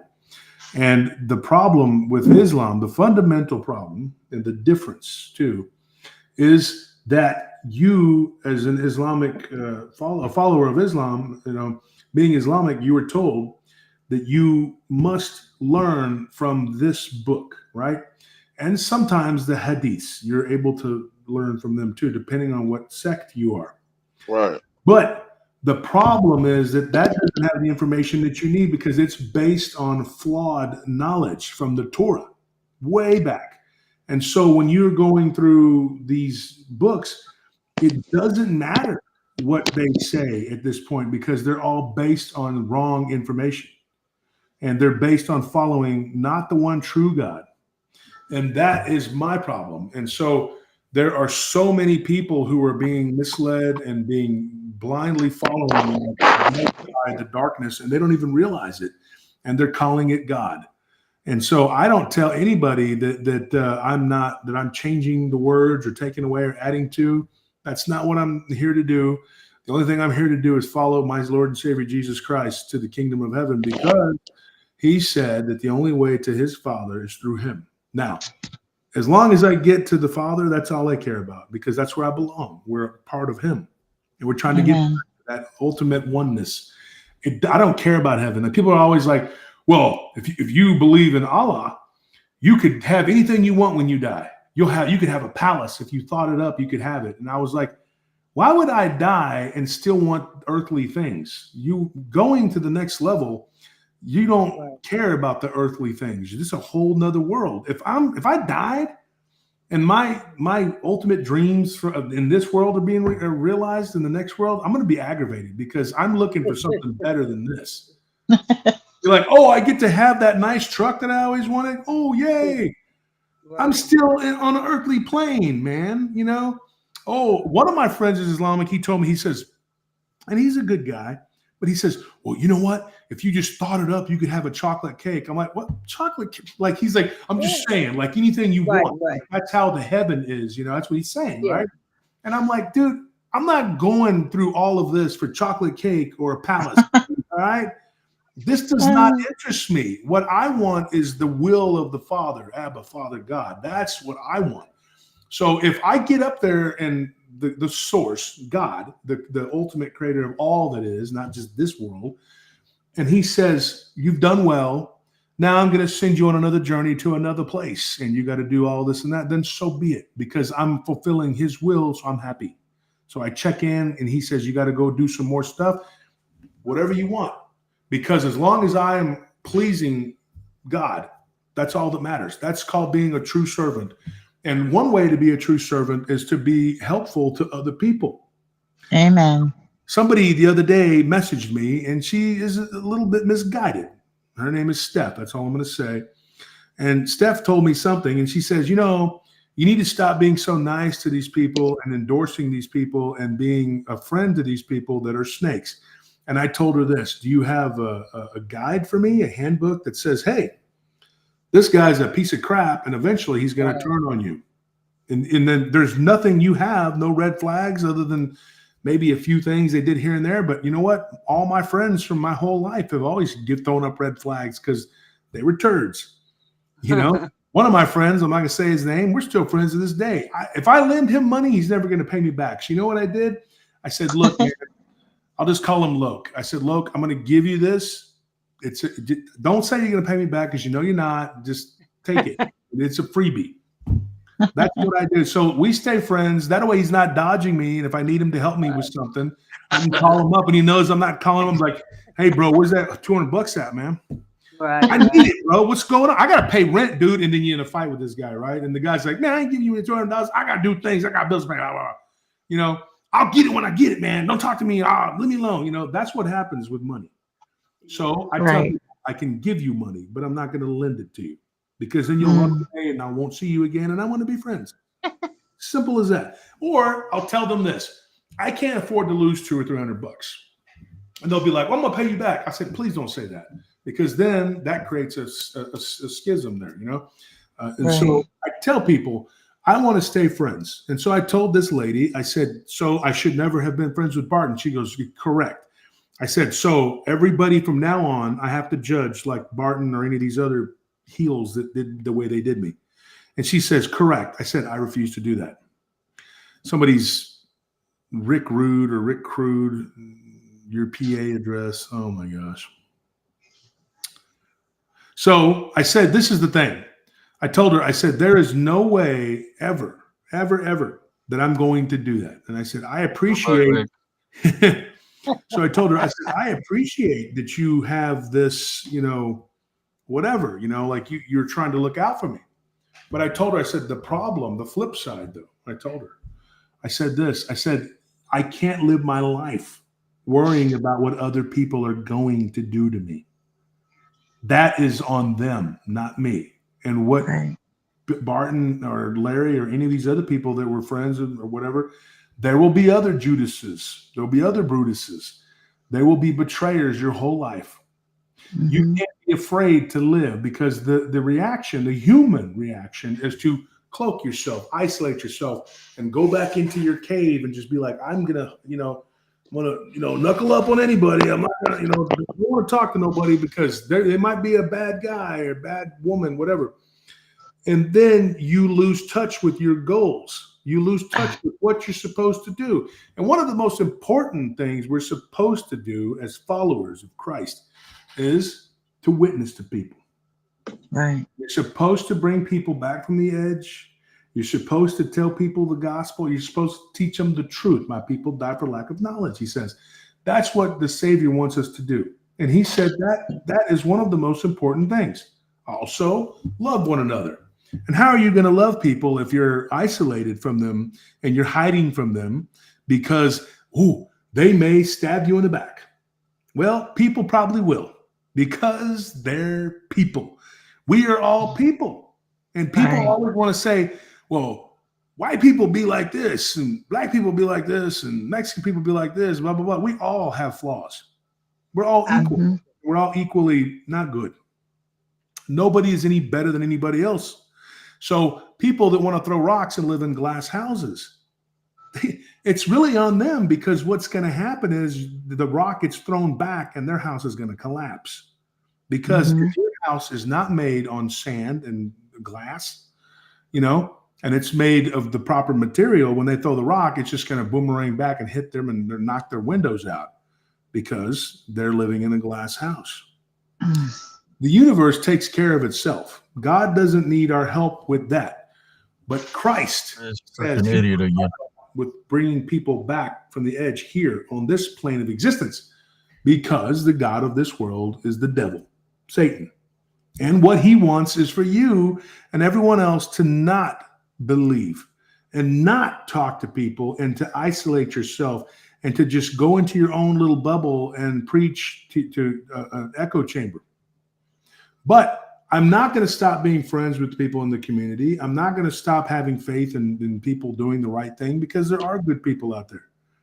Right. And people like Abe, me and Abe, we were like talking some mad crap for about a week, and then we Shit stopped, talking. cooler heads prevailed. And we That were like, alpha male in us, yeah. I mean, so the point is, is that we as Christians, if you're really a true follower of Christ, you call yourself a Christian, you're going to be judged by the world, because Jesus says, remember, they hated me first. But the last thing you want to do is abandon the Savior and leave and go do something else and follow some other religion, because there is no true religion, but there is one true way. And that is to God the Father through his Son, Jesus Christ, Lord and Savior. Yes. Amen. Gosh, Right. Josh, gosh, Abe, you're getting trolled again. Yeah, I kicked out already a couple of them. Hey I guys, I get it. just They're want waking up from the myth. to they get, they're coming. They're What are you waking up from saying, their Josh? last high.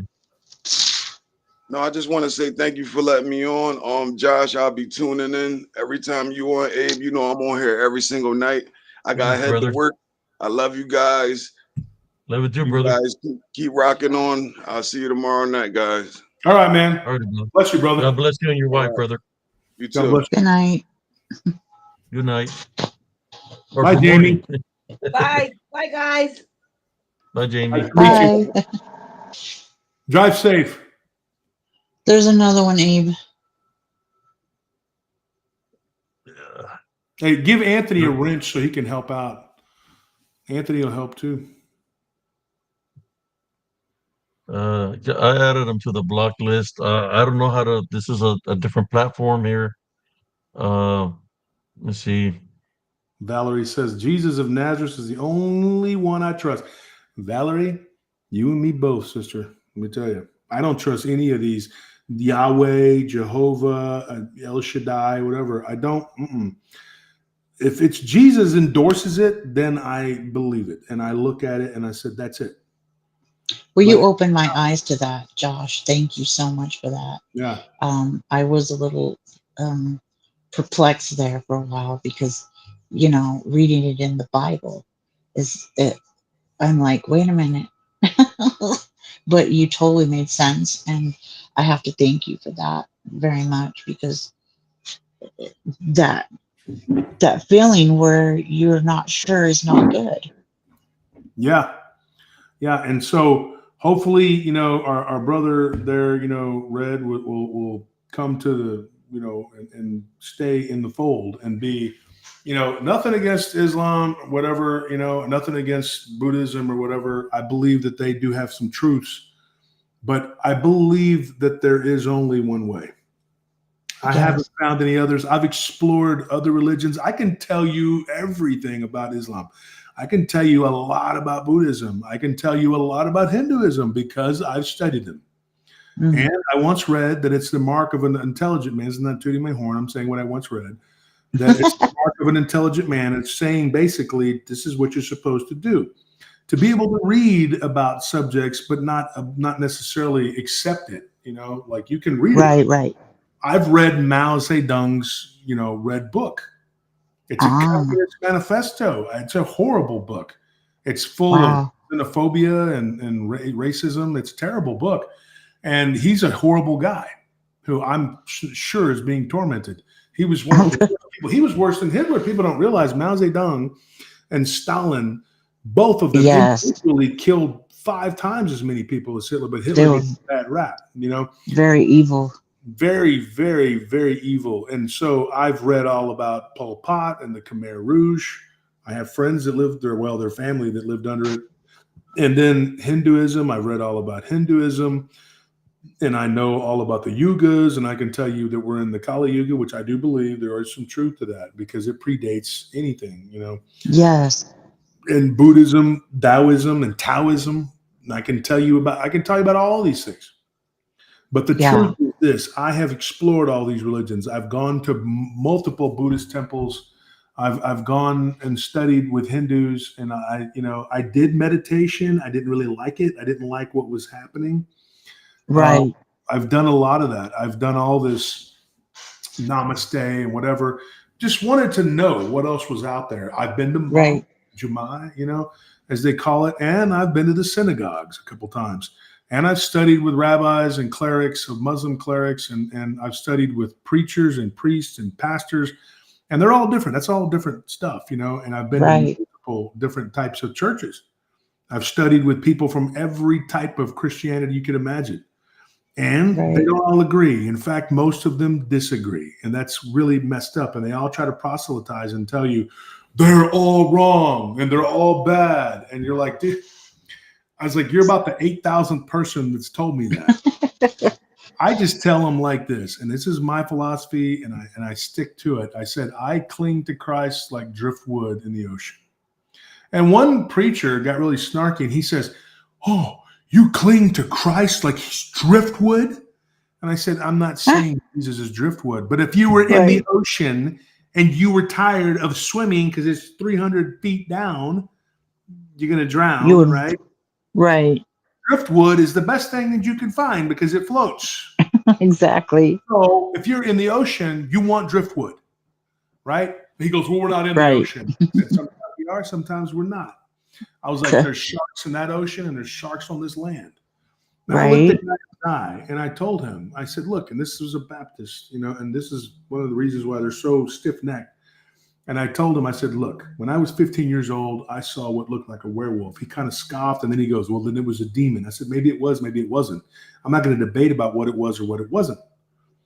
But I know this, every encounter that anybody has should be sending you closer to clinging to that driftwood in the ocean. Exactly. We are literally floating through the ocean right now. And Yeah. these monsters are all around us. And some of them we can see, sometimes we can't. Right. Some of them come in the guise of human flesh because they have the parasite in them. Right. And they'll eat you and they'll destroy, they'll bring ruination to your soul. That's their Yep. job, because once they've been parasitized, that's their job. Their heart is filled with evil. There is no forgiveness in it. And they will Right. destroy your works. And everything you do that's good will go falling with it. Because they're horribly possessed, and they don't even realize it themselves. Right. Demon is like Now you screaming. now you know I went through a few horrible things. I went through something very horrible and traumatizing as a child. And again when I was 14. And then later on as well. And they were all, you know, horrible things for a woman to go through. So that could give you kind of an idea. And I don't, I have never, ever turned my back on Jesus or his father because of it. I wanted to draw closer to them because of it. And I didn't want to hate those three individuals that caused harm. But it's so funny because one of the individuals, as he got into his old age, he got Alzheimer's and he was put in a home where he ended up getting abused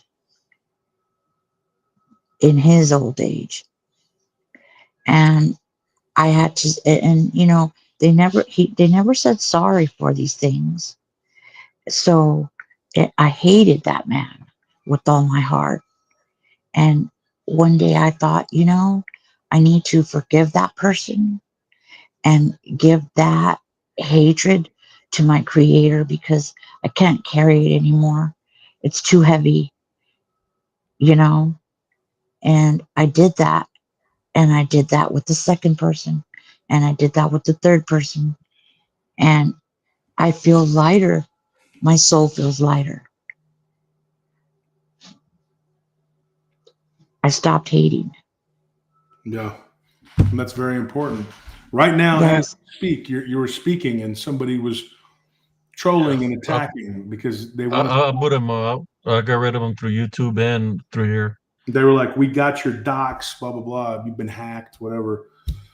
Yeah. Wow. Somebody gave them my IP address on there, so I guess that was my IP address that they went to, or whatever. So, well, good for them. God's will, then it's God's will. I'm in excruciating pain when I move around right now. So if it's I'm God's so will, sorry for that.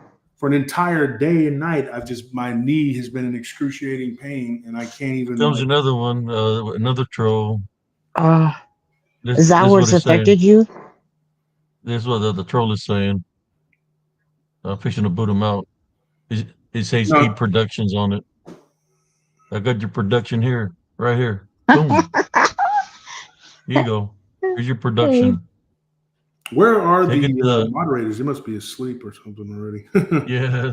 They wanna I they thought wanna I sleep. thought Maddie was a moderator. Yeah,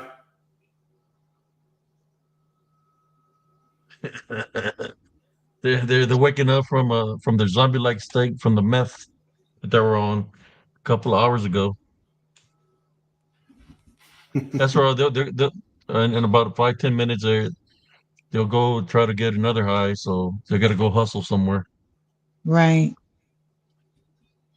Well, you know, from what everybody has said about these people, they all tend to stick together, and they're all up late, and they're all crazy. And that to me is a huge red yeah. flag. They're And high demons. I mean, that's what they are. that seems to me they're always asking for money. They're meth addicts. Hmm. They go into crazy episodes. That's they don't realize that that is a sign of paranoid schizophrenia that is caused by meth, and it's a proven fact. Those rants that they go on are just crazy. Yeah, I think that guy that did that the night before last now, because it wasn't last night, it was the night before, was an eye opener for a lot of people. That James Tipton, well, his real name is James Graves, whatever. Yeah. It could be James Tipton, could be his real name, and Graves could be his. Brother Judge, they're probably looking at the replay where we were making the skit now. They're probably Oh pissed off God, later on. that was hilarious. Because I had it on private all day, and I set it back up on. So everybody wants to get a good laugh. Go to about the 4th hour on Dark Spirits, Bulto Negros, Yeah, and no, you that see the part, skit we the did. 4th hour is when that guy called in. That was at 4 hours and 15 minutes. Yeah, and then like at the last hour, we just did a skit and we're making fun of him. Yeah, and then the last hour, me and Abe were making fun of him big time. That was hilarious. That could have been a skit on Saturday Night Live, guys. I swear to God. I mean, saying running that through the time we woods on won meth. against the Filthy Five was just basically I just did comedy all the time. I mean, but the funny thing is, Ike's people were too stupid, and him and his people are too stupid to figure it out. They were like him doing a skit of jumping up from a table and running away and going. They were all like, "Damn, he's a hoot. Hey, he's funny." I'm like, what in the hell? I felt sorry for these people. It was like actually really cringe watching him run. I'm like, what in the hell? Like what? Yeah, it was. They don't have any idea what comedy is, and they're talking about how funny he was, dude. And I'm like, if somebody makes fun of me and it's funny, I'm gonna laugh. Like me and my friends crack on each other, and my friends were very funny guys. They still are, and they'll be mocking, making fun of me, and it's still funny. You know, you're still gonna laugh. You know, because even though if you have a really appropriate sense of humor, you'll be like, dude, that's still funny, like even the candidate I'm gonna vote for, it's like sometimes people will mock it, whatever. I'm gonna be like, dude, that's still funny. I mean, I'm sorry, you know what I mean? Like, just like, dude, I mean, sometimes funny is funny, man, but like I watch these people try to make fun of me, and it's like, what are you doing? It's not like, dude, it's There's nothing there. Brother Josh, I think we broke a dude. record again. We went even further, almost 8 hours, man. Well, Hey, when the talk is good and it's interesting, we just time flies, Time flies. By the time you know, the whole evening has passed by. I really enjoy speaking with you, gentlemen. I've gathered a lot of information, and especially that one about Jehovah, Josh. I'm still blown away by that. But that was something you didn't know already? No, like I told you, I was having difficulty because it is in the Bible, But then to me, I've liked all the books that they've taken out of the Bible. To me, those have been more eye-opening. Yeah, one of the things that I know, like I can tell you, I know for a fact, God, we already got people like goofing off at work already, dude. Jeez Louise, day just started. Anthony, if you're listening or watching, call Marty, please. Okay, so. Oh, Jesse's back. Sorry, Josh. No, that's all right. He went to sleep for a little while and got back up. He's like, y'all are still on? What the heck? So just to put it in perspective, Yahweh actually means like to become, right? Or whatever, or it means become, like that's the actual whatever. And then the Jehovah, which is just another translation, it's like, I think it means like to become or something like that. Let me look it up and make sure I'm not wrong. I was reading through that on Google earlier, so that's why I was like, gosh, I'm gonna have to research that more. But did you put that information on the actual post here? Because I'd like to read that. I'd like to go through that search engine that you spoke about. Yandex. Yeah, search engine, yeah.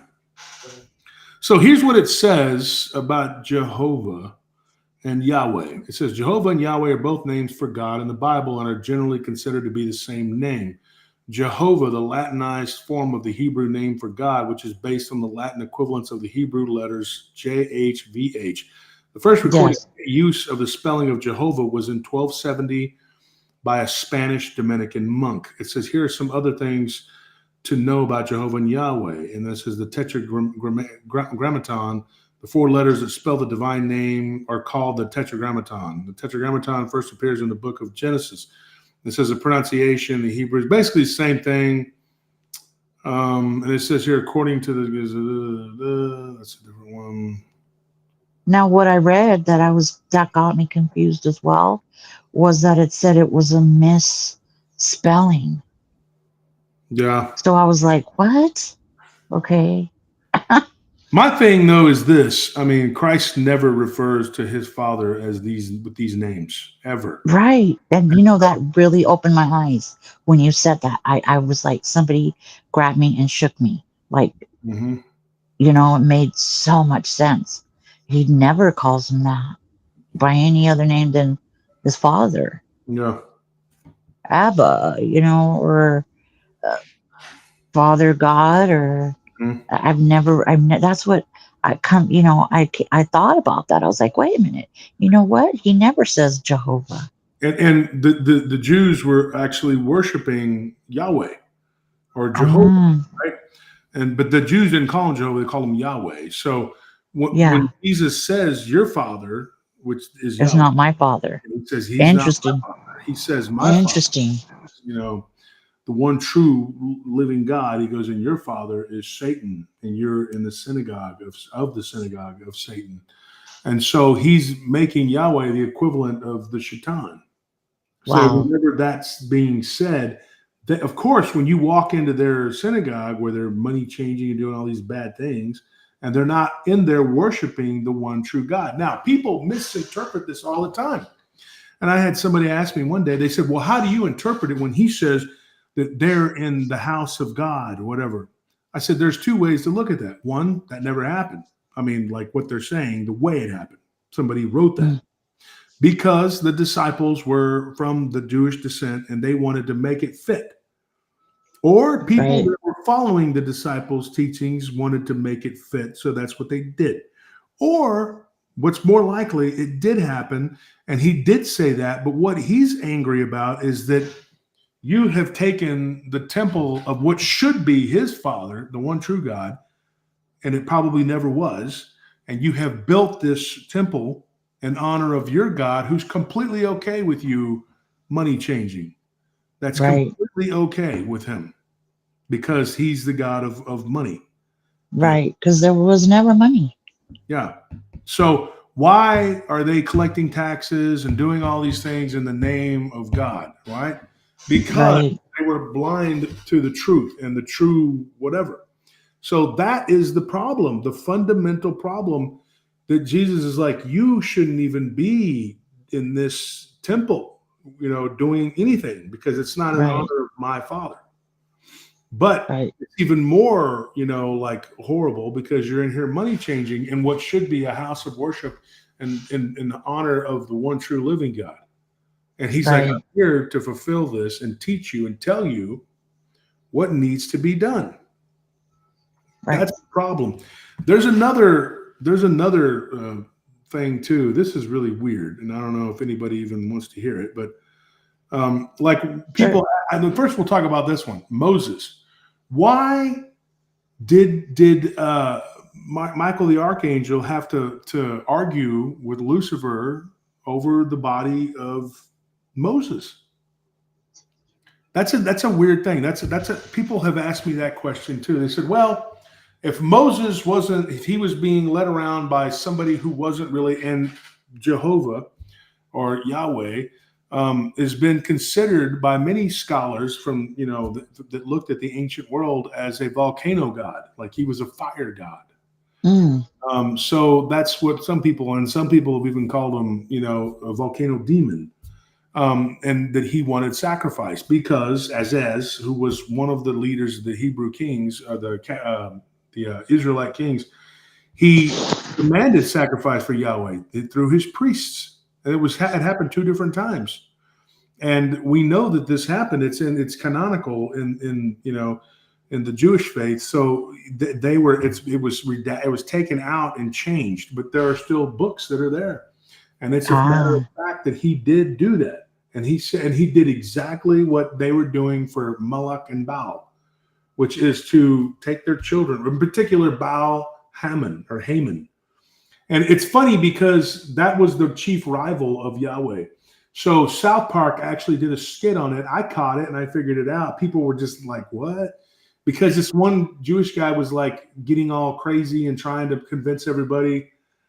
He kept saying, we're going to worship Haman, Haman, Haman. And everybody's like, what? Like nobody really caught it. They didn't understand it. Oh. Even one of my friends, he's Jewish. He lives up in Colorado. And he was like, he asked me, he was like, what is Haman? I said, that's Baal, Haman. Wow. Because that's one type of Baal. Because Baal is a title. Haman is the actual. So there have been many Baals. It's like a lineage. Right. But the original, the first Baal or whatever, who was the son of Il, which is just a title too. And I believe he was Melech, and then Baal was the son of the bull god. And so anyway, the South Park was making reference to Haman being like the one chief rival to Yahweh and the affections of the children of Israel. Now, the thing is, when you look at this place, Ugarit was in the north of Israel. I mean, it was there in their land. And Jerusalem was the capital down in the south, in Judea, in the land of the priests. So there were Israelites up in Ugarit who were worshiping Baal Haman, and there were Israelites down in the south, in the tribe of Levite and whatever, and they were the priesthood, and they were worshiping Yahweh.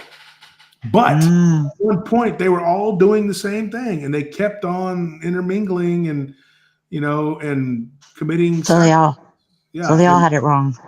Yeah. And so Jesus comes, and there's this big confusion. And of course, though he was from the northern border, he was not even born in Judea. He was born in Galilee. Yes. Look at a map and you'll see that he was not actually Jewish, technically. So they even said that in some of these texts. They're like, you aren't even one of us. Yes. You're like, a goyim, you're not even one of us. And Jesus says, no, he's like, no, I'm of this, whatever, this tribe. And, it's really messed up because his family actually was from there, but he was born across the border. Yes. And the Judeans no longer looked at that as part of their own kingdom because it wasn't. The Romans controlled it, and they, it was Arabia. They had just turned it back over to that pretty much ancient term. And the kingdom of Judea was actually called Palestine. And it had been called that before the Romans even. The Greeks knew it as Palestine. They didn't call it Judea. Only a minority of the inhabitants called it Judea. That's so interesting. When you go back in time and you look at this and they say, this land is ours. It was given to us by God. Okay. What God? Because Jesus never said it was yours. And y'all don't accept Jesus. You have nothing to do with him. That's a problem. So these preachers, in particular, certain evangelicals, what they do is they say, well, let's create this sort of fictional reality that says that they have this sort of physical birthright and let's play ball with them because they'll pay us. And that's exactly what they did. And it sounds good, until you got to pay the ultimate price for not following the one true God that Jesus told you. The problem is that I and most of the followers of Jesus will be killed. That's a sad thing. Yes, I know. We're tormented by this horrible world. Look at the people, what they just did. We already are. We're made fun of already because we are believers. Yeah, I had this lady. She used to work at this. We had this basically a small little retirement community, and we had to have security there all the time because they were. It was sad because they eventually couldn't afford, and it was in the east side, and it was in a bad area, and it was all elderly people. And they were sitting ducks, and so we cut the price down to the bone so that we could continue to work there. And it got to the point where I was just making it just enough just to pay the guards, and even that they couldn't really afford. And so we were giving them freebies and helping them out and doing extra patrols and stuff. And these rotten, evil people were just preying upon these people. And there was a lady there, and I'll never forget. She was a really nice lady. She was an older woman, older Italian lady. in her 60s, and she was very devout, and she had converted. She was a non-denominational. We were talking, and she was reading her Bible. She'd sit by her window, read her Bible.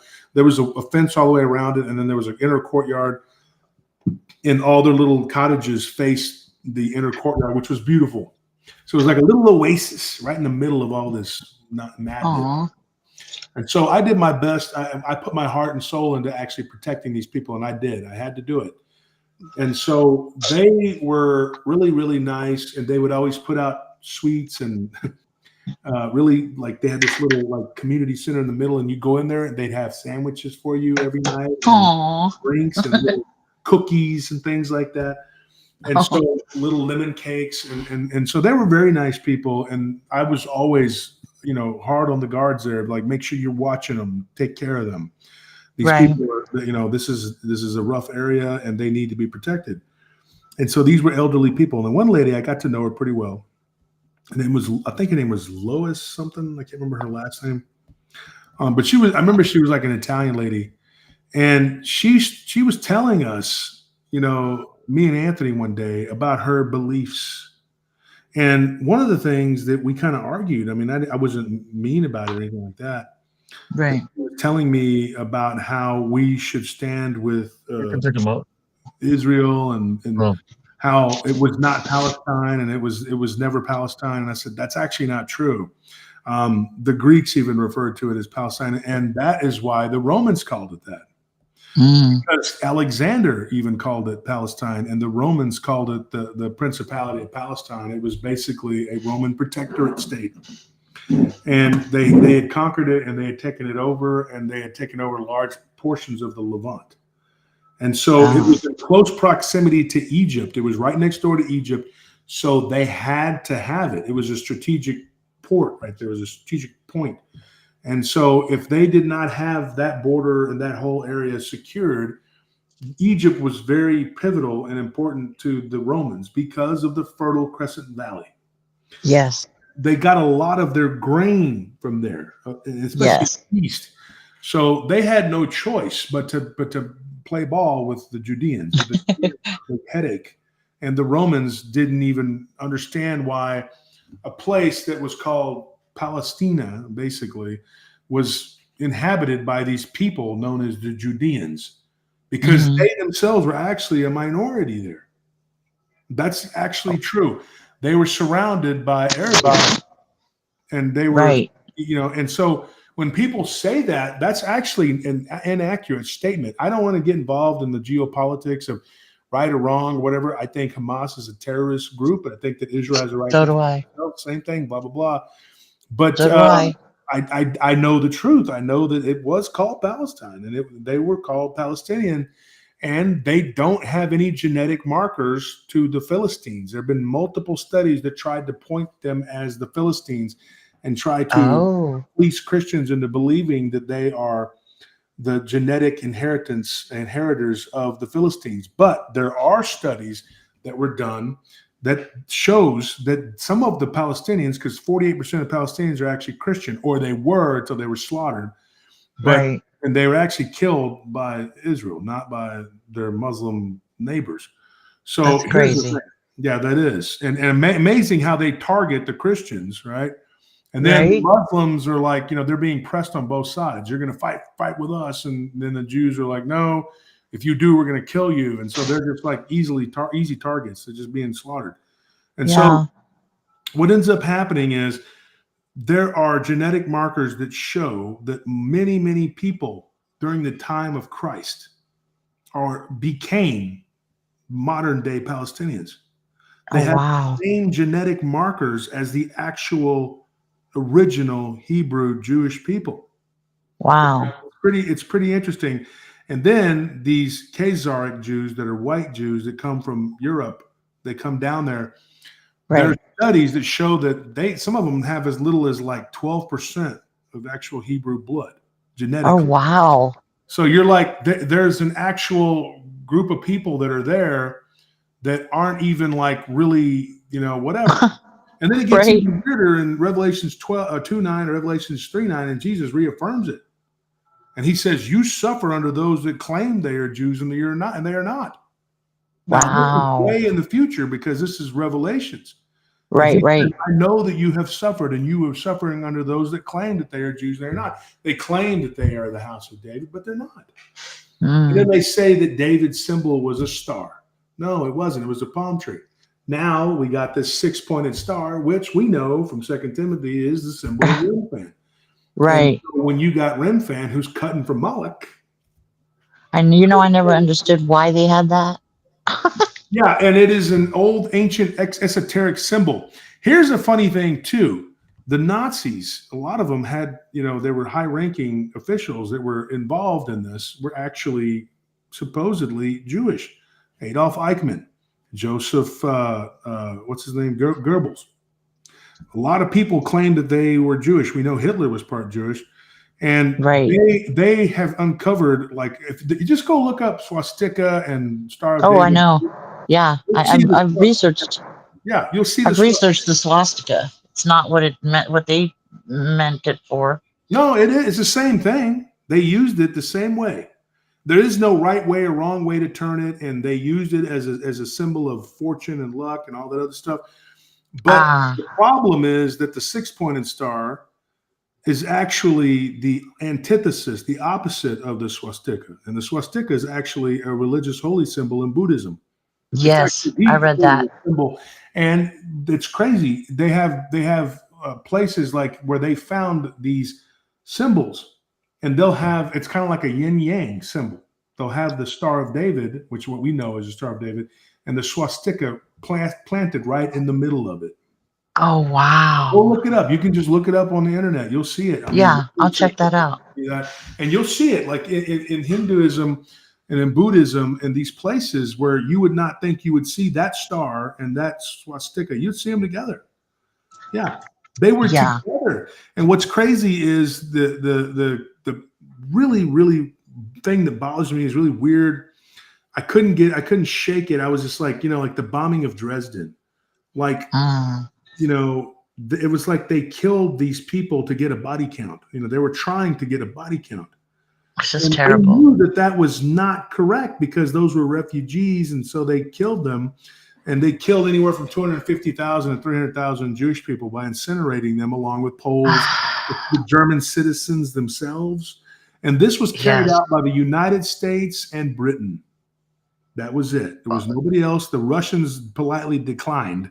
Because Stalin was smart, and he was just like, "Yeah, I know what you're going to do, comrade. You say we did that, and we blew them all to hell, and you're killing a civilian city, totally wiping it off the map, and then you're going to say that we did it." And so he didn't even do it. If it was strategic, I'm sure, but if it was too evil, I'm making a joke, kind of, but not really, too evil for Stalin to go for it, then that tells you something about the Allies. They were not the good guys. But the Germans weren't the good guys either. You got to look at them as bad as long as the Russians. It was black on black, bad on bad. Right. I mean, they were all killing each other. I mean, look at Stalingrad, that infernal cauldron that just ate up so many lives. But crazy. They were trying to knock out communism, but that was also a tool that was being used by these big families like the Krupps and the Rothschilds. They were financing this war, throwing money into it. Like $336 million into the war. And so it would generate millions of lives and enslave millions of people. The movement of communism was founded by 12 people, 11 of which were of Jewish descent, but they were Khazars, not real. You know what I mean? Like the kind that, the only one that wasn't, funny enough, was Stalin. And then he ends up being the leader. And then eventually he turns on the Jewish people and he kills them all, and a bunch of them had to flee, and so they ended up going to Palestine. And so during World War I, the Jewish financiers flipped sides on Germany. They flipped sides because they knew that the British, if they won, they would get, because the Germans had made a promise that they were going to get their allies, the Ottomans, which was their ally in that war, to give them the Holy Land. But that would be them having to depend on friendship and just somebody honoring whatever. They didn't trust that. And they probably had good reason not to trust that, because the Turks were never going to give the Germans that land. Why would they do that? I Unless know. the Germans bullied them into it, which they could have done because they were pretty formidable. The Germans were different from the Austrians at that time. The Austro-Hungarian Empire was a very powerful, Yes. it was kind of getting old and kind of decaying. And so their last ditch effort to stay relevant along with the Ottomans was to throw their lot in with Germany. And Germany was powerful. They were Yes. powerful enough to punch the hell out of France and keep Britain at bay for years. And the United States was the only way that the British and the French were going to win that war. And so what they did, and if you go to the Friedman letter, Benjamin Friedman, he's a Jewish scholar who tells the truth. He says, dude, they did them dirty so that they could get the United States into the war. And so Wow. it started up by using the media. And the newspapers started printing paper after paper after paper and went into high gear. The Huns, Oh. they're killing babies. They're throwing them in the air and bayoneting them. They're committing mass atrocities across Europe. You must fight, blah, blah, blah, blah, blah. And everybody's going like, what is this? One day we're not in this war, or we're not going to be in this war. And the next day we're being told, oh, we got to go and fight in the slaughter pens of Europe and defend Christendom and everything we love from the evil Huns, which were the Germans and the Hungarians and the Austrians and the Ottomans. And you're like, okay. And then, but that's going to tip the scales in one way. Well, what happened was after World War I, these bankrolled financiers who were plotting Zionism, what they did was they said, look, you got what you wanted. You won the war, which they started. And then they said, now give us what we want, which is the Holy Land. Now, about 75% of the Jewish population was completely for it. And about 25 or maybe 20% of the population was totally against it because international finance was what took front and row seat. So what if there's a Holy Land? We don't care because we're international business people. We don't give a damn about that. Right. Sad, but a lot of these Jewish people were refugees. They end up going to Israel and they're just there. They're, so the Palestinians, who really are their brethren, and some of the real Hebrews, actually, believe it or not, took them in, along with the Arabs that were the Jewish people that were there. It was a very, very small minority of them. Less than like 4%, I think, was actually of Hebrew descent. They brought them in, and so they let them stay there. But then after the war, there was just more and more and more and more and more and more and more and more and more and more. And originally they thought that it would be what they called the Greater Israel Project. And their borders would stretch from the Sinai Peninsula across the Arabian Desert, and they would even take out and control the oil fields of Saudi Arabia or make them partners. And that was another way they could do it. They could make friends with the Saudis, and they would have an ally against their neighbors, because they divided the map up incorrectly and ridiculously. And you had a bunch of rowdy people who were not good people. And so what is this, Jonathan? All of the land is holy because it was all made by God. That's the truth. Yeah, but it was made by a God, but I don't believe he made it. I believe he terraformed it. And the one true living God made all that is. So that's what I believe. So what ends up happening? This, state that we know of now is Israel. Really, after World War II is when it really ramped up, because they didn't get enough people there after World War I, because there was no real atrocities or anything that made the Jews feel like, hey, we need to leave. In fact, a lot of them were doing great in the Soviet Union, and the NKVD, which was the precursor to the KGB, at one point, get this, was over 60% Jewish. And the people culling and killing the kulaks were actually mostly Christians. Now, whether that was by design or not, I don't know. I just know facts. So what they did was they went in and they destroyed the infrastructure of Russia and demoralized the people, and they killed a big chunk of the population. And then they took, through collectivization, they took the soil, the land, and the seeds and everything away from the farmers, and a lot of people starved. And then when Hitler came to power, one of the things he kept beating the drums about was like, in a country that could be the breadbasket of Europe and feed the entire continent, everyone's starving. He's talking about Ukraine.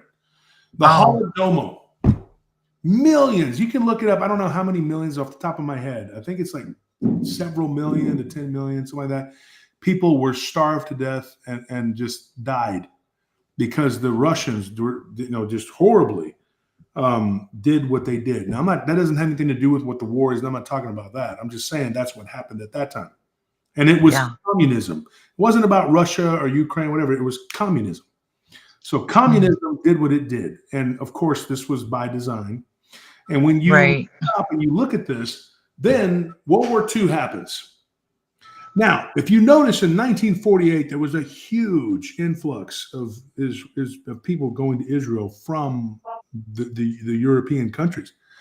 That is because not only had Stalin decided to start killing them because he didn't trust them anymore and had been doing it since 1986, he said that he was going to cull them from the other countries in Eastern Europe. And they did. They started killing them with these, and they called it pogroms. So all of these Jewish people started fleeing and heading to the Holy Land. You know what they did? They were doing this in cahoots with the Jewish business financiers who wanted the Greater Israel Project because they didn't want this little small state of Israel that they got now. No. These financiers who had bankrolled this since World War I, they wanted this whole Middle East because they knew that there was oil and all kinds of other rich resources there. Israel was not the goal. What we see now of as Israel, that's not the goal. There's nothing there. There are no resources, nothing there. And so there's makes sense. No state that's dependent on the United States tax dollars. We're the only country that's just like giving them, other than Germany, of course, they've been bleeding them for years, but they take from these other countries, but that has nothing to do with us. All those countries that fought against the Axis country had to pay them. So they take United States tax dollars. Now, whether you're a fan or you're not, I still feel sorry for them because a lot of them are just there adrift. The Israeli people, they don't know what's going on. Some of them do, some of them don't. But they're being set up now as a sacrifice because guess what? You're a burnt offering. Holocaust. The word Holocaust means burnt offering. Yeah. And so World War II, they had to kill as many as they could to create a Holocaust. They had to do it because the Germans didn't kill enough of them. And neither did the Soviets. So the ultimate goal was to get them all down there to the Holy Land so these rich business financiers, the 6 families, could expand, and then they'd have a Jewish state, and they would control the rich oil fields of the Middle East, displacing the Arabs completely. That never happened. Of course, the reason that they needed the Turks out of the way is because the Turks owned and controlled the Levant. That whole area belonged to them and the Ottoman Empire, which was an aging empire, which met its end and its conclusion after World War I, which they were Germany and Austria's ally. So look at all this history and you see all of this from the eyes, from the bird's eye view, you see it clearly. And now I do say this, that I've met several Russian Jewish people. I feel really sorry for them because they were being murdered in Russia. Most of them didn't even know why, and they're like, oh, this is reprisals for the killings of the Christians. Because then Stalin flipped the script and said, oh, they were going out and killing all these Christian kulaks. Yeah, because you had them doing it. And they were, they don't care about Christians and Christians didn't care about them. Right. Each other and make them kill each other. And then no religion because communism doesn't want religion. And Stalin didn't want Christians and he didn't want Jews. He wanted them gone and out and he wanted everybody to be a robot that dressed the same and just gave money to the state and just lived off of nothing and breadcrumbs, bread crust, whatever. And he got the Jews to flee and he got the Christians in line by murdering them and burning their churches, blah, blah, blah. And until the day he died, he just bitched about not being able to get to Franco, the leader of Spain, who did actually help the Axis quite a bit. And Franco was like, I did nothing except donate like 400,000 soldiers to fight you, but I did nothing. And of course, Stalin's like, you'll come to that, I will get you. And then he dies. And then Another dickhead takes over, and then another dickhead takes over until finally Gorbachev came and said, hey, we're about to go bankrupt because Reagan is just outspending us because capitalism trumps communism. And so what happens? He says, hey, let's be friends. Perestroika takes place. Next thing you know, bada boom, bada bing, you have the wall down, Berlin Wall, everything, you know the rest. Right. That's it. You have Israel sit there going like in a state of flux, and they're just kind of like, what are we doing here? Okay, Yeah. not expanding because we can't, you know, and Right. they're like, we won the 6-Day War. Well, why didn't you expand at that time? Because you didn't really win it. You had France, America, and Britain helping you. That's the truth, folks. I don't care what people say. They can say what they want. People are gonna be mad at me either way because I'm telling the truth. Both sides are gonna be pissed, right? Well, the thing is this. Israel did do a lot to bring about industrialism and to bring that country into the modern era, which Yes. the Palestinians just were not doing. I mean, they were but they were just happy to be goat herders and olive pickers. I mean, that's fine. But don't sit there and go like, this is our land or whatever, but you did nothing with it for 1,000 years. And then these people come and they start industrializing it. And then you're like, now it's ours again. No, you know, whatever. You shouldn't have let them come in the first place if you had a problem with it. You shouldn't have opened your arms to them. But think about it. You're ordered to do that by Christ. So predominantly the ones that welcomed them in were Christians, and they were repaid by death. Because sadly, Judaism and Christianity, no matter how much they try to make it meld together, it's still it's a peanut butter and mayonnaise sandwich. Right. Disgusting, and to my palate, I don't know, maybe some fool out there would like that, but it's never going to work because Judeo-Christian is completely antithetical to one another. Although, like I said before, some idiots will say it fits like a glove. No, it does not. They made it fit, dumbass, because of the Council of Nicaea. So interesting. Go back and they broke it all down, and they took our religion and they drove it into the dirt. And it was by the Catholic Church with the assistance of the Red Pope. Now, when you go and you look at all of this stuff and you disseminate all this information, it's a lot to take in. I will be attacked until the day I die because I'm sitting here telling you the unadulterated absolute truth. That's what I've always done. And everybody attacks me and goes crazy and flips the hell out. That's what I like to hear, though. But it's the truth. You know? Yeah. We need to hear it, even if it's uncomfortable. So when you go back and you look at all of this information, now you can take it and use it and do whatever you got to do. A lot of people are going to hate us. They're going to hate me. But Jesus said, remember, they hated me first. And exactly. Now, I said, I think Israel has a right to defend itself. They shouldn't have to be subjected to terrorism. But by the same token, the reprisal for terrorism should not be going out and killing a bunch of Christians. No. Something the media does not tell you and they don't cover. And then they're being bullied by the Muslims, but not nearly as bad as because they're actually Palestinians too. But their Muslim brethren are forcing them to fight and putting them up against, this insurmountable task. And they don't want to fight. They don't want to have to, but they have to. Yeah. And of course, they get blamed for being hospitable and letting them in. What were they supposed to do? They didn't have a military at that time. I mean, so. It's just a big mess. It is. So, there you have it, folks. If you don't, I'm sorry that, if you don't like what I was saying, you don't like the message or whatever, I'm sorry. Don't shoot the messenger. Right. It is, man. I'm very open to hear facts. I want the facts. I've always been a very factual person. This is why I like both of you. You guys speak facts. You're not bullshitters. Yeah, go ahead, brother. Well, I was going to say the hardest thing to do is, tell the truth because people are going to come at you all kinds of ways. Right. Is Tony still awake? I was I looking go through the to send a sorry, message so I can add him as a moderator on Anthony. YouTube. Oh, Anthony, he Anthony, might be asleep. He might have fell yeah, asleep. if you could say a comment, I can add him as a moderator. Yeah, you probably. If Maddie, if you're still up, call Anthony and see if you can get him because he's probably crashed out or something. Yeah, if it's crashed out, don't wake him up. I'll get him next time he pops on.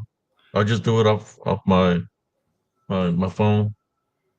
I just love when the both of you get together because you you come from different backgrounds and different you guys have different views, which is but kind of the same, you know. Mm-hmm. And you know who Abe reminds me a lot of? Um, the gentleman who used to be on with you who passed away. Yeah, and Armando actually endorsed this guy to me. Armando. Oh wow. Yeah, Armando told me about Abe. He said, "Yeah, I talked to a guy named Abe, and he wanted me to go with him to explore the place that Abe goes to and looks, used to go. Where I used to live in Elms Grove. And I was like, I declined. I'm like, I don't need an attachment, I don't need that. I'm Right. like, I don't need that. I don't need that. I'm good. And so, yeah, me and Abe knew each other for a long time. And like I said, we just had that one week and a half or whatever it was week and that was because of a guy named David who started crap between us because he's a liar. He's not amongst us no more. Yeah, exactly. And they were chastised and told by Stenberg, you guys should have been at his. Nobody needs to be there if you're not gonna. Why would you sanctify a person after death? Right. The guy was an evil turd. He was an evil turd. Just let's be honest about it. Exactly. And then I'm always being told that I'm supposed to say things that aren't true, and I'm like, go F yourself. I'm not going to do that. I'm never I know. going to sit up here and lie for you because that's what they want you to do. Right. They want you to make everything taste good. I don't care about Jack. I'm not going to make it taste good. How about that? I'm not going to do that because what's palatable is not healthy for you. I'm the same way, and that's why I lose a lot of people as friends because I tell them the truth, and family is the same way. I speak the truth. If you don't like it, I'm sorry. If you don't believe me, I'm sorry. You choose to believe what you want to, and hey, there's nothing I can do. But I'm not gonna not speak up on it if I don't believe it. Yeah. I had a woman recently reach out to me and just so she could cuss me out about AI and what a piece of crap I was, and just this big old tirade of blasphemy and whatever, and I'm just like sitting there going like, okay, yeah, whatever, let it out, lady. I'm horrible. I kidnapped this guy's child. Like I used CPS to kidnap this guy's child and all this ridiculous. Oh gosh. But like me and Abe both say, we're glad Hunter's home and safe. Okay. I wish I could say I had something to do with it, but I don't. I wish I really do. I wish I could say I had more to do with it, but I really don't. I didn't. I didn't. Well, CPS doesn't just pop up with the CPS. Was already on them. Yeah, had nothing to do with us. But he was just trying to blame everything that's happened in his life to everybody else except himself. Exactly. Yeah. But this woman was just going off on me and just cutting into me, and I was just sitting there looking at this unholy bunch of crap. And before I deleted it or whatever, I told her, I said, I hope you feel better, blaming everything in the world on me. I'm Godzilla and I didn't just destroy Tokyo. I destroyed everything. It was all me. And, she's like, if this righteous man goes to jail, and I'm like, oh gosh, hey, lady, whatever, you're deluded. Yeah. He's so righteous that CPS got involved. Sure. Yeah. And so I said this to her. I said, look, I'm never going to sit up here and sugarcoat anything. I'm going to be me. And I'm not going to lie for anybody and do what you want because it's what's palatable. And I told her, I could have sold this thing for hundreds of thousands of dollars already and got the hell out and just went my separate way. And regardless of what happens, I would have my money and then some, so I was like, I don't need this, I don't need this crap. I don't need this being attacked, whatever. But I told her, I said, I'm going to be here telling people what's what for as long as I can. Now, she said that I'm going to be killed or something. I don't know. I've had somebody else messaging me saying that I'm going to die of cancer because they've all worked together to destroy me and all this other stuff. Whatever. And I'm like, good, so be it. Because if it's God the Father's will, and through Jesus Christ His Son, if that's the will of the Father, then that's my fate. But I'm not going to sit up here Definitely. and be fake and dance around so people will feel better about themselves. I don't do shows Right. that make you feel good. I do shows that tell Right. you what's real, what's actually happening, what's and I'll tell you what I think is going on. And a lot of people are going to call you names. They're going to call you racist. They're going to call you a Nazi, an anti-Semite. They're going to slander you every way. They've called me a communist, a libtard, a Republican, a Democrat, homosexual, a Oh homophobe. gosh. And they said I'm a homophobe. And then they've called me everything in the book. The guy was calling me the N-word the other night, and then calling me an lover and all this other stuff. And then Yes. and by the same token, it's flipped, and I've been called a racist and everything that they could possibly come up with. Child abductor now because of what happened to this guy. I'm like, Oh this is gosh. ridiculous stuff that they have slandered us with, but I'm still here. And They're until crazy. God decides to take me home, and right after I come back, I get this horrible attack, and now I got on my legs, both of my legs, and it is debilitating. I'm having a hard time walking, but I'm still able to walk. I'm still able to move and do what I got to do. And this woman told me at the end, she says, "How do you sleep? Whatever." And I said, "Like a baby. I sleep guilt free. I go to bed. I close my eyes." And my wife even Right. thinks about how quickly I go to sleep. I am That's so out funny. like a light, and I'm ready to go. Let me tell you, sister, Right. don't bother me one bit because I'm innocent. Now, Right. I'm not innocent from the sins of this world. None of us are.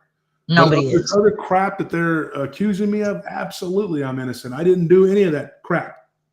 But I'm They're the kind of crazy. guy who's not going to stab you in the back. I'm going to come at you from the front. Thank Like I said you. before, I'm not a Thank you. back stabber. I'm more of a look you in the eye stabber. Yes, Because me that's too. who I am. Kenny Yep. Irish said it the other day. He goes, "You're Josh Turner." And he's the author. He told me, he says, "You're Josh Turner. Everybody knows you. In this field, they know you're not going to come at them from behind. No. Like, what am That's I? a coward's way. Yeah, That's a coward's way. I'm not a gay convict. I don't need to get you from behind. Dude, I'm going to get you from the front, man. I mean, that's, I'm not that guy. Right. I Right. mean, I'm the same Yeah, I just way. don't know. I don't know why they continue to keep on coming at you in a negative way. And Because they're I crazy. really don't care about their feelings. I don't care about their emotions. They're haters, Right. bro. That's what they are. They're haters. We're trying to They're do just something so positive weird. in the community, and they keep on hating. The only thing people do is just exposing them for what they are. When they come in here or make threats, they're showing their true nature, in which nobody's afraid. It's just because we just take you as a joke, yeah. you know. Yeah. Well, they are. And this show is so long that all that information will probably be buried now. Somebody will find it and make a compilation and pull it apart to make me look bad. He's a Oh, they always bastard will, though. heretic. He's anti-Arab, anti-Muslim, anti-Jewish, Oh anti-whatever, gosh. everything they could think of. They're going to say that, because I said some negative things about Islam, I said some negative things about Christianity and Judaism. So they're Well, going you to say seen that I'm against the Abrahamic faiths. what happened Right. earlier when the guy was trying to say hug, give me a hug, give me a hug. No, because that could be a spiritual opening. You could have something in you. And if I Right. agree Right. to a hug, I'm leaving an opening for my soul. That's why I said let's pray. Right. Hey, Abe, did you happen to see that Anthony is in the chat? Yes, I added him as a Okay. moderator. That's good. If you if I'm you're just glad if that. you're up for it, I'm gonna bail. I gotta go to sleep and sleep good. Hopefully, We've been on for 8 hours. 8 hours, man. But if you want to, I Hey could I man, it could was a break good it talk, down brother. I tomorrow. appreciate you, Or man. Every time you join, everybody jumps on and tuning in. It was a mix up of a lot of things, which is a lot Yeah. of information, and I'm glad that the wisdom and knowledge you have that helps out people and everybody that was here. Cousin Jesse, sister Cynthia, brother Josh, brother Monsoon. That all that, man. That's sharing is caring, and it makes a big difference Right. in life. whether you're living your life in the physical aspect out of it or the spiritual, you know. Right. And it's important to always maintain a love foundation. But I don't want to keep you all too much up. I just want to say thank you all for tuning in and going for the ride. We're almost 9 hours, 8 hours and 42 If you minutes. guys want to come back tonight, I can talk about Moses' body and what I know and why Satan wanted his Interesting. body and why he was fighting, cutting so hard to take it. And Michael, the archangel, Yeah, we can talk about all that later on tonight, brother. yeah, You we know can what talk time we about it. go live? Around 11. Yeah, I Yeah. heard about that, Josh. Yeah, because a lot of Yeah. people have asked me that question, and somebody asked me if I studied in a theological school. Well, when I was younger, I went to the Abeka Academy, but Cousin I Jesse, didn't. that's why I don't hug. Yeah, and I didn't go to a theological academy, whatever. I'm self-taught, but the knowledge and information is there. You just have to be sharp enough to find it, disseminate it, and memorize it. I understand that not everybody has the capacity to memorization, but you have to at least be smart enough to listen to the people that do, and know Right. that there's a lot of charlatans out there that'll lead you astray because they want to Exactly. pervert your path and make you go off onto whatever the hell their journey they're on. Let them go on their journey.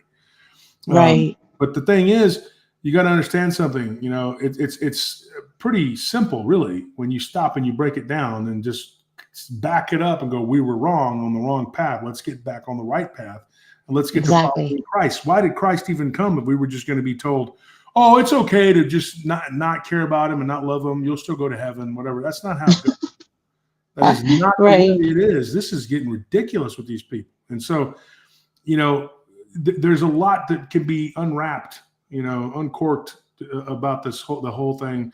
And I may say something that you don't like. You're going to get the answer, but it's not always what you want. I've always been good at giving people answers, but I'm not good with the emotional fallout because I honestly don't care what your emotions become.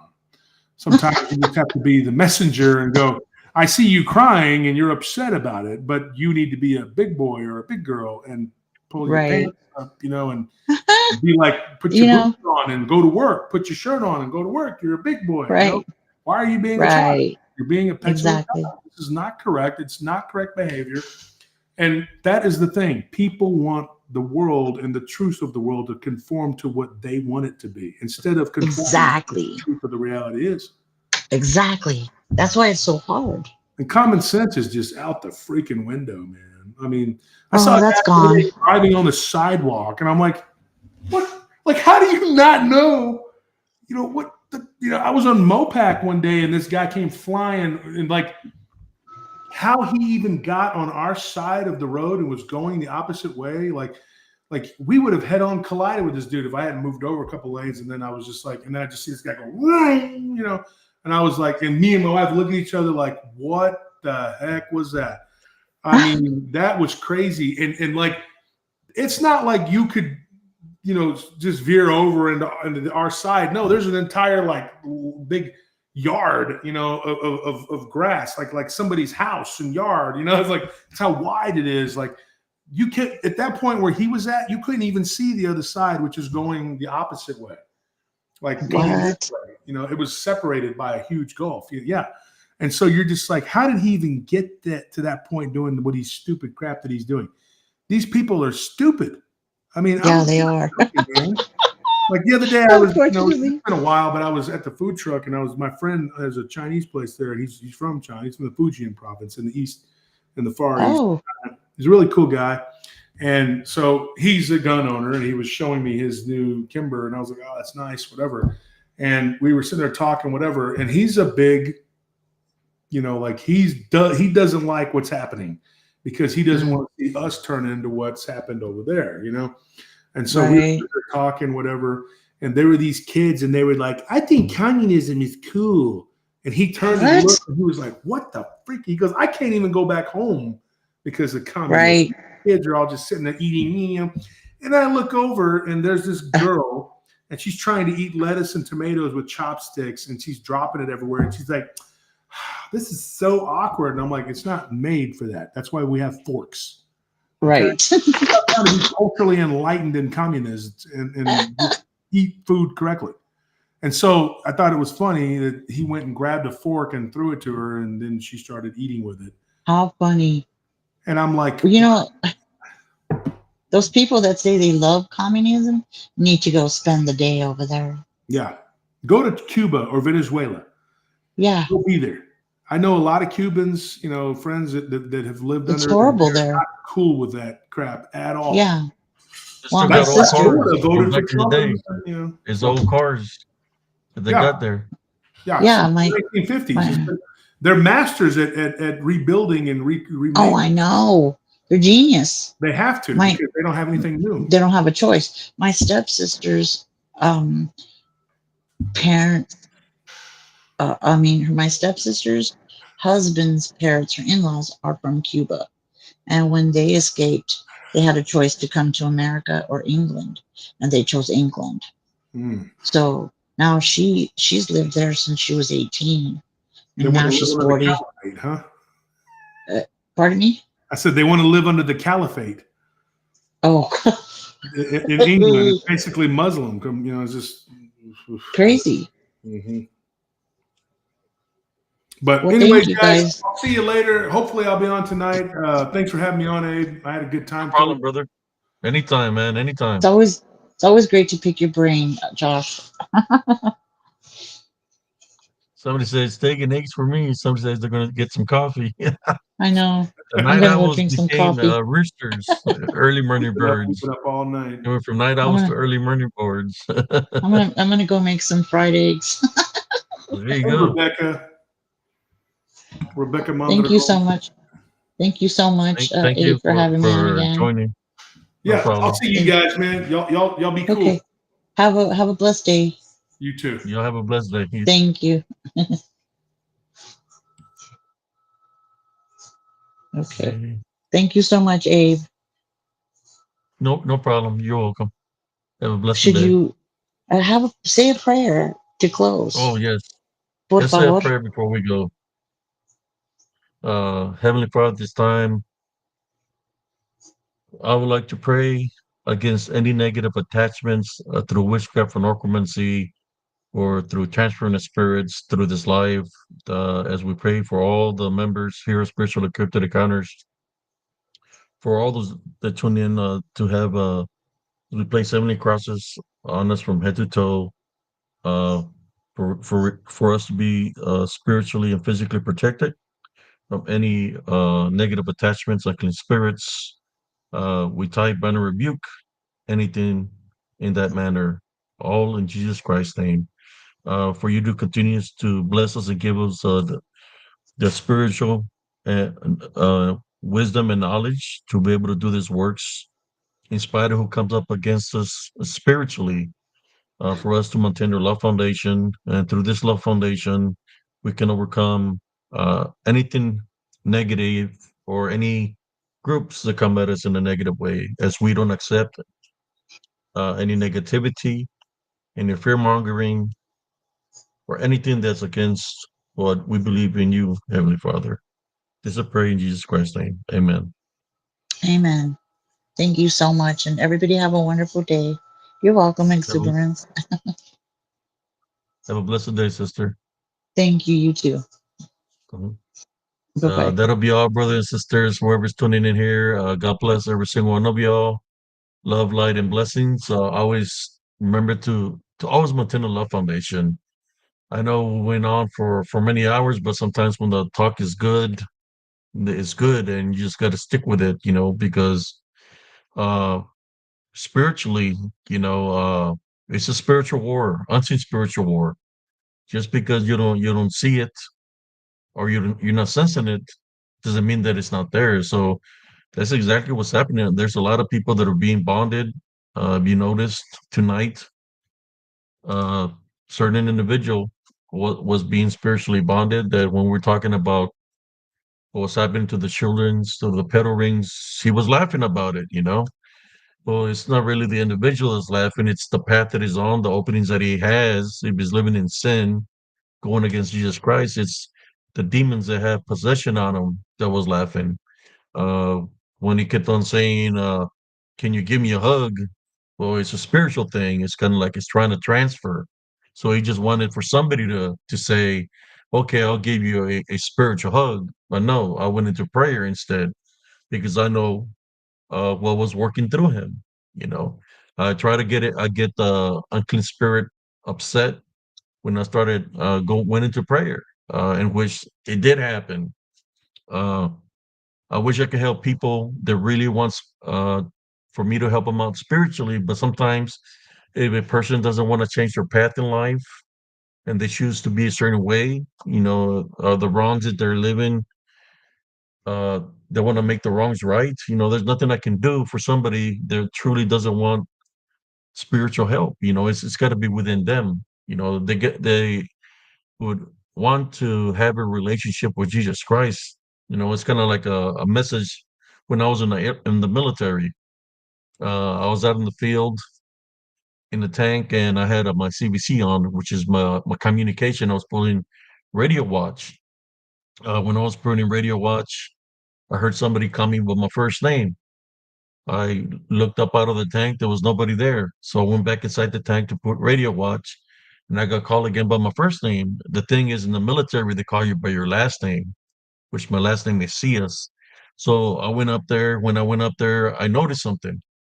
You talk about double hangers and the capabilities that this unseen forces can do. Well, I seen my vehicle and me inside my vehicle, in which there was no way that was me. And I went back inside the tank. I said, my mind is playing games on me, because what seemed to be me inside my vehicle was was smiling, like laughing at me. So I said, I did the sign of the cross, and prayed against it. What I seen. Next thing you know, I hear my name being called again. This time, my name was being called. It sounded like thunder and the ocean, earthquake, lightning. I mean, you name it. It was a strong voice, and he said my name again, and he said, "I want you to do something for me."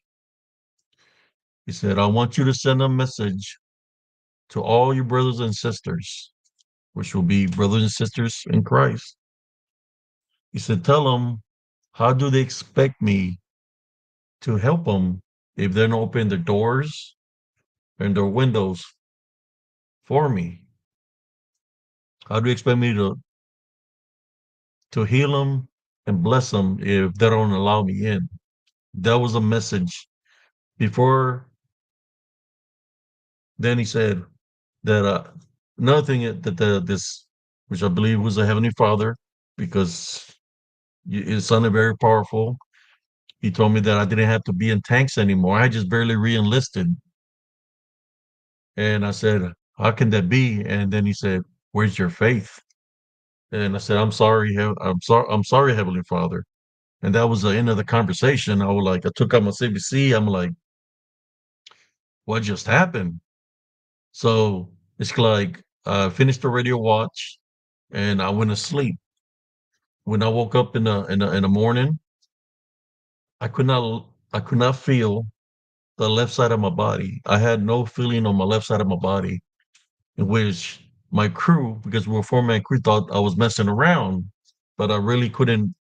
I had no feel on my left side of the body that they had to carry me out of the tank. So they took me back to the rear to the emergency room. When they hooked me up to the EKG and the EEG, they did all kinds of tests. They found nothing wrong with me. So I was getting ready to go to the field. I was waiting in front of the Darnell Hospital. As I'm waiting there, this lady comes and she says, "What's the matter, mijo?" Like something a mother would say to a son. When she said that, it felt like my mother's presence was there with me. And I just started talking to the lady of, well, what's going on? And she said, "Come with me." She took me all the way to the end of the back of the hospital, into her room. And this room was called the CSEP. The CSEP was a room that they built for the veterans that were in Operation Desert Storm, which I was, or for people that served out there. And I was one that served out there. So she made me fill out some paperwork and all this kind of stuff. No, it's like I left, and I had an appointment like in the next 2 days that I had to go back to them. when I went back to them, there was some neurologists because I was in an accident when I was like in '92. I hit my head in California. So this neurologist that were checking me out diagnosed me with epilepsy.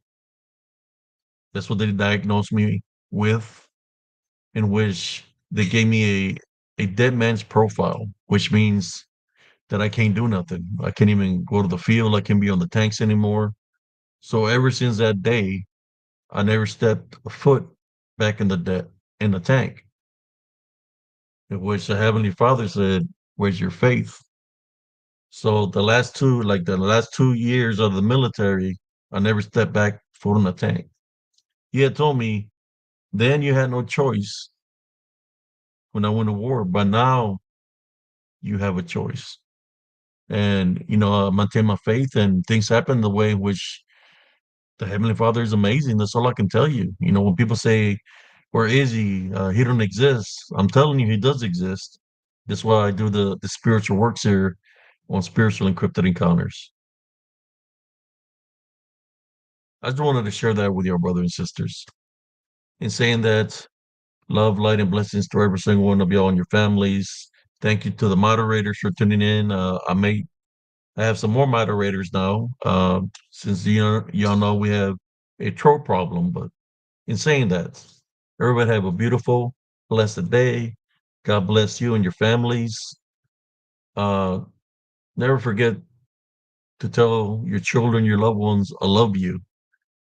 That I love you, and also this whatever wisdom and knowledge you're gaining, make sure you share this with your next of kin because they also have to be prepared spiritually.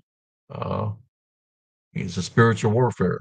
So, in saying that, brothers and sisters, love, light, and blessings to every single one of y'all, and always maintain a love foundation, no matter the situation. And if you have to, you're in a situation, you can say, God bless you. You can say, I love you. And if it needs to be because it's a spiritual battle, you could say, I tie, bind, and rebuke you in Jesus Christ's name. I'm taking authority over you in Jesus Christ's name, and they flee when you bring Jesus Christ into the equation, brothers and sisters. In saying that, good night. I love y'all. God bless y'all. And y'all have a beautiful, blessed day. Peace out from Spiritual Encrypted Encounters.